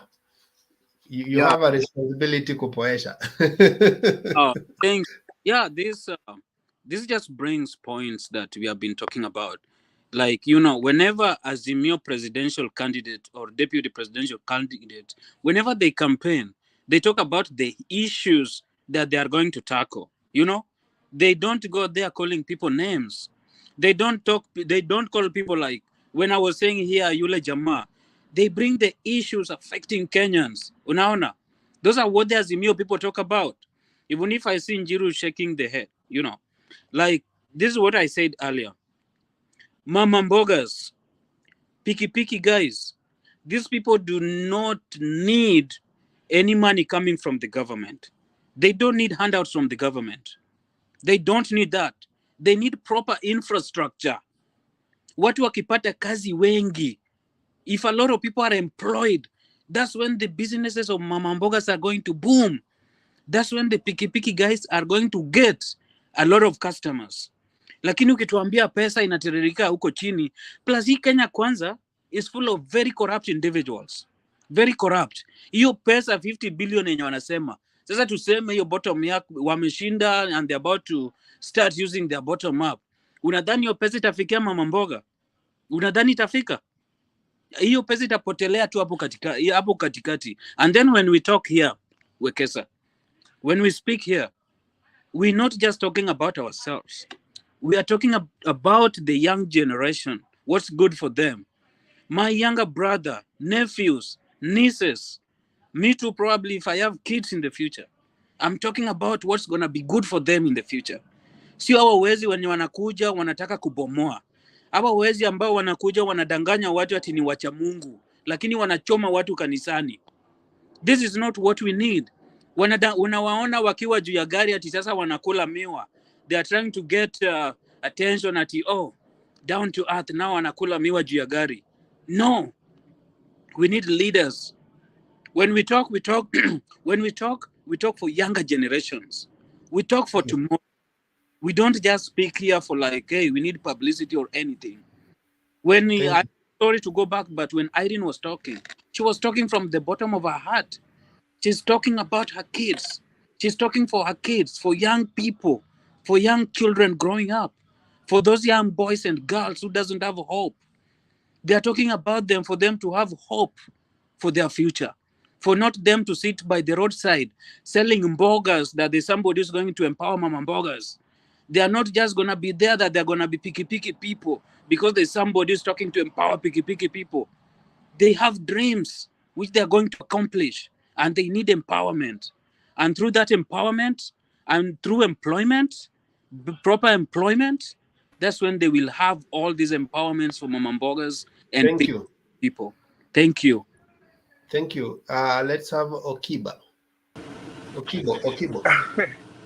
Thank you so much, Mr. Wekesa, Mr. Alex, Mr. Dio, Mr. Abuya, Mr. Robert, Mr. Njiru, Mr. Mosi, and Madam Eileen. Today, maybe I just take one subtopic of today's topic, then I add something over that. This issue of Martha Karua, I guess. I'm from Nakuru County, though I'm in a mixed up place whereby we have Luyas, the Ruo, and the Karenjins, even the Kisis are there. But in my place, I know a UDA candidate gonna win that seat. That is Mutai. They rigged Jeboy out. I know he's gonna win. But the other seats like the Moro constituency, I know I have friends from there. I have my grandmom. I have my cousins over there. The issue that is singing in their mind or ringing in their mind is Jubilee that is under Azimio. So it means whatever they are thinking that they will get something from the Moro constituency, no. But Kuresoi North, where I come from, that is a UDA zone. Come back to whatever I wanted to add. You know, everything I've been listening to one to three guys who are not in the panel today. Walitoka. So I heard them, whatever they were saying. It doesn't make sense at all. Everybody here is fighting. I'm more fighting for myself. I know where I am today, gonna eat. But get that picture in mind of someone who is there, who was supposed to be provided with something that maybe to be a source of his or her own income, then that thing will turn that money to making food on the table for that person. Then it reaches a point somebody got that money, extracted that money, that person is sleeping angry somewhere. Those people are missing water, they are missing LD services, good education institutes, and you are drumming up for somebody of that kind, right? It's gonna be your next leader.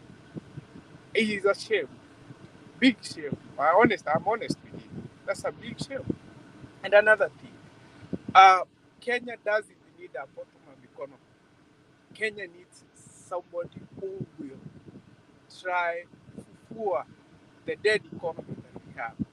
We don't need somebody who's gonna come and kill the same economy. It's like killing a dead lion. You see, you are killing something that is already dead. Now, whatever you are trying to get to our place, like we need a bottom-up economy, or whatever, I don't know. That's nonsense. I had somebody here. I don't need to mention his name. He's saying that in the US we are using a bottom-up economy. I didn't know which United States he was talking about because Mr. Alex is gonna be my witness, Mr. Mose, Mr. Roba, whoever who is here. I haven't had something of that kind in my life because I know here people work to get that the money that they have. The last thing, we need to maintain peace. If your leader doesn't, you see that person on terrain who's mambo na money, he's full of insults. He's somebody who has so many things that are behind him. So we need to focus on those leaders. If that kind of leader is not in your path, please, Joe umepotea. And I really support Mama Eileen. She spoke her heart. That's because kama mimi pia mimi mzazi, I need, maybe one day I'm gonna get my son or daughter to Kenya. I don't expect it to find the same kind of a life we repeat. Yeah, it's the same kind of a life that is there. That is why I'm drumming for change. I don't need the same thing that I went through. It's the same thing my son or daughter gonna go through. So I really need to emphasize this. Madam Irene said exactly what I and some of the Azimio guys want in the future. We are not fighting for ourselves. We need to fight for the future generation. We are not trying to feed feed ourselves. Think about tomorrow. That is why we need us. UDA, that is a scam. Honestly, that is a scam. If somebody can find a way of eliminating that thing called UDA from Kenya, it's gonna be the best thing that that person can do. But the only thing that we're gonna do to eliminate it is by voting for us. Thank you so much. Okay, thank you for your contribution, and I hope we are learning from each other and not just taking hardline stand. Ukisikia UDA inachoma, unasema ukweli. Ama nini Duke? Nisikuchokoze. No, I'm not upset. Can I give a small statement? And I'm not going to attack Irene. The fact, I wish she was not a woman because I'm tough. I'm not going to respond to her. First of all, Wekesa, you are not fair. No, I'm speaking to Wekesa. You wish I was a woman. What would you rather I be? A man as useless as you are. You do not touch on my gender, by the way. I can never want to be anything else, and especially if the alternative is something like you. Do not dare touch my gender, by the way. Duke, be respectful. Okay, relax. Okay, let's have Roba. How are you? No, but can I'm giving a small statement. Wekesa, no, you are not in a bad way. Wait fast. You know I'm trying to create a buffer zone. Wekesa, can you give it to someone next, and I'll present next? I'm trying to get my notes here. Can I have somebody? I'm saying, can you have somebody else to present, and I'll go next after that? Yes, let me just say a small statement. Jirun, then Roba. Okay, let me do it. Yeah, thank you very much.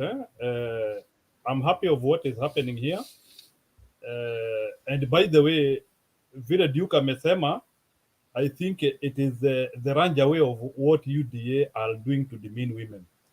You cannot say in a program that you don't want to respond to somebody because she is a woman. But she accused me. I cannot accuse her. Wait so kama amenitukana, unataka mimi pia nimtukane? Duke, just shut up. Yeah.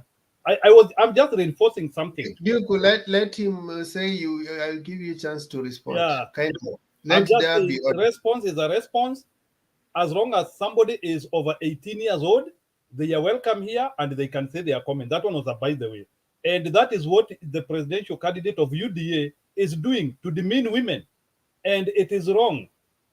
It is wrong, and you are transposing the character of your presidential candidate into your way of life, which is not good. Okay. Number two, history ya IBC tunaongea hapa. One thing which I wanted to clarify here is that we will never get a perfect IBC, no matter what happens. And we know that Chebukati bungled the election, the previous one. And personally, I don't know the system which he has to make sure that we have a credible election. Mimi bado sijui. The only thing which I'm trusting is I'm only trusting that because there is a good number on Azimio side, which could be having the goodwill and could be getting information of what is happening on the back screen. But I'm not 100% sure if Chebukati will not bungle this election again. And that is why I will still claim that Azimio has to be serious. Ruto might be prepared to rig this election, and we might be joking. Ruto might be prepared, and mark my word, Ruto might be prepared to steal this election. He already knows he cannot win. For your information, you don't need rocket science to know somebody who is not winning an election. Ukisikia mtu kila saa anasema kura yangu iwezi ibiwa, already he is putting a red flag. So he is not having confidence that he can win on a one-on-one election. So Ruto is trying to test his plan B. And I can tell you, Ruto is more prepared to rig the election more than any other person. And I hope we have good election watchers. We have good people who can help us. Because mimi sitaki story ya kwenda at Supreme Court and one thing which we have to be clear, this year's election might be decided on a very narrow margin, and every vote has to count. Whether itakuwa 200k vote the difference, ama itakuwa 300k vote the difference, we can't afford to have an election which we can't trust. And Chebukati has to come out clear and show Kenyans that he has a system which we can trust. Nilipenda sana vile Martha Karua jana alisema that people need to speak with the IBC, they confirm their preparedness. That one is, by the way. Hiyo story ingine nilikuwa nikitaka kucomment, it's about how the campaigns zinaenda za both Azimio na hao watu wengine. For your information, I don't want to waste my airtime talking about Kenya Kwanza, because Kenya Kwanza is a Kalenjin party, and I stand by that. They have come in Mount Kenya. They are claiming that Mount Kenya is also their territory. I'm not aware of that. So let me talk about Azimio. So Azimio has been ravaging the political platform kila pahali. Western, we have consolidated, very good. Mombasa, kulikuwa na representatives huko. Good works are happening there. Martha Karua is on a spike. So hapa, it is very clear. Martha Karua is doing a wonderful job. She is using her soft power to make sure that she is convincing people and bringing people, wale watu wamekuwa wakidanganywa. I understood Irene hata vile ameongea hapa. Let me tell you, Kenya kumekuwa na uongo mbaya sana, and we have to be clear. And some of the uongo ambayo iko Kenya inatumika on the religious space, whereby it is very difficult. Unajua sababu mtu amesimama pale mbele ya madhabahu, they can come and lie to Kenyans, and Kenyans are free to take that lie and propagate it further, just taking our innocence. I'm not blaming those Kenyans, lakini we need to understand that somebody like Ruto anasimama pale mbele ya kanisa na anasema vitu very weighty. We know there are so many garibu Kenyans he can put into test. Sio wao kutaka, lakini they think this guy is honorable, hawezi wadanganya. And you know, us as Africans, we have that aspect of respecting leaders. So I can tell you, I used to know like how my grandfather used to believe. Hata ile wakati wa Moi, even sometime when even Moi was doing very bad things, Moi angepitia tu hapo Embu. We used to respect that guy a lot. I remember the time when I was very small and the way they used to take that guy. So we have that element of respecting leaders. So when a leader comes with open lies, we know the catastrophe of that lies and what it can do to the populace. And I understand this Ruto is on a mission to garible Kenyans or to cheat Kenyans. Not long ago, he told us that he will do for us 9 stadiums. I've not seen even one. Not long ago, this guy told us everybody will be having a laptop. I know they are having a joint government with Uhuru Kenyatta, but I only take the person who said it. Walikuwa na Uhuru pale. Hii government ni 50-50. This guy gave us 7 encouraging. Unajua hii ni vitu tunasahau hapa. We have to decampaign this guy, my friend. This guy gave us 7 encouraging as cabinet secretaries. Alafu akaenda pale UK, anakuja hapa ati anasema ati he is not the appointing authority. Can Uhuru in his right senses appoint 7 encourages na appoint Wakikuyu watatu ama ni waine? No, you know, this idea of madness and taking people as garible is wrong. Now we are having now another very nikimalizia, we are now having a very wrong president now.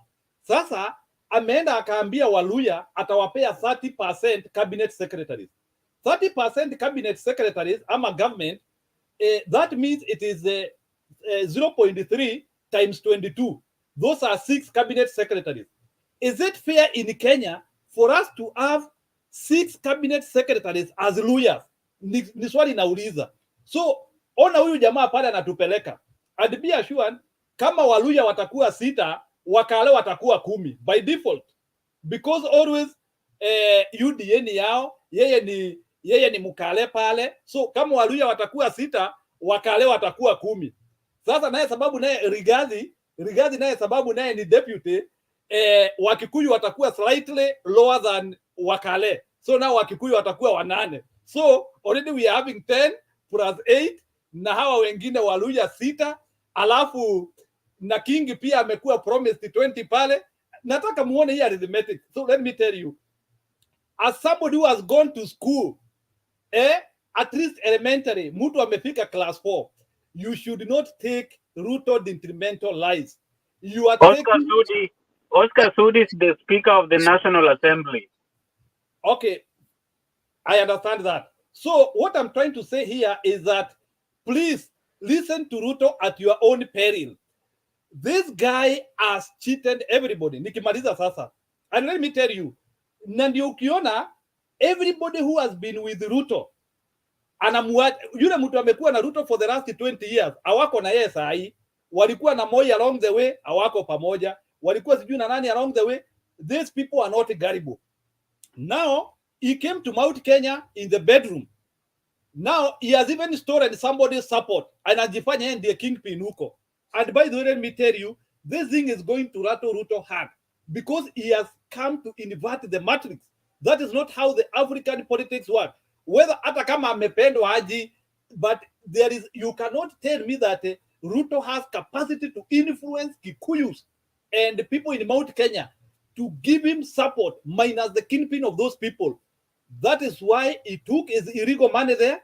Yeye alienda huko akaiba pesa ya Kimwarel na vitu zingine so that he can go and dent the support of our people. It is wrong. So what I'm trying to tell people here is that I can support anyone else. Alam sasa naona sasa wale watu wana support. I understand. Even in Azimio we have thugs. That one I understand. But kuna kitu Moses Kuria who is in Kenya Kwanza said. Kuna kitu Moses Kuria alisema, he called it a neutralizing factor. Somebody like Martha Karua there, that's a neutralizing factor. Sasa ona huyu hii Kenya Kwanza, we are having this guy from Kakamega ambaye nimesikia hata degree yake iliprintiwa 2019 after graduating in 2011. So Duke, even as you are coming to market thugs here, Sudi hata hatujui story yake. So Duke, please, I know you are a honorable man, you are better than that, but don't market thugs to us. I agree, Kenya is not having the perfect people, but at least we are having people who can, at least, even if we don't want to grow our country, let's not kill our country. We better have our country the way it is. I don't need anything else, but with Ruto, our country is going to die. You'll be looking for food. We will be having 2 billionaires kwa hiyo inchi. That guy wants to break the record of being the richest man in the society. This guy is a thug. He is just buying people. Now you can see the effect already in Mount Kenya. Ameleta Mount Kenya. Now Mount Kenya people are slaves, and I have to say it here. The effect now, this thing is going now to be in large scale. Whatever is happening in Mount Kenya will happen in Western. Sasa si unaona hata sasa hivi wenye wale watu wameanzia kumfuata a section, the way they are behaving, you become minions. People cannot understand themselves. You become a walking idiot. Somebody who is learned, somebody who has gone to school, but he cannot smell sense. That is what UDA and their ambassador Mr. Ruto is. Na sasa bibi yake anaenda to the extent hata ya kubadilisha maji. Amekuwa the biggest scientist in Kenya. Anabadilisha maji. Duke, please. You better even, afadhali hata ulete Kigame hapa. I would understand you if you are supporting Kigame ama una support yule mama. Kuna mama anakuja hapa sijui anaitwa Jacqueline. But don't bring Ruto to us. That is a failure. That is somebody who does not need any power. Already he has proven to be a fugitive in a political scenario, and we don't need him. So support Ruto in your bedroom. Thank you. Today I admitted preachers only. Mko tough leo. Mtamaliza Duke bwana. Mpatie come slow. No, asitulete huyo jamaa bwana. Huyo jamaa anabo bwana. He is bad. Okay. Anyway, we don't want people to be corrupted. We don't want people to be corrupted. Yeah. So tunaendelea Azimio. We need more Azimio gospel. So I want us to go in this order. We need to have Roban, then Wangira, And then we will have Themba. Then he takes over and gives to Jakendube. Can I start now, Wekesa? It's in that order. Okay. I think there's something which was said, and we need to correct ourselves. Just in I think a Kombe or a Kambe, the lady was with IBC. She never ran for political asylum. Yes. She was a dual citizenship, like some of us. So when she came back home. When she came back to New York. So she never ran away. She just came where she belongs because of dictatorship of Rudo and the rest of the people. Okay. Thank you. I've been out for a couple of days because I was working and I'm about to go to work anyway. Let me give my few points here, more especially about Chebukati. I hope I'm pronouncing his name properly because I hate to see that man after the 2017 election. Where in the world? Where? Which country? Which country? Somebody failed to deliver election and still is the commissioner. We are the most useless people. We can't let this one to happen. We have been forcing some of us that Chebukati needed to go immediately when the Supreme Court done down the elections. But both sides, I want to be sincere, both sides are wrong. Now you can't come up less than 7-something days before election. Now we want to talk about him. There's nothing we want to do. This man was supposed to go a long time ago.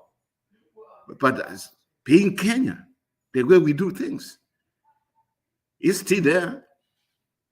Kenya is a place where somebody can steal millions and the following day he will shoot somebody, and then that day he will be drinking with the president and nothing happens.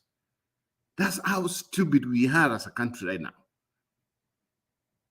Talking of UDA or UDA, whatever you can call them, the courage in body. I call it the courage in body, and somebody said it. That's what I've been saying, the courage in body.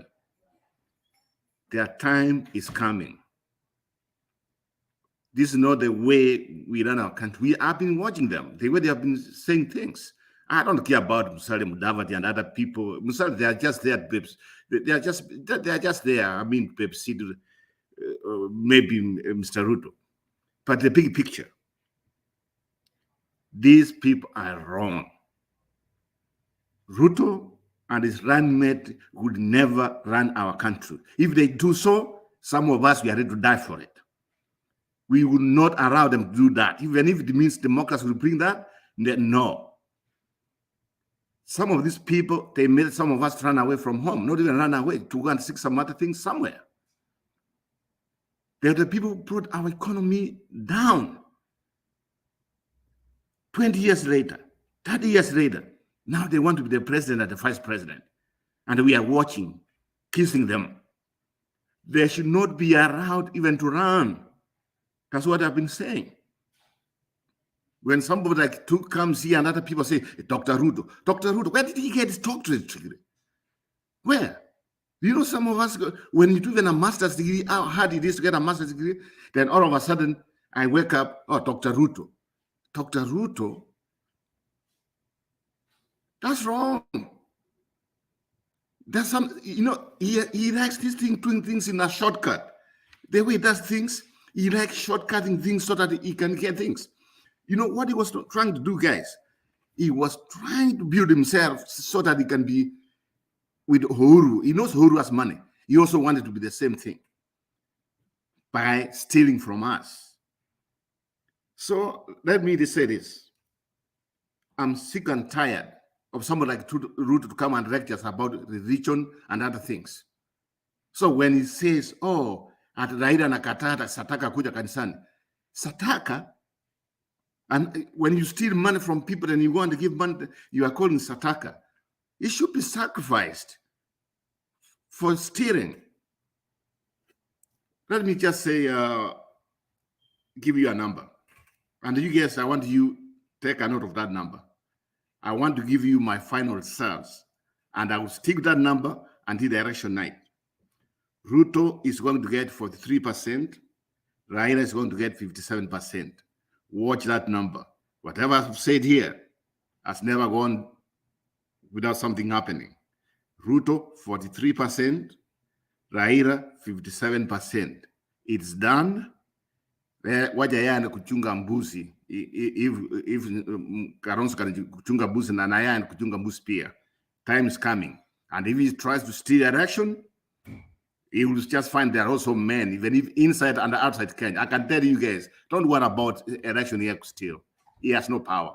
We know some of us what's going on. And from high sources, I can tell you, if he tries to do that, he will be just like people put in jail the following day. They know that. Rudo is nothing other than a dictator. Thank you. Just give me a second. Just give me a second. You guys, you have been talking here. I've been just listening here. Let me also just try. I've been out the whole week, Temba. You have not seen me where case I know you just came in today. Let me just say this way. I've always said here. Now I'm protecting you against yourself. You might bomb yourself. What's that? Bomb out. I don't care. If it comes to Rudo, I don't care. He's not going to do nothing about me. A crook, a thief, a murderer. No. Don't Thank go you. there. Okay. Yeah. So let's have Wangira. As Wangira comes Thank in, you. as Wangira comes in, I will also say that even stealing election needs a teamwork. It's not a one person. So it's always a network. Unakumbuka wakati ya nani, this guy called Kivuitu, yeye alikuwa anaitwa kusoma vitu haelewi. He was announcing things he doesn't understand. How the figures were changing, he didn't know. So that's why he came to the public and said, I don't know who won. Because he was, as a chairman alone cannot do anything. It needs a whole thing. So one thing I know about Chebukati, he's a very poor team player. You have seen even how all the other teams he has worked. He used to work almost alone, or if he convinces, he works with 2-3 commissioners. He's a very poor team player. So even bringing up, there might be issues, but that's why he used every plan he used to do. It's leaked before even it goes out. So let's the only person who made that thing succeed 2017 was not even Chebukati. He was Esira Chiroba. Wangira, come in. On this issue of Chebukati, it is true that he bungled that the August 2017 elections. After he disobeyed the court orders and he never opened the servers, I don't just understand why the 7 judges of the Supreme Court never found him in contempt of court. That was something that the judges could just have decided that he was in contempt, and they could have either just sentenced him. And I also don't understand why the Raila team at the presidential petition number 1 of 2017 never cited Chebukati for contempt. Those I don't know whether they were excited with the nullification of the election that they forgot that they were to cite Chebukati for contempt of court. But I don't think that the guy can be twice lucky, because if he makes a mistake of trying to bungle these elections in the next 73 or 74 days, then I don't think that he will be twice lucky. I just want to respond to my brother Alex. And this particular messaging that could be a conspiracy theory within the Kenya Kwanza Alliance to portray that Raila Odinga is losing these elections, so that perhaps if things work in the manner that Alex has been saying, that perhaps they succeed to manipulate these elections, then they will say that we told you. I was just looking at the numbers that were today posted by this guy called Moses Kuria. And you know, Moses Kuria is chief propaganda guy in the Kenya Kwanza Alliance. So I was looking at his numbers, and you know, they made me go back to the 2017 numbers. I just wanted to compare how accurate it could be. I just want to look at just two counties because I have 2 minutes. Alex, and perhaps Alex would help me here. Moses Kuria first says that Raila Odinga will lose these elections and he'll only get 38% against William Ruto's 61%. So he's giving Raila Odinga 6,662,441 votes against Ruto's 10,578,553. Then you know, because of short of time, I'll try to interrogate these numbers tomorrow further. But let me just look at the two counties where perhaps my brother Alex comes from. I want to look at the count. I look at three counties actually. I look at the county of Kisii, I look at the county of Nyamira, and I look at the county of Nairobi. Those only three. Then I'll close my case. You know, in 2017, in the August 2017 numbers, Raila Odinga in Kisii got 55% of the entire vote cast that was cast in Kisii. So according to Moses Kuria today, Moses Kuria is telling us that in Kisii, Raila Odinga will drop by 20%, which means in Kisii, Raila Odinga will only get 35% against what he calls William Ruto's 65%. So I don't know how Ruto will end up getting 65%. If this is not part of the conspiracy theory that I'm thinking about. Then he goes to the county of Nyamira, where Raila got 46% in 2017. And now he's telling us that Raila will drop by another 11% to come at 35% against William Ruto's 65% in Nyamira. Then finally in Nairobi, where Raila led by 51%. Raila got the most votes in Nairobi in 2017. He got 51% of the entire vote. He's now telling us that Raila Odinga in Nairobi will only get 40% against William Ruto's 60%. Then I was just trying to imagine, you know, what is this that is motivating a guy like Moses Kuria to come up with such numbers? What does he know that we actually don't know? We don't need just to look at those numbers and we dismiss them as not workable numbers. But we need to interrogate what could be behind his mind that could make him to engineer such like numbers. Wekesa, we really need to think hard about what could have been in his mind when he was floating such numbers. And he has done them in broad daylight. If you go to his Facebook page, you'll get those numbers there. Then you wonder, perhaps it could be part of the larger scheme that they know that we don't know. And the reason why they could be doing what we are seeing in the numbers that they are floating here. Wekesa, let me just leave it at that. If there's anybody who wants to respond on what I've said, he could or she could. Asante. So, I think the next person was Themba, but my thought will be, I don't want to dig too much into Moses Kuria stuff. He's just diverting the attention after he was shown that he's getting 3% in Kiambu. He's actually he's getting 3% in Kiambu, and it was a mockery to him, so he has to come up with something else to divert attention. But I don't think he's very serious. Those numbers, if you look at them, they were not very, they are not scientific. Okay, Themba.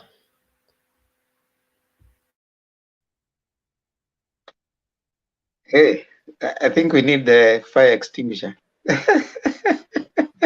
Nimeona mikono ni mingi. Demba, can you submit and now start ushering people in? No, we wanted to see what Wangira said so that before Temba comes in, because he touched some counties where some of us we come from, so that we can give the numbers. Okay, 20 seconds each. Wangira, Alex can be my witness. Chuka, I know you might not disagree with me. Let me assure you, some of us we come from the two counties, Nyamira and Kisii there. Never.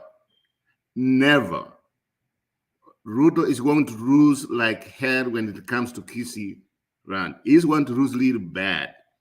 I can give him, he's going to get less than 30%, even less, maybe 25, somewhere there. That's a fact. You can take it to the bank.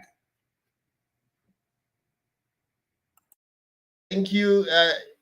Was it Alex? Yeah, 20 seconds each. Yeah, today I will disagree with my man, Roba. And I said it here, and fortunately enough, I think within less than 24 hours, Simbarati exonerated me from that. This man called Ongwae is a submarine. He operates underwater, and before you know it, he gets out and everything is quashed. There is something between Ongwae and Ruto that we don't know, but we are coming into terms with. And it's bothering us, really bothering us. The emergency of Machogu from nowhere. Machogu was a stoned ODM member. From nowhere, how he come to UDA all of a sudden, the money that is having that is bankrolling and the amount of money they are giving. Wekesa, it can't be that in a funeral, people line up to be given 20,000. It's not normal. What kind of campaign is that? Themba, we are talking about $200. 20,000. $200, Themba. That is not normal. I mean, we are seeing things we've never seen in our life. In a line, people are being given 10,000. Issue at 200, 500 imeisha. And it's happening in my home county. So, and Ongwae has something to do with it.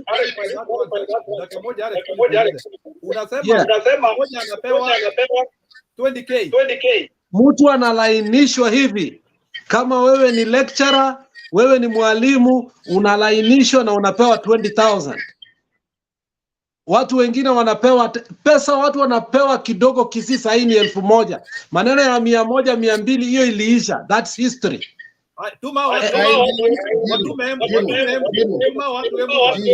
Wait, I'm finishing. Wait, your Mike and Alex has agreed. So if you believe both of you on, we are not hearing anything. They are just echoes.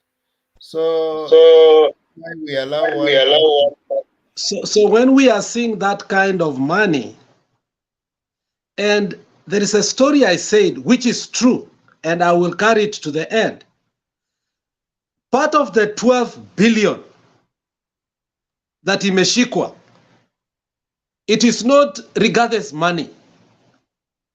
This is money from governors who are swindling money through Rigathe, through his companies.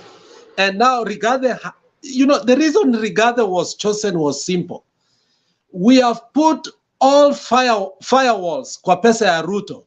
Kutoka Nigeria, umeona tumeweka Dubai, kutoka Burundi. The guy can't get money anywhere.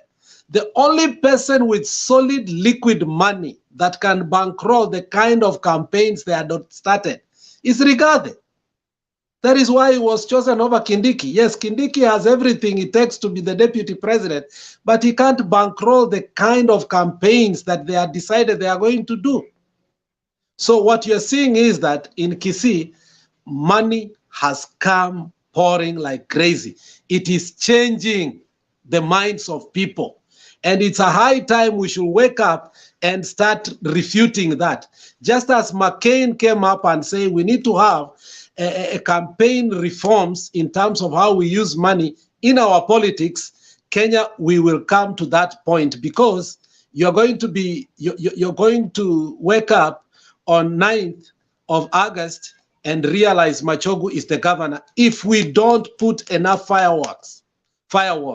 You're going to wake up on 9th and find out Nyambati is the governor, because what Ruto is doing, he knows he's losing, but he wants to make sure that he has enough governors, enough MPs to make sure that his petition is accepted in the High Supreme Court.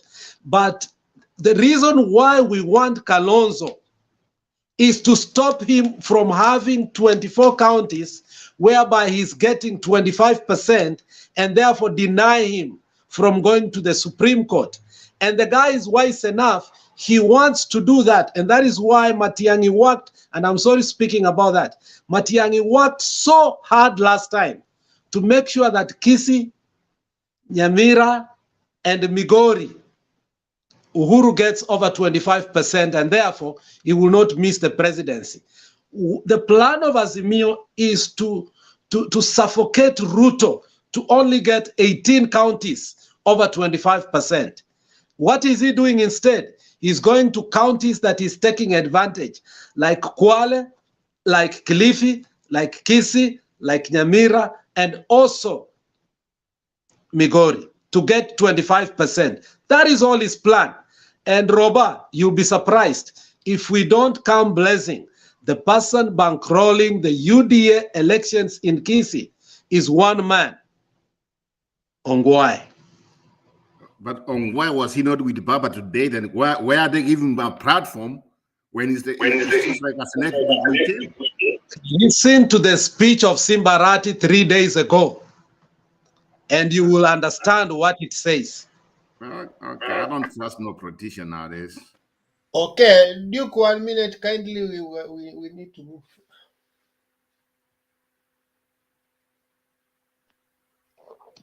In regards to the numbers of Roba, I will say that in Nyamira County, Ruto will get 60%, and Raila 40%, and in Kisii it will be 50-50. Those are my numbers.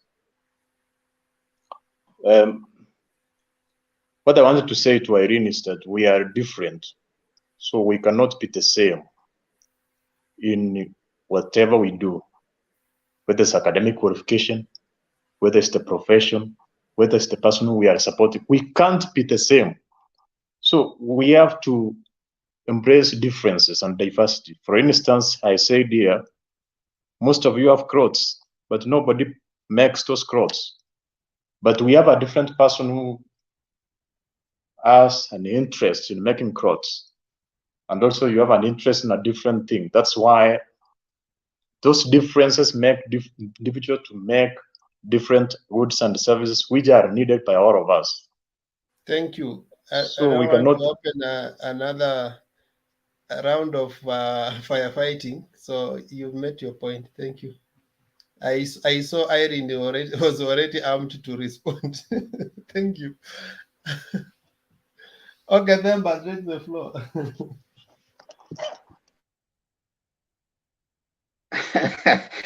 Why are you chasing Duke? You know, over time, I've realized that I've not chased him. He has just left but I've just given him to respond in 1 minute. I've realized that over time there's wisdom in choosing who to respond to. And Duke, you give him time, alafu unamwacha hiyo yake inapita. Because I've realized his aim is one thing, to come and annoy Azimio people. And we most of us are falling into that trap. Lakini leo mmewaka. Leo bwana nimetafuta fire extinguisher nikakosa. You are spilling beans. Wanasema wanamwaga supu, mnamwaga chapati. Yeah. Now I just want to make one comment, and then I allow us to get all out of our hearts. Now on the Chebukati issue. Now most of us must have been surprised the last, I think the last test for the capacity of IBC was the by-election in Kiambu, I think Kiamba. It was just a constituency. It took like 24 hours for us to get the results from Kiamba. And Kiamba is just within the city center, you know. So you expected that the transmission, the tallying, everything should have been smooth by that time. But that was a case, and I remember people raising issues with IBC that if just a by-election like that would cause such a delay, there was questions about their capacity. So if there is questions about the capacity of IBC, I think that one is already a sorted issue. There are questions about their capacity. And I think we are going into an election. Obviously, this time round, I don't think Chebukati will go. But the noise we are making and the talk need to continue so that if there's anything untoward that is likely to happen, then they should be warned. And also, we need to be aware that elections are not necessarily rigged on the election day. Election rigging is a process that starts way before. So it just comes into completion around that time now towards the end. So if there are system issues, then probably we need to start questioning those. When we hear things like IBC asking CCK, I think Communication Commission, on the tallying, I mean the relaying process, then there's a problem there that we need to start asking. There are so many questions that we need to keep asking. Chebukati going, I don't think that is a very viable thing that is going to happen. But I think we are dealing with an institution that has already failed us. And you see, if we are going still to another election with an institution that has failed, most likely you would want to expect that even if it's going to fail, it's not going to be so bad. How does that work out? Now, the voting needs to be, the voter and the voting needs to be up beyond board, so that whoever is voting for Azimio and whichever sides where Azimio people are going to vote, they have to be wiped out completely so that we have a high voter turnout. With a high voter turnout, however manipulation someone might try, because I know in 2002 that was tried, but the voter turnout was so high and it was so hard for anyone to do anything by then. So that is something we need to focus on.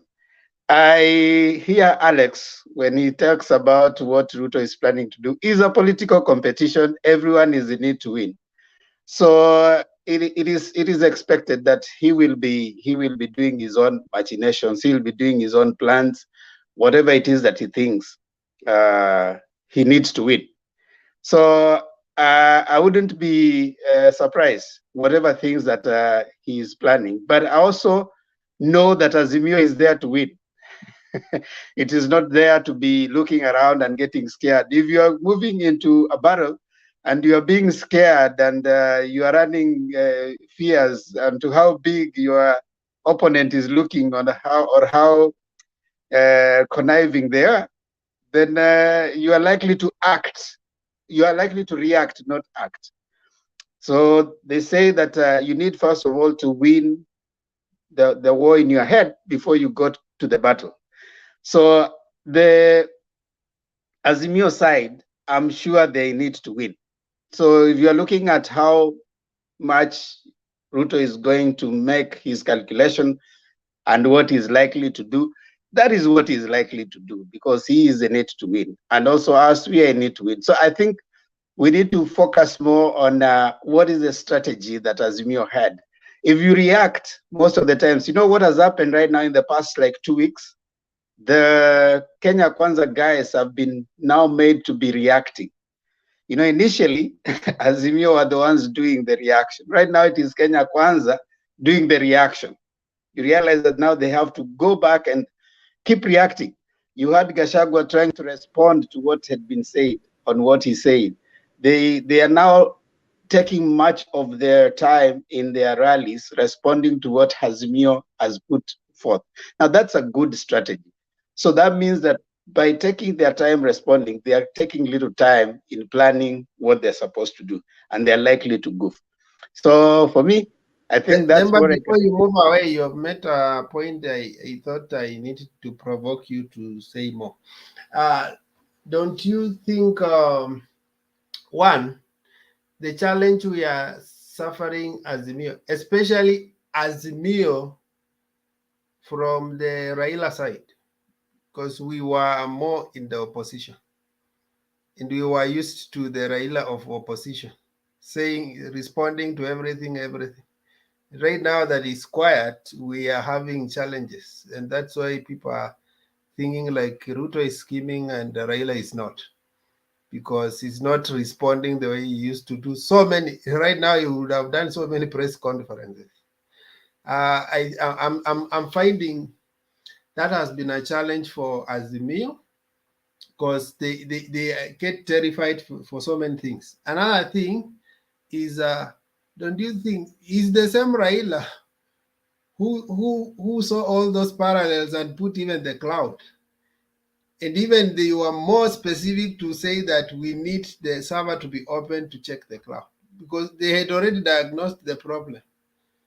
So are you suggesting that right now he's just asleep and the other guy is doing everything else and he's okay? So I just wanted to provoke you that, because I think Azimio pia tuko na wasiwasi mingi. Yeah, I want to borrow from the Bible, because I realize some of us here are pretty religiously inclined. There are two cases. David is going to fight Goliath. And first of all, there are people who have come. Now, Goliath was a huge guy. Now, there are those who chose to look at how Goliath was huge. And you remember when David is going to fight, he's being told that, are you going to fight this guy? And these people are focused on the wrong thing. They even tried to give David some of the things, you know, the armor that they were using, but they're too heavy for David. But you know, so David's focus was not on how big Goliath was, but was on what he has himself. So that is one. Secondly, there's the case of Joshua when they're getting to Canaan. He sent some, I think he sent some people to go and check, you know, the guys who are in Canaan. And the people, some of them came back and said, we saw giants in Canaan. But now the others who went, they didn't see how big the giants were, but how big they could not miss them. So what I'm trying to say is, you can look at Ruto and keep focusing on how much big he is, and until you forget how much strategy you are building towards getting what you want. And that sometimes you can be more of a they call them what, prophets of doom in a situation like this. And I've seen Baba lately. If you guys have noticed, when Baba came and he had been silent for a while, then he gave the 16 different groups that had been set up. You know, now what is happening? If you guys have noticed, Baba is attending rallies, but if you have noticed, there are people who have retreated to the ground, sweeping the ground. So the only things that are happening is not just the what you are seeing, the rallies. There are also guys that are now going into the ground, dealing with the ground. These people are counting. And if you had Moses Kuria the other time posting that we are attending 7, whatever, and 8 this, but Baba has only attended this. What they are not knowing is, before Baba goes to any place, several other small door-to-door, whatever, knocking has taken place. So Baba has changed tact. Is not one that you are going to be seeing every time responding to certain stuff. But I also wish to say that you are in this to win. So your mental setup in terms of how you face it. If you focus too much on your enemy, you can forget on your own strategy. That is what I can say, and let me finish it there for now. And I can agree with what Themba is saying, is that Kenya Kwanza forgot that, and you saw Mudavadi wake up from that deep slumber the other day and went to campaign in his hometown because he had forgotten that Baba is on the ground. And when he came to his ground, he realized he has been taken. So he was persuading Ruto to make sure that the UDA gets off so that he can have a field day there. The truth is that Raila is not campaigning in Bondo, Ruto is not campaigning in Sugoi, but you can see Mudavadi campaigning in his, for even an MCA. So I think Themba is very right on that there are many other things we are not seeing, but that should not make us overconfident. Okay. Yeah, Themba, now you can take over. Kuna mtu anaitwa Jakendube. I think ni yeye peke yake hajaongea, the rest can do a second round. Okay, Jakendube karibu. And I want you guys to be as fiery as you were. I was laughing. Jakendube karibu. Yeah.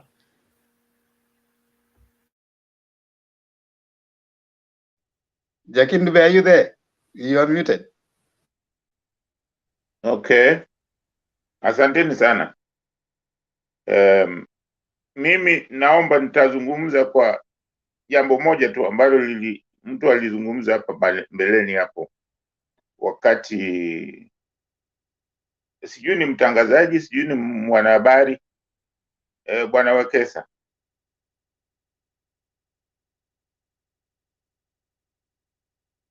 Okay, ni sawa. Unasemaje? Nasema kwamba kuna jamaa hapa alizungumza wakati hapo mbeleni ambaye Rono, Rono is I think is it a radio presenter something? I have not known him very well. Ni jambo Alex knows him. Alex. Ni jambo la kusikitisha sana. Imenisikitisha sana. Ni mtangazaji wa Kka'S FM. Yeah. Yeah. Ilinishangaza sana kwa mtu ambaye mnasema msomi, ambaye ameenda shule, ambaye ni mtangazaji, kutamka maneno ambayo nilisikia akitamka, akisema kwamba kule nje kule chini wanataka kuchagua watu fulani wenye ambao wako na nani maadili ya uongozi, lakini hapa juu wanataka kumchagua Ruto kwa sababu ni kiongozi ya Kalenjin, vile alisema. So alisema hivyo.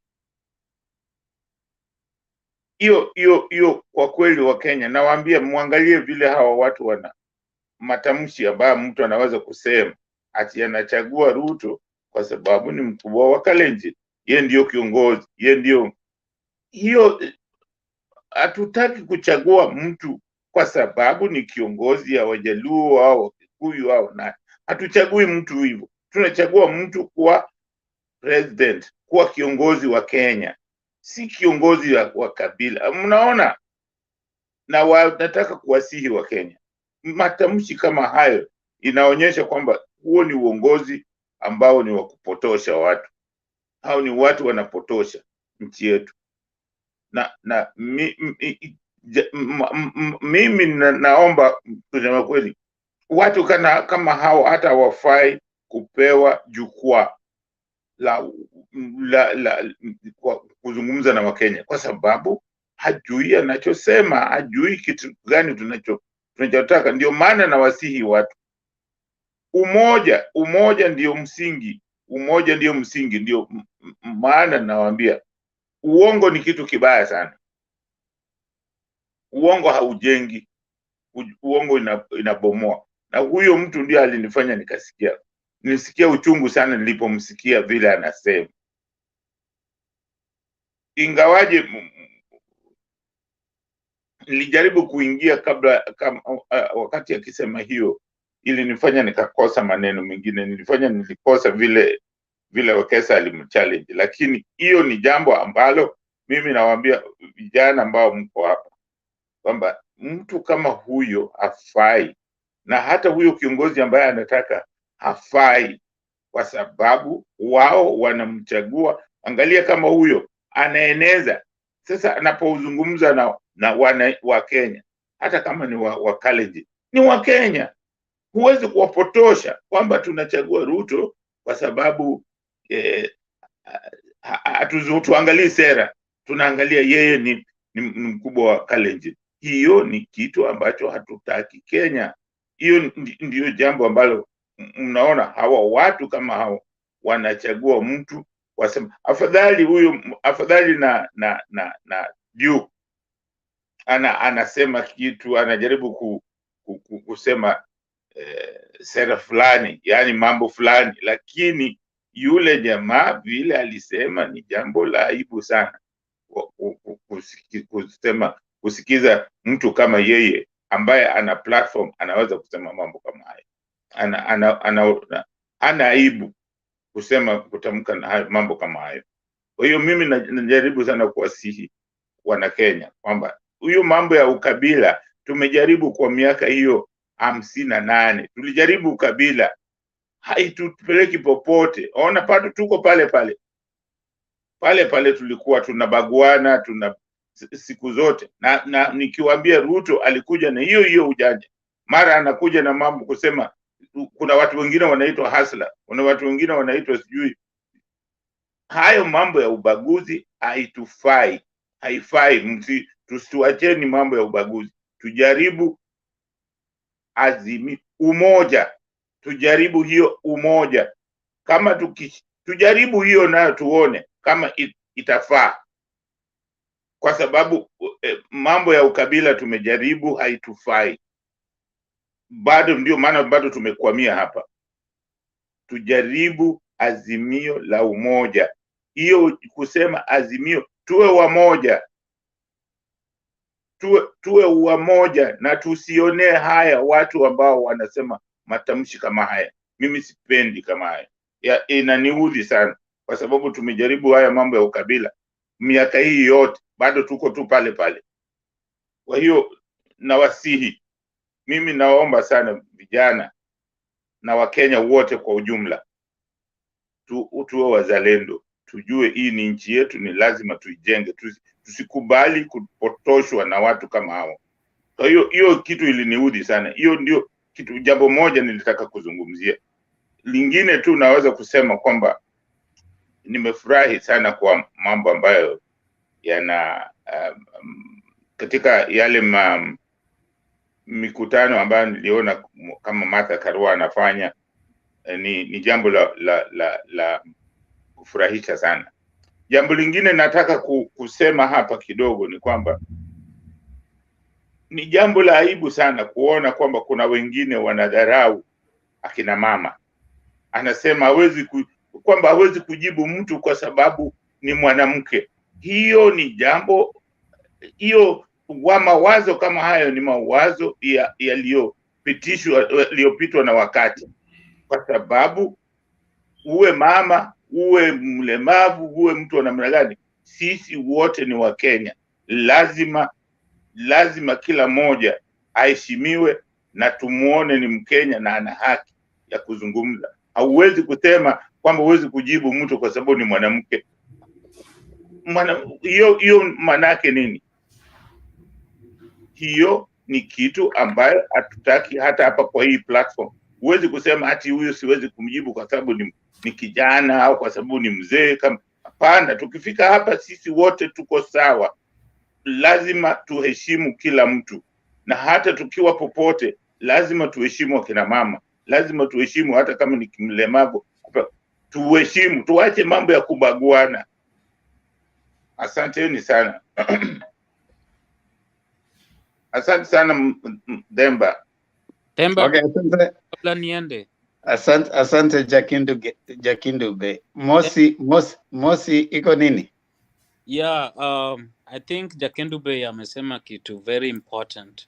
We need to respect women, and in this show we should tolerate those who want to spread ambitious ladies here. Unaona? Like the way our brother huyo mwingine aliongelesha Madam Irene, it was not wise and it wasn't good looking on him. Although it's a UDA and we don't expect more from UDA, you know. Another thing, I saw a comment earlier talking about umejua watu wa UDA huwa wako na makasirisho mbaya. Makasiriko mbaya about wenye wako diaspora and don't agree with them. Anasema sijui ni hao watu wa kuosha matako. Si nyinyi ni watu wa UDA, nyinyi ni watu wa kubelieve ati kazi ni kazi. Kwani kuosha matako si kazi? What does UDA stand for? And then kuna watu ambao wanalipa rent zao na hiyo kuosha matako. Unaona? Kuosha matako, wengine wanaenda nao shule. Wengine wamejielimisha nayo. Wengine wanasaidia familia yao Kenya na hiyo. So hata kama unaosha matako, do it. Be prideful of it. You know, it is your job. Watu wa UDA wanasema kazi ni kazi, lakini ukipata hiyo kazi, wanaanza kukutusi nayo. Hiyo ndio Mungu yao imewaambia. Unaona? But be proud of what you're doing. Kama uko diaspora, kama ni matako, osha. Watu wa UDA wakianza kukutusi, waulize kama wako na nyanya yao, wende uoshe matako ya mama yao pia. Unaona? So, pole, but that's what I wanted to say. Asanteni. But Moses, what do these guys believe in? Because hata mimi huwa ananiambia mimi ni blocker, although I'm not a blocker. Sasa nakuuliza, a blocker is a digital guy. He's a digital guy. Sasa blocker na mtu wa kuendesha wheelbarrow, who should be supported? Okay, thank you. Now, listen. One second. Yes, Mosi. They say diasporian ni kuosha. Mimi mwenyewe, mimi ni engineer, civil engineer. Unaona? But hatusemi, lakini hao wengine wenye wanatusiwa, they always categorize all of us wenye wako diaspora. Ati so long as uko US, uko UK, hao wanaosha tu matako huko. Hata tusiwasikize. Unaona? It is not right, my people. We need to respect. Hata kama wewe ni UDA, ndio kazi ni kazi. Respect it.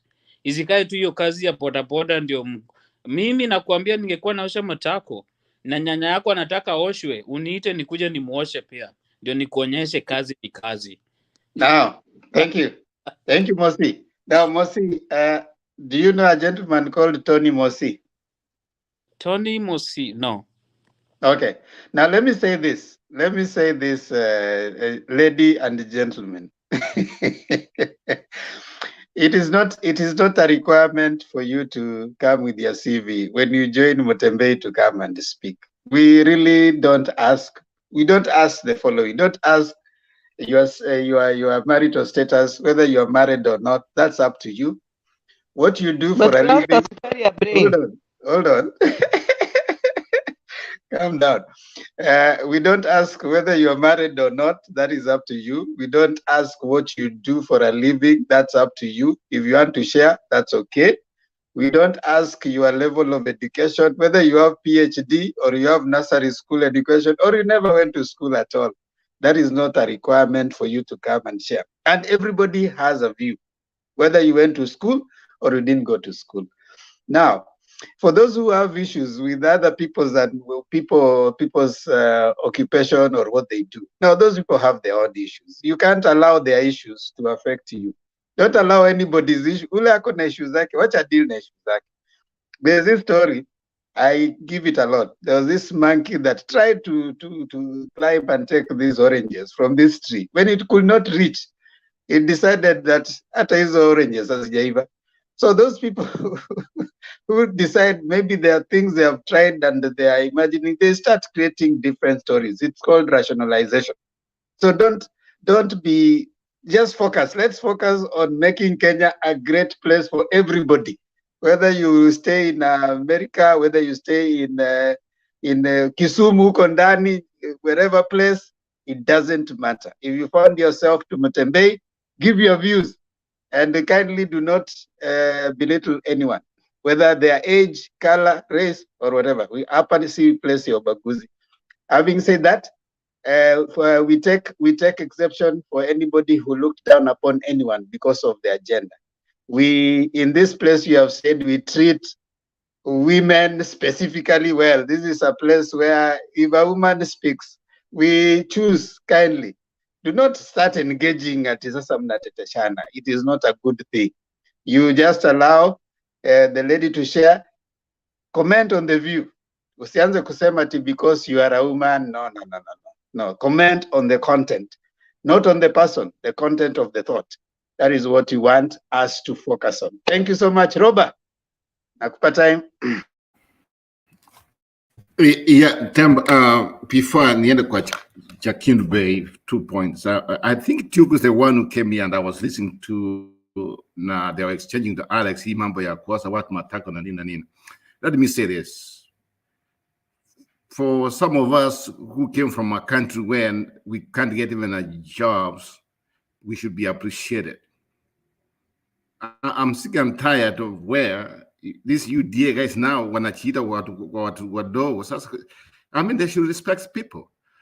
I want on a very serious note, on behalf of some of our doctors, I know some of them. I'm not a doctor myself. I know some of the finest doctors I know. Well, here in the US, I live in California. They are doing a good job. I know some of the nurses. Robert, yes. Why are you giving the guy more airtime? Just move on. No, I just want to get this thing out of my chest. I want to get out of my chest. And I get out of my chest. You don't need to. You don't need. You know what? This is what happens when someone says something that you don't like and you start commenting on it. You give it the airtime and even you spread it further. Just let it lie, move on to more important things. And we have more important things to talk about than that, unless you don't have another more important thing. Okay. Let me just leave that on that way, but let me just tell him, I wish one of these days we can have a personal talk, and I just tell him when some of us who came here, we worked so hard, and we are doing what we are supposed to do. I don't know why I'm getting the echo sound on me. I don't know why. Okay, now I'm good. Okay, because of you, but let me leave that one to go. But Alex, I hope that man knows, like most of people population is from Kenya. It's the people from Kisi. We don't go here in the US, Kisi to Nanukosawat Matako. Some of us, we are engineers. I'm not an engineer. I graduated from a military school. Calm down, Robert. A dollar is a dollar. $100 bill is $100 bill. Whether it comes from a toilet, whether it comes from I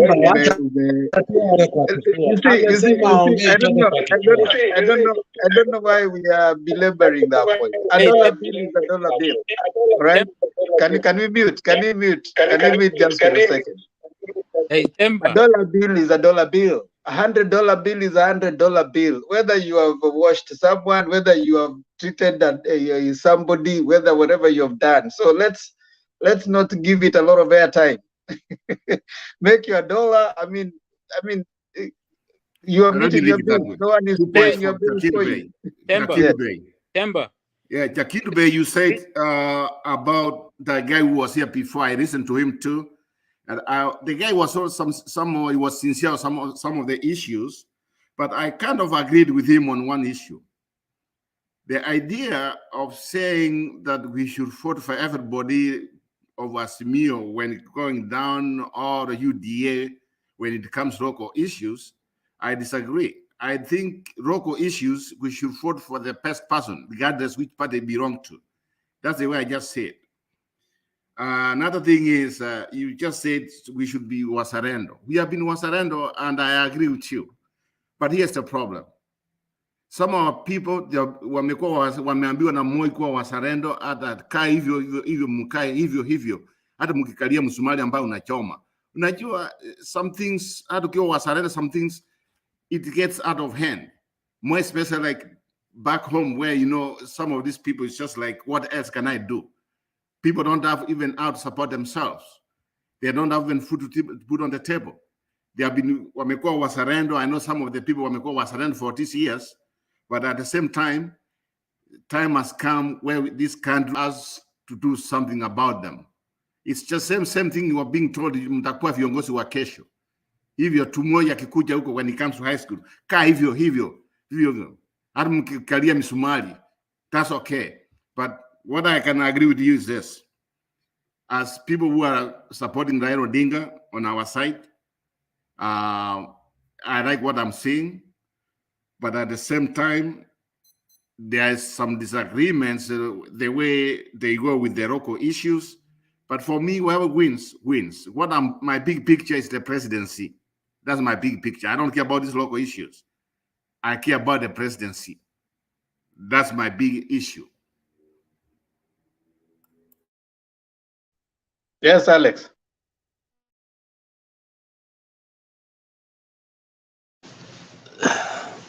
Temba, I don't know mbona unakataa hiyo swali. Hiyo swali watu wengi wakikasirika wanaileta, and I think we wanted to deal with it once and for all.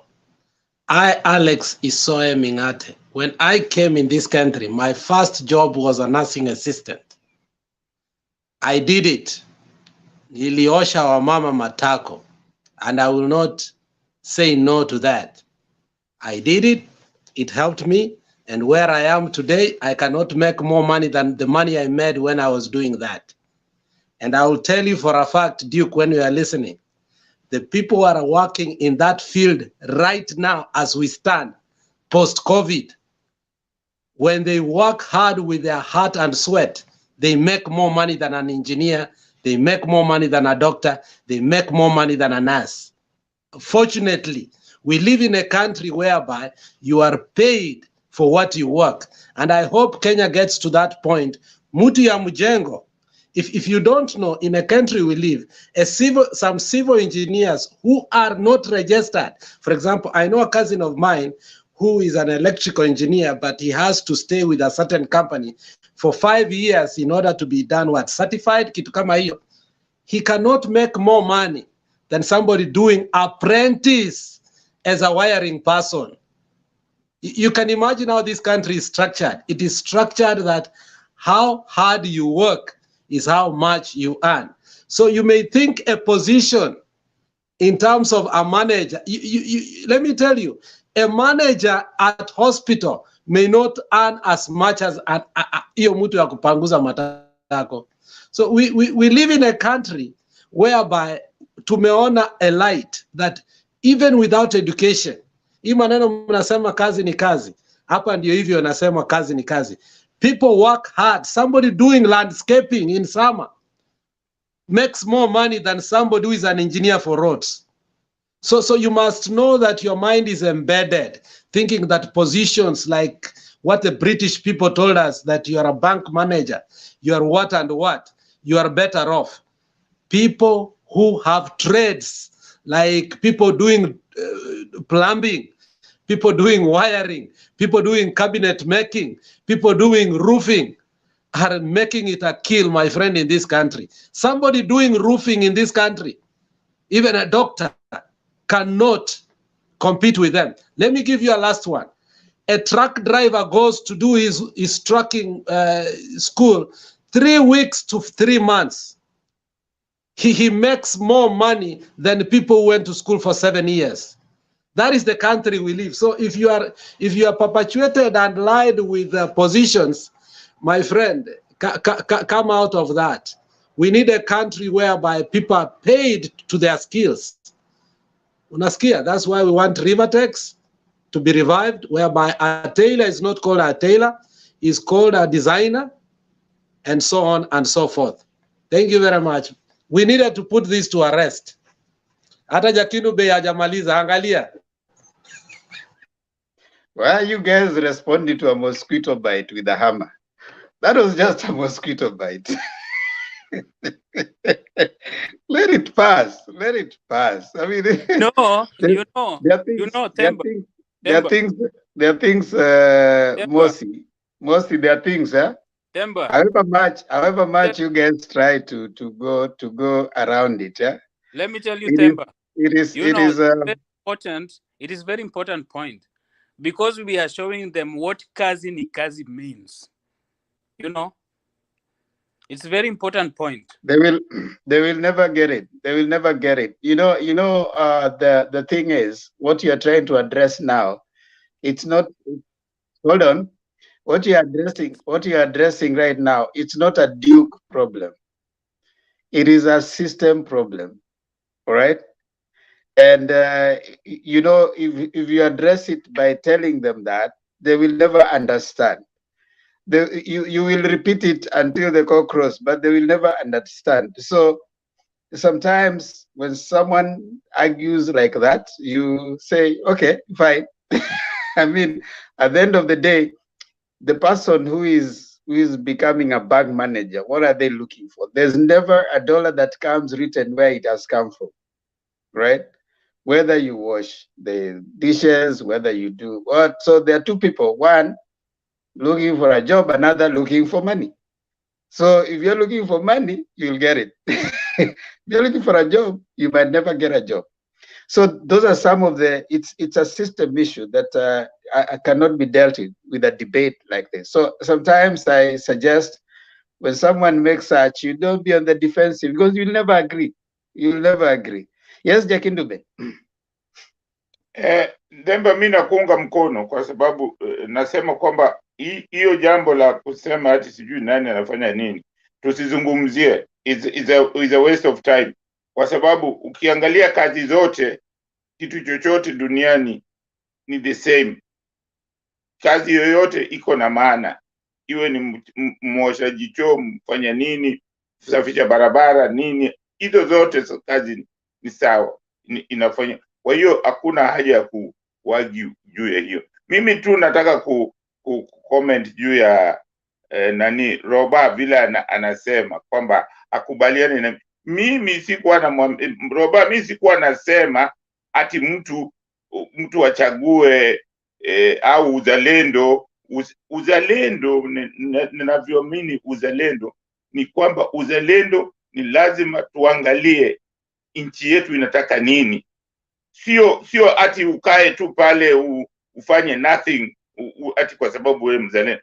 Uzalendo ile nasema ni kwamba usianze kuja kusema kwamba mtu tunamchagua bila kuangalia nani zake, ako na sera za namna gani, kama vile alivyokuwa anasema kwamba wanataka kuchagua Ruto kwa sababu yeye ni mkubwa wa Kalenjin. Hiyo ndio kitu sipendi. Sitaki hata Raila achaguliwe eti kwa sababu ni mkubwa wa Wajaluo.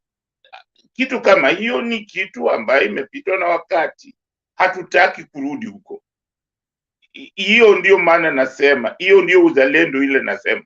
Nataka uzalendo ambaye mtu yoyote, Martha Karua ni Mkikuyu, lakini sera zake ni mtu ambaye nikimwangalia najua huyu mtu kama ni kiongozi, nikienda kulala nalala bila wasiwasi. Unaona, ndivyo nataka niangalie vitu, tuangalie vitu. Tusiangalie eti huyu ni mkubwa wa siwa, hapana. Hiyo ndio nilikuwa nazungumzia. Mimi nimesema kama wanachagua vile alikuwa anasema kwamba wanachagua hawa wengine wakiangalia sera. Mbona hapa juu aangalie sera? Hiyo ndio kitu ilifanya iliniudhi. Kwa sababu ukitaka kuangalia sera, angalia sera kwa watu wote. Usiangalie sera tu kwa moja, alafu wengine, alafu ukifika yule mkubwa unasema huyu tunamchagua kwa sababu ni kabila letu. Hapana. Hiyo imepitwa na wakati. Tumejaribu hiyo kwa miaka 58. Okay? Hiyo ndio nilikuwa nazungumzia. Asanteni sana. Irene, karibu. Temba, nice to see you. So zile ambazo unazungumzia Bwana Jakindu. Unajua nilikuwa nimemzungumzia Nyumba ambaye alikuja hapa earlier. Akasema kwamba earlier on nilikuwa nimesema kwamba mwanaume kikamilifu ninavyoielewa ni kwamba ni mtu ambaye Mungu alimpa mamlaka ya uongozi. Kwa hiyo uongozi ulikuwa inaanza hivi. The only thing that God ever created and said was not good was for man to be alone. But God's initial plan was to create man. He created everything else. Then he got to a point, he created everything and everything looked beautiful. Then he created man and thought the only thing that is not good was for man to be alone. So a woman was created. So I usually tell people, by the time someone refers to me by the title a woman, you understand that I have a whole man in me and an extra power to woo him. All right? So there's something very beautiful about being a woman. And especially when emotions, so whenever I hear someone talk about nimeona Ben huko hata hajaingia hapa ndani kwa sababu leo by this nataka kuspare wazee, there's something, I have a certain love for men. I know I sound like a man many times and my demeanor sometimes, but I'm everything female. I'm glad you guys can see me, so I hope there's something that actually looks female about me, and therefore the narrative about men is thrown off when probably I'm on audio only. So there's a lot of beautiful things about men in my life, starting with my dad. Everything that is beautiful about me that anyone considers is actually started from my dad. Told me, Mama, you're beautiful, you're smart, you're just like the boys, or even better. And so I grew up 20 plus years knowing that, and here I am. Nobody can ever shake that. So anybody who ever thinks that there's anything that I will ever apologize about, having a man in me and a whole power to him, woe unto them. Alafu saizi unajua nimewekwa na faculties, niko na structures zile ambazo ninaweza kumbeba mwanadamu ndani yangu, nimtoe nikimwangalia, I see it is something beautiful made in God's own image. Nothing can beat that. So anybody who imagines that they will come and try and reduce that to anything, you have another thing coming. Yeah, so you have a lifetime to explain. So moving on swiftly, as I was saying, for me, what a man epitomizes is a sense of authority and security that I consider very beautiful.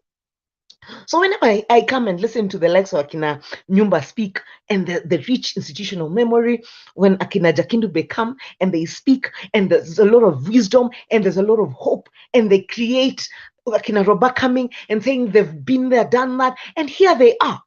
Do you guys know how we lose men when they're young? Do you know how that eats me up?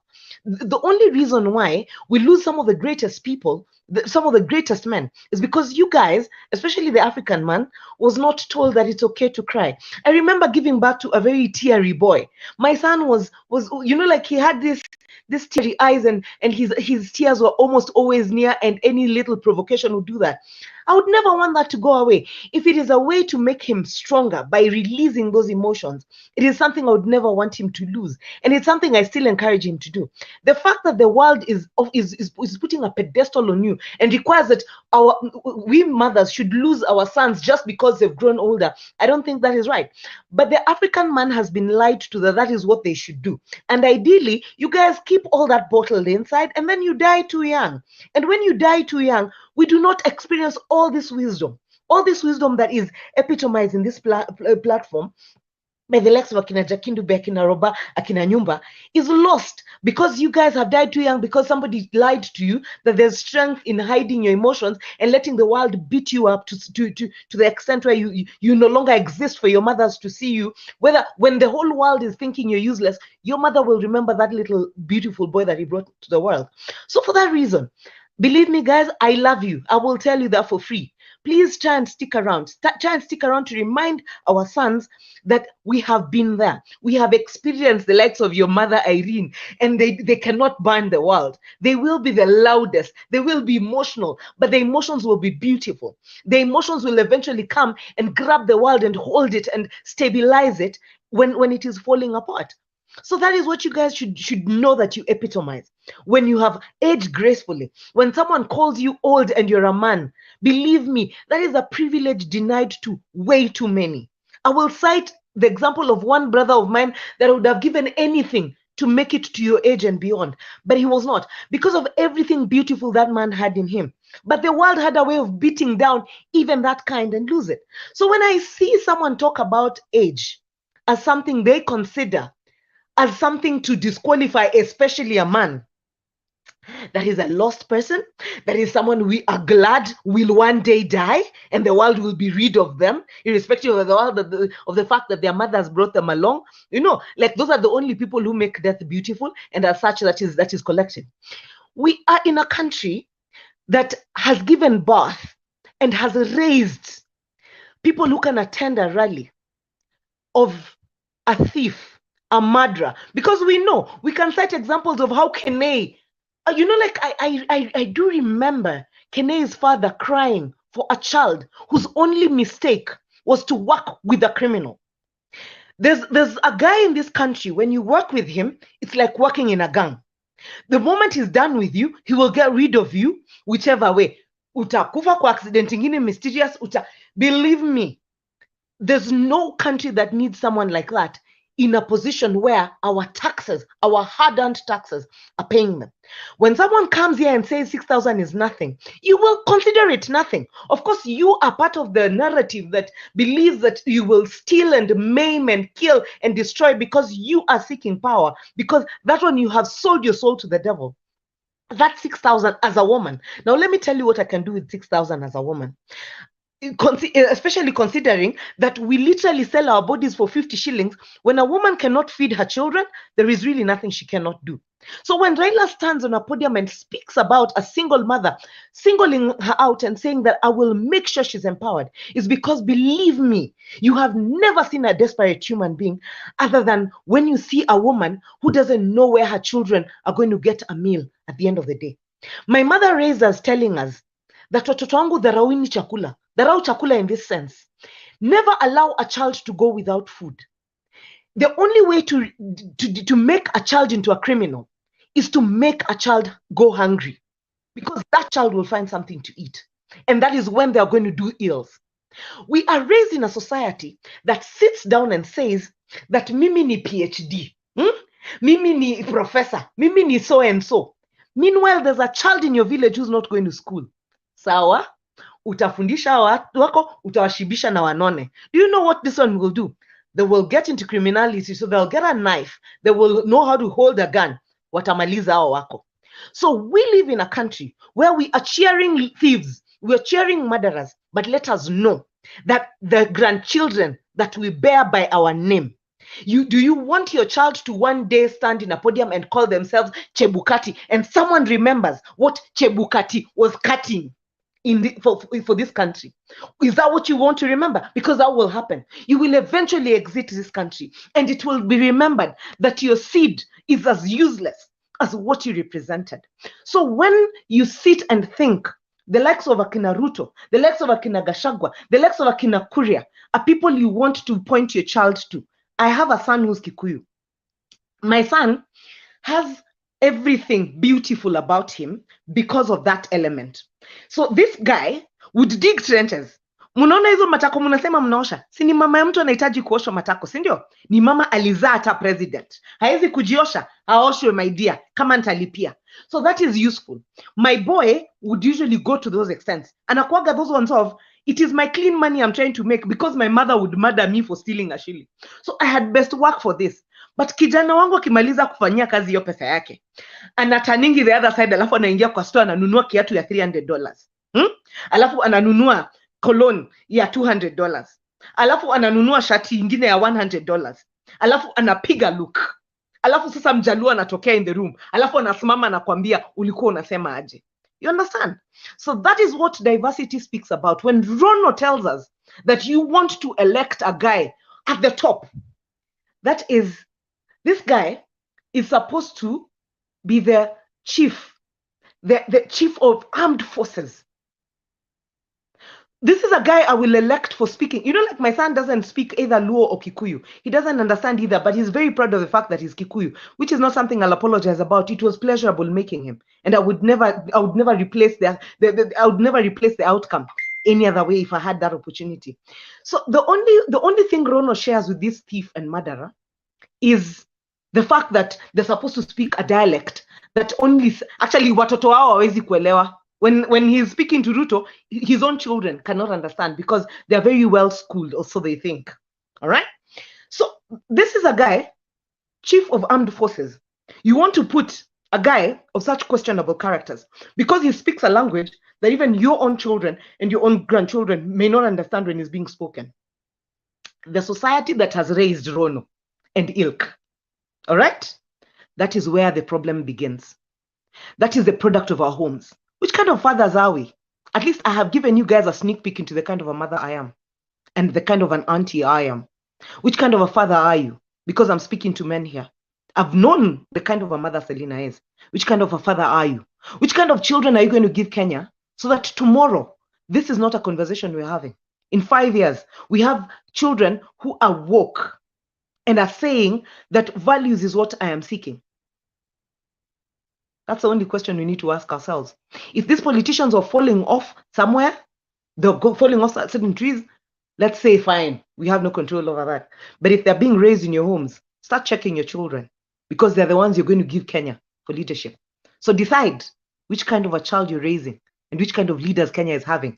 This conversation we're having here, tungekuwa tunaongea, unaona vile naongea about hiyo Mkikuyu wangu, is the same conversation I want us to be having 5 years later. What values is this that this child has gotten out of being a Kenyan? All right? That has caused them to be that. It will not be about, are you guys okay that a guy sits somewhere and says 7 billion pekendo ilipotea, while somebody is looking to be given 6,000 shillings in order to make 200 shillings meals for the children and make it sustainable, and the children being given an education for free from nursery, kwa sababu tulikuwa tunaambiwa education is free from primary. Nursery mtoto amefanya aje formative years, and then tertiary level. So now we are being given, hizo tunapatiwa sera, but hizo hatutaangalia because we're looking for populist conversations. Kenyans, let's ask ourselves, which kind of parents are we? Which kind of brothers are we? Which kind of sisters are we? Which kind of a husband are you? Which kind of a human being are you, even to your neighbor? When we stop to answer that question and we are affirmative, we will be good. Asante. Wow, Irene. I think when you speak, Hold your on, voice Mosi. is so Mosi, hold on, your voice. hold on, Just Mosi. one thing to it. Hold on, Mosi. You don't give yourself permission. Okay, sir. Calm down. Just mute. Okay. Irene, there's a reason as to why I let you speak. You bring out a lot of the voice that we want to hear, and I think one thing that has come out so strongly, if these men have not had, at least I heard that men should learn to be vulnerable. That part is what really stood out for me. For some reason, we are coming towards the end. May is Mental Health Awareness Month, and when you said that men should be allowed to be vulnerable, African men and maybe Kenyan men have been socialized not to be vulnerable, and that strength that has been pseudo strength has led into the weakness that has taken them earlier, as you were saying. So you made it so powerful, and the value in leadership that you want to bring out, I think that was very, very strong. And when it comes from you, I think we get it more loudly than you think. And thank you for airing it out so ably, so and loudly, and kindly keep doing that, what you do. Thanks for raising the young man.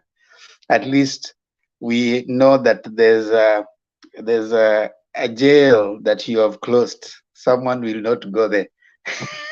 Every young man raised well is a jail closed, and that means that we have a lot of hope that is coming ahead. So thanks, and it's good to hear that we have people who are we have hope. Hope is not lost, and values are being instilled in our young men. So what is this as people come here and say that young people are getting lost? If Irene can give us an example of a young man who has values, it means that we have people who are being raised who have values, and they are not going to choose thieves as you know, as their leader. I think that is very loudly and well spoken, Irene. Yes, Mosi, what were you saying before I bring someone else? Yeah, Irene, I think when you speak, your voice is just very powerful, and you speak from your heart, and that's the kind of love we need for our country. I was even in comment section, I can see people like David Olo really commending. I used to fight a lot with David Olo when I was a hustler, but now I'm Azimio Damu. Now we vibe together. So Irene, when you're talking, I could feel it from my heart. I also saw Robert listening very keenly, and you've touched hearts of many from this, including me. And when you say voting in Kenya, if one side is for thuggery, that's very right. I will always go against this Kenya Kwanza. Moses Kuria himself admitted that he was among the people who almost killed Miguna to, I don't know, Dubai. He was in a plane. That's why Atam Guzake was in Alipuka, because those curses are coming to him. That Kenya Kwanza is full of thugs, people who can take your life anytime. They will use you. After they use you, the following day, you are nothing. Some of them, their bodyguards just die from nowhere. The other time, the bodyguard of the DP Ruto just died from nowhere or shot himself. We don't know. So yeah, Kenyans, like they say, if you have ears to hear, hear. And if you want them to pass you, let them pass you. We love our country. We want the best for our country. When Irene speaks, he wants a bright future for her son. When she speaks, she wants a bright future for those young boys and girls. She wants them to have a better hope for tomorrow. She doesn't want them to come up in a society where we are being led by thieves who will not take us anywhere. So yeah, Irene, that was so powerful.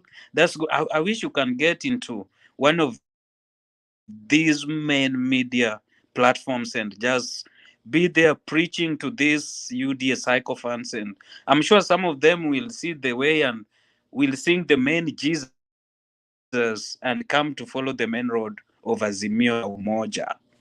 Thank you. Mosi, thank you.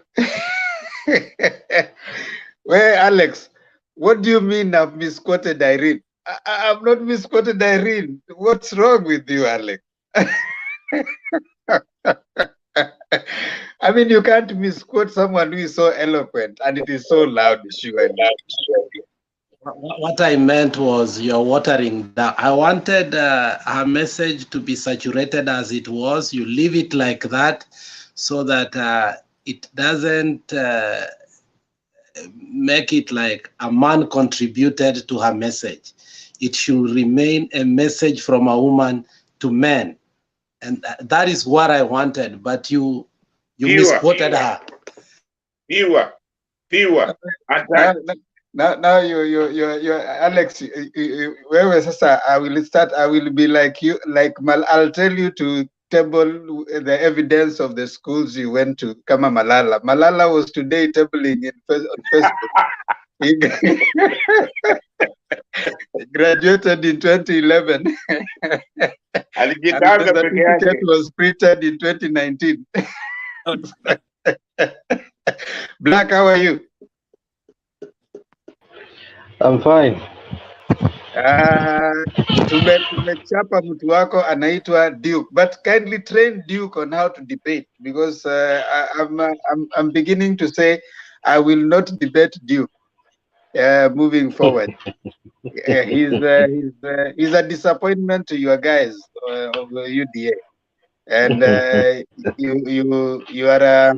you seem to be struggling, but I also understand him.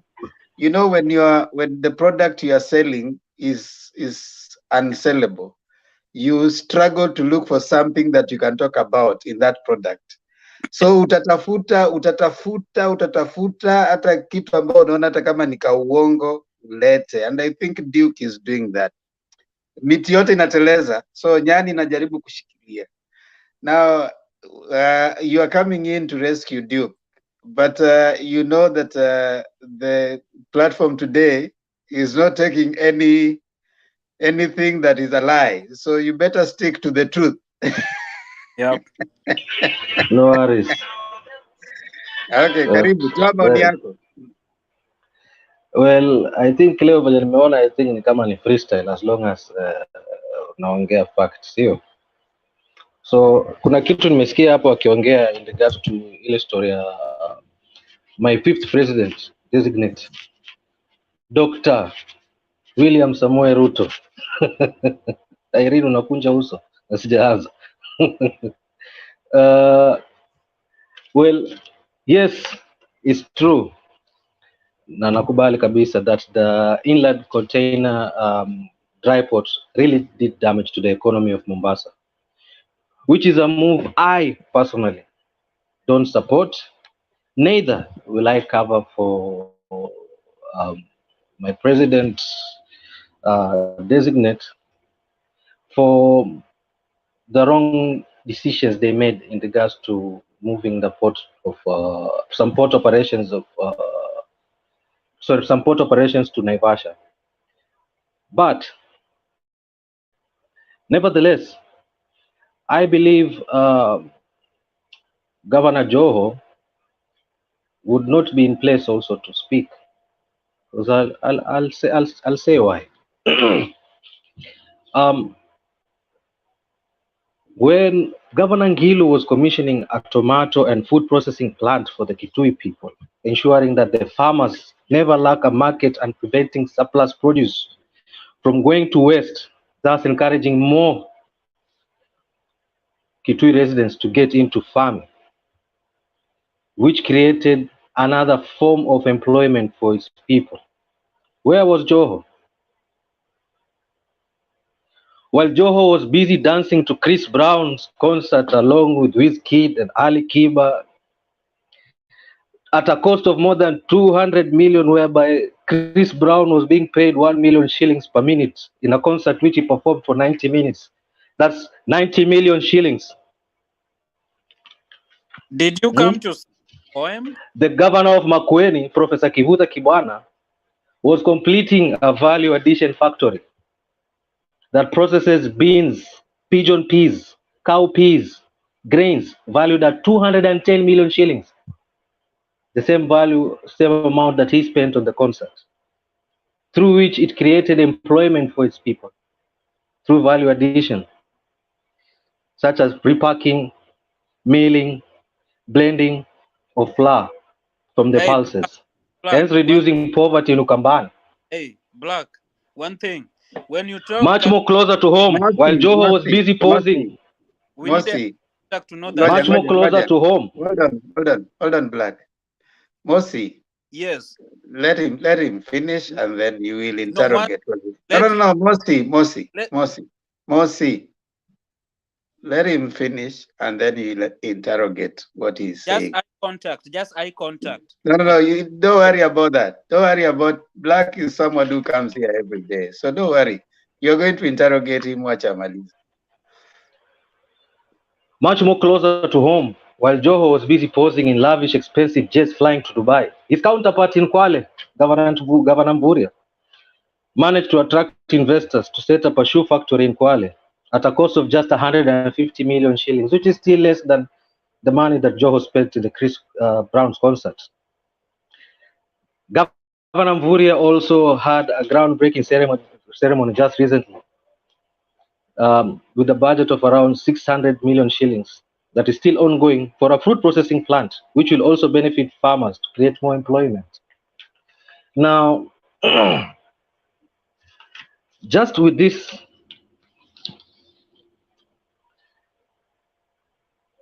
I tend to ask myself,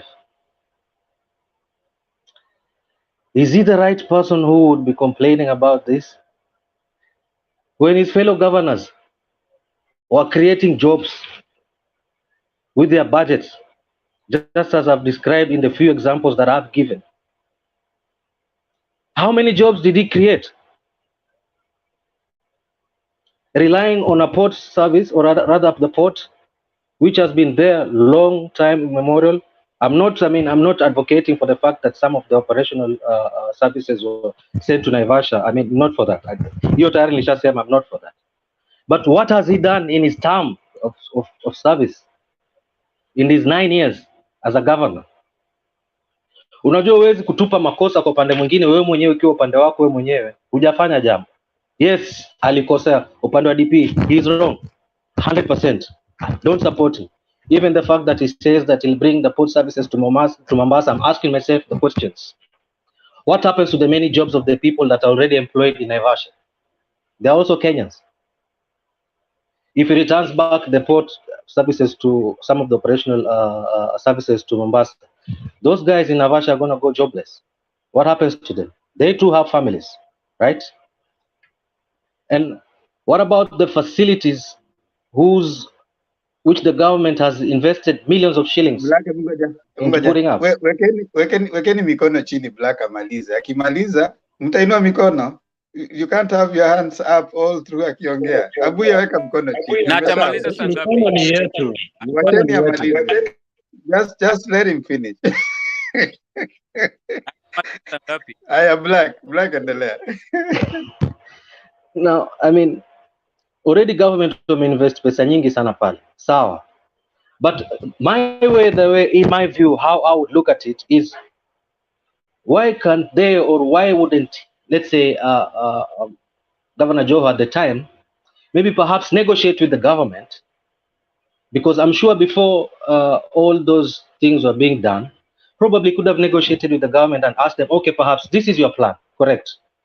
We are gonna, I mean, my people are gonna lose a lot of jobs. Is there any other, project that you believe can create employment to compensate for the jobs that would be lost as a result of this move that you're intending to do?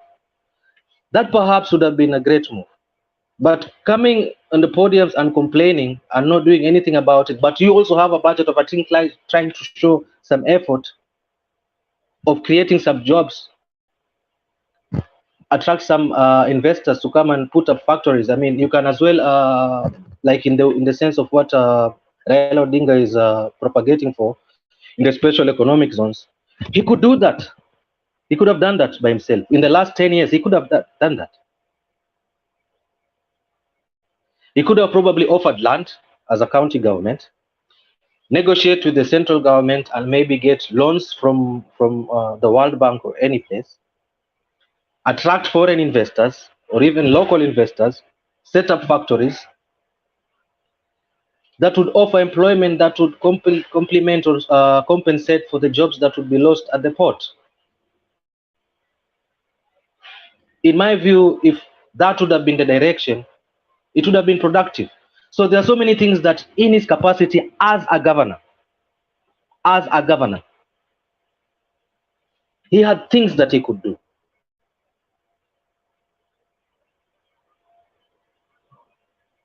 But he didn't. Any other? Hello? Can you hear me? Umemaliza? Because the nani yangu imehang hapa. Can you hear me? Tunakusikia, lakini umemaliza? Okay, now recently, I've seen recently, point ya mwisho sasa. At least recently, I've seen the central government. They have invested now around 10 billion shillings in the Kenya Marine Fisheries socio-economic development projects aimed at uplifting the income of the fishing communities along the Kenyan coast. It is estimated that in the next 10 years, this project is going to offer around 60,000 jobs to the coastal people. 60,000 jobs in the next 10 years. That would translate to around maybe 6,000 jobs per year. This is a good move, but perhaps this is the kind of project that he could have negotiated or bargained with the central government long before. It would have been productive. You're done with Joe. Any other? So in his capacity, he should not be the, I mean, he's the wrong person to even kumkejeli huyu bwana. In my view, I think the boat is sailing in the same boat. My DP screwed up. This governor screwed up. Actually, he messed up. And that's it. So anyway, wacha niwachie wengine. Wachia hapo. But Black, Joe is not running as a president. Na Black, ni points. Moderator. Ngoja kidogo. Hold on. Black. Someone is unmuted.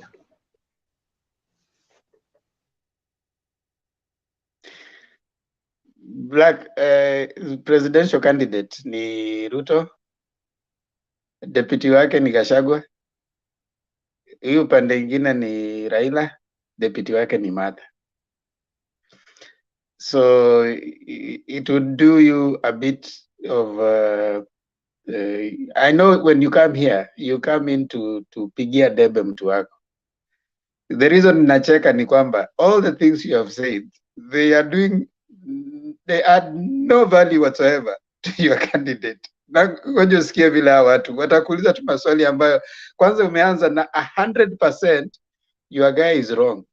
So I don't know. And even yourself unaona tu uso yako ulikuwa unacheka tu kwa sababu unajua there's nothing you are saying.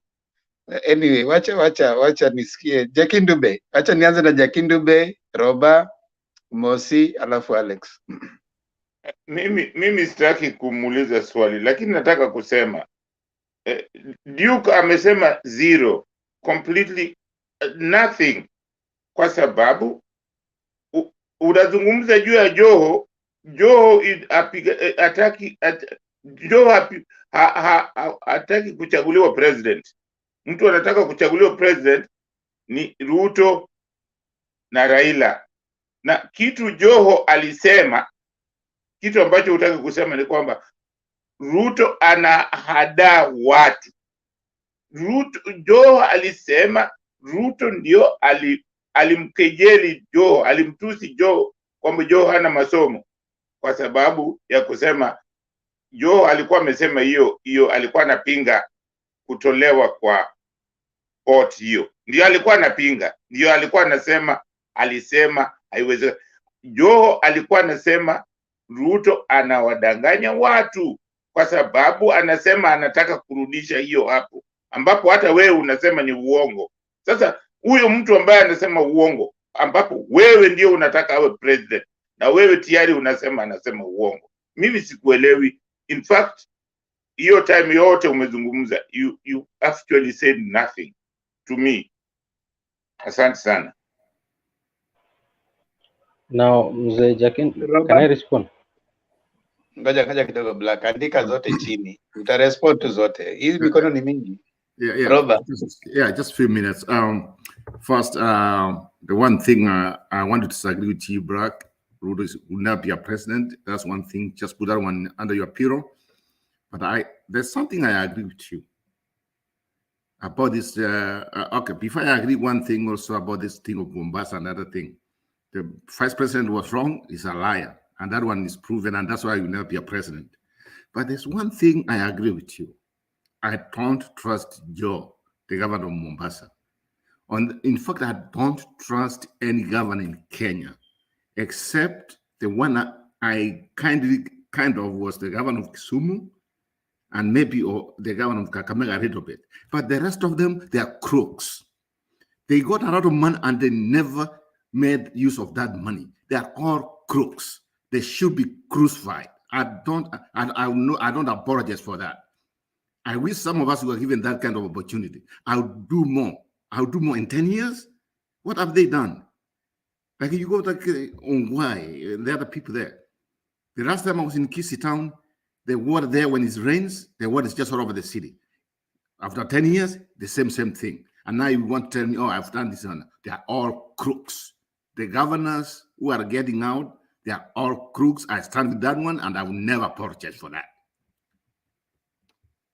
I think the next is me. So now let's dig in Ruto. Ruto is the one running for president against Raila Odinga. And then, Mr. Black, when you are talking, the first time I knew you were talking nonsense. You know, when you're talking things and you're sure of them, you should have your eyes open and having eye contact with the people you are talking to. It's not like you are citing a poem, you're standing there looking up, trying to remember the next verse. If you are sure of what you are talking about, look at your congregation, Okay, let's go to Ruto. Ruto himself talked about laptops to standard 1 kids who are today about to be in Form 4. Where is that? The same Ruto. After every 3 months, this stadium will be complete. After another 3 months, where are those stadiums? The same Ruto alichoma watu kanisani, na sasa hii ndio huyo Ruto anakuja akisema ati yeye ni mcha Mungu, anatoa pesa kanisani, anasema ati mnaona black, watu kama wewe UDA supporters ndio sahii wanaita Martha Karua ati ni atheist. My question to you, does God only belong to you and your UDA sycophants? Sasa mimi mtu mwenye sio UDA, Mungu anipendi? And also, do God belong to a political party? Do God belong to only UDA? If God didn't like Martha Karua, why did God create Martha Karua? Why did God create Raila Odinga?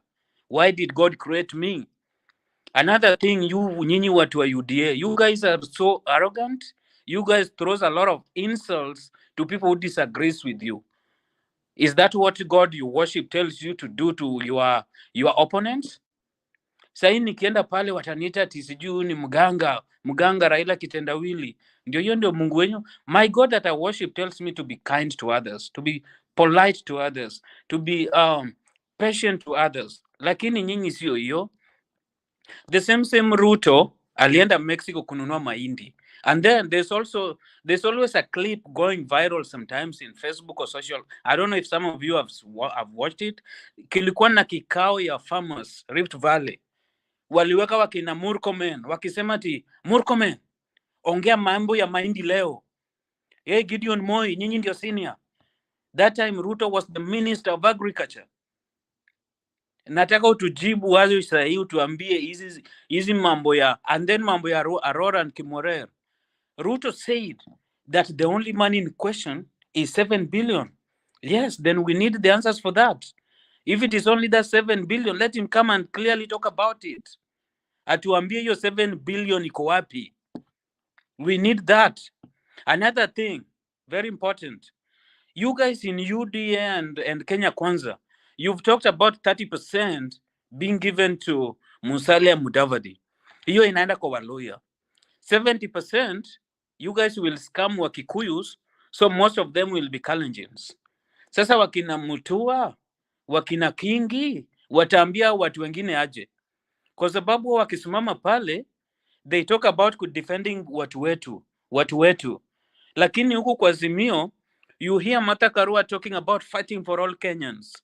You hear Raila Odinga in rallies talking about 6K to single mothers. Because single parents, they are going through hell raising their kids. Because when Raila talks, it sounds funny, but it is painful. Wakati sisi vijana maybe tumedanganya msichana yetu tunakupenda muende mfanye mambo, then she becomes pregnant, and then ukiambiwa ni yako unakimbia unamwacha. How will she bring up that baby? But baba akisema napeana 6,000, watu wa UDA wanaenda kurusha maneno huku na kule. And then with the mambo ya bottom up, hiyo yenye mnasema ati 50 billion mtawekea watu wa pikipiki, another 50 billion watu wa sijui watu wa mama mboga, and then another 50 billion, where will that money come from? And then the way corruption is deep rooted in Kenya Kwanza, are you sure that money is gonna reach to mama mboga? You know Kenya Kwanza is full of very corrupt individuals. Look at people like Rashid Echesa. Rashid Echesa, just when he was the Minister of Sports, he went to a country in Asia to bring women to a country. Money. Ilikuwa swali bwana. Yes, namaliza. Huwezi toa submission ukiuliza swali bwana. Hiyo imetosha. Hiyo ingine utachukua baadaye. Wacha tupatie ngoja Mosi. I finish. Hold on Mosi. Hold on. Next wacha nipatie Alex. Alex, mkono wako ilikuwa juu. Uliza swali, wacha kutoa submission.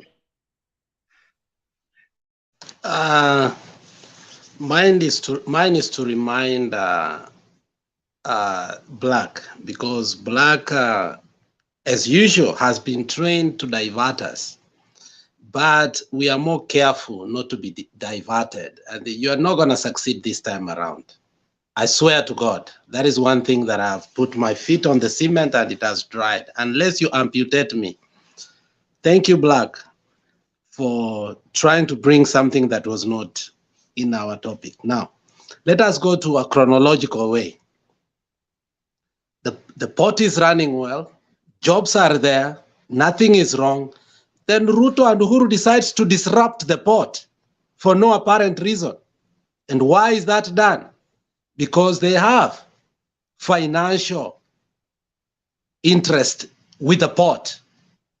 There is no reason of moving the port from Mombasa to Naivasha.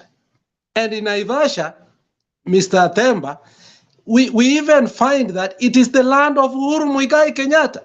When we question that, we are told we are dummies, we are academic dwarfs. You remember that? Because that was directed to the people of Mombasa, not to Joho. Now, what happens? Now, Ruto is creating a problem because he has a cathedral mindset that I will create a problem that will be serious, and 2022, I'll go back to the people and tell them this problem was created by Ruto. Now I can resolve it. That is what the politics of Ruto does. He goes somewhere, he creates a problem. 5 years later, he goes there, master of double speak, so that he can earn what? Remember that time Joho was crucified when he was making noise a lot about that. His security was withdrawn to a point that I don't even know even now that his security was returned. We've never been told.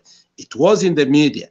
This man called Marwa crucified that guy almost every day and in every national event that was done there. Now, the county operations were totally paralyzed, completely. This is a person that you are telling us that what did he do? If there is anybody, any governor whose money was almost never released, even Kumbuka, when we had a long, the longest medical, whatever, where they put their tools down, Mombasa actually wasn't given the money to pay their people for the longest time because they were actually getting over to Joho. Now, I want to ask you one thing. Did you expect Joho to keep quiet when the port, which is the main livelihood of their people, to be taken from there to Naivasha? And this time around, Joho only responded. Joho took a phone, put on the microphone, and showed us what the man said a couple of years ago. So you expected Joho not to respond, Mr. Black?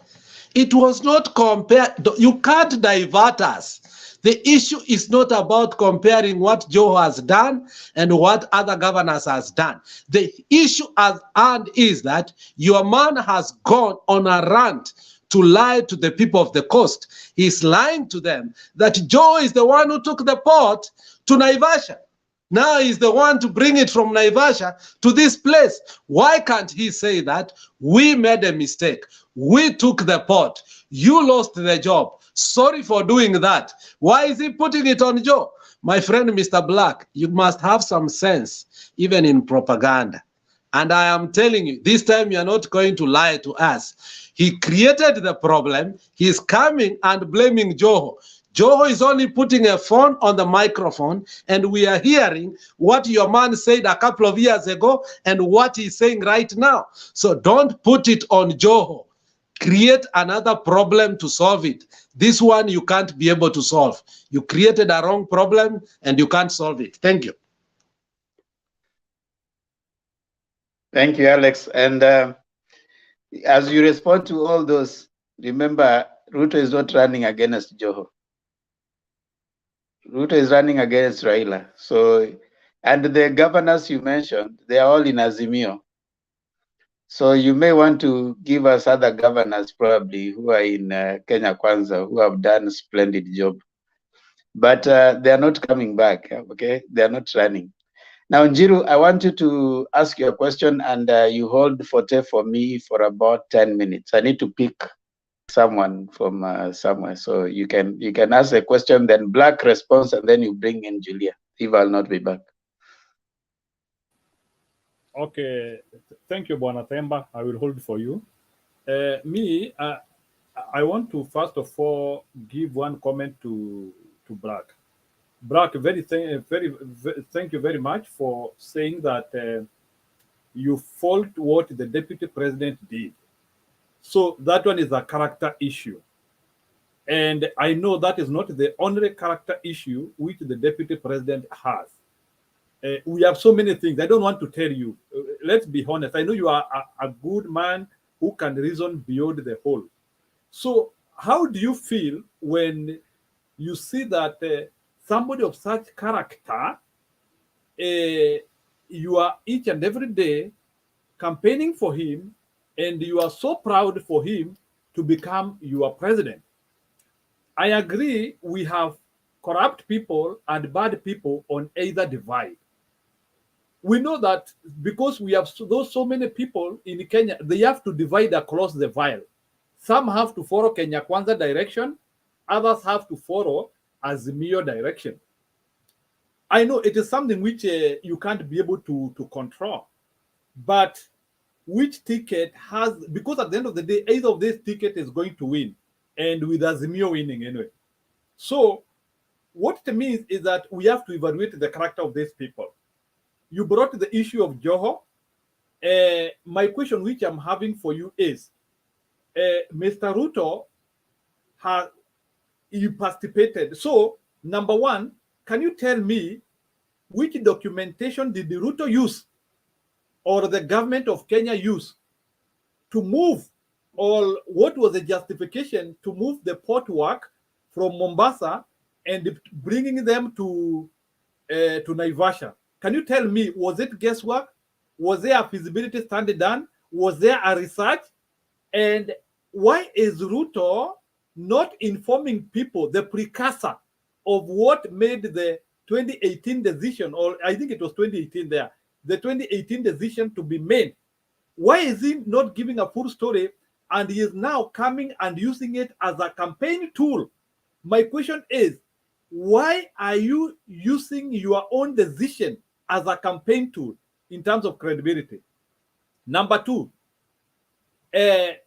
you know, we are now ending to a very vital election, and we want to rescue our country. Kenya Kwanza has gotten Rigathi Gachagua.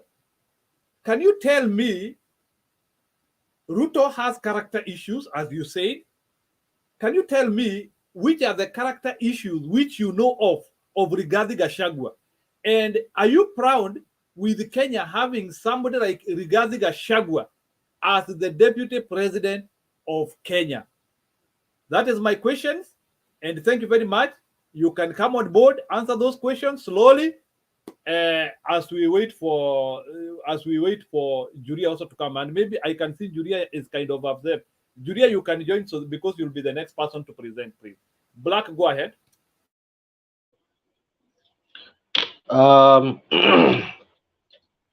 Temba is not there, so okay, cannot address him. You can address me. I'm the guy standing on, Jiro. Yeah, now he was talking about Joho not being the running mate or a presidential candidate, but in this context, he is seen as trying to throw the blame onto the other side, whereby this issue is related to him as the governor of Mombasa, and for that reason, by extension, his name would definitely have to be thrown into it. Now, I went ahead and explained what he should have done or what he could have done. I also went ahead and agreed that yes, it is true, whatever the DP and his president did in regards to the port operations being moved to Naivasha was wrong. And to answer Njiru's question, which was part of that, when you asked me about why the president moved it to Naivasha, again, I'll join that answer and majibu na wewe and just say that I don't understand the rationale as to what would have informed them to move the port services to some of the port services to Naivasha.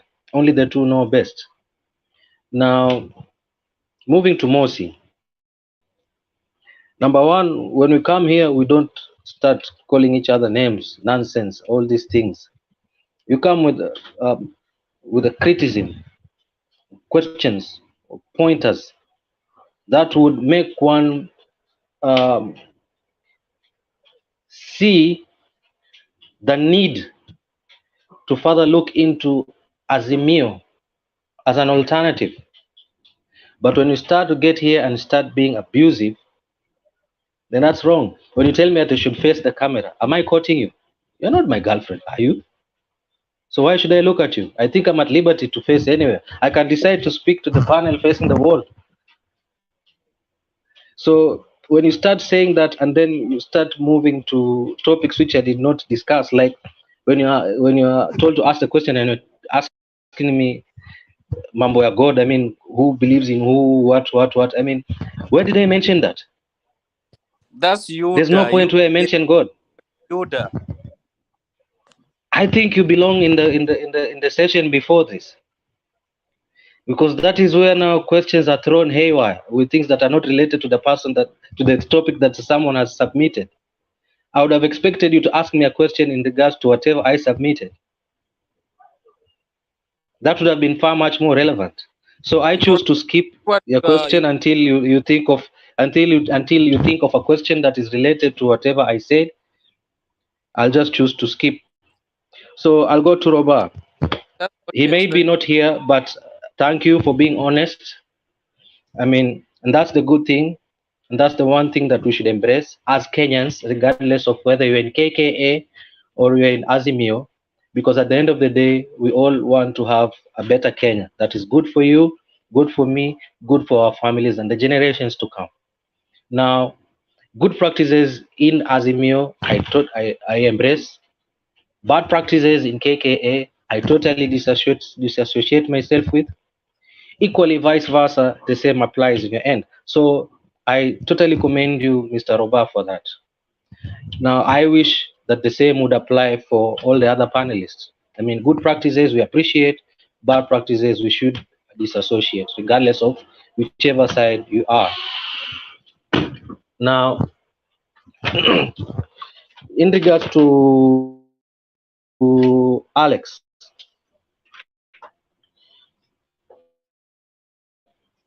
you say that to Naivasha. Yes, I totally agree. It was a wrong move. Again, I repeat, it was a wrong move. And if you ask me again tomorrow, I will still say the same thing. It was a wrong move. And I do not support that.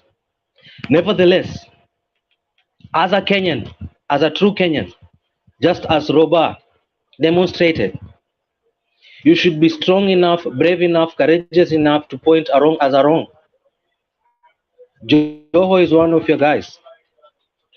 So yes, as much as Ruto and his president played a major role in the problem being faced by the port services being moved to Naivasha, equally, as a Kenyan, you should be ready to point out, just as Robas did, agree that indeed, yes, Joho himself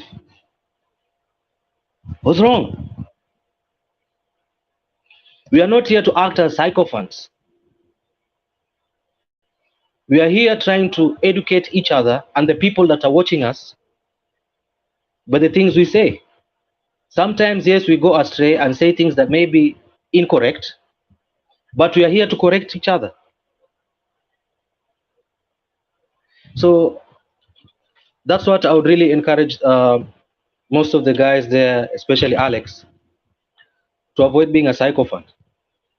Point a wrong when it's wrong, point a right when it's right. You know, that we brought the issue of Joho in, whereby the deputy, the one who created the problem. If we can go chronologically and follow what happened, you know, we have the hindsights here, even if some of them may not be very clear, but we remember the fight very well. And for you to start diverting what has Joho done on the other issue, we are not even interrogating Ruto, what has he done on other issue. You are only parading Ruto on this issue and then diverting Joho from this issue to that other issue. be fair enough to yourself to acknowledge that the word that you're using, being psychophancy, is what you are perpetuating here. You are narrowing your thinking into DP Ruto, what he said, and what we are actually deconstructing, and then you start diverting it somewhere else. You are not projecting on the issue of the port. What Ruto did was wrong. What Ruto did was to take jobs from these people. Did he know that was wrong? Yes. Did he do it anyway? Yes. Has he said sorry for that? No. Is he continuing to lie to these people? How do you take again? And you just asked yourself here very well, and with your psychophancy without remembering, you asked yourself, how do you take again the dry port from Naivasha to Mombasa? Where do you leave the people who are in Naivasha who are coming here? You are the same person who's advocating for kazi za Wakikuyu na the people who are the other side. Now, you can see the psychophancy in you is lying to you instead of you sitting down and asking Ruto the questions. The people who are in Naivasha, who have gotten these jobs, you should narrow down and ask your DP these questions instead of starting diverting that what did Joho do? The issue is the port. Why was it taken in the first case from Mombasa? Now that has been taken, na umesema uchumi umesorota wa Mombasa kabisa. Did you have enough taxes for Joho to do anything there? No. Did you take the economy of Mombasa? Yes. Did you get Joho to his knees so that he can beg you people, so that those people who are in Jubilee at that time, so that Joho can beg you so that he can have money to do some development? Yes, you wanted that, but Joho said capital N-O. Those are the things you should ask yourself and be able to come with a conclusion that Joho was the governor, but the capacity of governorship in him was taken away when money was being delayed and he was being persecuted for making noise for the same port we are talking about.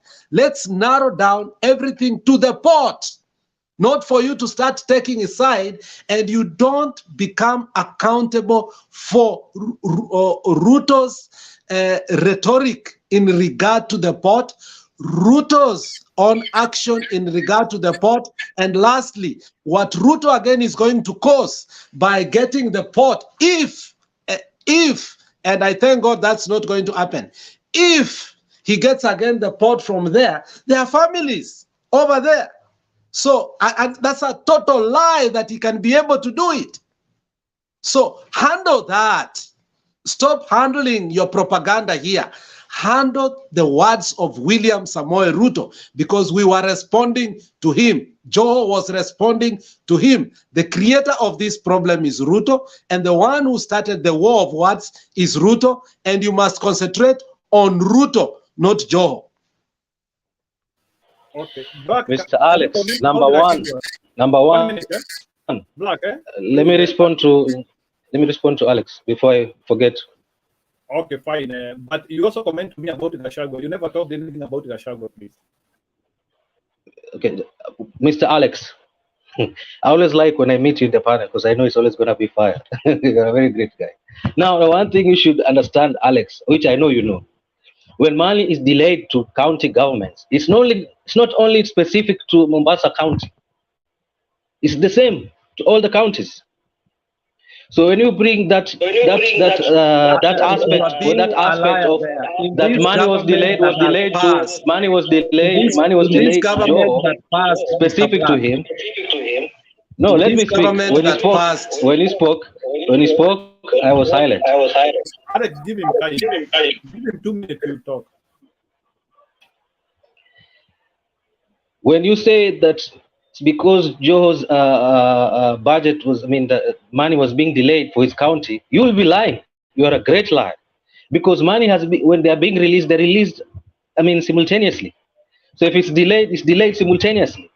So now, if you bring that as a scapegoat, which we all know it is not, did the money that Makueni governor come from space?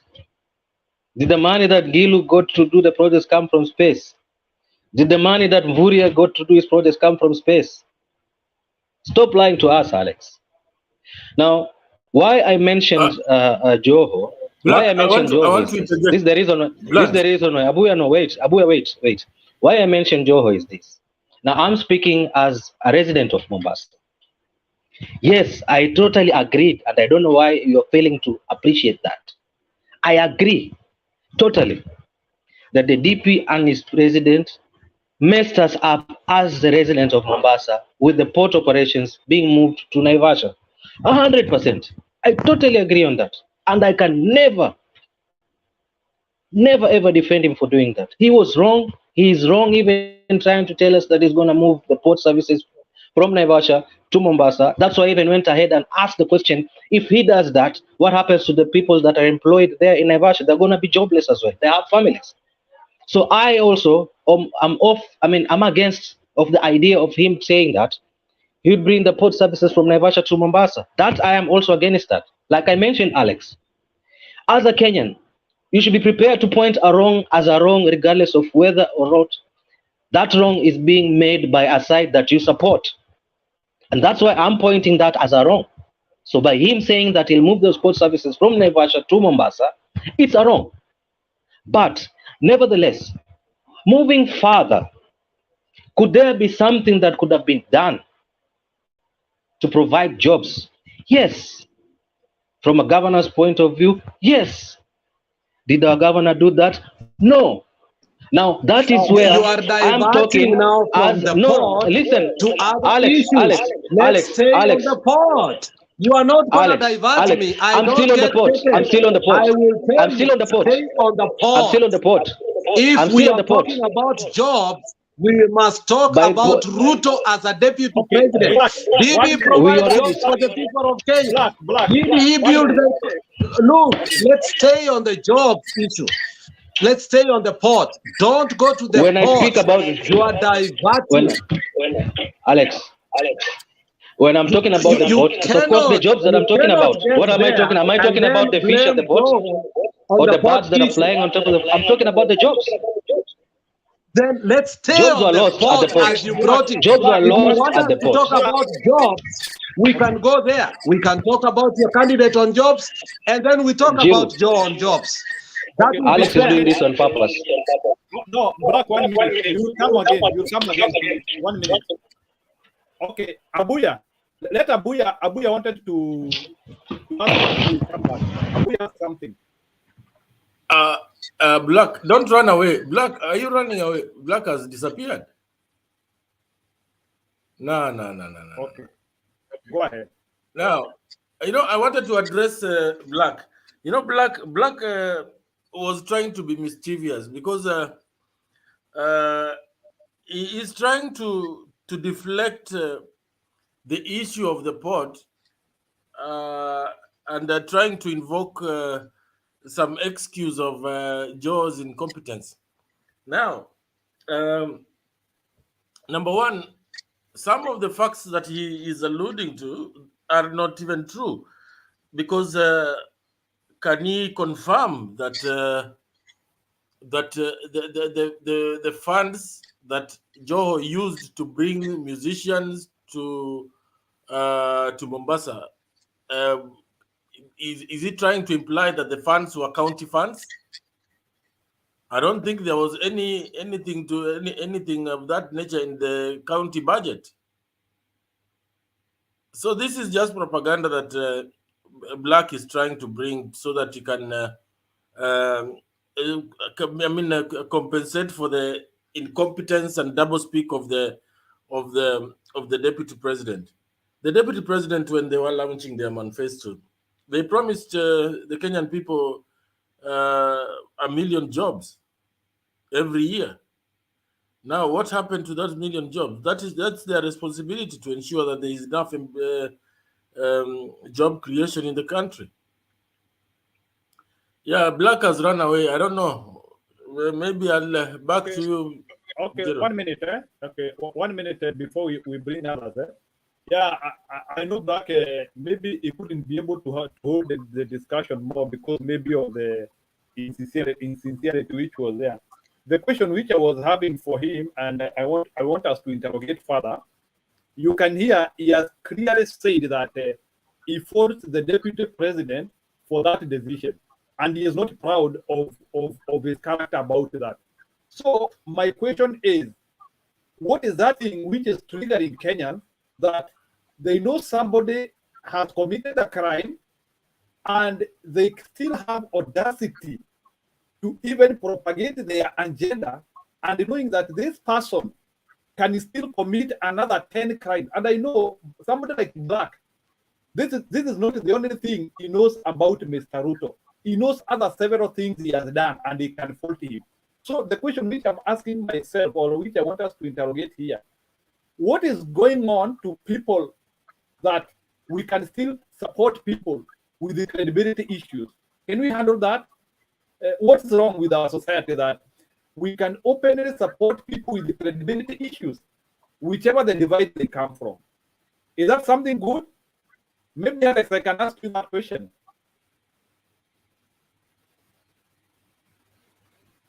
Alex, can you respond to that question? Why are we supporting people with credibility issues, and do we know it? And we are still very proud campaigning for them.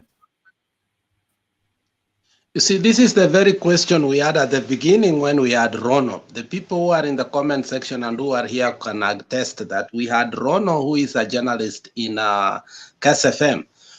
Mama Selina started by interrogating him. And in the end, when, because of his maybe journalistic ethos, he wasn't able to lie at all. This was his conclusion. He concluded that ile ya juu tunapigia yetu because ye ni mtoto yetu. Lakini, and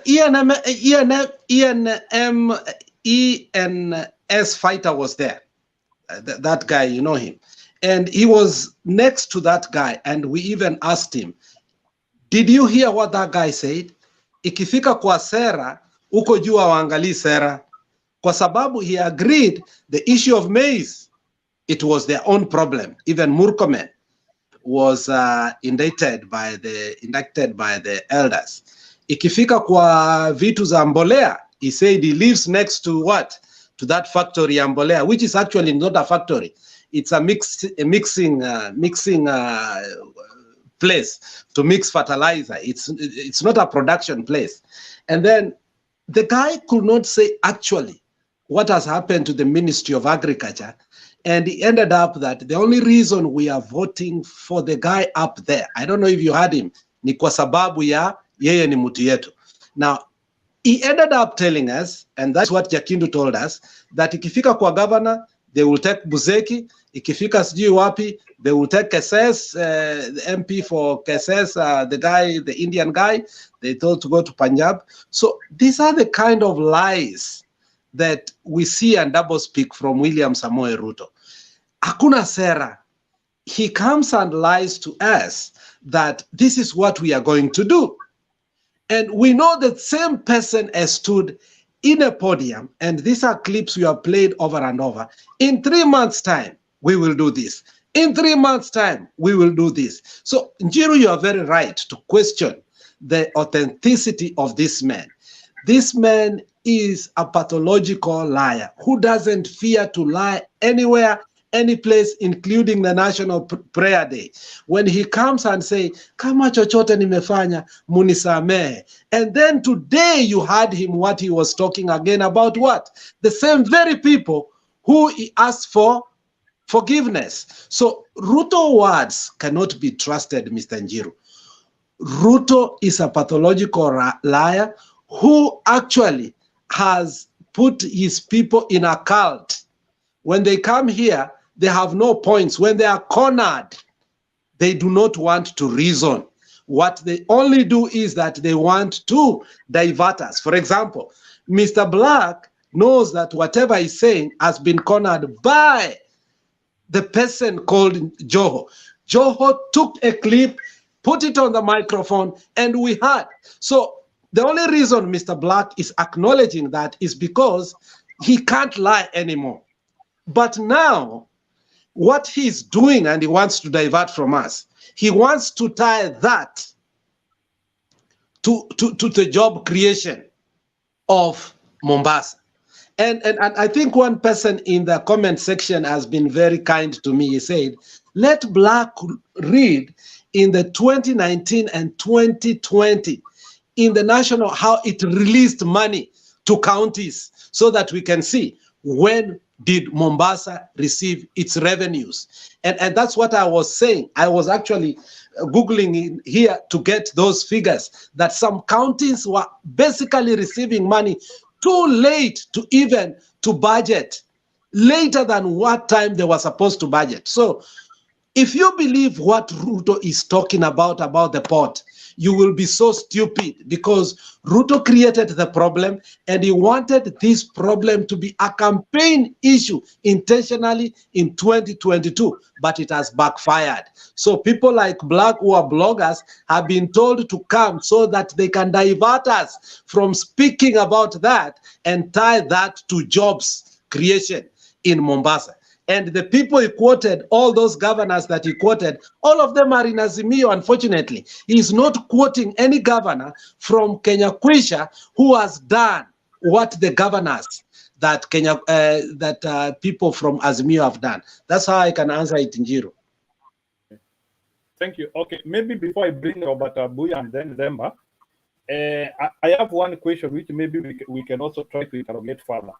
My question is, the deputy president is on record saying that the port should migrate from Mombasa to Naivasha, and now you're the same guy who wants to say the port should again shift to Mombasa. My question is, why didn't the deputy president first of all tender an apology to the people of Mombasa for misguiding the state in doing the wrong thing? So my question is, why can't he take it as an apology instead of taking it as a campaign policy and trying to fumate and make it as a point of running away with it? Why is it so not easy to give an apology to Kenyans? You can make mistakes, and people make mistakes.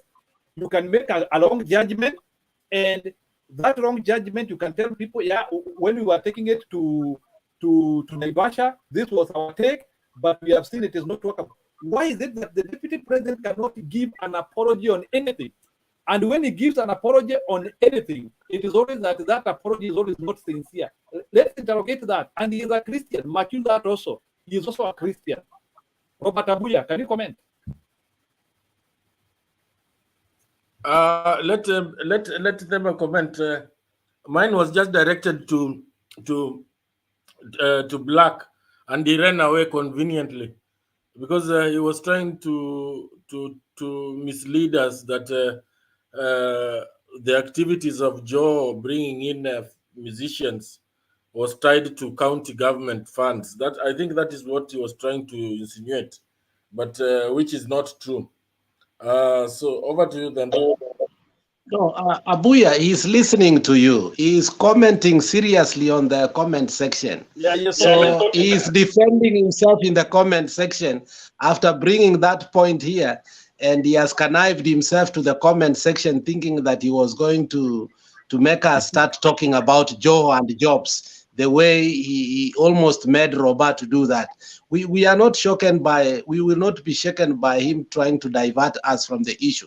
The DP said huyu jamaa ni academic dwarf kwa sababu anafikiria dry port ABCD. And again, now the question is, has the DP turned out to be academic dwarf? That is what we should be asking him, because he actually, the DP is becoming the academic dwarf that he was insinuating, because that is what he termed Joho when Joho was fighting for the port. You know, yeah, Alex, you could not have said it better. I think you have put it in better words. Tuma link, watu wa chini wanataka link. Bantu Warrior. Tunafunga show. Link kesho bana. Tunafunga show. Wacha tufunge na nyinyi watu wanne. Now, Alex, you have said it so well. There's nothing else we can actually say of the deputy president. If he called the Joho to be an academic dwarf, na wazimu, then he is now the wazimu, because he's saying that ati coast imeachwa sehemu ni kama mahame. So he's now the wazimu that he was referring to when he talked. Actually, that alone, as you are saying it, Alex, should be the only way to decampaign Ruto out of coast. I mean, with that, is already done, kaput. As to Njiru, on why Ruto cannot apologize, tell me when you've heard him apologize for anything. He's never apologized for whatever things that happened in Rift Valley. He's never apologized. The other day at the prayer session, he pretended to be apologizing, but the next day, he was busy lying again. He was busy saying, we have built, we have done, which is a lie. So he's never apologized for anything, and we don't expect him to. So the only way is, I like what he's doing. Let him keep giving us the material for our campaign. Every time they open their mouth, we get material for campaign. As for Black, I think we need to understand Black. Black is already cornered, and the Black just tries his best to face the panel, even when he knows he has nothing. So he tries to fish for something. It's called engaging in a fish mission. You know, you're fishing for something. You're just trying to, what is it that I can talk about? Because even what is it that Black actually talked about when he came here? You know, you don't talk about Joho. You talk about Ngilu. You talk about Kibwana. Then now you start saying that Joho should not talk. Joho is not running to be a president of this country. He's not even running to be a governor. So whatever failures he has had, the guys who are going to come in after him, he should be able to campaign on that platform. It's not for I mean, people of Mombasa will decide. So I think for now, I think we need to come to an end. We are doing the 9th hour. We just have to come to a close after there. We would love to continue. We love to please, but we have to leave. Tomorrow is another day. I know it's the next day in Kenya, and we can still meet up here.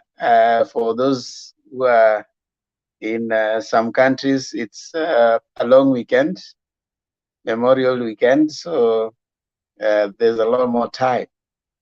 Thank you everyone for coming on. So we're gonna make it today a little quick and fast.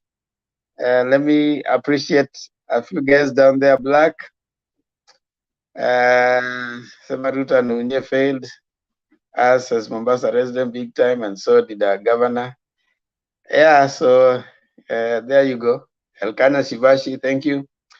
Dineto wa Bomba, leo hata Makiadi hajakuja hapa, but ni sawa tu. Richard Okemwa, Alex, napiga huku juu na ako pia kwa comments. Dominic Liza, Balkis Mohamed, Bantu Warriors, Steve Mutumbu, Mercy Omenge, nani mwingine? Tycoon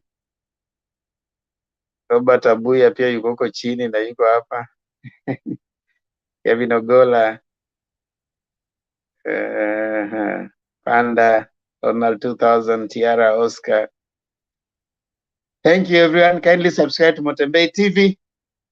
Make sure you subscribe to Motembei TV so that we can get to the 400 mark, 500. We are going to 500 mark now. So kindly push us, push Motembei TV to 500,000. Tupige 500,000 kabla mwaka ujaisha, so that we reach more people. Thank you so much. Na mnapo subscribe kwa Motembei TV, tafadhali subscribe pia kwa Themba and Lulu Show. That is my daughter and I.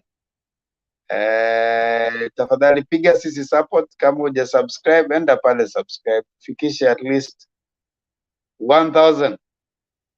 Nilikuwa naona tunafika 1,000 kabla ya mwisho wa mwezi, lakini hatujaweza, na ni safari. It's a journey, it's not a destination. So go there, subscribe to Themba and Lulu Show, tafadhali, on YouTube.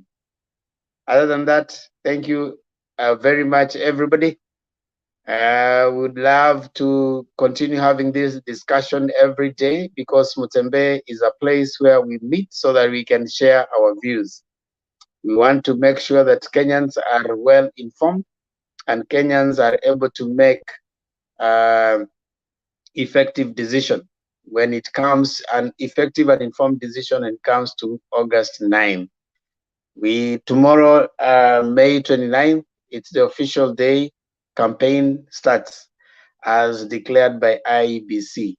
So kindly, let's have very safe campaigns, no insults, just debate and go to those rallies that give the issues that you want addressed by the leaders. Choose good leaders, choose quality leaders, leaders who are going to make a difference for you. Here, we start at 9:30 every single day. If you come in and you find 10 people, know that the studio is full. But again, you can wait and always join as the show goes on. We come with new titles, new topics every single day. Kindly bother to read, bother to get yourself informed, bother to get to know what's going on, what's the latest in the political scene, so that you don't feel so lost when you come here. That's how we do it. And remember, we don't discriminate on anyone. Gender, sex, age, and level of education, status. We have people, some who have PhDs here, some who have never gone to any university, some who are senior researchers, some who are no idea, but you are here because you have an opinion. So come in and share your opinion with us because you are Kenyan and Kenya is our business. We need to keep talking because when you stop talking, we start fighting. We don't want to fight. So let's keep talking. Now that we are only three of us, I want to allow each of us 1 minute to give their final closing word. I start with Alex and Njiru. Yeah, thank you very much. I've been here in the station way long. I wanted to leave what time you left, but I said no. This is my finishing remark, Mr. Themba. Every day is a new day for only wise people. The lady Irene Anyimba asked a question that really provoked me. And if I was Kenya Kwanza today, I would have quit that formation or quit UDA. She said, if you are a parent and you're supporting Kenya Kwanza, if your daughter or son steals 2 shillings, please usichape huyo mtoto kwa sababu iko watu wameiba billions za pesa. Then I asked my question. That is true. And I remembered an incident one time. I went to shopping. And for some reason, you know, kids are cheeky. Then that day I refused. They cannot take any toy, anything they wanted. And my daughter took something and put it in the pocket.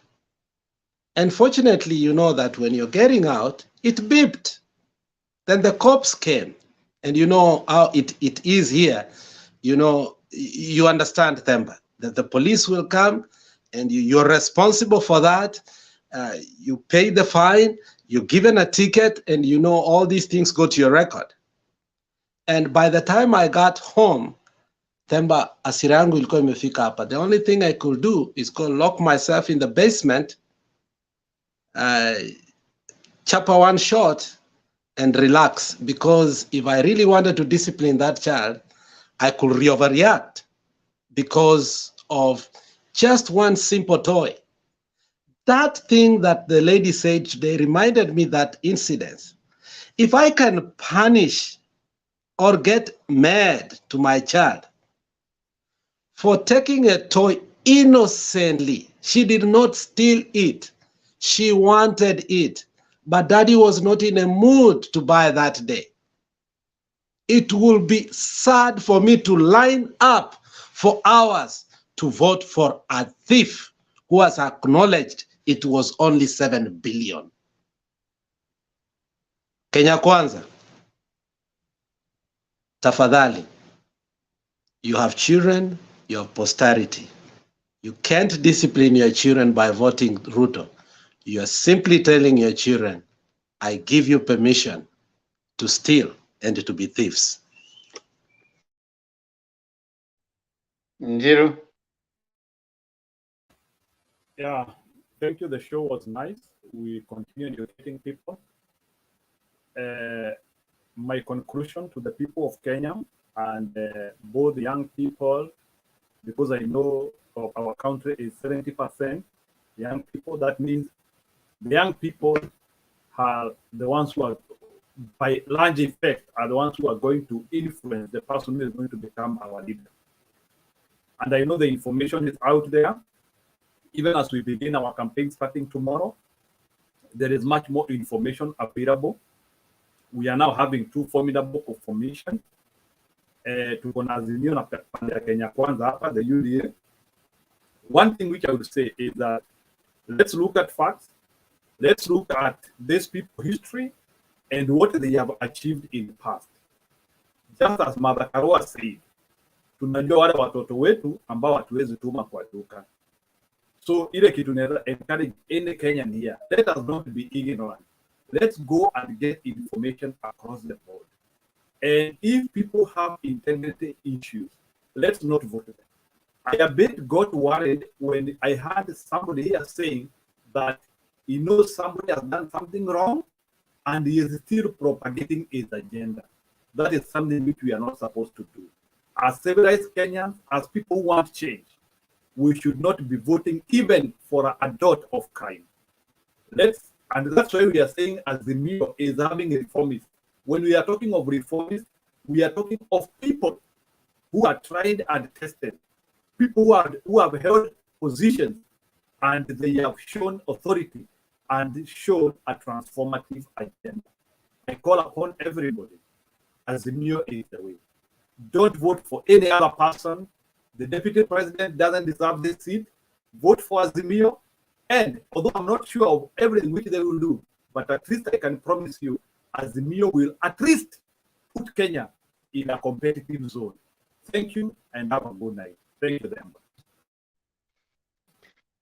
Well said, everyone. And as they say, all said and done, the decision is yours, Kenyans. And we want to hope that from today you have learned something from all these people. As they always say, cast be the day when you didn't learn anything. I hope you have picked something from the panelists, Alex, Maura, and the many panelists who have come here today. We want to urge you to do what Alex has aptly said. Think about the future.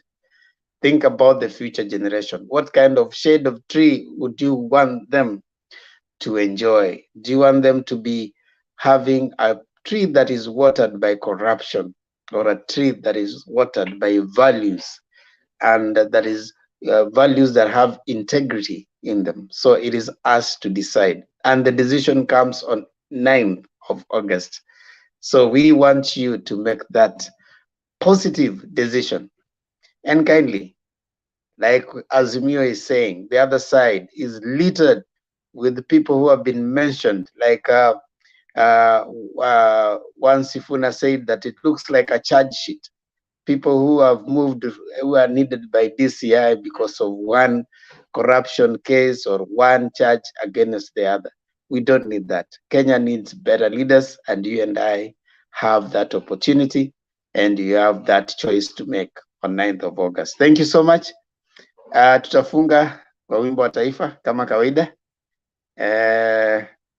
Tutasema fungu la kwanza peke yake ndio watu wakalale leo mapema, na mimi nitasema: Mungu nguvu yetu, ilete baraka kwetu, haki iwe ngao na mlinzi, na tukae na ndugu, amani na uhuru, raha tupate na ustawi.